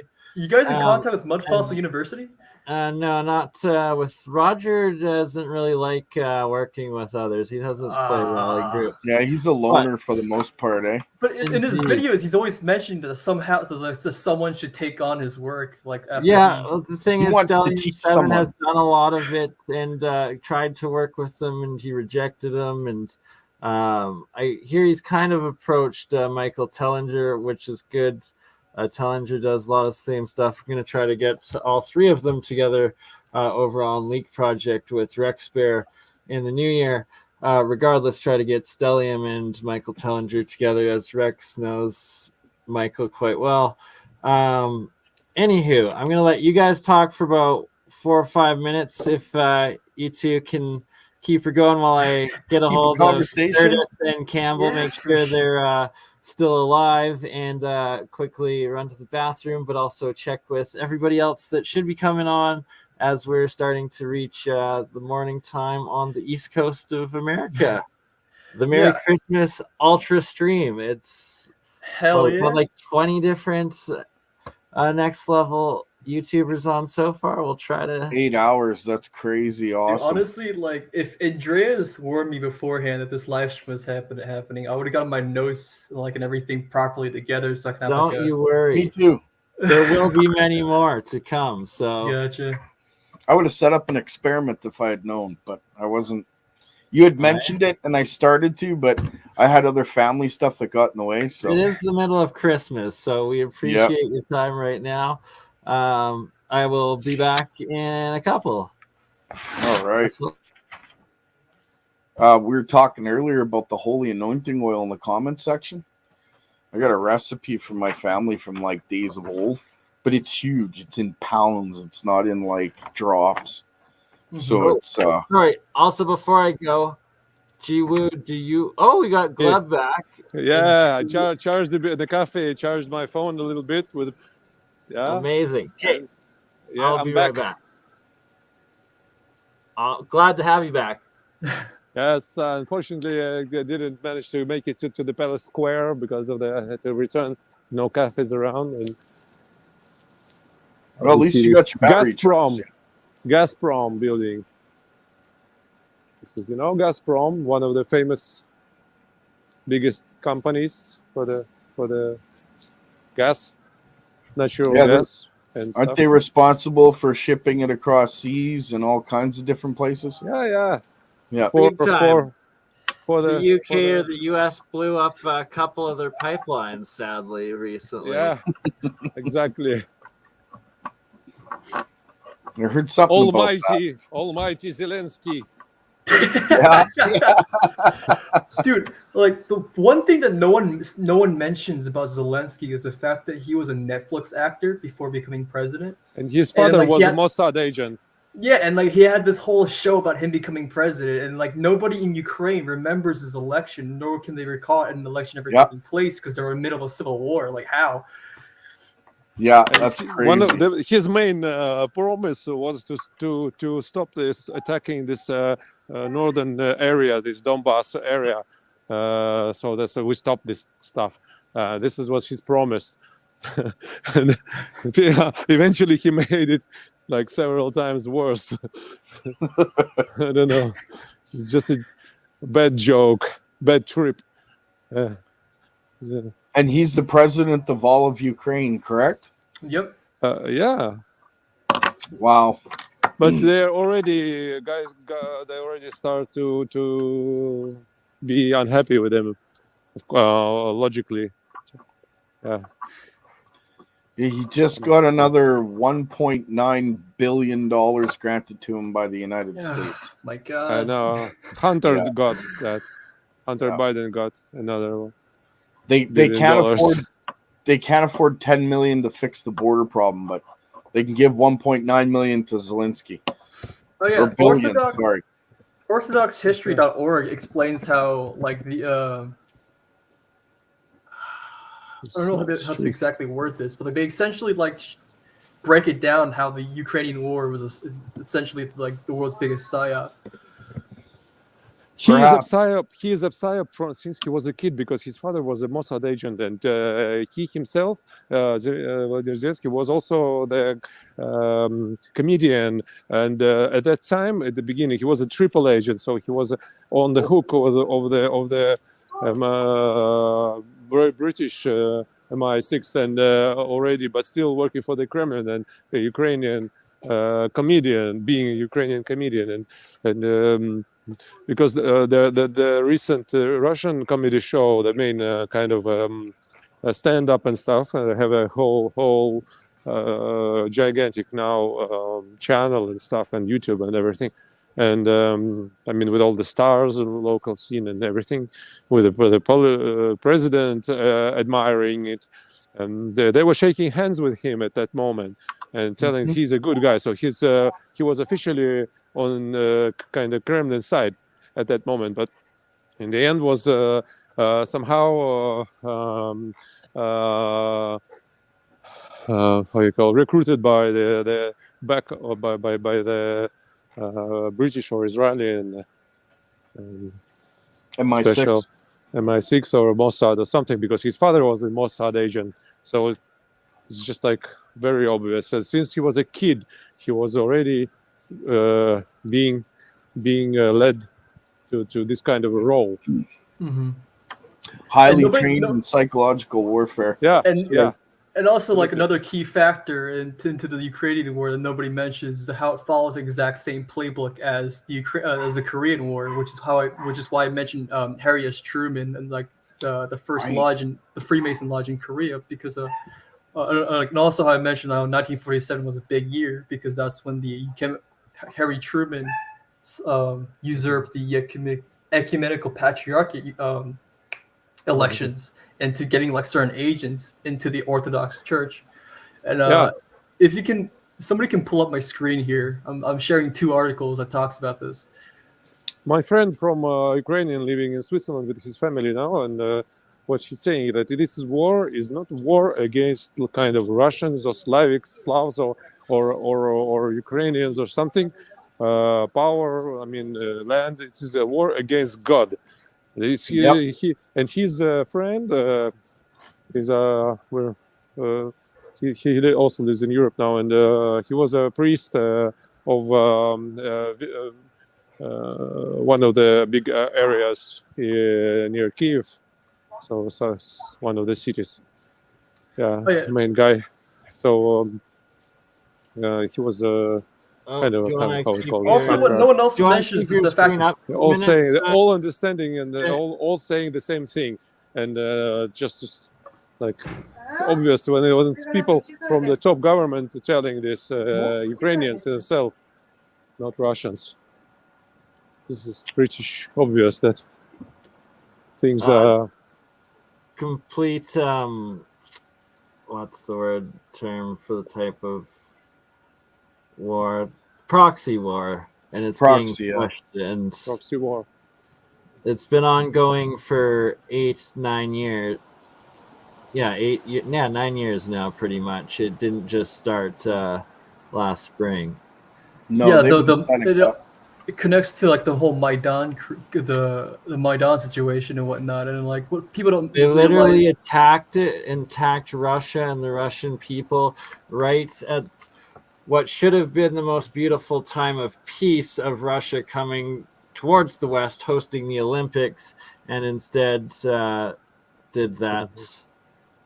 It was ridiculous. Yeah. Apparently I have to go to church soon for Christmas church. Yeah. But before I go, I want to mention that like the one thing that people don't realize is that the Azov battalion is actually a repurposed version of Bekrut. The same guys that were shooting their own civilians in the Maidan protests. Yeah. Yep. After Bekrut got disbanded, like where do you think they all went? They became Azov. Yeah. Wow. Man, it's all connected, eh? Exactly, yeah. But yeah, I gotta go, but I'm pretty sure the service is going to last like an hour. If the live stream is still going, I'll join again. Well, have a good one, Gunwood. Take care, guys. You wanna, before you leave in the private chat, just post your email? Sorry? Post your email in the private chat, and I'll hit you up after we're all done, and you're more than welcome to come back. We're still going. Sure. Love the comments. Right? Absolutely epic. Gleb, I'm just running out to email Xirtus and Campbell to see where they're at, and a couple other people, but I'll put you on a little bit larger size there if you want to show us some more of check it out. I'm heading out. See you guys. Love y'all. Later, woo. Merry Christmas. Yeah, you see, you are an island. That's artwork by some artists, some Dutch, I think, artists. But this is a former naval military base, and it was since the Peter the Great, and built a whole brick, everything, and it was a closed object set for military. And Abramovich bought it, maybe something like 10 years ago, and started refurbishing it. So they get all the cafes inside now, shops, and all the skate rink and for kids and everything. This is now it's a museum of how do you say this? Marine museum. So you see in the back there is Isaac's Cathedral, and this is the military marine museum. So it used to be a stables for the kind of a how we call this knights kind of battalion.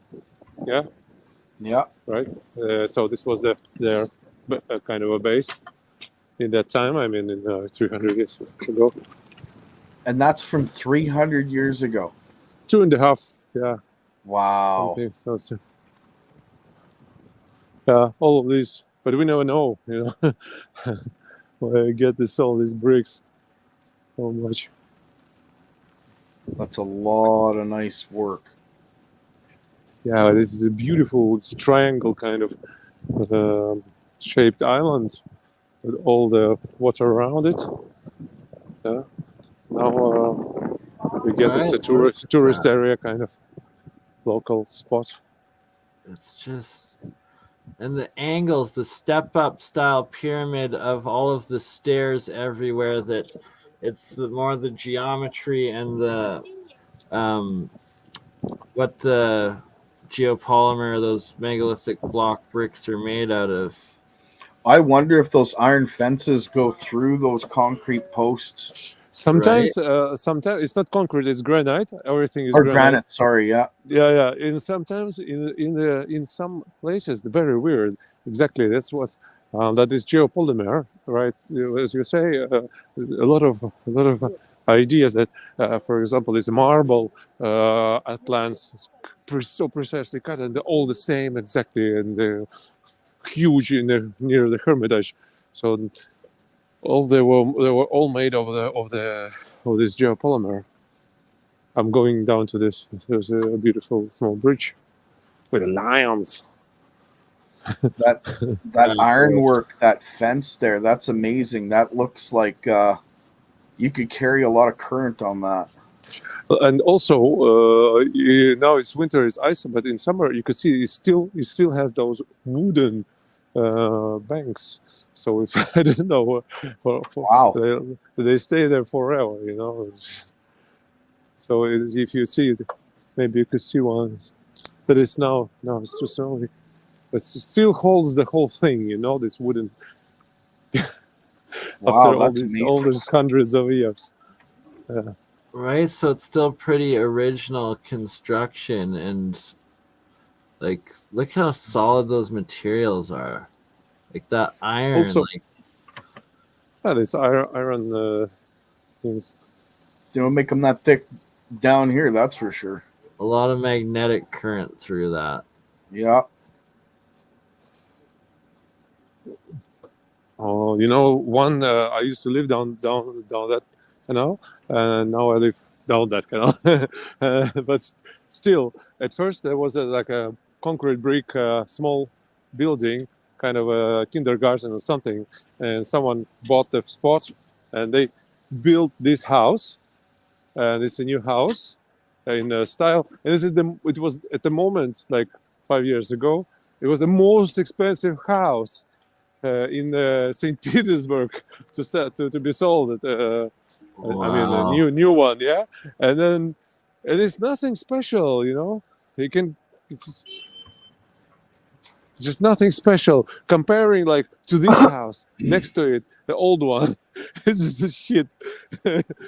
That's funny how that works, eh? Exactly. But yeah, imagine. You see, these lions are angry ones. I love them. So was that post all iron? Sorry? That post that you Granite. just looked at, was that iron? Iron, yeah, it's iron. Iron lions? These are iron. Wow. Wow. This is St. Isaac Cathedral down there. Yusupov Palace. The Rasputin was killed by Yusupov over there, down this just next block, and thrown into the river. Rasputin, you know, have you heard? Yep. Yep. Yeah, the Tsar's advisor and healer and everything. Yeah. Okay, sorry, I'll be back in 5 minutes. I'm just gonna call Xirtus and Campbell and make sure they're on their way back. And Old World Florida is going to be joining us here in 10-20 minutes, maybe one-on-one as well. Awesome. All right. So, I'm just astounded with your architecture. Yeah, this is like palace everything, you know. It's just like packed. And you can buy any kind of these apartments and just live there. I mean, if you have enough money, but it's not it's very cheap, but still. And the windows on that building to your left there, that's they're only half windows as well. It kind of goes to the mud flood. Where is it? Almost. No. I mean, all the area, The whole area here. Yeah, you just can walk and just shoot only direct it only down, you know, on the bottom floor, and it will be like miles of these windows. You see over there also. Yeah. Oh, and the other side. So, and this is the canal. So you get the flood. Now we have a dam, big in the Kronstadt. Also, this with the forts. These brick islands and granite islands, so also crazy place to explore. It's just so you get the water level going up sometimes in spring, and or maybe by some occasion, and you get even I saw in my life. I mean, a few times the water was up because you get the dam from the sea, but you don't get the dam from the lake because the Ladoga, the lake. The big one it's a very big lake, and does it flood the streets?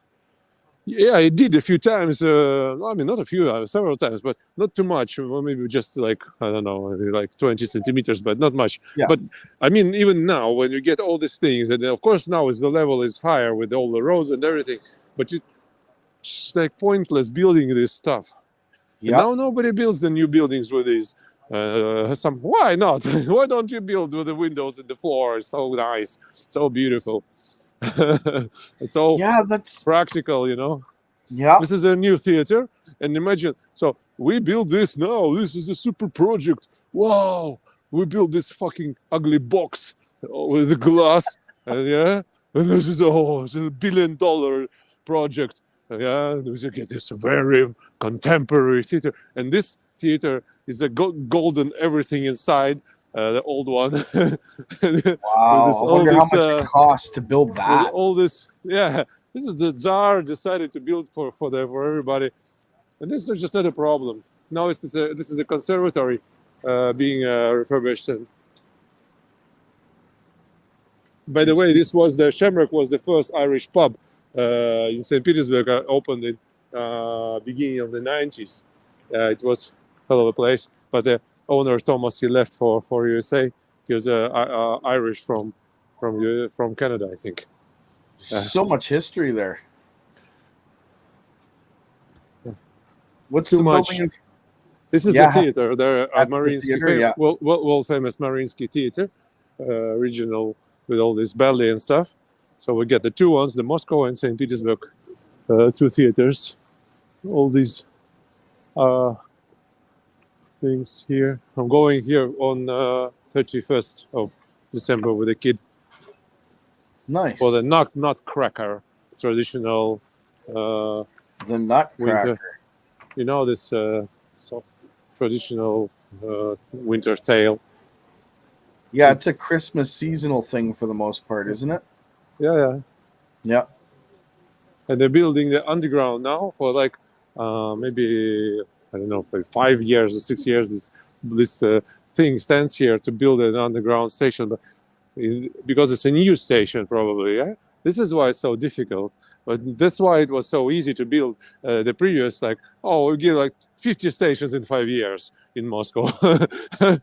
How? Big difference, because they already were they found the tunnels. They already had the tunnels, and the tunnels had the exits in the churches. So the monks knew all these things. And also in St. Petersburg, when my cat ran away, fell out of the window, probably from the second story, and I went for the old post office. It's closed now to become some kind of a hotel or something. And the post office, you mean, now it's like I don't know, Silicon Valley, you know, at the moment. I don't know. Oh, really? Because I mean, the post office was the 0 miles. The mileage started from post office because it was information going by post in like 300 years ago, and so this is a very strategic object. And they had tunnels all over St. Petersburg underground. And the guards, I gave him the bottle of spirits, so he let me in to search for the cat because she probably ran in. It was next building. And so here again, you can see this. You see, this is how we build. Yeah, right.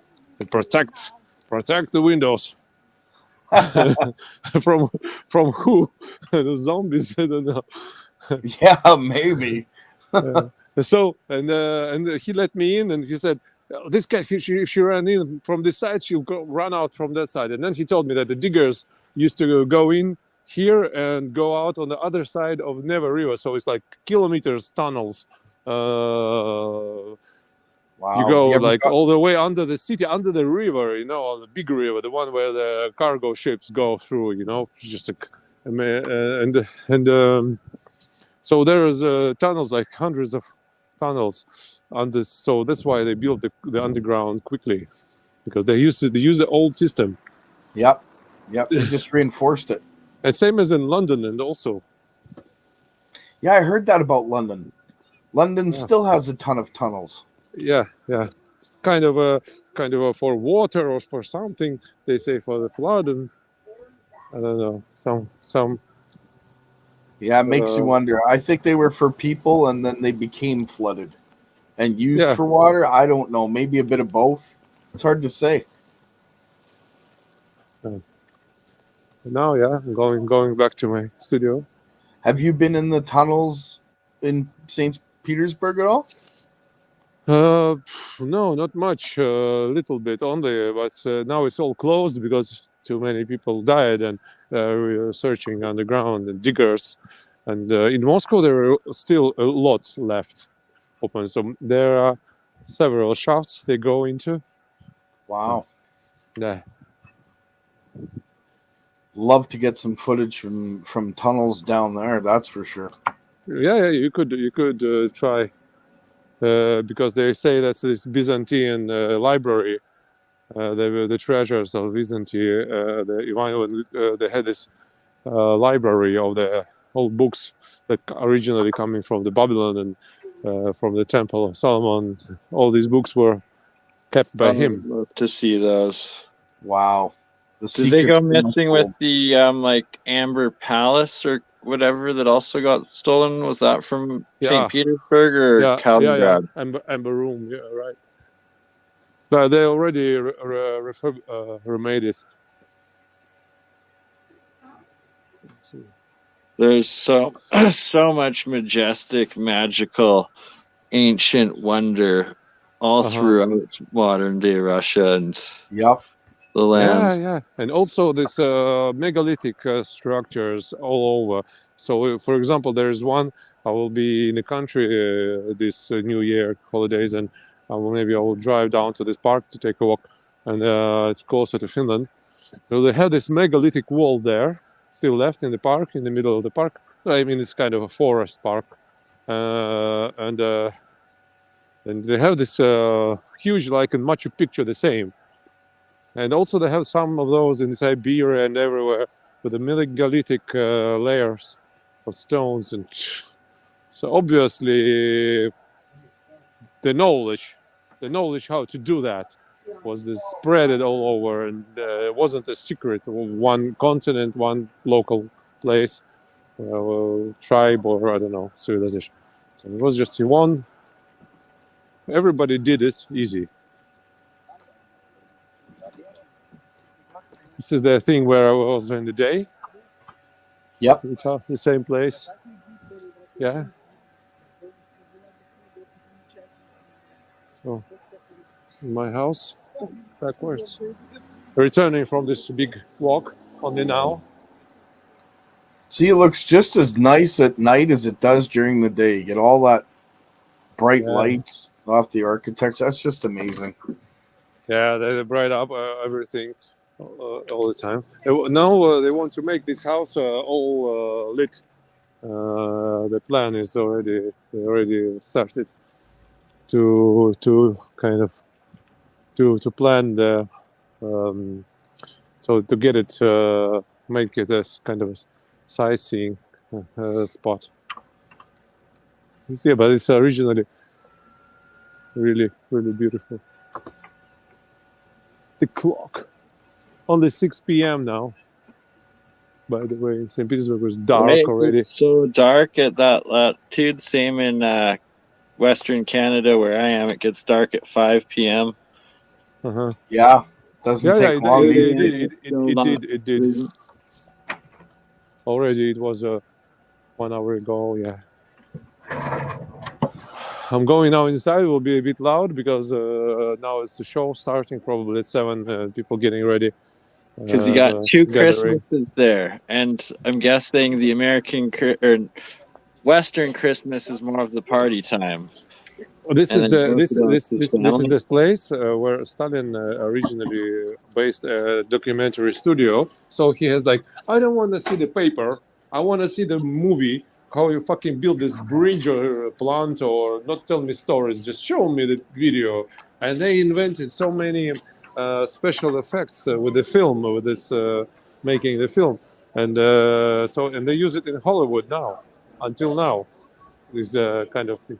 So you see this beautiful. It used to be the horse main guy of the horse. How you say knights? How the stables captain.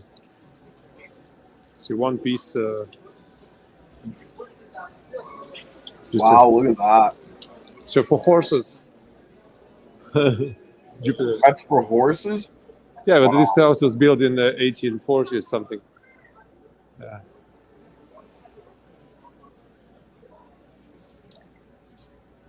Getting ready for the show. Better than I did. Okay. Yeah, but it was his mansion, and also was a party place. They have a kind of manege for the people. Now it's a cinema. And I'm going to my art studio now.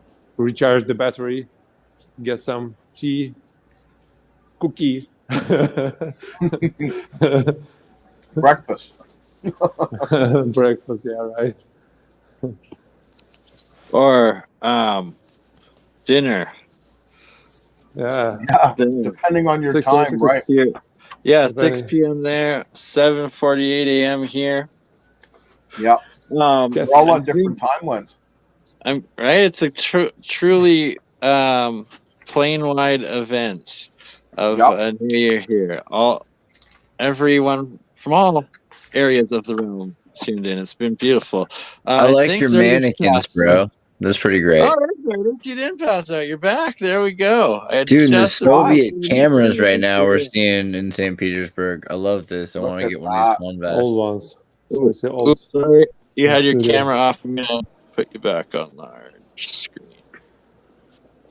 Ooh, I got a large, like several thousands of steps walk. So it's pretty enough for me to chill now quietly. All right.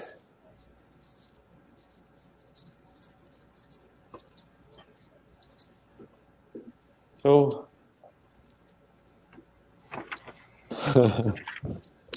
yes, the uncomfortable silence. Fermi's fault. So you have the morning now in Canada, or what's yeah? It's like here. it's like 9 o'clock in the morning in Minnesota. Canada. Yeah, Minnesota. back. Matter of fact. And in English letters. Moscow Yeah. strikes back. So we can understand. Edward G. Robinson about the Chapayev. Chapayev was the guy in the Second World War. He was in this civil war where the communists against the Tsarists. And after the revolution, after the First World War. Right? You know a lot of history, my friend. Oh, wish I could bring any use of that. It's our studio, small space, comfy, vinyl. Nice. Abstract painting. Oh, very nice. This is my artifact. So, piece of Angkor Wat, in Cambodia. Oh yeah. Yeah. This is a Greek button. Oh wow. From ancient Greece, right? This is a token. Oh, this is a token to go to the theater, amphitheater. Oh yeah. So you have to give. I gave one to my friend. The old one found in Xertus, is the Crimean Peninsula. So you get this token to go to enter the. And this guy looks like from the meme, where you get the. Oh yeah. I like him. He's just like a. Well, we get lots of Scythian thingies in the south, and also get this Scythian very rare thing, Scythian bell. Amazing. Scythian bell. I'll find this. I'm into Chinese tea. Epic. Oh, your tea This bell. is Scythian.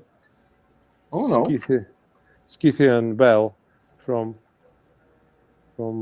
It's like a flower or something. That's amazing. Yeah, it's just a bell, but the thing is, it's very, very good.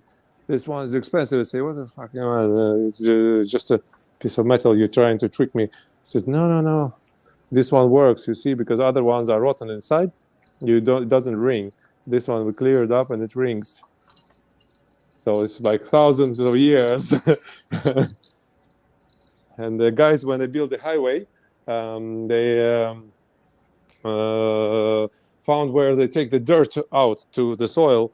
So they went to this place. They got the insider to tell them where it's going to, and then they start digging there, the soil, because it's already crushed and easier to dig. Because and also you cannot dig at some places because you have to have the government or kind of expedition officially and stuff. And so they found, and I got from them, because we have an apartment there, and I know this guy. Wow. Also these old things. Put the new leather belt. That's nice. It's a cool thing. Thousands of years. Yeah. All righty. All right, Gleb. Thank you for sharing. Thank you very much. Next time I'm in, let's for sure. Like, do you have an email you can post in the Andres? Yeah, Oh. I got him on Instagram.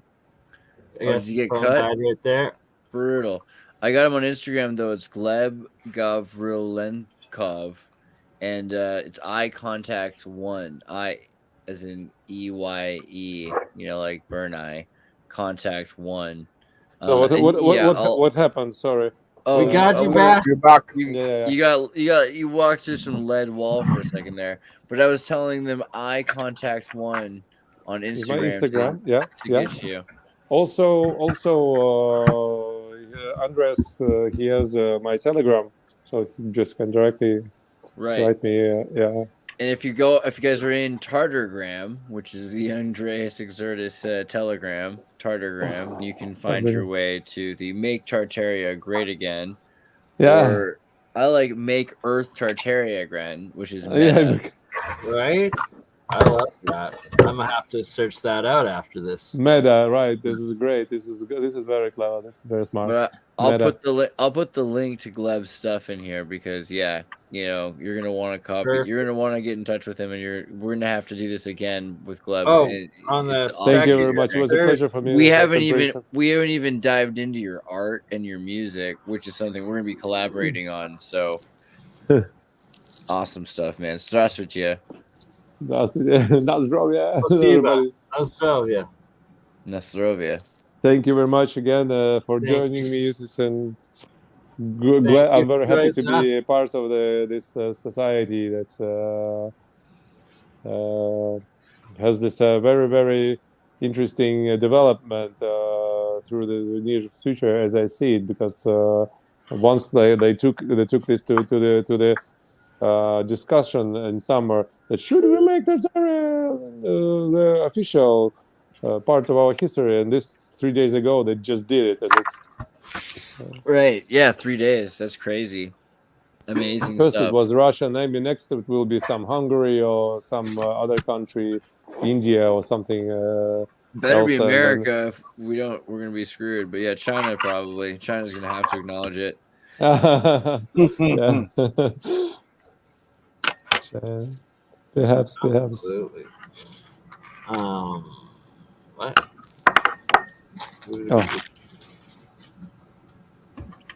Who was there and now was not? And I know Dr. Longo might be coming here. Yes, Simon, sir. did Simon just join us? Or Simon, have you been here? Simon. I'm sorry. Oh yeah, I just showed Simon just came in. What's up, Simon? How you been? Merry Christmas, buddy. You're a mean one, Mr. Grinch. I think he's just misunderstood, really. I mean, if you lived in Whoville, you'd freak out. You'd be like that, too. Yeah. And Gleb, you're saying January 2nd, January 3rd, you're going to be traveling, and we'd love to connect again and do that and show off some more.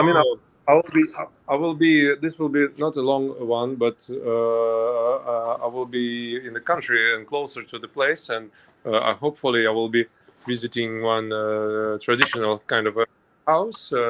Awesome. Gerald, her father, he's a Geraldics master. I mean, until now he makes the new ones, and also, of course, basing on historical flags and all the symbolics. So his daughter lives in the house, like kind of a traditional house with all the old thingies, in Viborg, and they have this megalithic wall in the forest. Oh my God, we did it, man! I can't believe it, Kurt. You showed up. Good to see you, Kurt. Merry Christmas. Merry Christmas, man. Merry Christmas. A Merry Christmas to everybody. We're actually 8.5 hours deep into this. We are. Bernie. Yeah, this is a pretty big endeavor. While you guys were sleeping, Gleb actually has been walking around St. Petersburg, and he showed us like snow and architecture and all these historic buildings, and he's like telling us the history of the things and showing us the statues. It's been crazy. It's been amazing. Awesome. Dude, thank you again for doing that. That's just so cool. And then Gerald's with us. Gerald, you've been working on all kinds of tech. We haven't even gotten into a lot of the stuff that you've been working on, which is like you've been building coils and building, free energy devices, that's a Merry Christmas in and of itself. So that's awesome. Had a few breakthroughs this week. So yeah, So I'll be sharing in the near future. Do you want to give us a little teaser or 2022 wrap up of what we're going to be working on in the new year?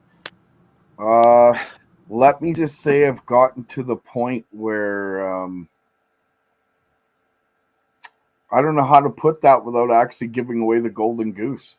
So, you know what? Let's do another stream. I'm going to leave it at that because I don't want to pull away from the Christmas idea of the stream, right?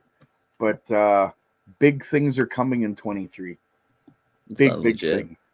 Yeah, with no moving parts. So, as it's said in the movie, what is it? Not Zombie, but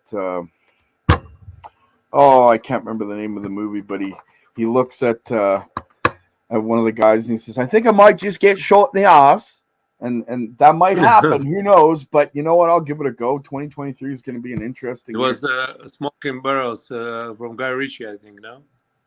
We could spiral into some philosophy. What do you think Christmas means to you guys? Kurt, what do you think about Christmas? Well, it's evolved out of Saturnalia, right? That's the thing. We were talking about this idea. There were goats. There's Yulebakken. So there were these goats, and they used to eat Christmas trees and get in the Christmas trees, and they were lucky or something. And then you got Odin, and Odin celebrating the birth of Saturn. And Saturn is, that also consumes his children. There's the Jupiter myth. And he's destroying the Saturnalia until eventually he kills Odin. And then he has a rebirth right as Jupiter.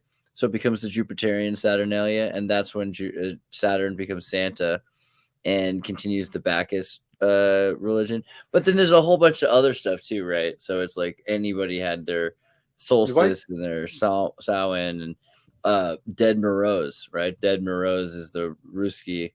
The Dead Moroz. The translation is the sounds, how it sounds in English is very funny, but Father Frost, Father Christmas, or Father Winter, or something, right? Moroz is like absolutely gorgeous. Yeah, he wears blue. He's a cool guy. New news that it's not so good now for kids to teach them about the Santa, to lie them about the Santa. The news were just headlines that Canadian or U.S. government who said that that's actually this bad idea to trick kids and lie to them with it. Well, yeah, the way they do it now. I mean, oh my God. What's the point? It's totally different than it used to be. Christmas as opposed to NORAD tracking and lying this fake. Yeah. I mean, or telling kids that they'll be on the naughty list if they don't get vaccinated. Here's the funny thing. I tell kids, so we're talking about it. They're like, Santa Claus in the old days when they used to give coal, it's because coal was the most valuable thing. If you live in the snow, coal is like gasoline, right? And you can buy anything with coal. So you have to imagine how much the world's changed. Like when my dad was a kid, he used to want to get coal. And you have to think about what Krampus or what Kremis was, in the origin stories. Yeah, I mean, but apparently somebody said that you don't pronounce the P. I don't know. I mean, in general, there's also St. Nicholas with the naughty or nice list has to be with judgment. And so children thinking about judgment, it's an interesting parable, but also presence. Because the thing is, you're getting up early in the morning, eager to be awake, to be there, to reach to seize the day. Right. Mm-hmm. And so that's the most, to me, I think that's the most beautiful part, because a lot of people don't get up eager to seize the day. And Christmas is one of those days that really it inspires you. It trains you to have something worth presence for. Yeah, it's a Russian saying that says, "Кто рано встает, тому Бог дает." So the one who stands up early, the God gives that person something. I mean, that is so much more beautiful than the early bird gets the worms. Yeah, I had this theory. As it was -7 this week, and I lost sleep because it was so freaking cold. Well, I thought, right. It's negative 12 here, 21, -21 right now. I'm sorry, it's so cold. It's finally in the now where I am, Celsius. Like it was -42 with wind chill Celsius 2 days ago, and like yesterday -25 Celsius. Now it is +8, and it warmed up and everything started melting in the middle of the night. Nature, right? Nature. You just gotta let her just do her course and just stand back. Nature. Yeah. Yeah, but now everything's gonna be a sheet of ice. Damn reptiloids, turn off this, please. And turn this heater off. I think the people that choose to live in cold climates, they are appropriately integrating suffering into their lives. And it's like the happiness that you get trained to nurture when you are in a cold climate. So I think like the Russian happiness is just like a more endurable happiness, you know? It's like I'm not saying they have a lot of happiness, but the happiness they do have, it's really stable. You know, it's there. Well, it's there and you for the got long haul. you got summer too, so it's funny because I think people forget that like it's really In St. Petersburg, you get very pretty hot summer this year, but I don't know, maybe 30 Celsius, and was like a sunniest summer for 30 ages. Celsius in America is what, like 90 something, or it's decent. You're doing all right. I think it's like, 100, isn't it? Yeah, It's 20 now.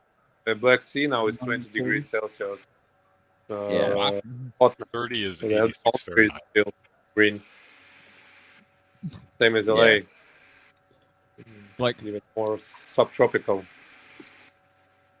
South With Russia. sorry, I didn't mean to veer off topic. But with like Santa Claus, I always thought it was really cool. Like, we actually don't have to lie to our kids about Santa Claus. Like, if we actually create Santa Claus, which in a sense, we're creating Santa Claus each and every year to a degree, but we haven't taken it to its largest. We haven't fully fleshed out the idea. Like, we could actually have like a coalition of Santa Clauses and have like Chief Santa Claus. Like, we elect president every year, but like, I don't think that would be actually a terrible idea, because like Santa's little helpers, right? Exactly.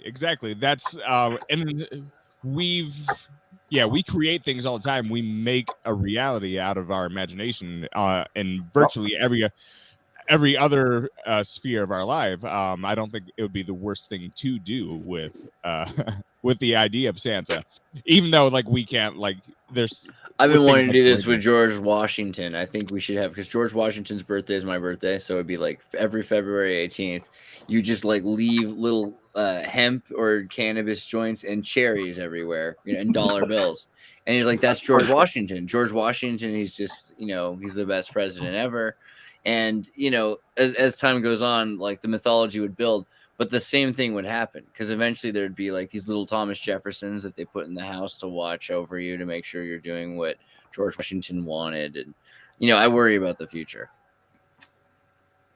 We did it a little differently, if you don't mind me interrupting really quick. With my kids, we didn't, I don't know if you call it lying or whatever, but we didn't tell them that Santa Claus was real. We said that Santa Claus was somebody giving you gifts that didn't want to claim their name to it. So we left it at that. And I love that. That's like ingenious. So they kind of got the idea that Santa Claus was just somebody in the family or somebody else that wanted to give a gift but didn't want you to know they were giving it. And he was throwing money in the window, coins in the windows, and just passing by, incognito. So he just threw it, passing by. So that's George Washington. That's the way we should remember him. He's thrown in the. I'd love to be on the other side of one of those windows. That's all I'm saying. Not really, because they might have shattered the glass. Yeah, but I mean, you've got these. Kurt, your point is well taken, that we're creating whatever we want. And so it could be so much easier. We've got this beautiful myth of magic, of humanity being inspired. There's a person who's giving presents and everything, and then people, they've become part of that spirit, right? And that spirit is exactly this example is for. So what we're doing instead is it's actually making a thing. Yeah. It's indicative of the parents' situation, because what the parents are saying is like, oh man, we have to hide the real world, and so we have to, and instead of, because they can't believe what's really going on, which is like, there's a really beautiful thing there with all these parents that are part of this. I think there's some utility in it, in the fact that the kid's going to be like, is Santa really real? Like, well, no, I mean, it can't be a hoax. Think of how many people would have to be in on it. Right. I think that's also like the way it's done now is definitely designed to do that. I have to be careful because there are people around, of underage. Now, there was a comment mentioned earlier about sort of a drive to eliminate Santa Claus, and well, Carl Jung, he said, once people stop believing in God, they'll seek to replace that with the state, essentially. So I think that if we destroy all Amazon of our packages for Christmas, for instance, right? There's already an example of that sort of blending going on to a degree, but we cannot destroy all of our illusions because what is the implication of its replacement? So it's like that's why things like Santa Claus probably it's not the worst thing for society, even if it's made up. It's like that's to instill the imagination in the youth is actually a really, really good endeavor. And like, I see your point. And why that? Why now? Why they decided to tell not last year, not next year, but right now? That's sorry guys, not bad idea to teach kids about the Santa Claus and stuff. Make fools of them. Why now? Why not like 10 years ago, 100 years ago? That's the question. There's politically speaking, it's hard to get into really political conversations, and because people bring so much baggage when they hear certain words. Like I think the West, it's appropriate to think about what the West has gotten correct and what's the West has gotten wrong, and I think that could be applied to any region over in the world. I think I've gotten a little bit more into Dostoevsky over the past week, and a lot of interesting like subconscious art that was associated with Carl Jung, even though he didn't do the art. What the West has probably gotten a little bit too mechanical in its thought process, and it's seeked to remove the symbolic side of us when that's increasingly. Have you heard of Elf on a Shelf? But do you know about Hegel on a Bagel? Sorry. I love it. But that we're increasingly aware that whole process is actually increasingly unnatural. What's the quote? The quote is that what is better, cheap happiness or exalted suffering? Exalted suffering is actually so integral into human nature that we cannot mechanically remove it. I think that's kind of what the point is of what a lot of his writing is. Like we can't accept happiness if it's something that's mechanical and it's something that we feel like it's being placed before us with ulterior motives. That's the whole idea behind why we can't have a utopia. But yeah, this is tied into Santa Claus because like if we just kind of buck off all of our traditions and all of our systems and all tools of our imagination, it has very unnatural ends, and all you get in the end process is zero instances of cheap happiness and just all the worst parts of unnecessary suffering, even though like the exalted suffering is integrated and can be actually a part of our human health. You can't deny those processes. You can't replace that with state worship. So I think a lot of our traditions are very, very good. Buddhist kind of a point, traditional Buddhism point of the suffering, which should eliminate through desires, eliminating desires. Yeah. Dude, I'm asking ChatGPT right now to explain the Hegelian dialectic to me simply, and it's doing it. If you want to share that window, it's amazing. Sorry about that. The Hegelian dialectic is a method of reasoning that was developed by the German philosopher Georg Wilhelm Friedrich Hegel in the 19th century as a way of thinking about the world that involves the idea of a thesis, an opposing antithesis, and a synthesis that resolves the conflict between the two. Here's the simple example of Hegelian dialectic in action. Thesis: the world is flat. Antithesis: the world is round. Synthesis: the world is an oblate spheroid, a sphere that is slightly flattened at the poles. In this example, the thesis and antithesis are represent two opposing ideas or viewpoints, the synthesis represents a new idea that resolves the conflict between the two. The Hegelian dialectic is often used in discussions of history and politics, and it is sometimes used to analyze social and cultural phenomena as well. It is based on the idea that the change occurs through the conflict and resolution of opposing ideas, and that this process leads to progress and the development of new ideas. I like it. Any questions for AI? The world is flat. Not possible to prove the world is flat. Oh, come on, Google. Come on. Question being, this is clearly not what they. I don't even believe this is coming out of you. What are the three root languages and their age? Should I say three or should I say root languages? Go with three. See, mean three. If it comes up with that. Oh, I read more about the whole 432 Hertz conspiracy theory, and nice. we could go down that avenue yes, if we want. Please do. All right. So, like, I read more about it, and for those who might not know, I think everybody that watches this channel would know, but there's this theory that standardized music essentially was changed to 440 hertz instead of 432. That's the tuning of A4. As a way, it was from Goebbels. I forget how you pronounce his name. That basically the intent was from Goebbels in Nazi Germany to try and just make everybody anxious by having higher frequencies. But the orchestras in general have used a large variety of different tunings. They range anywhere from like 415 hertz and 470. So depending on what piece of music you could use in an orchestral setting, it could be there's a huge variance in how they've been written in the past. So to say that everything revolves just around like pop music and pop culture over the past 70 years, I think that that's a little bit of a disservice to music in a very, very broad spectrum, because not everything revolves around pop music. So to say that it's all about mind control, well, how much is your music taste biased in that mind regard? Control doesn't.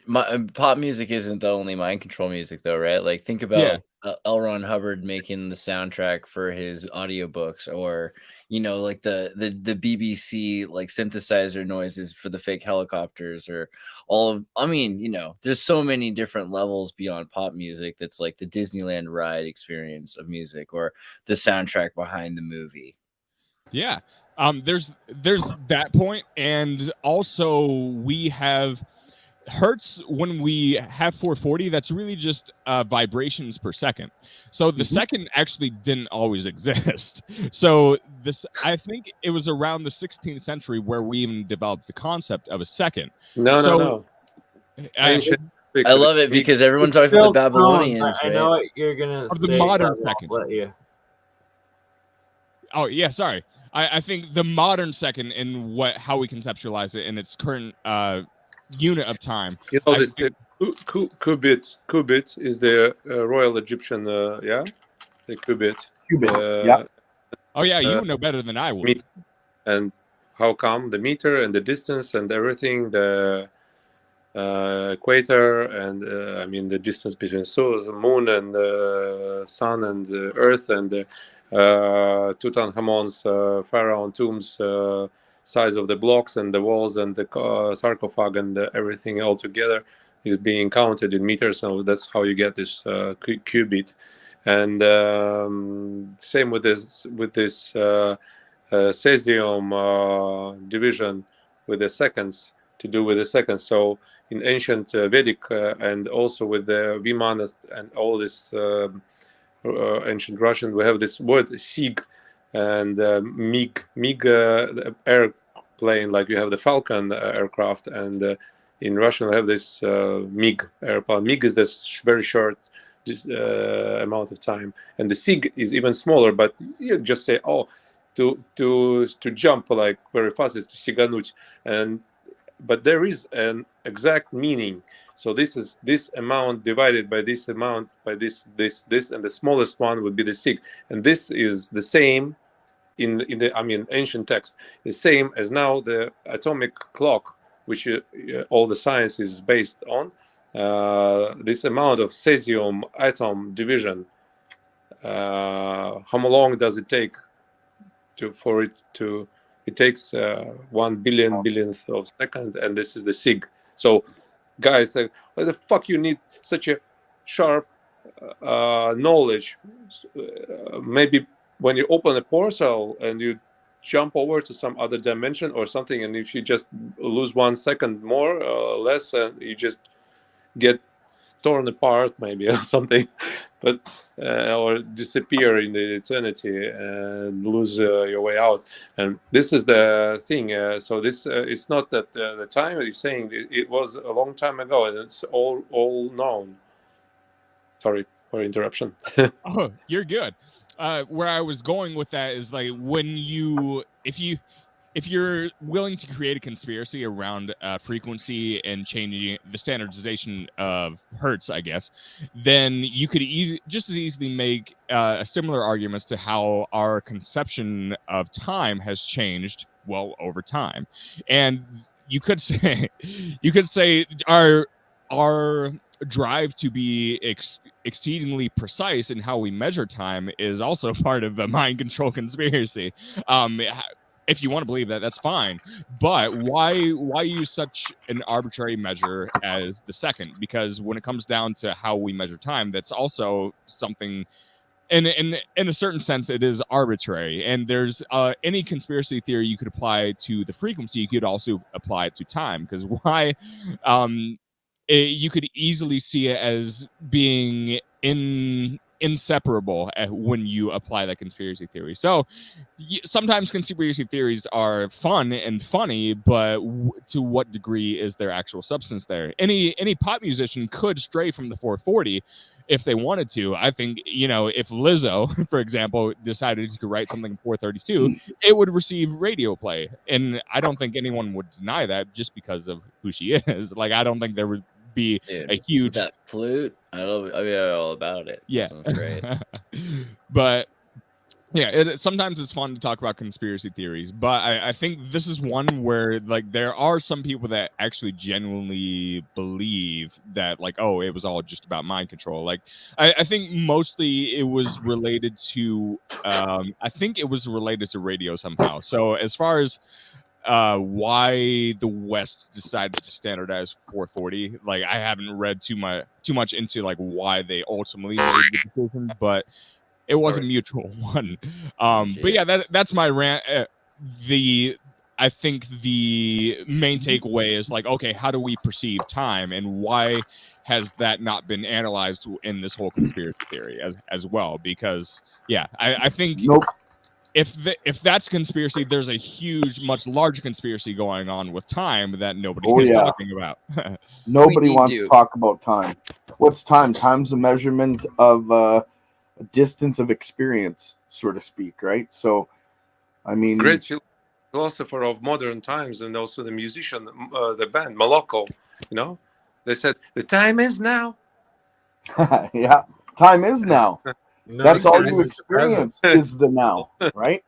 Your past is a memory, and the future, well, it never comes because you're always existing in the now. And if we understood that and actually lived in that way, I think time would be not irrelevant, but it would definitely, it wouldn't be as much of a factor as we seem to think it is. I think time is just, like I said, a measurement. That's all. A measurement of experience. Maybe if the universe was, the Big Bang, for example, if it's this theory and everything, and when it's expanding now, it's already contracting, and all the information is going backwards, and we just watching the thing go backwards and perceive it as going forward. That's how deja vu happens. Well, and I agree with you to some degree. I kind of look at it like this: if there was, say, like a system that could allow your body to regenerate. No, that's not quite the right word, but Think of it more like every cell in your body through your genetic blueprint goes back to its original form. And I'm not talking you go back to being a baby or reduce in age, more like all the cells in your body become original. Yeah, new and fresh again, right? So now would you look at that as going back in time, or would you look at it as maybe pausing time or just healing? I mean, Either also we have way, to think about sexagesmal. Oh god.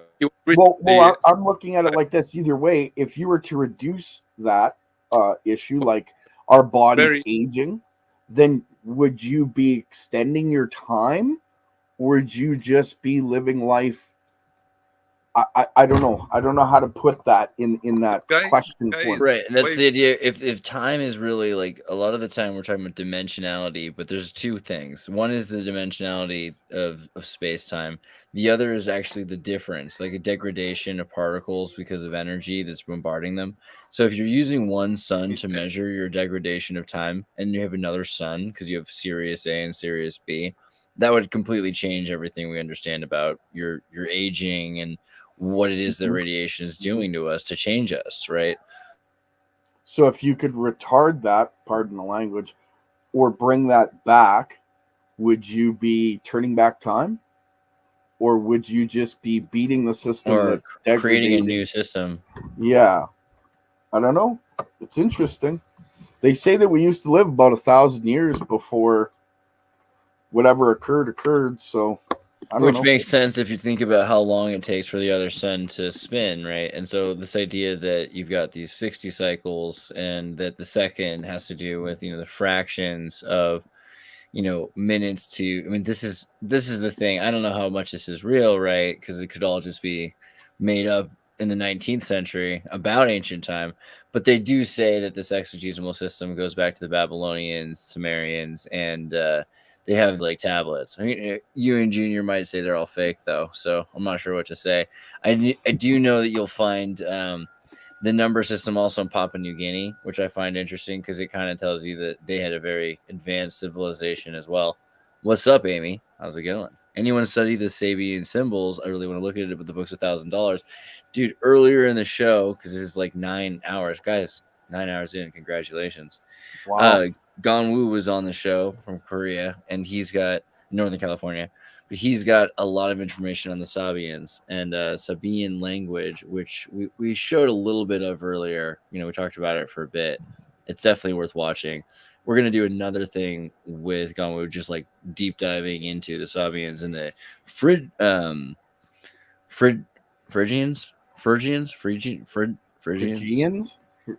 right? The guys with the Smurf caps, right? So those guys. Phrygian caps. Phrygian, come on. Phrygian cap, come on. We did this. Phrygian cap. Phrygian, something like that. They basically, if we look at the Santa Claus hat, as we were saying earlier, this is the hat of their people. Fun fact. Let me see if I can find like that looks like the hat of the Canadian the guy who portaged all the time. I'm sorry. It's a Liberty.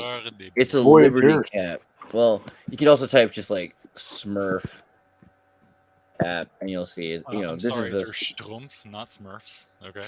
Stumps, yeah, Stumps. Strumpf, actually, I think is the way the French do it. I hope. I don't know. Could be wrong. But C'est compliqué à prononcer un peu. oh ouais. All right, but here's the Liberty cap is the way that Americans like to put it, and Argentinians have them too. Basically, you'll see this weird phallic mushroom tip at the top of a lot of the buildings or anywhere that's taken over by the boys in blue, kind of the Napoleonic, Masonic, supersonic, whatever group that shows up. And we will defend. Check out this serpent right above that cap. You know what I mean? So Phrygian cap, very important. The Sabians being a Phrygian people, according to Gonwoo's theory, that the culture that we're seeing across Russia into Tatarstan and even into Korea, the reason you see this hat associated with it and why people think they're the Romans, right, is because the Romans ended up whatever we're calling the Romans are conscripted peoples from the culture that the Phrygians established, right? Which would have been the Etruscans. Long story short. That's really interesting. That cap reminds me of the Canadian Voyager. I think that's how they call them. Coureurs des bois. It means runners of the woods. Yeah, see, there you go. And then they were dressed usually in red with a black sash and that kind of cap. It's just an interesting connection. There's a whole other one too with the Jolie Rouge, right? Yeah, we call it a tuc in Quebec. The Jolie Rouge is the Turk. What do you say? How do you spell that? Tuc. So it's a Tango Uniform Quebec Uniform Echo. Okay. It's changed a lot over the years, but yeah, it's basically the same hat. The little poof ball. So the Jolie Rouge is supposed to be the red, rouge for red, and like Jolie. I forget where this is what ended up being like the skull and crossbone symbol. Originally it had just to do with like red jack, and had to do with the red hat. And then the red hat was on bank boat. I don't know if I can.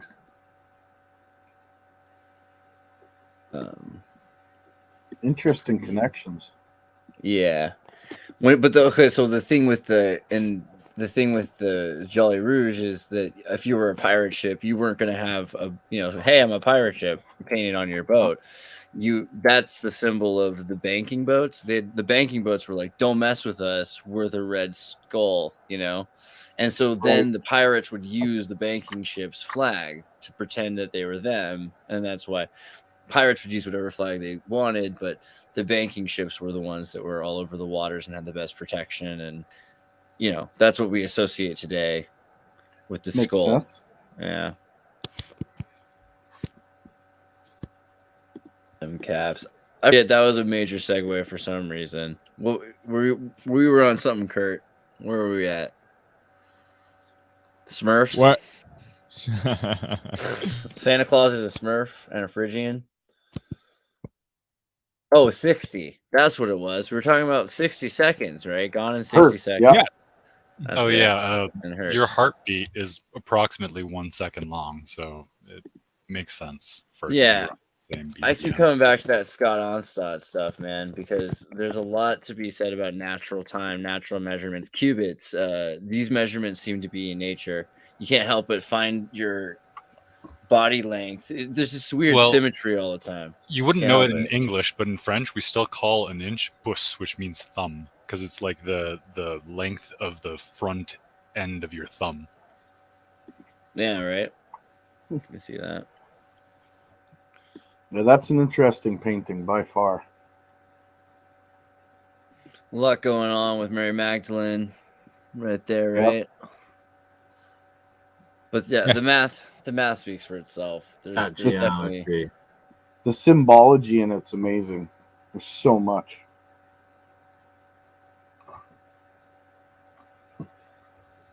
Yeah, the conspiracy about time, I think we only seek to measure time in units to give us a false sense of certainty about the world, when really, we can't be certain about what's going on, generally speaking. If we take a different perspective, if we believe if we believe in non-essentialism, then what's the real point in measuring time? Really, the only point in measuring time is to attempt to have a sense of expansionism. I think that's really the only conclusion you can arrive at.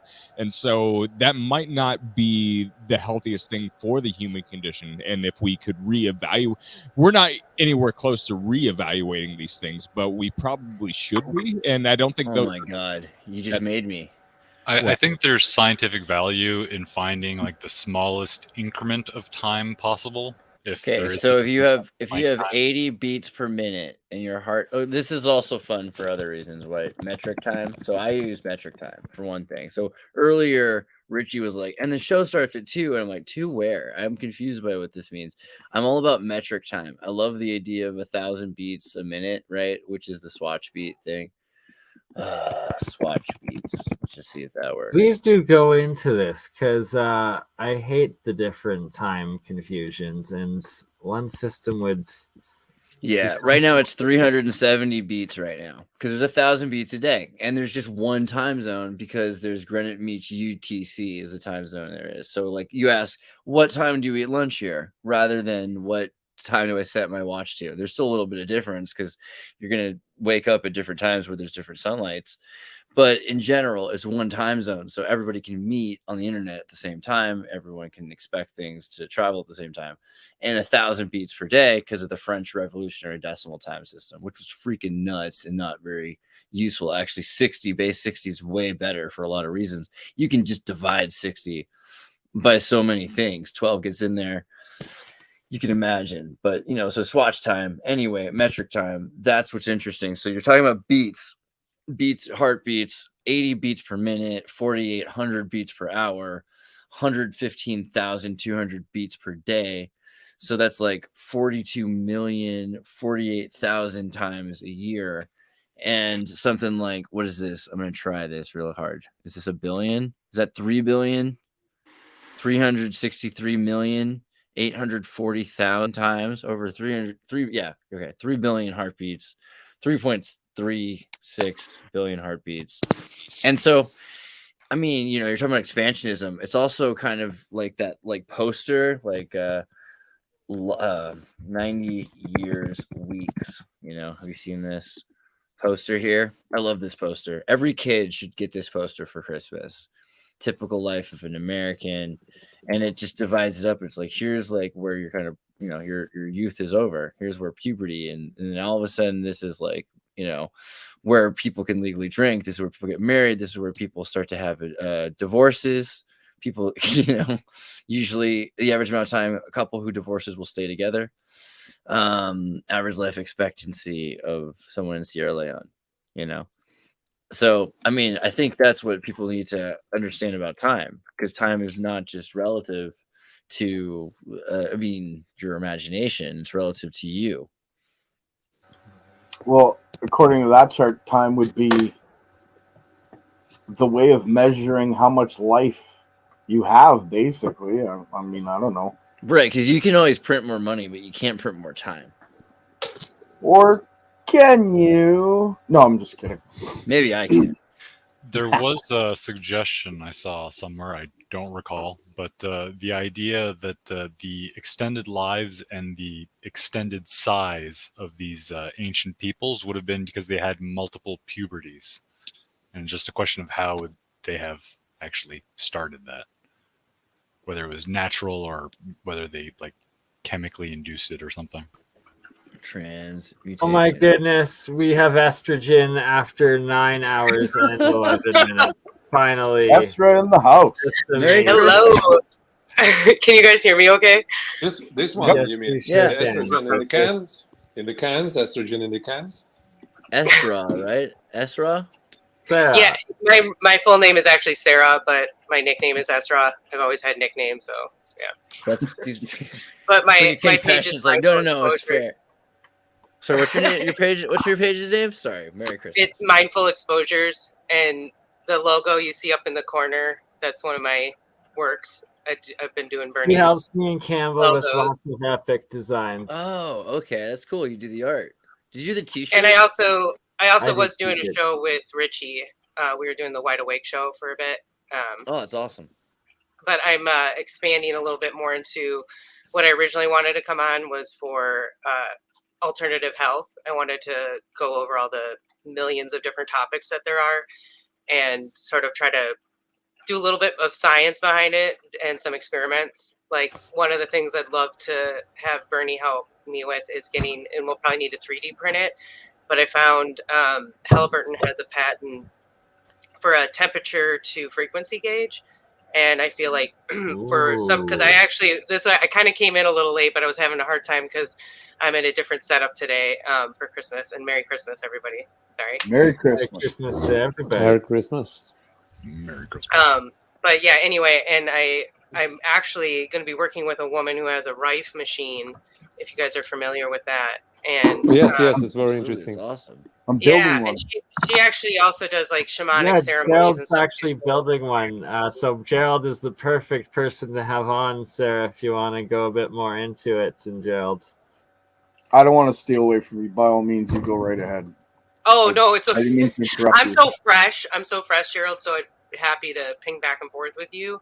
But one of the things I was thinking about when you guys were talking about just the not knowing, I don't know. I guess this isn't necessarily. It's not going to give you any definitive answers, but they do have like a frequency list that he went through, and it was because if you're familiar with, is everybody familiar with Royal Raymond Rife?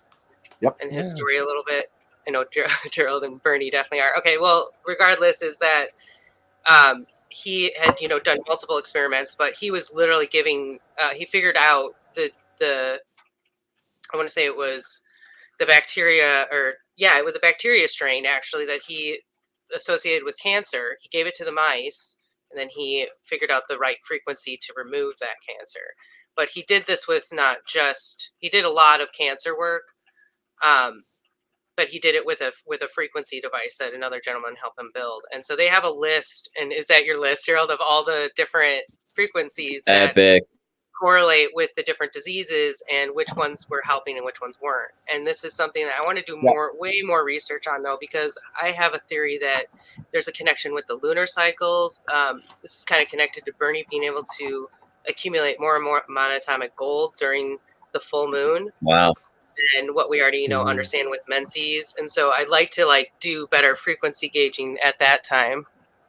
I get a bad glare. I'm sorry. So. Oh no, so I think that's the list. I might have just pulled up something very similar to this. Is there a website literally called royalrifefrequencies.com? Is that where you know pulled what? that from? Yeah. Where I got it from, I can't remember, I'll be honest with you, because I got it a while back and then I printed it. So I mean, it's a full alphabet. Yeah, I'm not holding this up properly. But that's what I found. So I can A to Z, and it works. It works. I've healed gout, a friend's gout with it. Well, there's actually current devices out there now. I don't know if many people know about, but that that's called the Spooky. Have you heard of that? The Spooky device. Yes, and so there's a lot of testimonials out about that too. Yeah, I can't see why it wouldn't work. I haven't looked at the science behind it. Sorry, I didn't mean to cut you off there. That's okay. And honestly, like I said, I want to explore this beyond.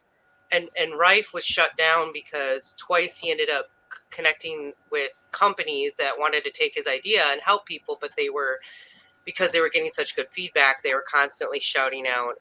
Sorry, I wanted to get down. There we go.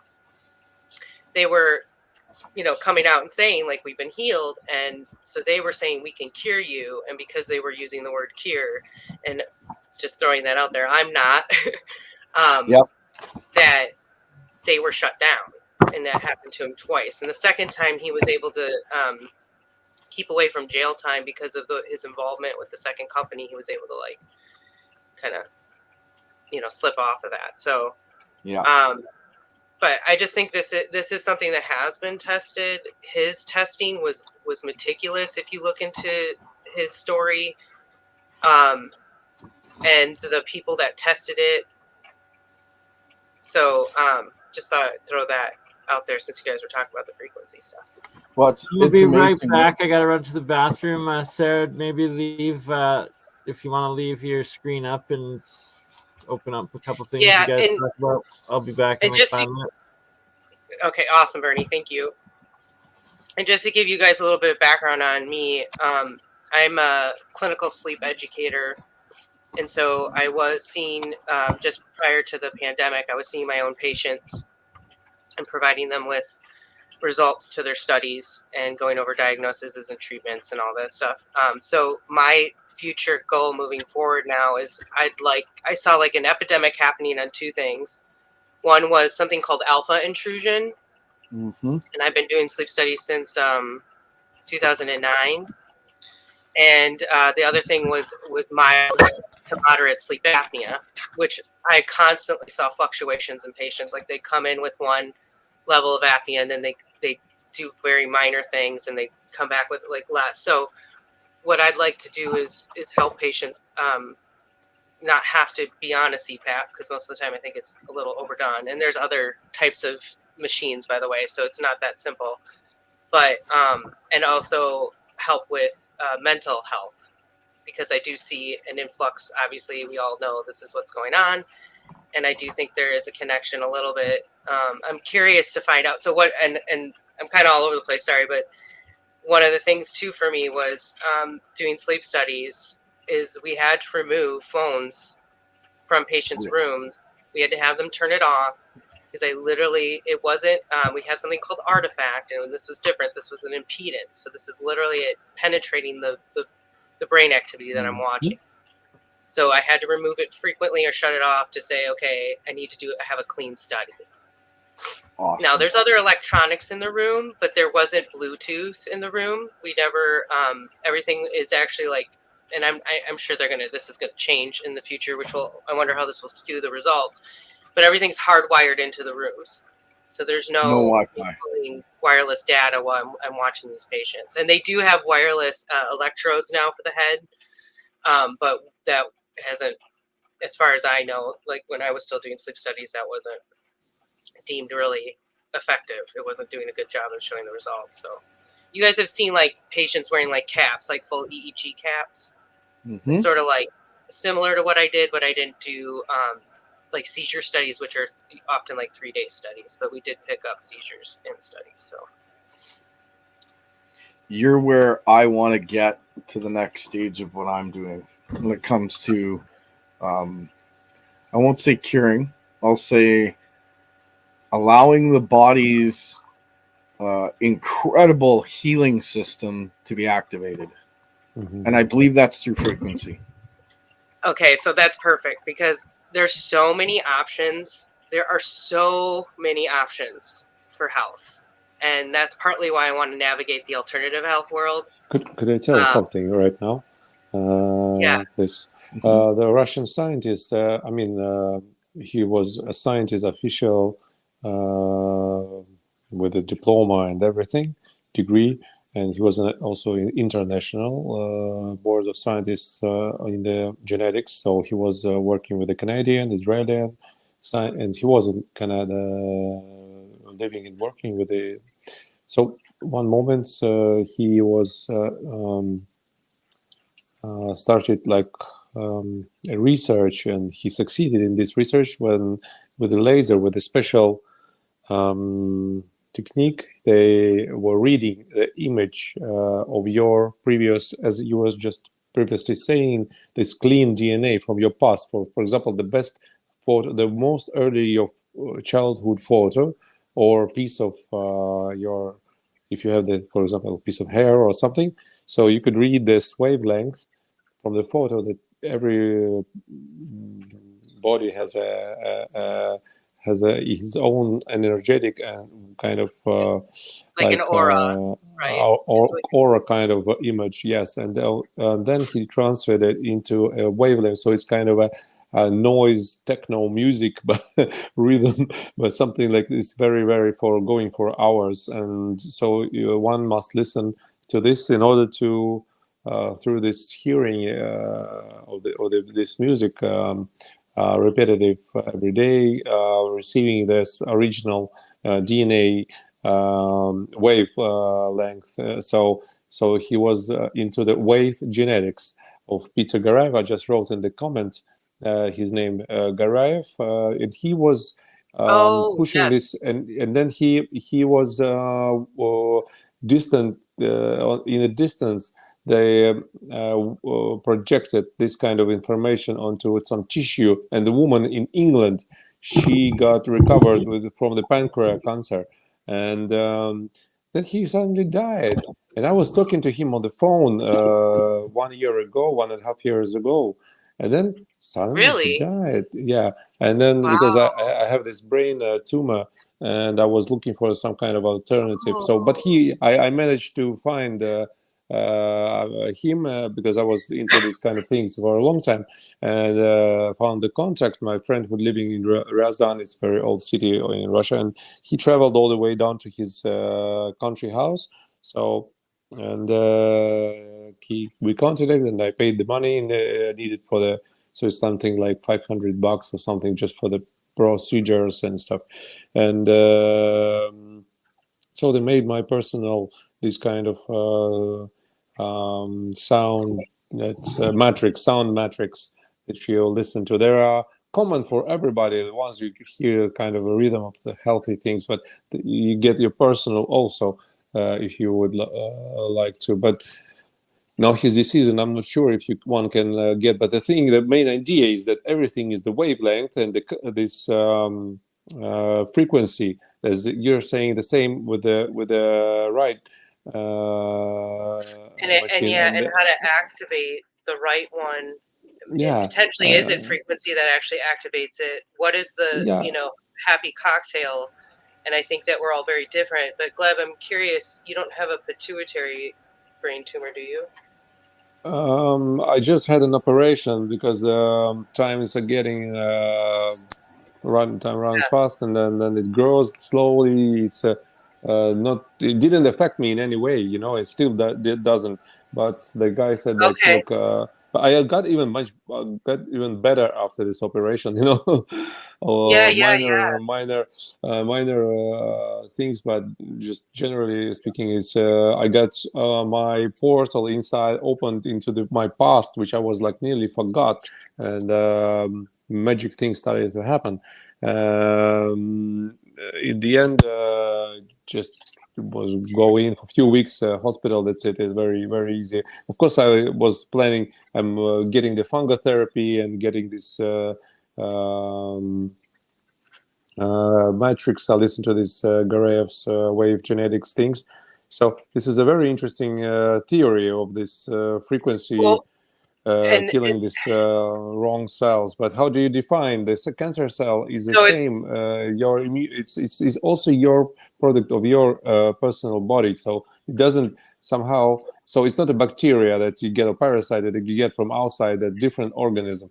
This is the trouble, that your immune system doesn't see doesn't see the cell as an enemy. That's the problem. So he feeds him the first. So it's supposed to feed your and the brain is the most energy consuming organ, right? So brain tumor, so you cannot stop him from getting the sugar from whatever, or fructose, glucose from anything, say, don't eat sugar. It doesn't make any difference actually that you eat sugar or not, nearly doesn't. But still, this frequency thing works somehow, as I understand. This is a very interesting. I also wanted to buy this right machine, and I just don't have one. But I use this guy's sound, personal kind of sound wave technique. Maybe I listened to it for some thousands of hours, and he did somehow balance. So I didn't get a fast growing one, got the slow growing one, and that's it. So, anyways, this one. Yeah, that's it makes it complicated. So, Gleb, one thing I wanted to say was that. Sorry, just adding this guy to explore for you to explore. Just I wrote his name for you to explore. Maybe you would be interested. I did throw that up, so I'm going to look into that a little bit more. There's a couple things that might interest you, which is why I pulled up this documentary. One is called NLP. It's Neuro Linguistic Programming. Hammer is Dr. Hammer, a German doctor for the psycho-oncologic treatments and stuff.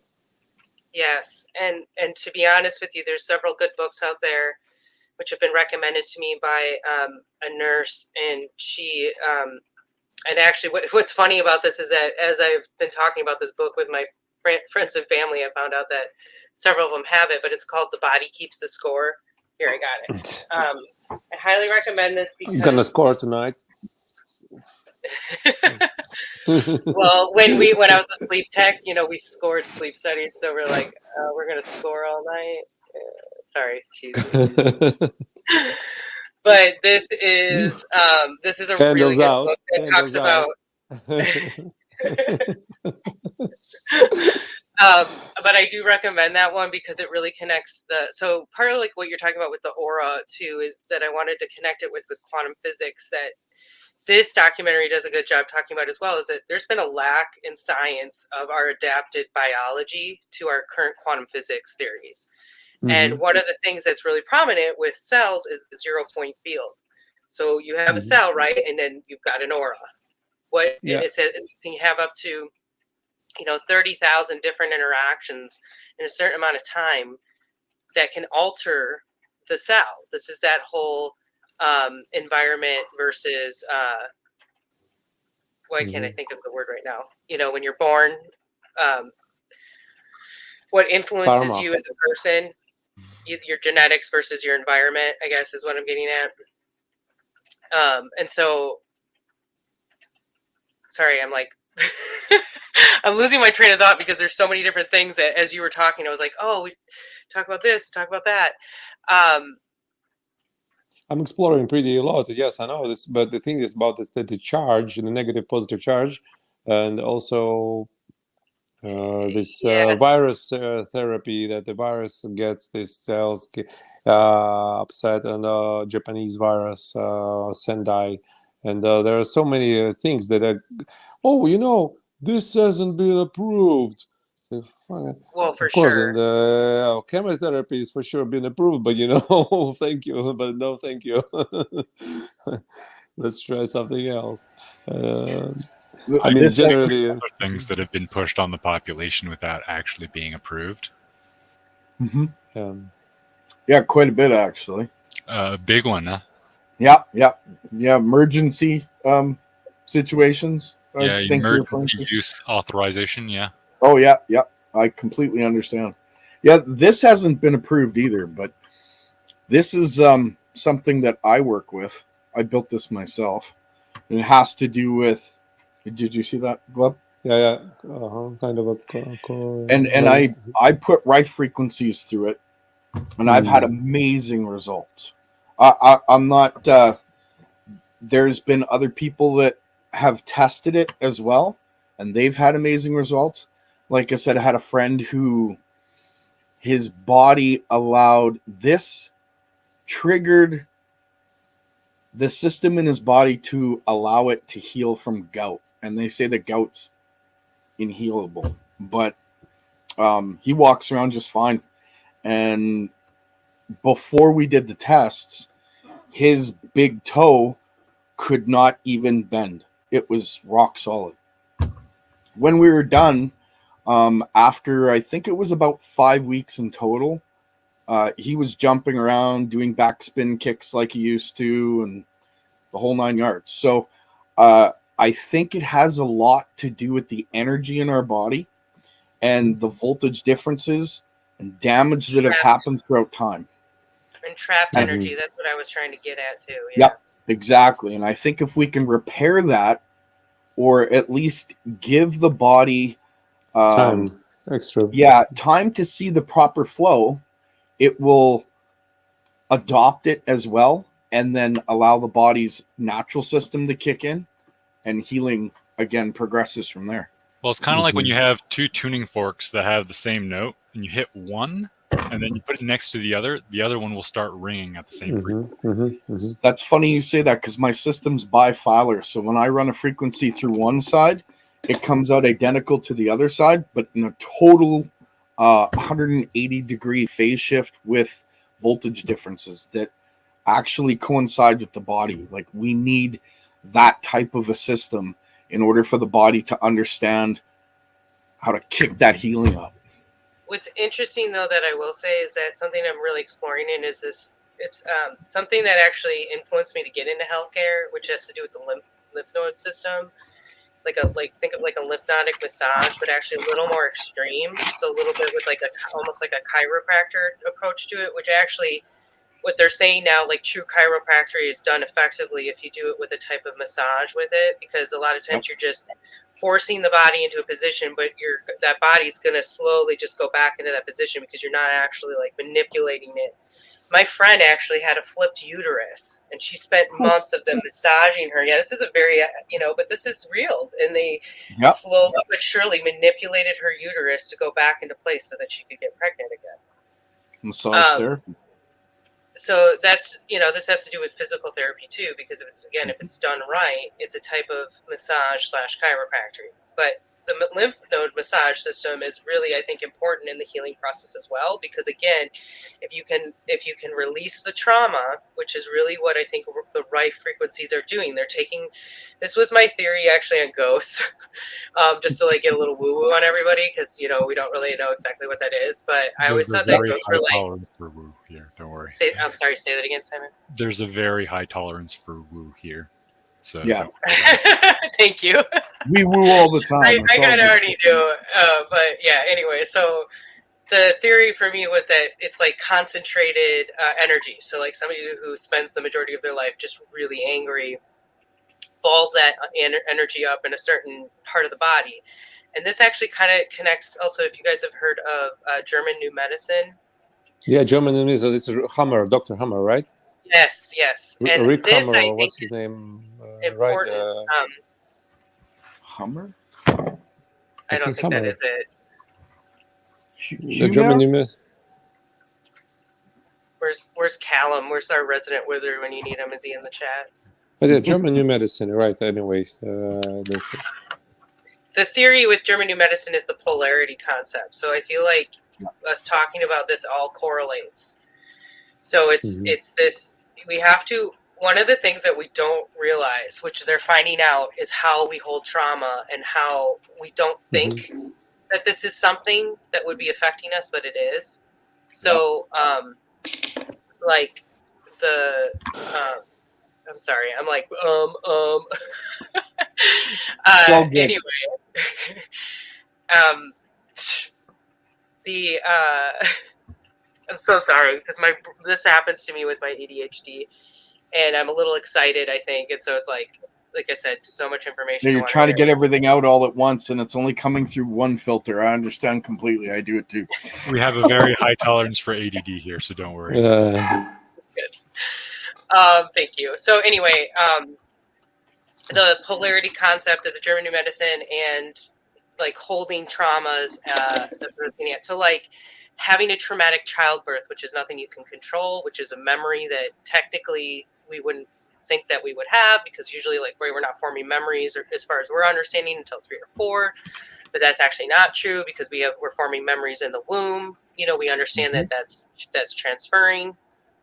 And so something as simple as like hitting your knee as a kid and you're like really young and you're by yourself and nobody's around and you have to self-soothe yourself, you would think that that's a good thing, right? Like it's the same thing of like self-soothing a child to sleep, which I'm still not finding that there's traumatic responses to that necessarily, unless it's not done the right way, the whole like, guiding a child to sleep kind of thing. But yeah, or I mean separating yourself from the, like where you let the kids cry it out. That's what I'm trying to say.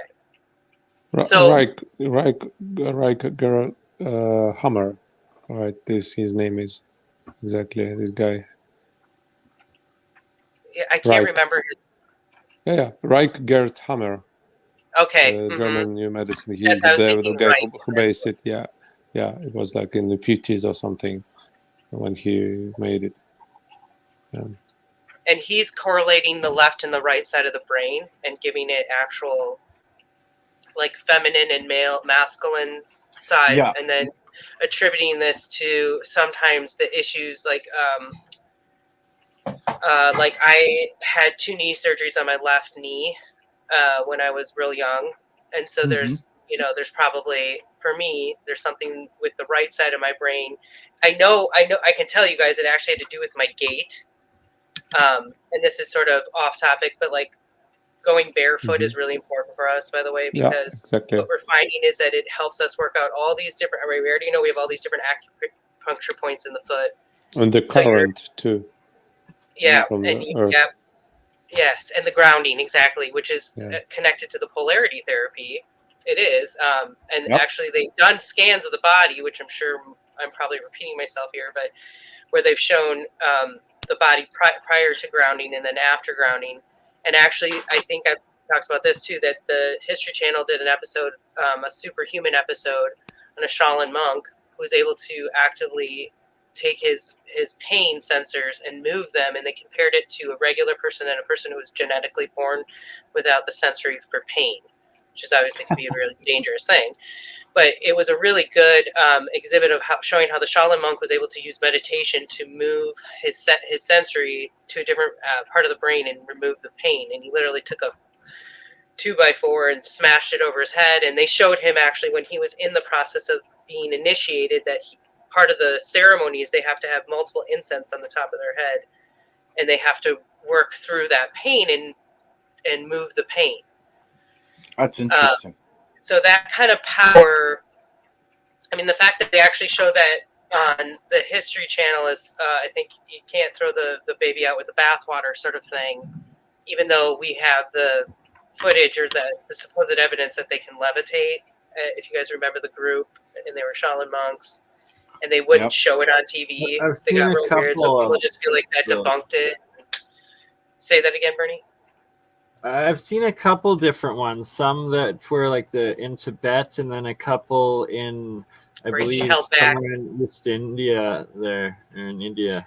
There was an American team. I think it was a group of 3 guys that went to Tibet, and they were in search of this healer that healed with his hands, and he was teaching how he did it, and it had to do with polarity and grounding. And after he did a demonstration on, as he was grounding, he lit newspaper on fire with his hand through him using his chi and putting the newspaper on the ground and pressing his chi into it, and it would light on fire. So yeah, Qigong is powerful. Yeah, chi is amazingly powerful. I've broken bricks with chi. Chi is incredible. And that's really like what they're doing with Tai Chi when they're breaking bricks, right? It's supposed to be more about the energy than the actual force. Yeah, it's about bringing your mind and body into one. Okay, that makes a lot of sense.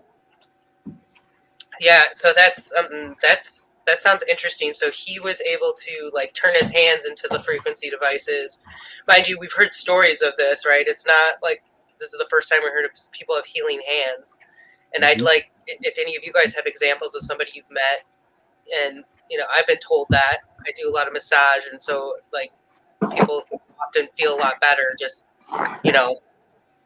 anyway. So you guys might have had this might be a little bit hard to believe, but it's been medically documented, so to speak. And I have a witness. Ankylosing spondylitis, vertebrae L1 and L2, I believe it was completely fused. And the person that went through this was in extreme amounts of pain. They had never taken OxyContin before, and they had taken a 20 milligram OxyContin, and it still didn't kill the pain. I laid my hands upon her. I put one hand on her forehead and one hand on her back. And as I did so, I prayed over her. She fell asleep. The next day, she had a doctor's appointment to have x-rays and have an updated medical procedure. Or I think they were going to give her different drugs. And as they did the x-ray, the ankylosing spondylitis was gone. So ankylosing spondylitis, for anyone who doesn't know, is the fusing of the vertebrae in your spine till it becomes one solid bone and you can't bend or turn or spin or nothing. And she already had the first 2 vertebrae from her tailbone up that was already fused. And that was documented in an x-ray. And the following x-ray when she was healed was documented, but they attribute it to the drugs that she was given. Because they had given... Well, wait, so they're doing the OxyContin? They're trying to tell her that the OxyContin? Oh, okay. No, it wasn't the OxyContin. They give her some kind of weird prescription, which she did not take. She refused. I mean, she got the prescription at home, looking at it, looked up all the side effects and went, no. And then when the pain kicked in really bad, got an OxyContin, like she got prescribed OxyContin, took the first one, it didn't matter. And then that's when that happened. So I'm not saying I did it. I'm just saying that whatever happened at that time definitely healed her. This is the same thing as like you can't deny. So I work for a hospital. I'm actually getting laid off, funny enough, and I'm able to work with ventilators. So tells you the state of the world right now, right? Yeah. But I actually have been I haven't been working in sleep medicine now for 2 years because I actually did the rapid testing tent when the whole thing started, and I worked in behavioral health and stuff. So anyway, but a pleasure for me to meeting you. I would be glad I have to go now because the phone is ringing and I'm on the phone. And well, it's good to talk to you. Yeah, and I'm going to look up about the wave genetics. I would love to connect with you again. It'd be really interesting about your journey. Yeah. I have several different. One my friend is working on strengthening this pine extract kind of from the Siberian forest. And we also want to move because this situation in the world is so unstable now that the Russian product can be not accepted abroad. So we're getting the two. I'm helping him now because he has a company in Canada. So there's a similar. I mean, I have one question for you. The forest Is this also. related to, sorry. One in Canada. So we just get the product done because this special extract with some kind of modification is like a miracle thing.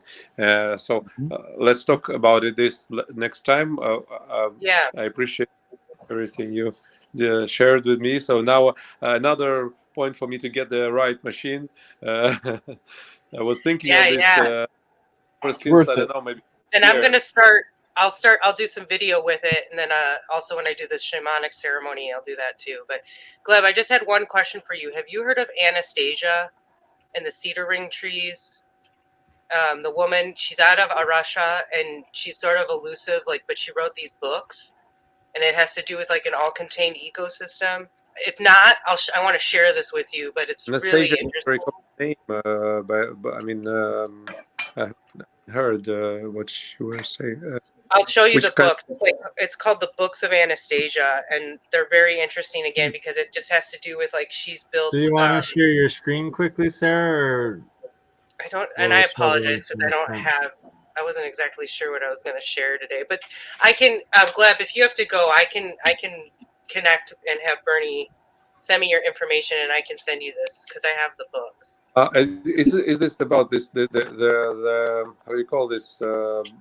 The ringing not the cedars. pine, That's what I meant. Cedar, yeah, cedar in English, yeah. So the story about her is that I'm allergic to it, unfortunately. Oh no, because it is a. Well, you know what makes me wonder about allergies is that connected to an imbalance in our systems that could potentially be resolved. But these look kind of fantastical, and the stories behind it feel sort of fantastical, but there's been people that have gone there to repute what she's done. But she supposedly gave birth next to, she's had such symbiosis with the wildlife around her. She gave birth outside and had a bear and a wolf come up to investigate during the process. But because she's reached such symbiosis, there isn't this angst where they had to come and kill her for food, if that makes sense. So, and there wasn't threat. So they actually were around her in awe. And she talks about how she built her whole ecosystem, her whole community. This has to do with everything that she consumed goes back into the land, which means that it's this beautiful symbiosis between the bacteria, us, the ground, which is something that's not talked about a lot, is our soil and how depleted our soil is now, and why we have so many health issues because we're depleted of some important minerals in our soils, in the soils of the food we eat. So anyway, sorry, I just really wanted to share that with you, Gleb, and I know you got to go, but it's interesting, and I have all these books, so I'd be happy to share that with you. Process we're trying to maintain now. Another biolaboratory from one of the universities of St Petersburg. It's an old Soviet university for optics, but also they have this contemporary bio research lab, and we want to open it in the Sochi where the Olympics was a few years ago, and it's a very interesting project to which we're now searching for the investor, and I'm trying to help with this. So it will be one of the interesting projects of my life. Hopefully, it will be part of it. Yeah. Okay. Thanks again. Excellent. Thank you. Thanks, Gleb. Thanks, Gleb. Thank you for the tour. Yes, sir. Thank you for everything. Looking forward to seeing you again. Merry Christmas and Happy New Year. Thank you. Thank you too. Merry Christmas. Bye-bye. Awesome. Bye. Thank you. Stay healthy. Stay cool. Stay warm. Aaron, good to see you, brother. Aaron Corbitt back with us. Merry Christmas. We got Gerald. Merry Christmas. Simon. Andrea's still hanging in there too, I'm guessing most definitely. I don't know. I think we might have lost Campbell, and I'm still waiting. Old World Florida said he was having an allergic reaction. He might still be coming on. Otherwise, I am not sure. We are at almost 10 hours here. But I'll let you guys continue for a little bit. Whatever you got to say. I'm actually surprised that Gleb hasn't heard of Alexander Mission. He was basically the Russian version of Rife. So, he's very interesting. He kind of used a 320 kilohertz frequency to basically do the same thing, but they're doing some strange things over there with the coils and devices, like keeping paint from fading under the sun, making rust or oxidation not happen, things like that. And I just wish that our commerce hadn't got shut down with them, because I can no longer get any of the Mission devices. So that makes me sad. Yeah, they don't want this tech Work out. with Rife? Didn't Rife work with a Russian? Somebody from Russia? I think they had met. I know Yeah. Mission, he actually learned directly from Tesla, what he knew. And Okay. Yeah, and Tesla did healing devices as well. Yeah. Which is, I think, also where Raymond Rife got his concepts from as well, was Tesla. Yeah, Russia I think starting in the 80s Olympics, they started using Mission's healing coils, in their Olympic athletes and stuff like that. And they've been, it's approved here in the Americas for, by the FDA, but doctors don't use it because it doesn't pay for their giant $20,000 machines. Yep. Yeah, they're expensive to buy, that's for sure. Yeah, they got to use them or lose them. Yep. Well, and Rife was challenging, viruses and bacteria and, the actual... So he was showing that it wasn't as detrimental as it's become the whole medical industry could crash with Rife's system. Or at least half. Yeah, and also just realizing that we can heal ourselves, and that's something it sounds stupid, but okay. So I have two good examples. So I fought off a cold twice now because I flew to Minneapolis and was with my niece and nephew, and they're dealing with RSV, and they've all had COVID. They all got everything, and anyway, and then I came back here. My brother just got really sick, and so I'm fighting off. Because I have sinus issues, so it's easy for me to potentially get sick, but you can work through it. Yeah. So just telling myself, this was something too that so Amanda Vollmer, we did an interview with her on our show, and she's actually not into germ theory at all, and which is obviously a bit controversial, but she doesn't believe that, because she believes that it's I'm kind of talking about it's you can alter your environment. And you can sort of verbally say no, it's like a chi thing. You can say no, I don't give this permission. So I just literally have said multiple times I'm not going to get sick.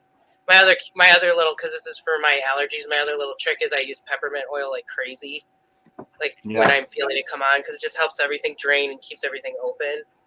I put it right on here, right on my nose, and then right on the outside of my ear right here, because you'll feel it, and then it'll just. But this is where the lymph node thing comes into play too. You have your termes, you have your right and your left termes right here, and you want to keep this open, and that this is connected. So when I was a kid, I went to Costa Rica. I was 16, so to me I was a kid, and we had a woman with us who was really sick, and she it was like 3 days, and she just horrible, like sweating, feverish, infection kind of thing, and we didn't know what was really going on. So we're up in the hills of San Juan, and this is kind of a long story, but it's her husband's family lived up there, and they're like, oh, we got to take you to and then this is your other spot right in here. If you kind of do this with your shoulder blades, you can find it right in here. This is another lymph node spot, and you can massage it to open it up. And anyway, and so we go to this woman who's got, it's sort of a shack-like home. I'm not trying to I'm not trying to be critical, but it's just, I'm a kid and I'm just like, okay, where are we going? And we were told we're going to the witch doctor's house. So then as I'm doing this, by the way, I'm pushing down stuff so that it goes to drain to this. And then you can do it up in here. And you can do massages all on your face. And this is something that's becoming really well known, actually. Yeah, beauty tips, guys. If you have wrinkles, you can actually push, you can manipulate and tighten your skin by just doing certain. But yeah, this is I call this the Spock, because you do it with it like this. It sounds like EFT and touch health therapy. Yeah, it's very. That's what's so interesting to me, is that this is all connected.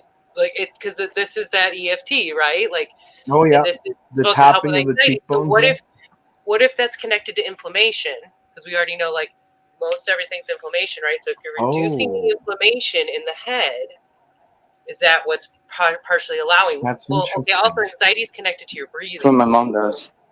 So if you are able to take deeper breath, which this would allow you to do, it's going to open everything up again. And see, that's what they have you do it here too. And the other thing, your sternum is a really good one. There's also a bone in your hand too. Yeah. Oh, you can rub your big toe and get rid of a migraine.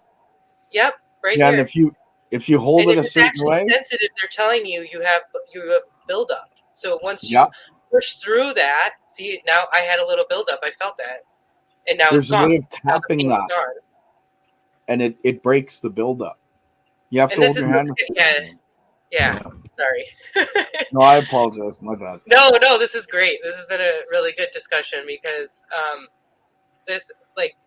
so I'm losing my job, right? So my mind's like, I want to become my own practitioner, and I want to be able to be kind of a health advocate, where I'm like, okay, this is your problem. These are our options, that we can try.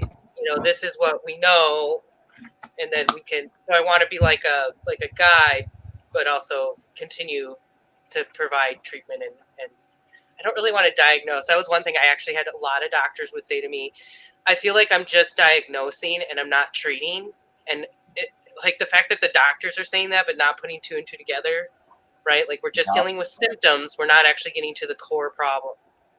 And that's where we know things have kind of gone out of whack. I was talking about something when I was doing this, so I apologize, because I went back and forth again, so I can't remember what I was saying, but it'll probably come back to me. So I'll shut up now. Pretty much everybody here has ADD, so don't worry about it. It's supposed to bounce around erratically. Well, and I've been a little I was supposed to move to Ecuador. Bernie kind of knows this. There was all these things that were going to happen, and so my life's been a little bit of a whirlwind, but that's okay. I'm very much not a victim anymore. What? We're gonna make it somewhere to Costa Rica, at least to visit by 2023.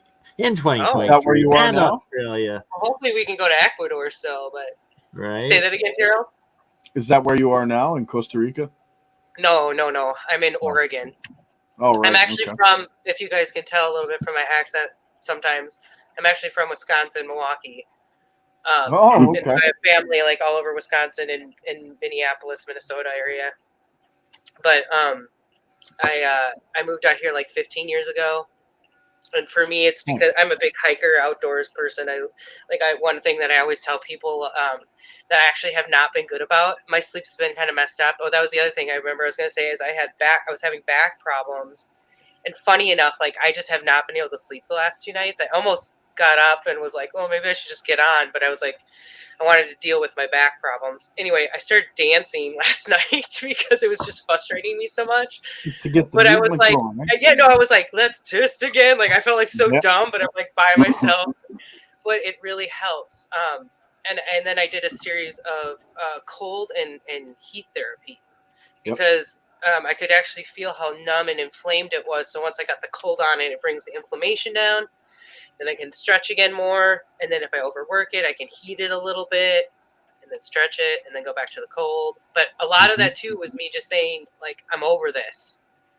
And, you know, even like the self-love hug and just that's Reiki, by the way. What Gerald was saying is it's literally just two points on the body. And a lot of healers will tell you that they just kind of know where to go. Yeah. And you just hold it there for really what seems appropriate, but it's usually not that long necessarily. But there's other energy workers that it's really interesting that might be worth watching. There's this one woman that I watch, and all her patients are laying face down when she starts. Sometimes she'll do group ones, and she barely ever touches the patient. She'll do like this thing, and she's like, you could tell she's like trying to figure out the spot.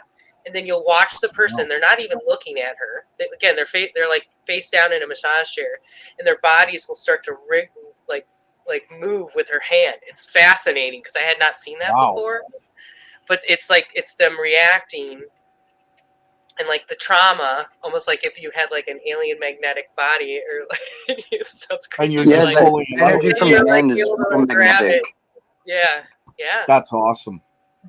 Wow. So, we know. Do you guys know like basic?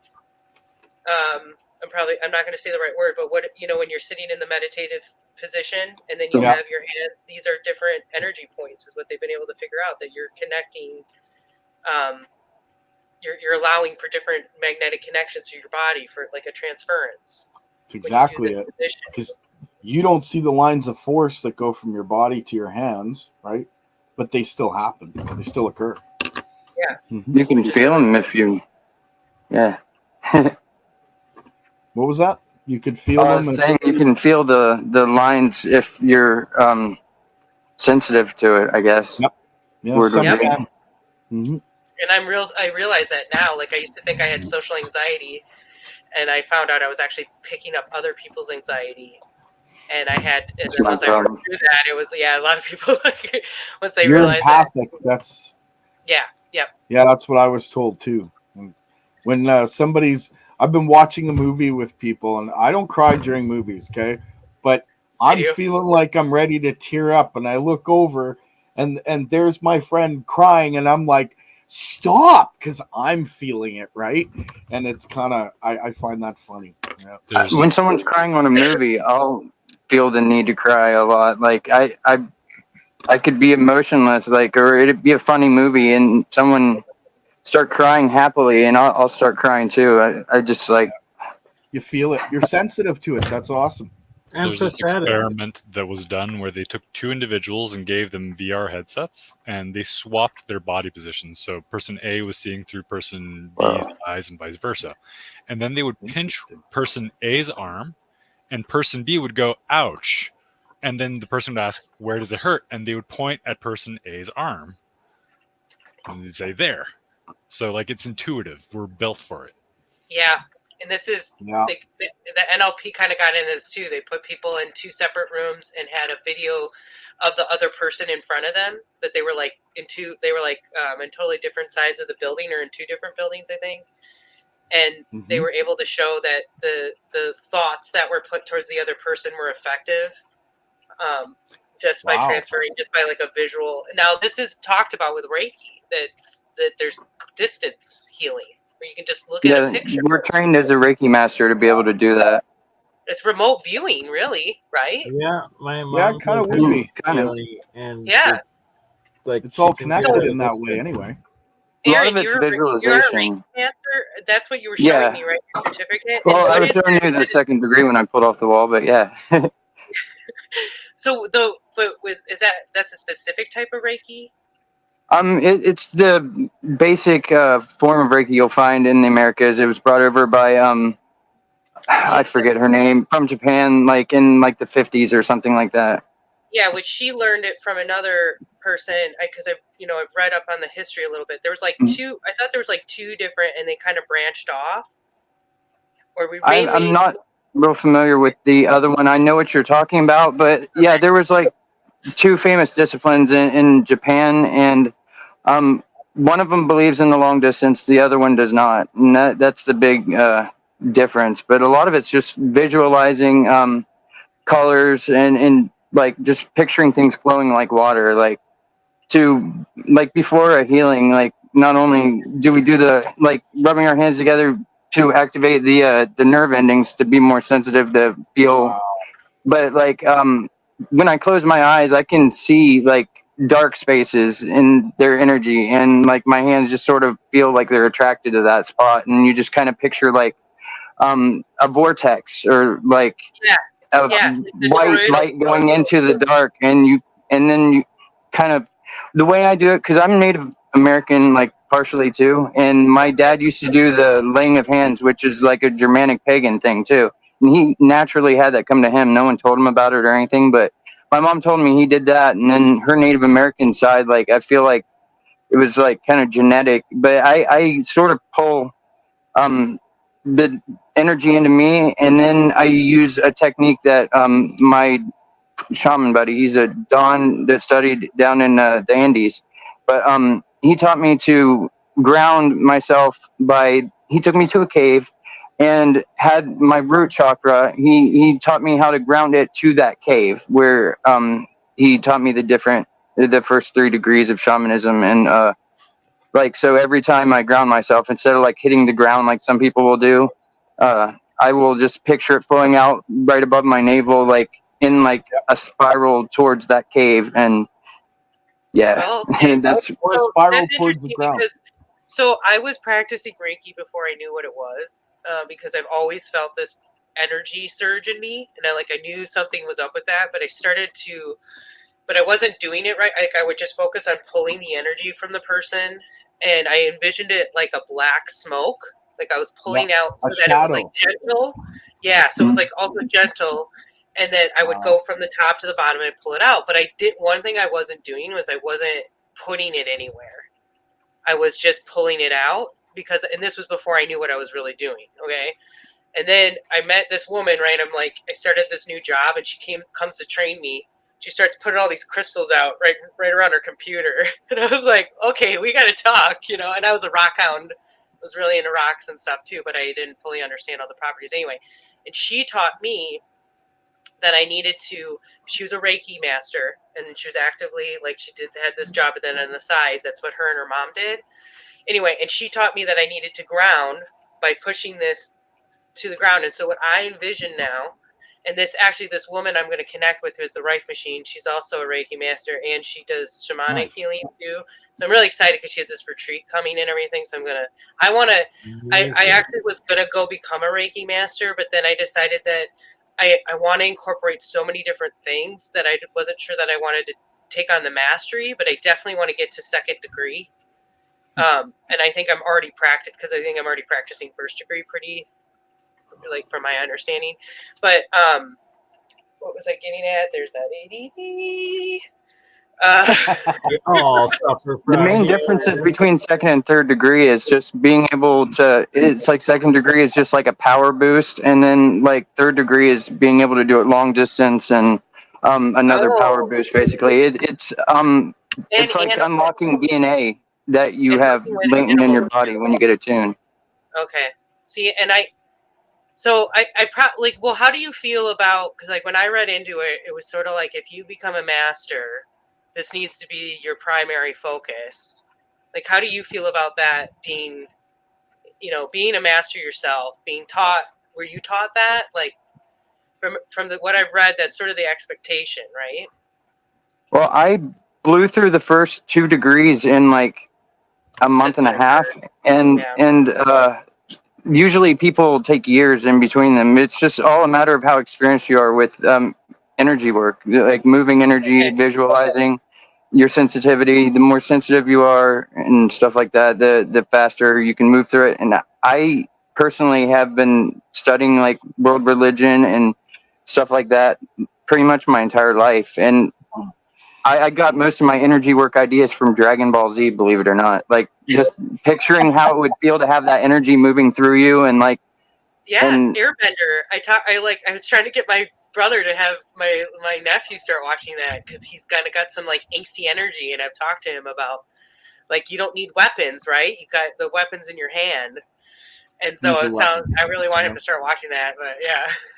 something more people should do, like that have anxiety problems and stuff. You can transmute that feeling, that anxiousness in your chest. You can transmute that into energy that you can release. Like you can turn it into healing energy. You can turn it into whatever you want. You don't even really necessarily have to ground yourself whenever you are doing Reiki. You can transmute that as long as you have a purpose for it. It's pretty awesome, really. And that's why it's probably then something worth it for me to go through the full thing.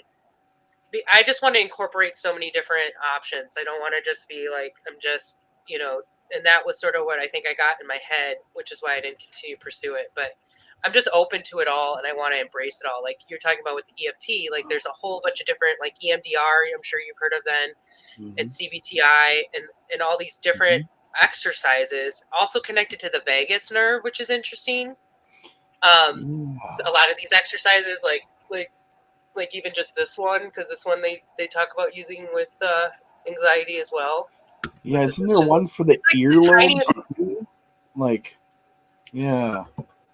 Yeah, there's even like people get that little tiny lobe like in the middle of their ear pierced for migraines and stuff. I hear too. A friend of mine did that. Yeah, and she's getting migraines. Yeah. So I think like any healing options, it's important that you're not just like running into it either, and that you're going into it with like the best intentions. Yeah.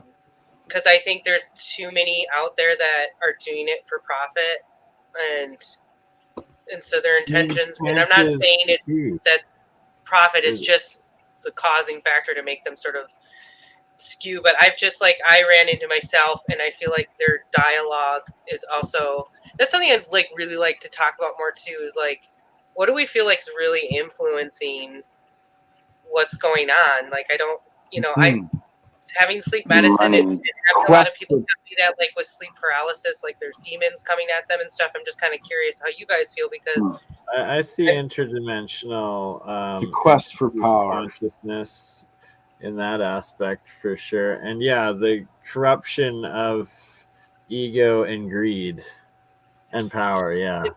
I'm starting to feel more and more that there's like, we all have the evil and the good inside of us, and it's about absolutely balance. That's balance. the duality. That's and then the third dimension, our third reality, is our own free will to choose what we're going to do with it. If you're going to choose the evil or choose the good, and go with it consciously, and then you can get into like a fourth dimension where you're then seeing it in the future, the past, and like making your choices for the good of all or the evil of all or whatnot.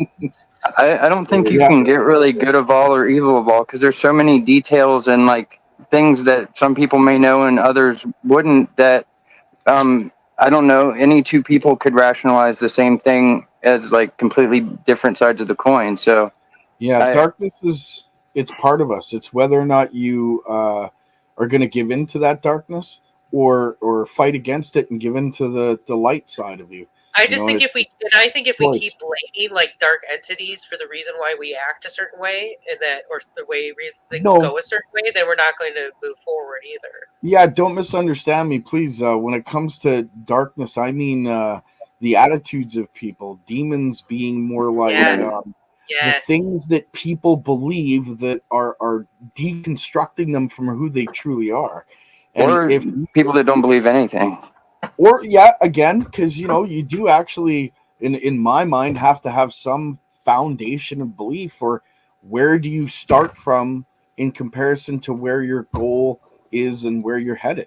We believe nothing, Lebowski. I don't believe, and like I'm one of these people too that like I'm not trying to be hard on anybody because I don't know, but I'm not a big believer in this galactic federation. So I'm when not. I die, I don't believe that there.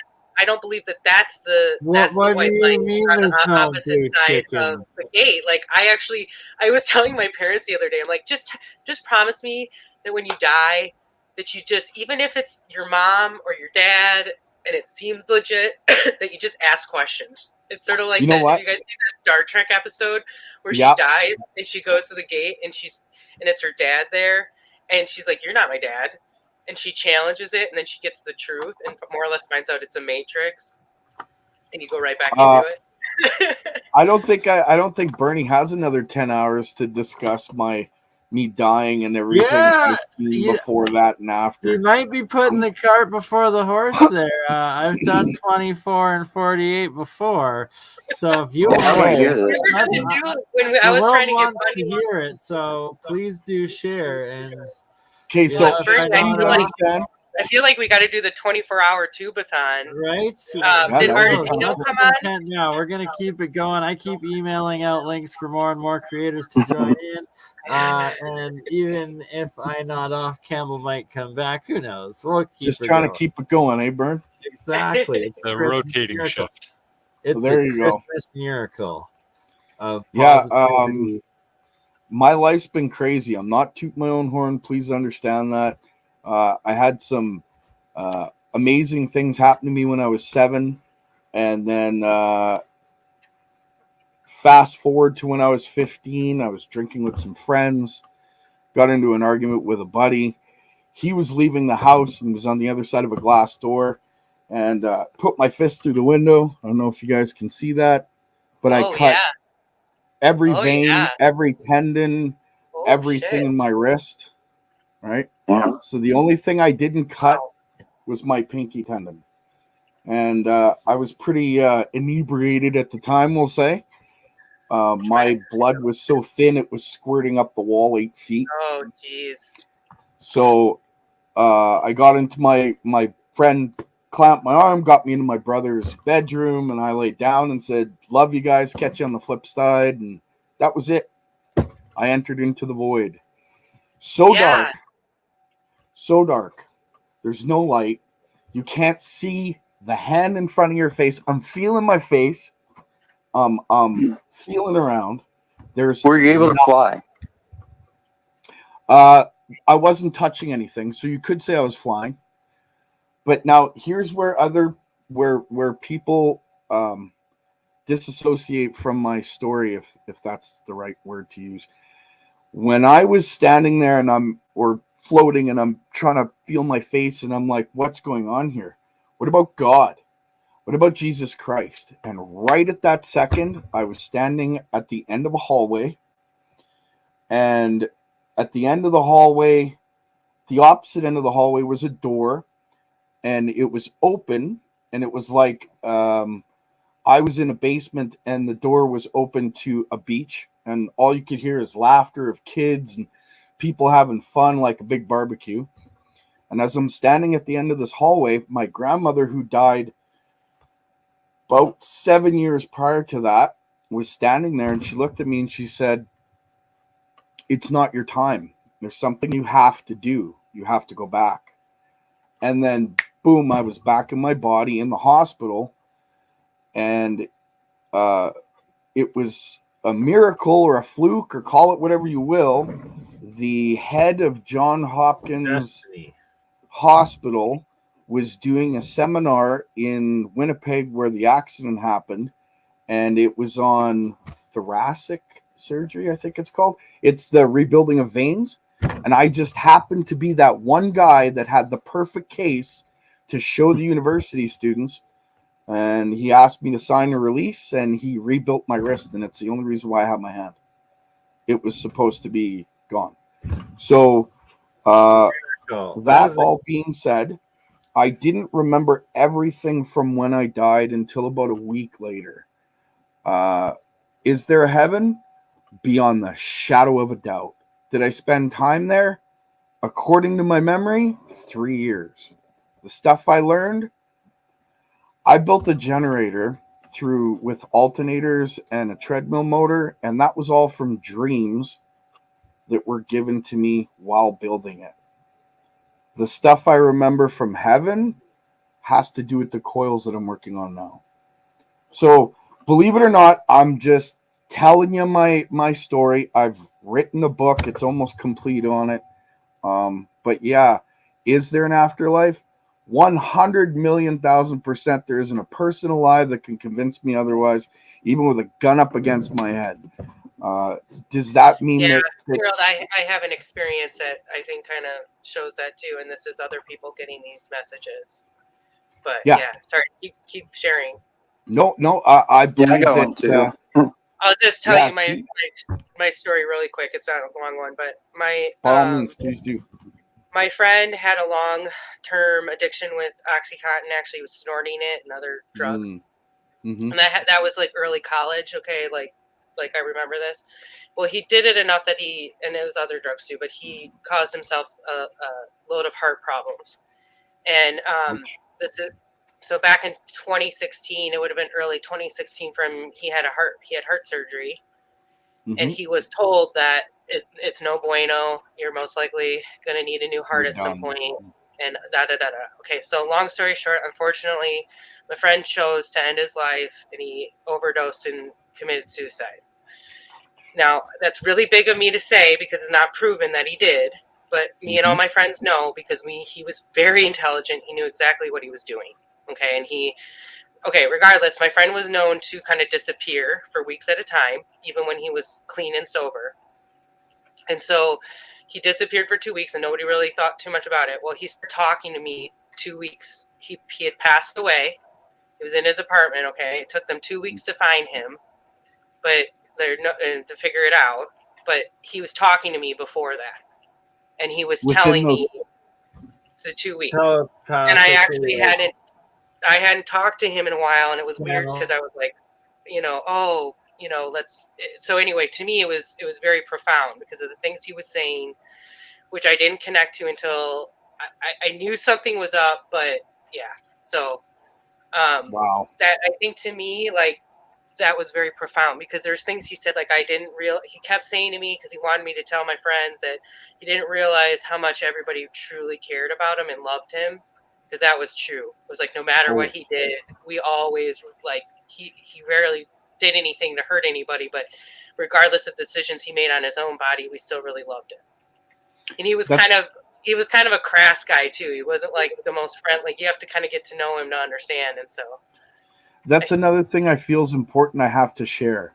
When I was standing at the end of the hall and I was speaking to my grandma, and she said, "You have to come back. Something you have to do." When I came back into my body, it was like I was floating down from something, and I was coming through layers. And each layer, one was like disdain, one was like pain, one was depression, one was. And it was literally like coming through a cloud of different emotions that were negative. Then I was in my body. I got to express that. I don't know why, but I feel like that what you just said about the layers is really important, especially what we all hypothesize with. I don't know if that was my layers of things that I didn't let go in my life, or if that's something that everybody lives through. I think that's the gates. What if it was frequency? Yeah, or like frequency layers. That could be. Yep. I wasn't subscribed to you, Gerald, on my main, because I've just started using my channel that I actually post videos to. So I just subscribed. I was on my other one that I was using for chat, but now I'm using. Most of you guys are going to see. You might have seen me in the chats as Esra, but I'm going to try to use my MindfulExposures now since I'm actually trying to produce content. Well, the last time you were on, I think I got on just as you got off, and then after that, I showed some coils and I got hacked. So my original channel it's completely hacked. It's still gaining subscribers apparently, but it's not mine anymore. So I'm Winnipeg Enlightened too, just Yeah. I would like to connect with you more, Gerald, because I feel like what you're working on, I would love to be able to actually make some of this stuff myself. For sure. And that's something that's really important to me moving forward with this is like, I'm kind of hoping that I'm a little bit, and I'm one of those realists now too, where you can take a step back and not everything's meant to work out, like you thought maybe it was supposed to. But I'm kind of thinking that this connection I'm going to make here is going to open some doorways, and that we'll be able to maybe build some of these things and actually, because I can get basic EEG measuring devices, and I also looking into. Well, and here's the other thing too: is have you heard of bioneural feedback? Yes, I have. That's okay, excellent. Yeah, and maybe Aaron, have you heard of that? Because that's like a type of therapy that's used. It's light, sound, and pulse therapy. So it's very similar to a Rife type setup here, but it's actually used like where you're sitting in front of a visual and then you've got the sound. And they have it like strategic, but they're monitoring your brain activity as they're doing it. Mm-hmm. And I feel like I could correlate that with the temperature frequency device, because like what if we hold it towards a certain area too, and we're able to see like where the frequency, like maybe the majority of the body's at a decent frequency, but if we hold it down, at the stomach or something, that's where we'll find the problem, and then we'll be able to read it different based on the temperature. Because think about like when you get overly warmed up from an injury. Yep. So like that with the EEG, I'd love to do a lot of experiments. Kind of my plan. So I want to build a lab, which is what we wanted to do in Ecuador. And I want, obviously, Bernie to be a huge part of this, but we have a huge community right now where, like, why aren't, so Gerald, please, I'd really like to work with you a little bit. If that's cool. I'd love to work with you on that. And my theory on brainwave changes would definitely be proven with an EKG, whereas in an ECG. I get them wrong sometimes. An EEG. EEG. See, I get it wrong sometimes. It's okay. ECG and EKG are the same thing. That's your For your heart, right? And the EEG is for the brain. Yeah. And that's the one thing where I differentiate. So like a normal EEG tech in a hospital, they determine if someone's like, if their brain activity is no longer there. Yeah. Like when I heard about my options for jobs, I was like, I don't want to be telling patients' families that, your their brain dead. Yeah. I'm going to like one of my mentors in sleep medicine, that's what she did. And she'd tell me these stories, and I was like, I think I'm good. But that's just because of I was figuring out my sensitivity to everything. Yep. And it makes you wonder, like, I'm not trying to boast, but I do think that there's something, like, I have harnessed. I think I was able to shock a patient out of a heart arrhythmia, actually, because she was in a 20 beat of VTAC.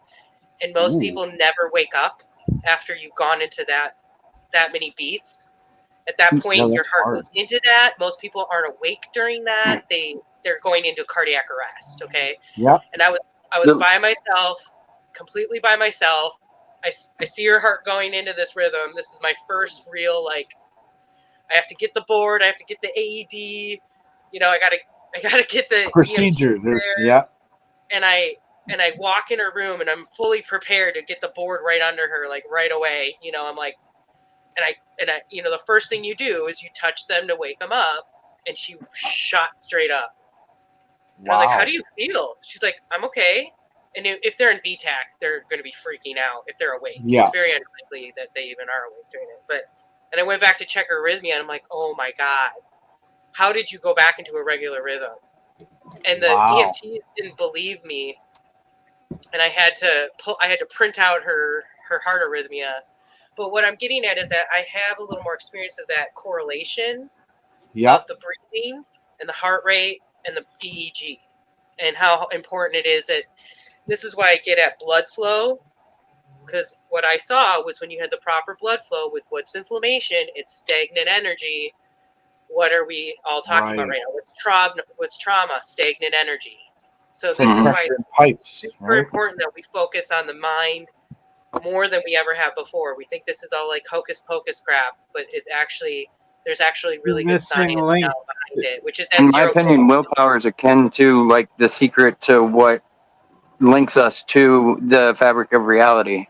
100%. Power of projection, law of attraction. attraction. Well said, Aaron. I believe that too. Scientifically, they try to debunk it as the placebo effect, but all the placebo effect proves is that you can set your mind to anything, and if you believe it hard enough, it might actually manifest. Well, that's kind of like ego. I feel like ego and willpower are one and the same, and all these spiritualists are trying to get you to stomp your ego out, and really I think it's ego that gives us control over this dominion. Well, I do to some think degree.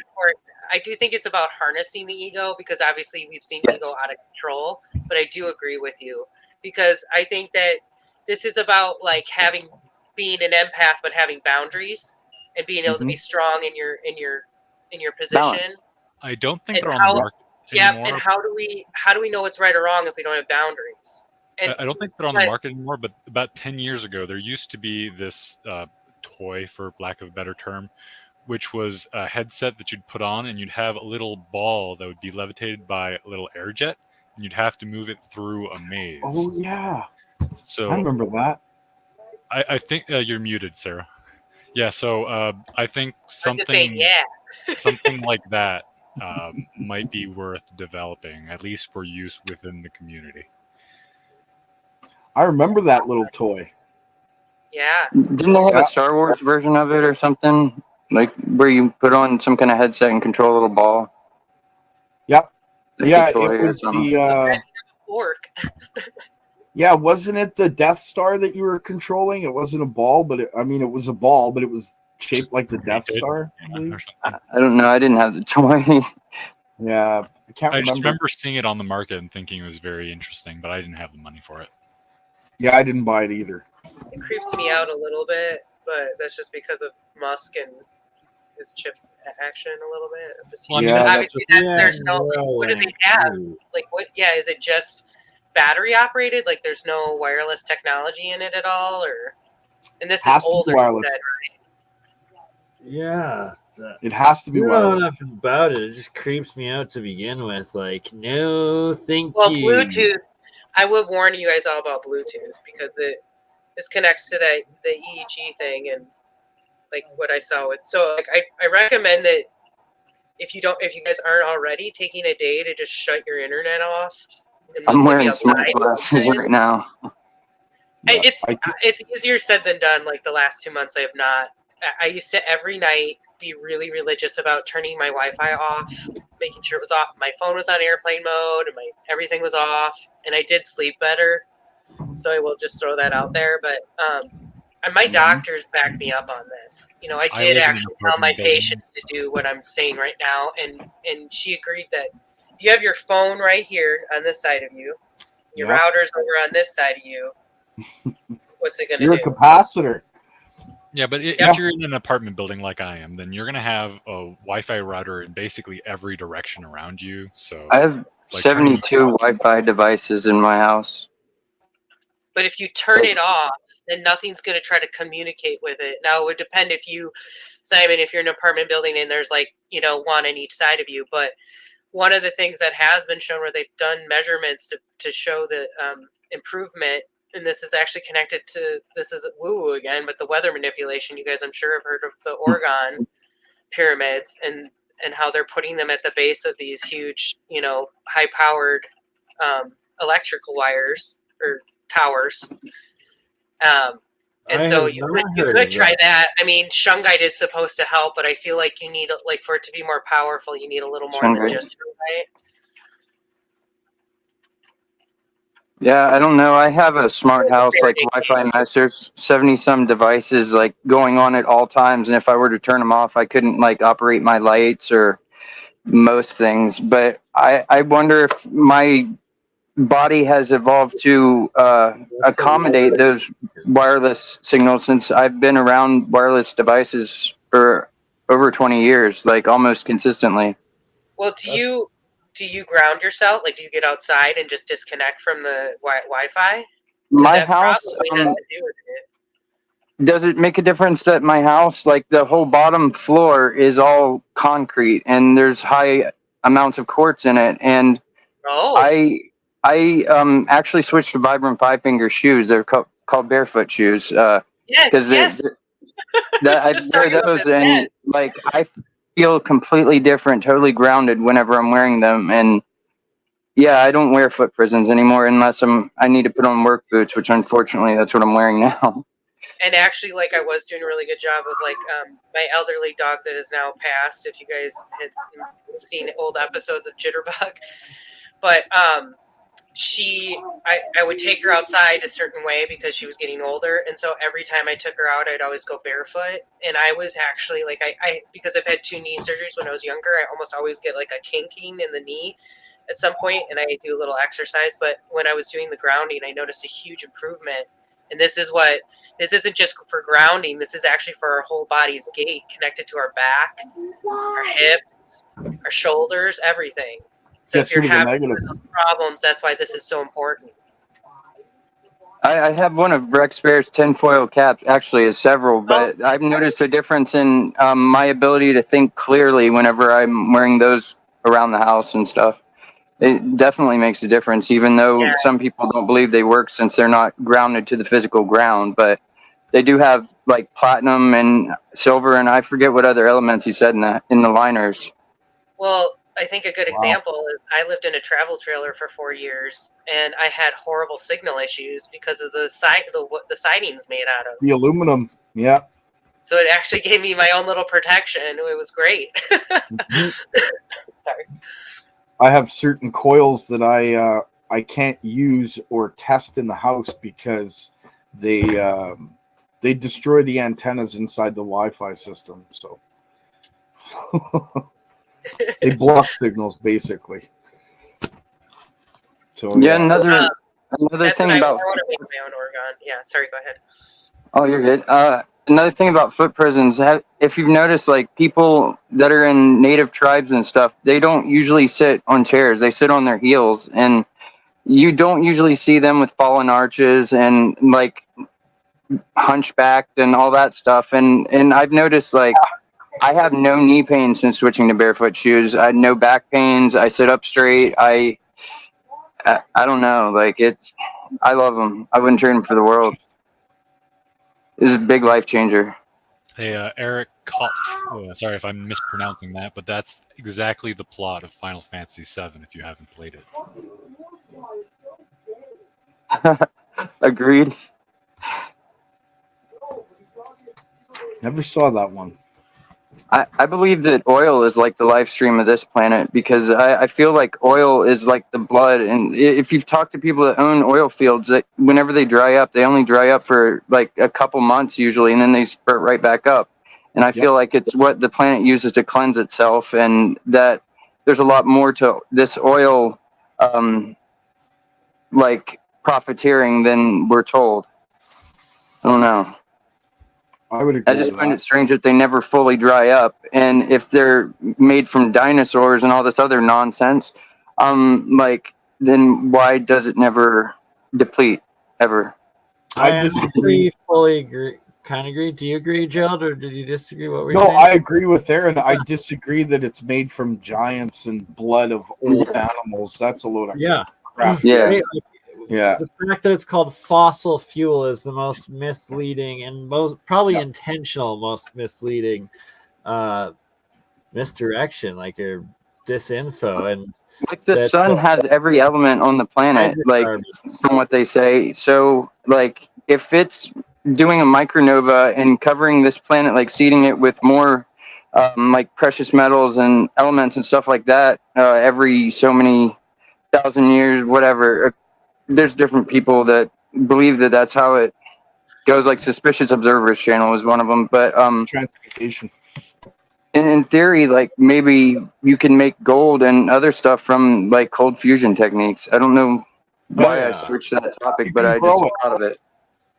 You can grow it. I've grown iron before, and MIT also did it. I think 3 years ago. They claim they can grow iron. Yeah. It all. So Yeah, how I did believe you it at do this it? point. I mean, This is what I'm attempting at some experiments right now. What was your process? How did I do it? Yes, sir. I used chromium coated iron. Basically, I used an old slinky, but the way that I wired it as a water cell or as a hydrogen cell, I had there were 6 cells in there. I'd have to show you. It's actually in my Wisdom Walker video. You can see it. And it's literally made like a spiral going one way and a spiral going the other way so that the capacitance between the positive and the negative are very close. And it breaks water like no tomorrow. and you can use that cell for quite a long time until there's so much iron buildup on the bottom that it just doesn't work anymore. Interesting. It's pretty interesting. Wouldn't iron Have you be noticed the basically the correlation easiest thing to with produce with fusion, since it's like the natural like last point until like stupid energy levels? I imagine it would be. I have a different system now that I use, but that one was the one that I used for growing iron. What were you saying, Ezra? I'm sorry, I cut you off. I was just going to ask if you had done any experiments with the lunar cycles when you were creating it and noticed any changes like new moon versus full moon, like Bernie. Honestly, I never paid attention to that. I think Maybe that's it's what I something want to. Okay. Because I'm thinking that like our optimal times to heal are connected to this as well. Mhm. And so I'm kind of like, this is the other part of it that I want to experiment with. And like, can we actually see that? Can we measure that? Absolutely, right? Like I can you go into expound. any ER hospital room and you ask, and it's no joke to the doctors and nurses working there. Every single one will tell you they know when it's like the full moon is 3 in days the sky. before, Yeah. 3 days before, and 3 days 3 after. days out. I'm not That's kidding. my Yeah, man period. I experienced it. I can't even tell you. Like, I always had the most interesting patients. But During full moon. I loved it because it was like, that's when I'd see some of the most diverse cases. I've had some fascinating, awesome cases. I had this one patient, it'll make me cry talking about it because it was such an emotional experience, but he came in because his wife had, I had to do a study on his wife and tune in her settings. And he's sitting there in the chair, and we have snore mics, and it's just vibration. It doesn't pick up sound; it just picks up vibration. Okay, and it's right here so it should just be picking up just the patient, right? His snoring was so loud, it was like huge on hers, and I had to keep noting, not patient snoring, husband. And anyway, so I get him. I'm like, okay, doc, like. Maybe you could talk to her husband because he's got it bad, and you can there's a big difference between just snoring and then and maybe you guys have been around people with apnea. You can literally count how long they hold their breath. So anyway, and his story is that he ended up getting treated, and I'm pretty sure if I remember, this was all around a full moon because I won't forget, because I ended up trying to. Oh, I just found like a little nodule in my lymph node. Anyway, sorry, random. Not like a cancerous nodule, guys. Just like a little like inflammation thing going on there.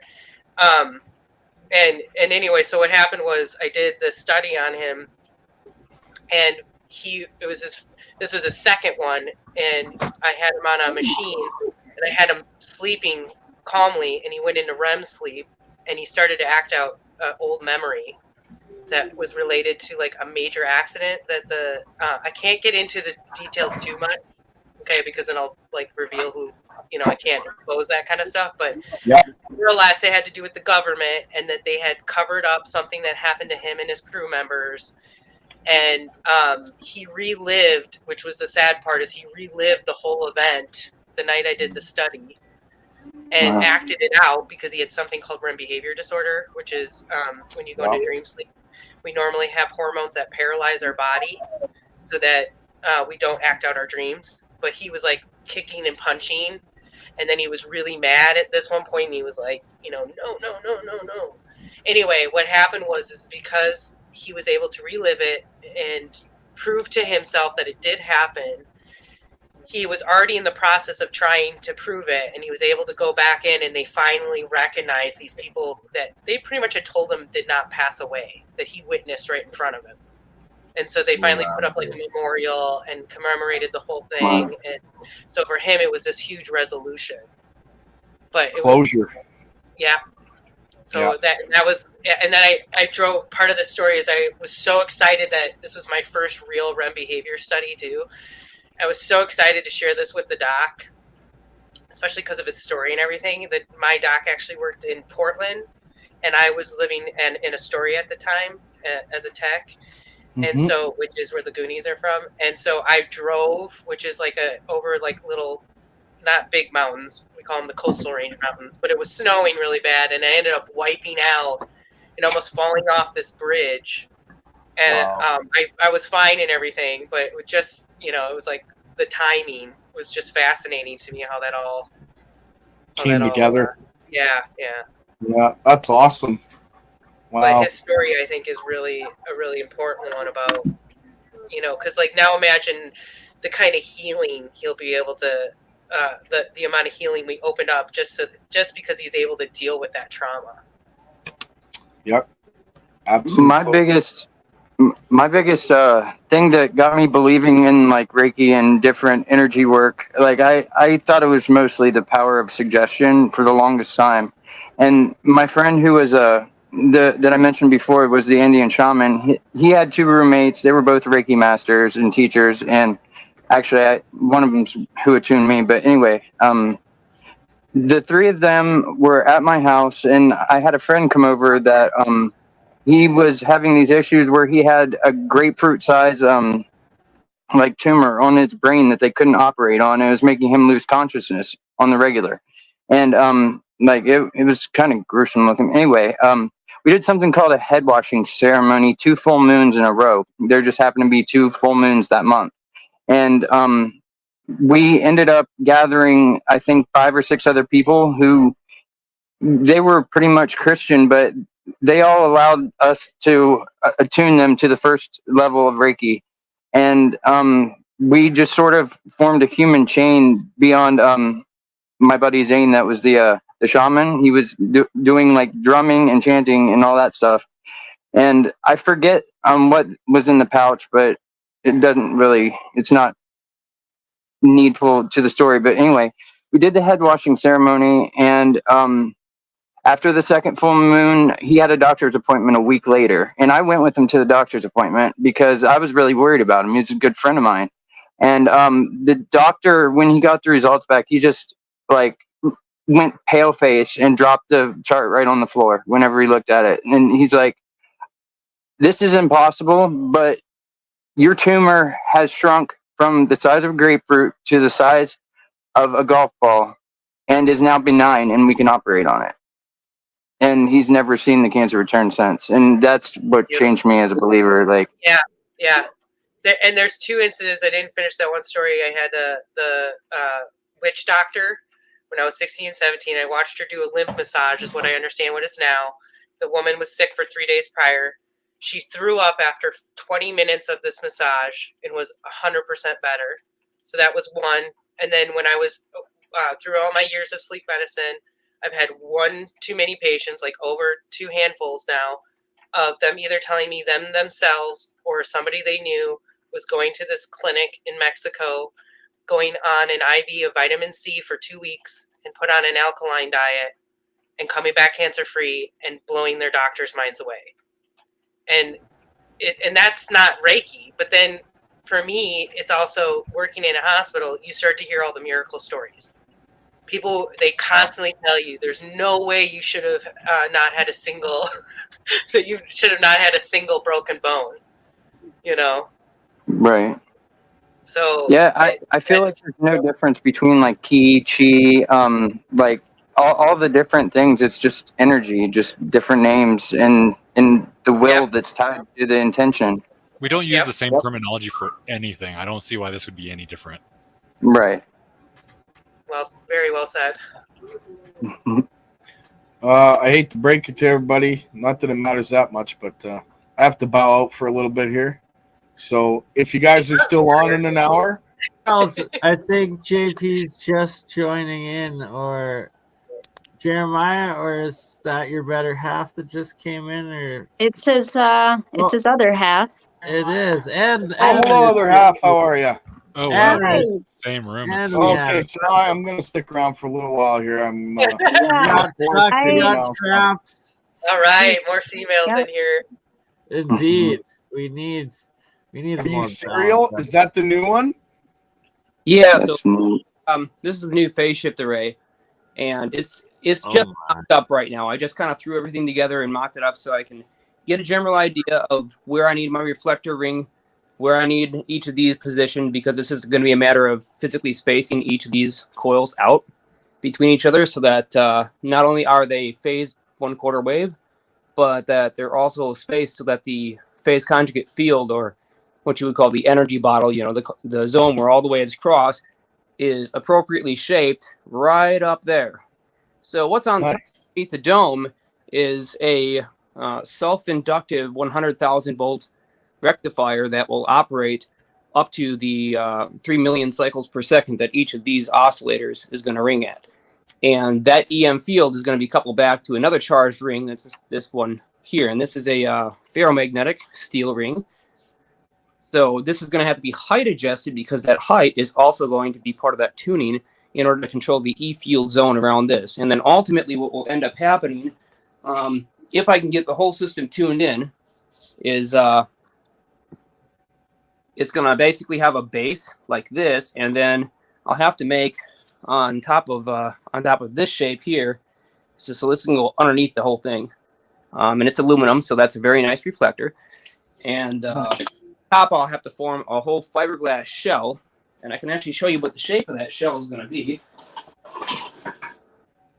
So that shell is going to basically have this shape that goes over the top of it. So consider it kind of like a bell, oblong bell. Sweet. It's starting to look familiar. Yeah. Die Glocken. And so I was thinking about how I want to drive these oscillators too, because different ways that I do. I may put one huge primary around this entire assembly and drive them like that. Or what I may also do is just base tie them and treat these as extra coils in the way Tesla did for magnifying transmitters. And that means there is no actual primary coil directly around them. I just simply connect what will be the ground wire to half of the capacitor bank plates down here. And then I drive that with an external signal that's being amplified by a separate coil. And so just as an example of like the ratio of what that coil would look like, it'd be something that was very short and fat like this one here. Kind of like a Tesla primary?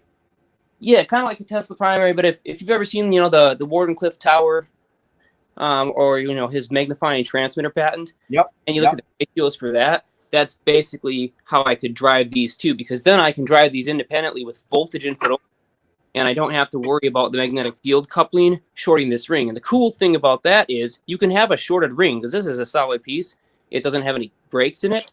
If I put a coil of wire inside of here that does anything else other than a DC solenoid, what it's going to do is this ring is going to absorb it. It's going to damp that field and basically act like a single shorted turn. But if I base speed these, they're entirely in the scalar potential, so they're not going to really have their own magnetic field at all. They're going to produce almost an entirely electric field, and so there isn't going to be a current induced to flow in this ring. Or should I say, there will still be one very small current, but it'll be so insignificant as to be at least 5 orders of magnitude smaller than it would be if I had a primary driver. So the design gets a bit complicated, but basically this DC rectifier on top, it's going to have a little spike, just like we see on all that Tartarian architecture, and that spike is going to then spray a huge number of ions that will circulate around the electric field nodes that are created by this system. And that will cause them to oscillate back and forth in this direction and laterally between this ring in this direction. And if I can get it just right, I can get a cyclotron rotation, very much like a microwave magnetron, if I can phase these right, and build up a huge amount of energy in the electron cloud that it's going to be flying around this thing. Like a Statica, almost. You're going to need some way that you can adjust the position. Close to it. SS or Vril style UFO tech, if you wanted to call it that. I got one thing I can show that I didn't show earlier. You just reminded me of it because of the shape of your system. It's beautiful, man. I freaking love it. This is Gerald. Give us a little of that secret sauce. Yes, that thing, so gorgeous. This is my bell. I would love to have something almost exactly like that, but just the bell is a little too tall. And it's got a hole on the top for an antenna, so to speak, or a ball. And we're gonna see what happens with this thing this year. That's what I was going to ask. Like, that one's a lot longer. It's not, quite as spread out like Jeremiah. So is that? Yeah, it's a little different. There's a reason for that. How is that going to affect the energy when you have Well, the coil itself that's going to be inside this is already thick enough from here all the way to here. So, this is one of your star coils, right? yeah, it's a little bit more than a star coil, but yeah, it's something like a star coil, and it does certain things. Sadicus mentions David Soretta. Yes, absolutely love his work. I'm in talks with him, and he will be coming on in 2023 to go deep in depth with us on exactly this. Yeah, he won't disclose how his crystal oscillators that are custom work, though. I hope he does on your show. Well, I'm going to disclose almost everything, but I want to show the different aspects of the coils and what I've learned them to do first. And then I'm just going to give out the secret sauce to everybody and just let them play with it. But I want to demonstrate everything that it does in its entirety before I actually release it. A few people have been asking me for schematics and numbers. I put together packages for people to actually build this stuff on their own. I'm just now getting to the point where I'm going to be showing some really cool stuff this year. And then and I think by spring or even less than that, I'll be releasing the secret sauce on mass scale to everybody. That's the idea. We will be making them together at that point. Yeah. Where are you located, Gerald? I'm in Canada. Canada. Okay. Yeah. So I just need to get my passport and then make a visit up Come to you up guys. north to the Great Definitely. White North. Come up to the no, you gotta go up. You wanna go up north and shoot some deer and drink some beer?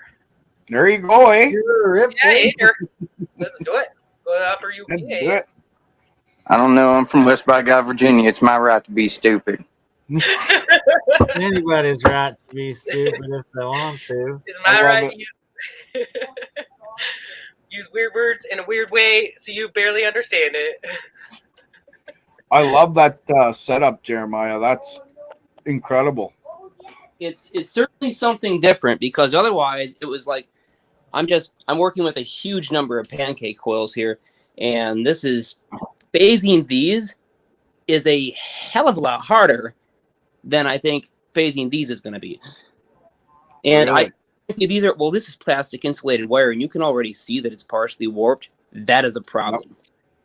So that I don't have to deal with that with the pure scalar potentials on this type of coil. I get that. And the other thing is really important. This looks so beautiful. To each other, they have to be absolutely per the copper mass, dead nuts onto each other. They have to have the same amplitude. They have to have the same frequency. They have to have the same phase. They have to have everything perfectly matched. So, and those are, I spent almost, and this is ridiculous, I spent almost 2 hours hand sanding, because I don't have a lathe set up here, hand sanding and drilling and marking these PVC tubes just to make sure that I had exactly the right amount of copper on every single one of them. So what you're saying is that we need a crowdfunding platform set up so that we can get you a lathe. I can't put a lathe where I'm at right now. I'd need a warehouse to build a lab. Build a lab in West Virginia. No one will know you're doing anything. Where would we build this lab? It's a Canadian lab, eh? We gotta build it underground I know at this to point, avoid the cold. We're all going to Bernie's. How about you guys come to Oregon and then we can do you come over for a weekend at Bernie's. That's what you do. I wouldn't mind going to Oregon. I know lots of people in the States. Yeah, I want to go. I mean, south. Oregon's politics are not maybe the best, but actually, maybe you guys have heard about this, that the majority of Oregon is trying to annex and become a part of Idaho. Like pretty much like Portland, like the valley through Eugene, like is Oregon, so it'll become like a Maryland or something. It'll be like a tiny state, but after the last couple of years, that's not surprising. Yeah, I mean, a lot of people are up in arms too because they like legalized or decriminalized all drugs, and so people think it's causing problems. But the blurred lines here that we're going through a pandemic, and we already have uproar of mental health issues in Oregon, but really not to freak everybody out. That's mostly around Portland. So I got out of there a long time ago, and I will definitely say like you can feel the energy shift. I'm actually in Oregon City right now, so I'm kind of on the outskirts of Portland. And it's not so bad. So anyway, but I honestly, like, I want to start a fundraiser. I feel like this is something really important that, you know, we have all these people that are fascinated by what we're doing. So why shouldn't we have a research lab to continue the free energy side? And then, like, I'm talking about, like, with Gerald and trying to experiment more with the devices, the frequency devices for healing. I feel like that's what my main thing is too. I refuse to charge for healing just because I don't believe it should be something that you charge for. That's the only reason I don't have a practice. So I want to start Healing and Wellness Center, but everything I keep saying is I want to work myself out of a job. And I'm an educator. So my purpose, oh, sweet. Hey, Donnie. My purpose is to, or what I'm hoping to do is, like, teach yourself. We teach you how to do it so you don't have to come back. It's enough that, you know, or you get enough that you don't. Self-sustainable. And actually with acupuncture, what's interesting is when you first start, you need it kind of frequently. It helps, like, to break it up. But then after a while, you don't need to keep going.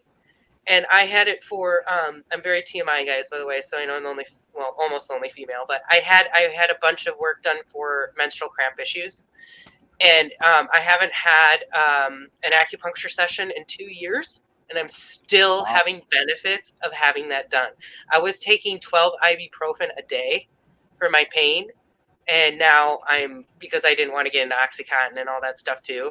And, like, when I would go to the doctors, they just dismiss me. Well, the acupuncture figured out actually it was related to my colon sitting over one of my ovaries. So that was actually my colon was irritated. And so once they started working on that, then it was like night and day. So now I'm, like, down to, like, yeah, I'm, like, starting to notice the pains kind of crept up a little bit, but because I've been doing all this other stuff, but I still have to, you know, I have to take a little bit, or I have all these, like, rituals I do to try to avoid medication and to get the healing to happen on its own. But yeah, that's the thing. Like, I don't want everybody to have to feel like they have to keep doing this every day. That doesn't, to me, feel like the point of this. It doesn't really make sense. I haven't been to a doctor in a decade either. Like, I haven't needed to. Nice. If you have a high body awareness and you do know how to work with the changes that are going on, you can take care of most of that, you know? Yeah, know thyself. Yep. Yes, absolutely. And that's why I was saying, like, what is my colon issue actually connected to? You know, is it actually trauma? Is it something more mental too? Because that's something that we just dismiss really quickly. And I am kind of a believer in I past have to lives. just quickly interject the healing mantras of, like, India and, like, Southeast Asian cultures and Eastern medicine. That's a big part of it.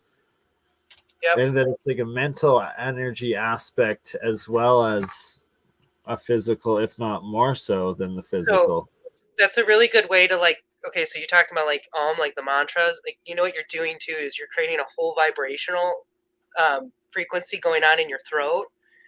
And that's something that's really underrated, is actually the importance of singing and dancing.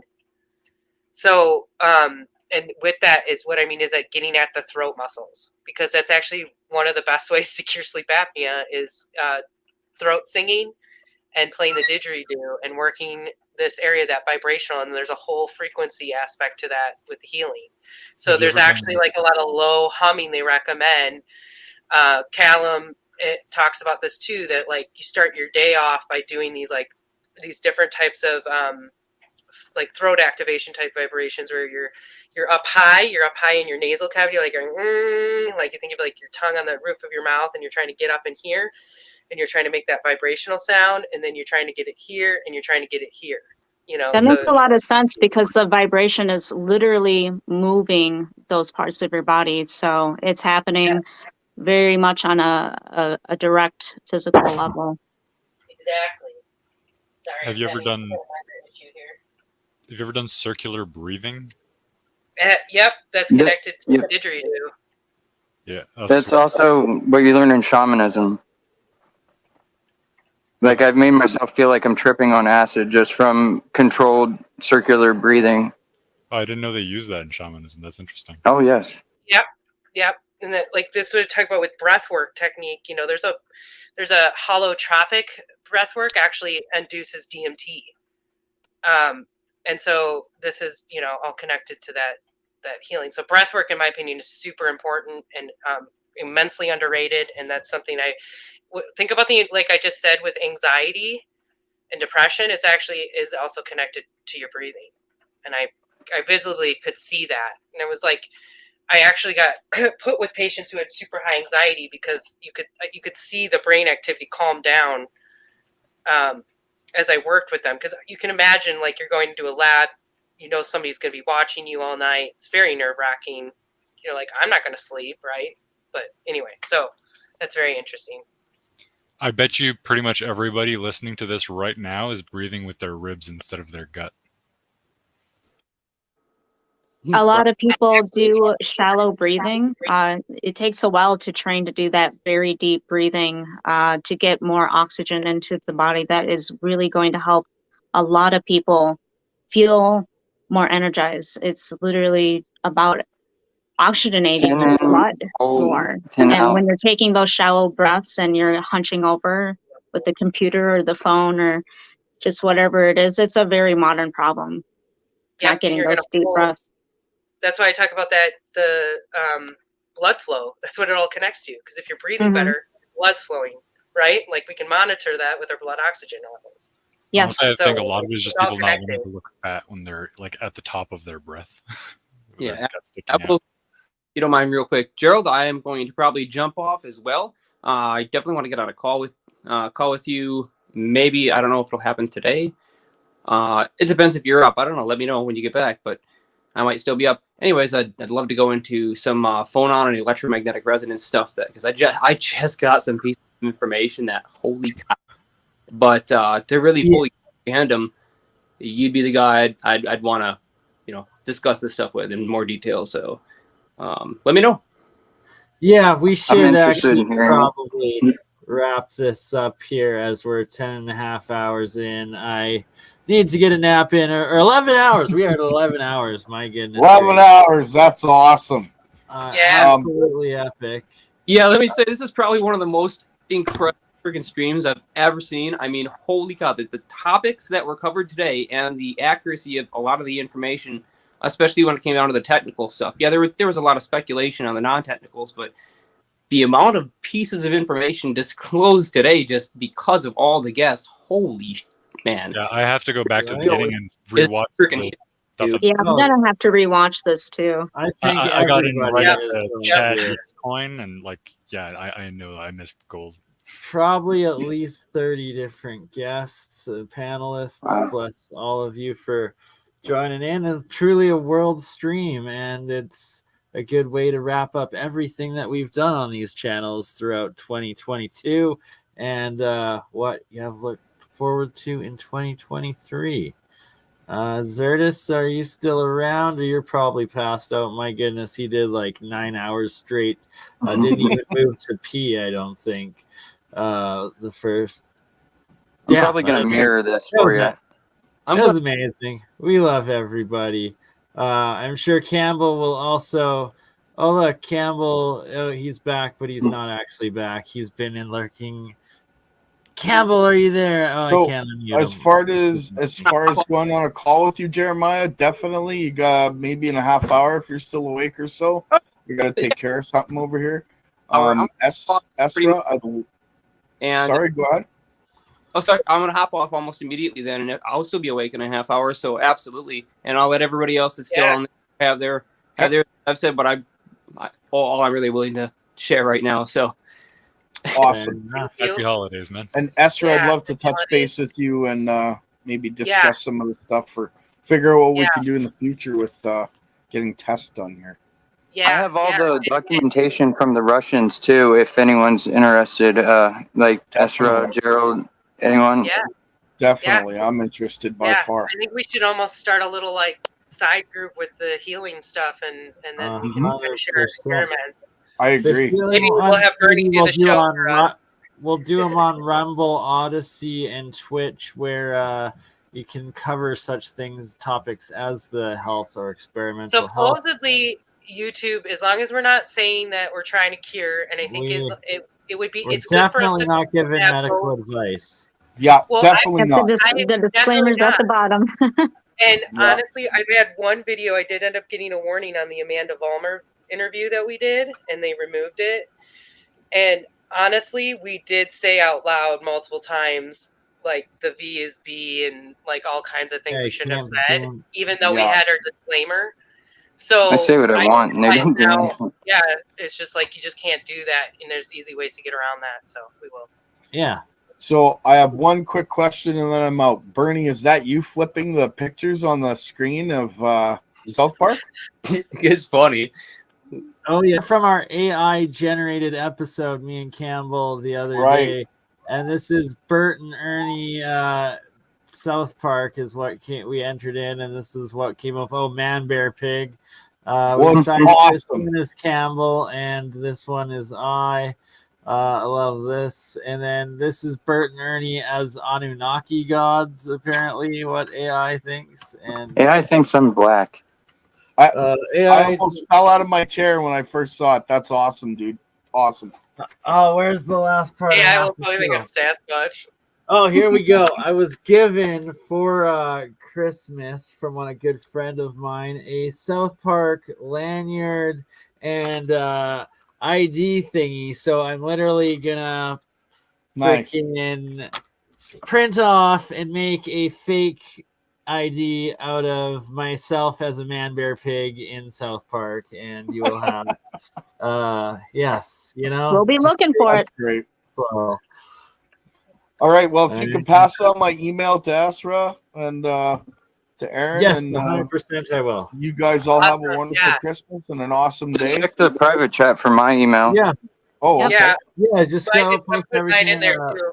private chat before we go. And if you want, Merry Christmas, Happy Xmas, Happy Holidays, Happy Hanukkah, Happy New Year. Have a blessed New Year. We'll be back before then.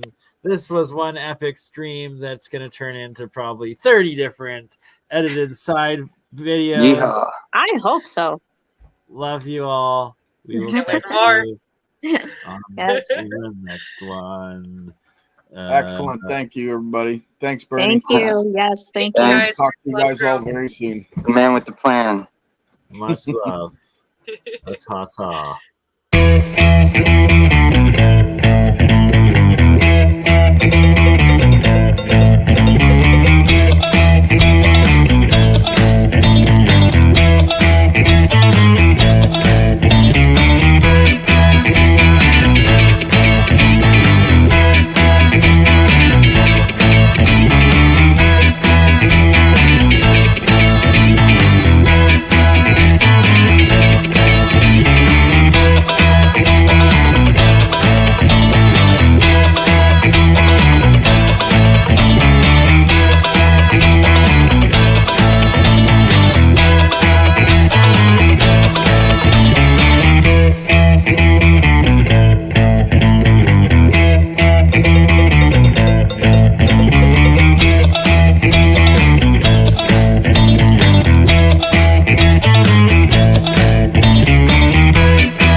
Being autodidactic, the self-educated.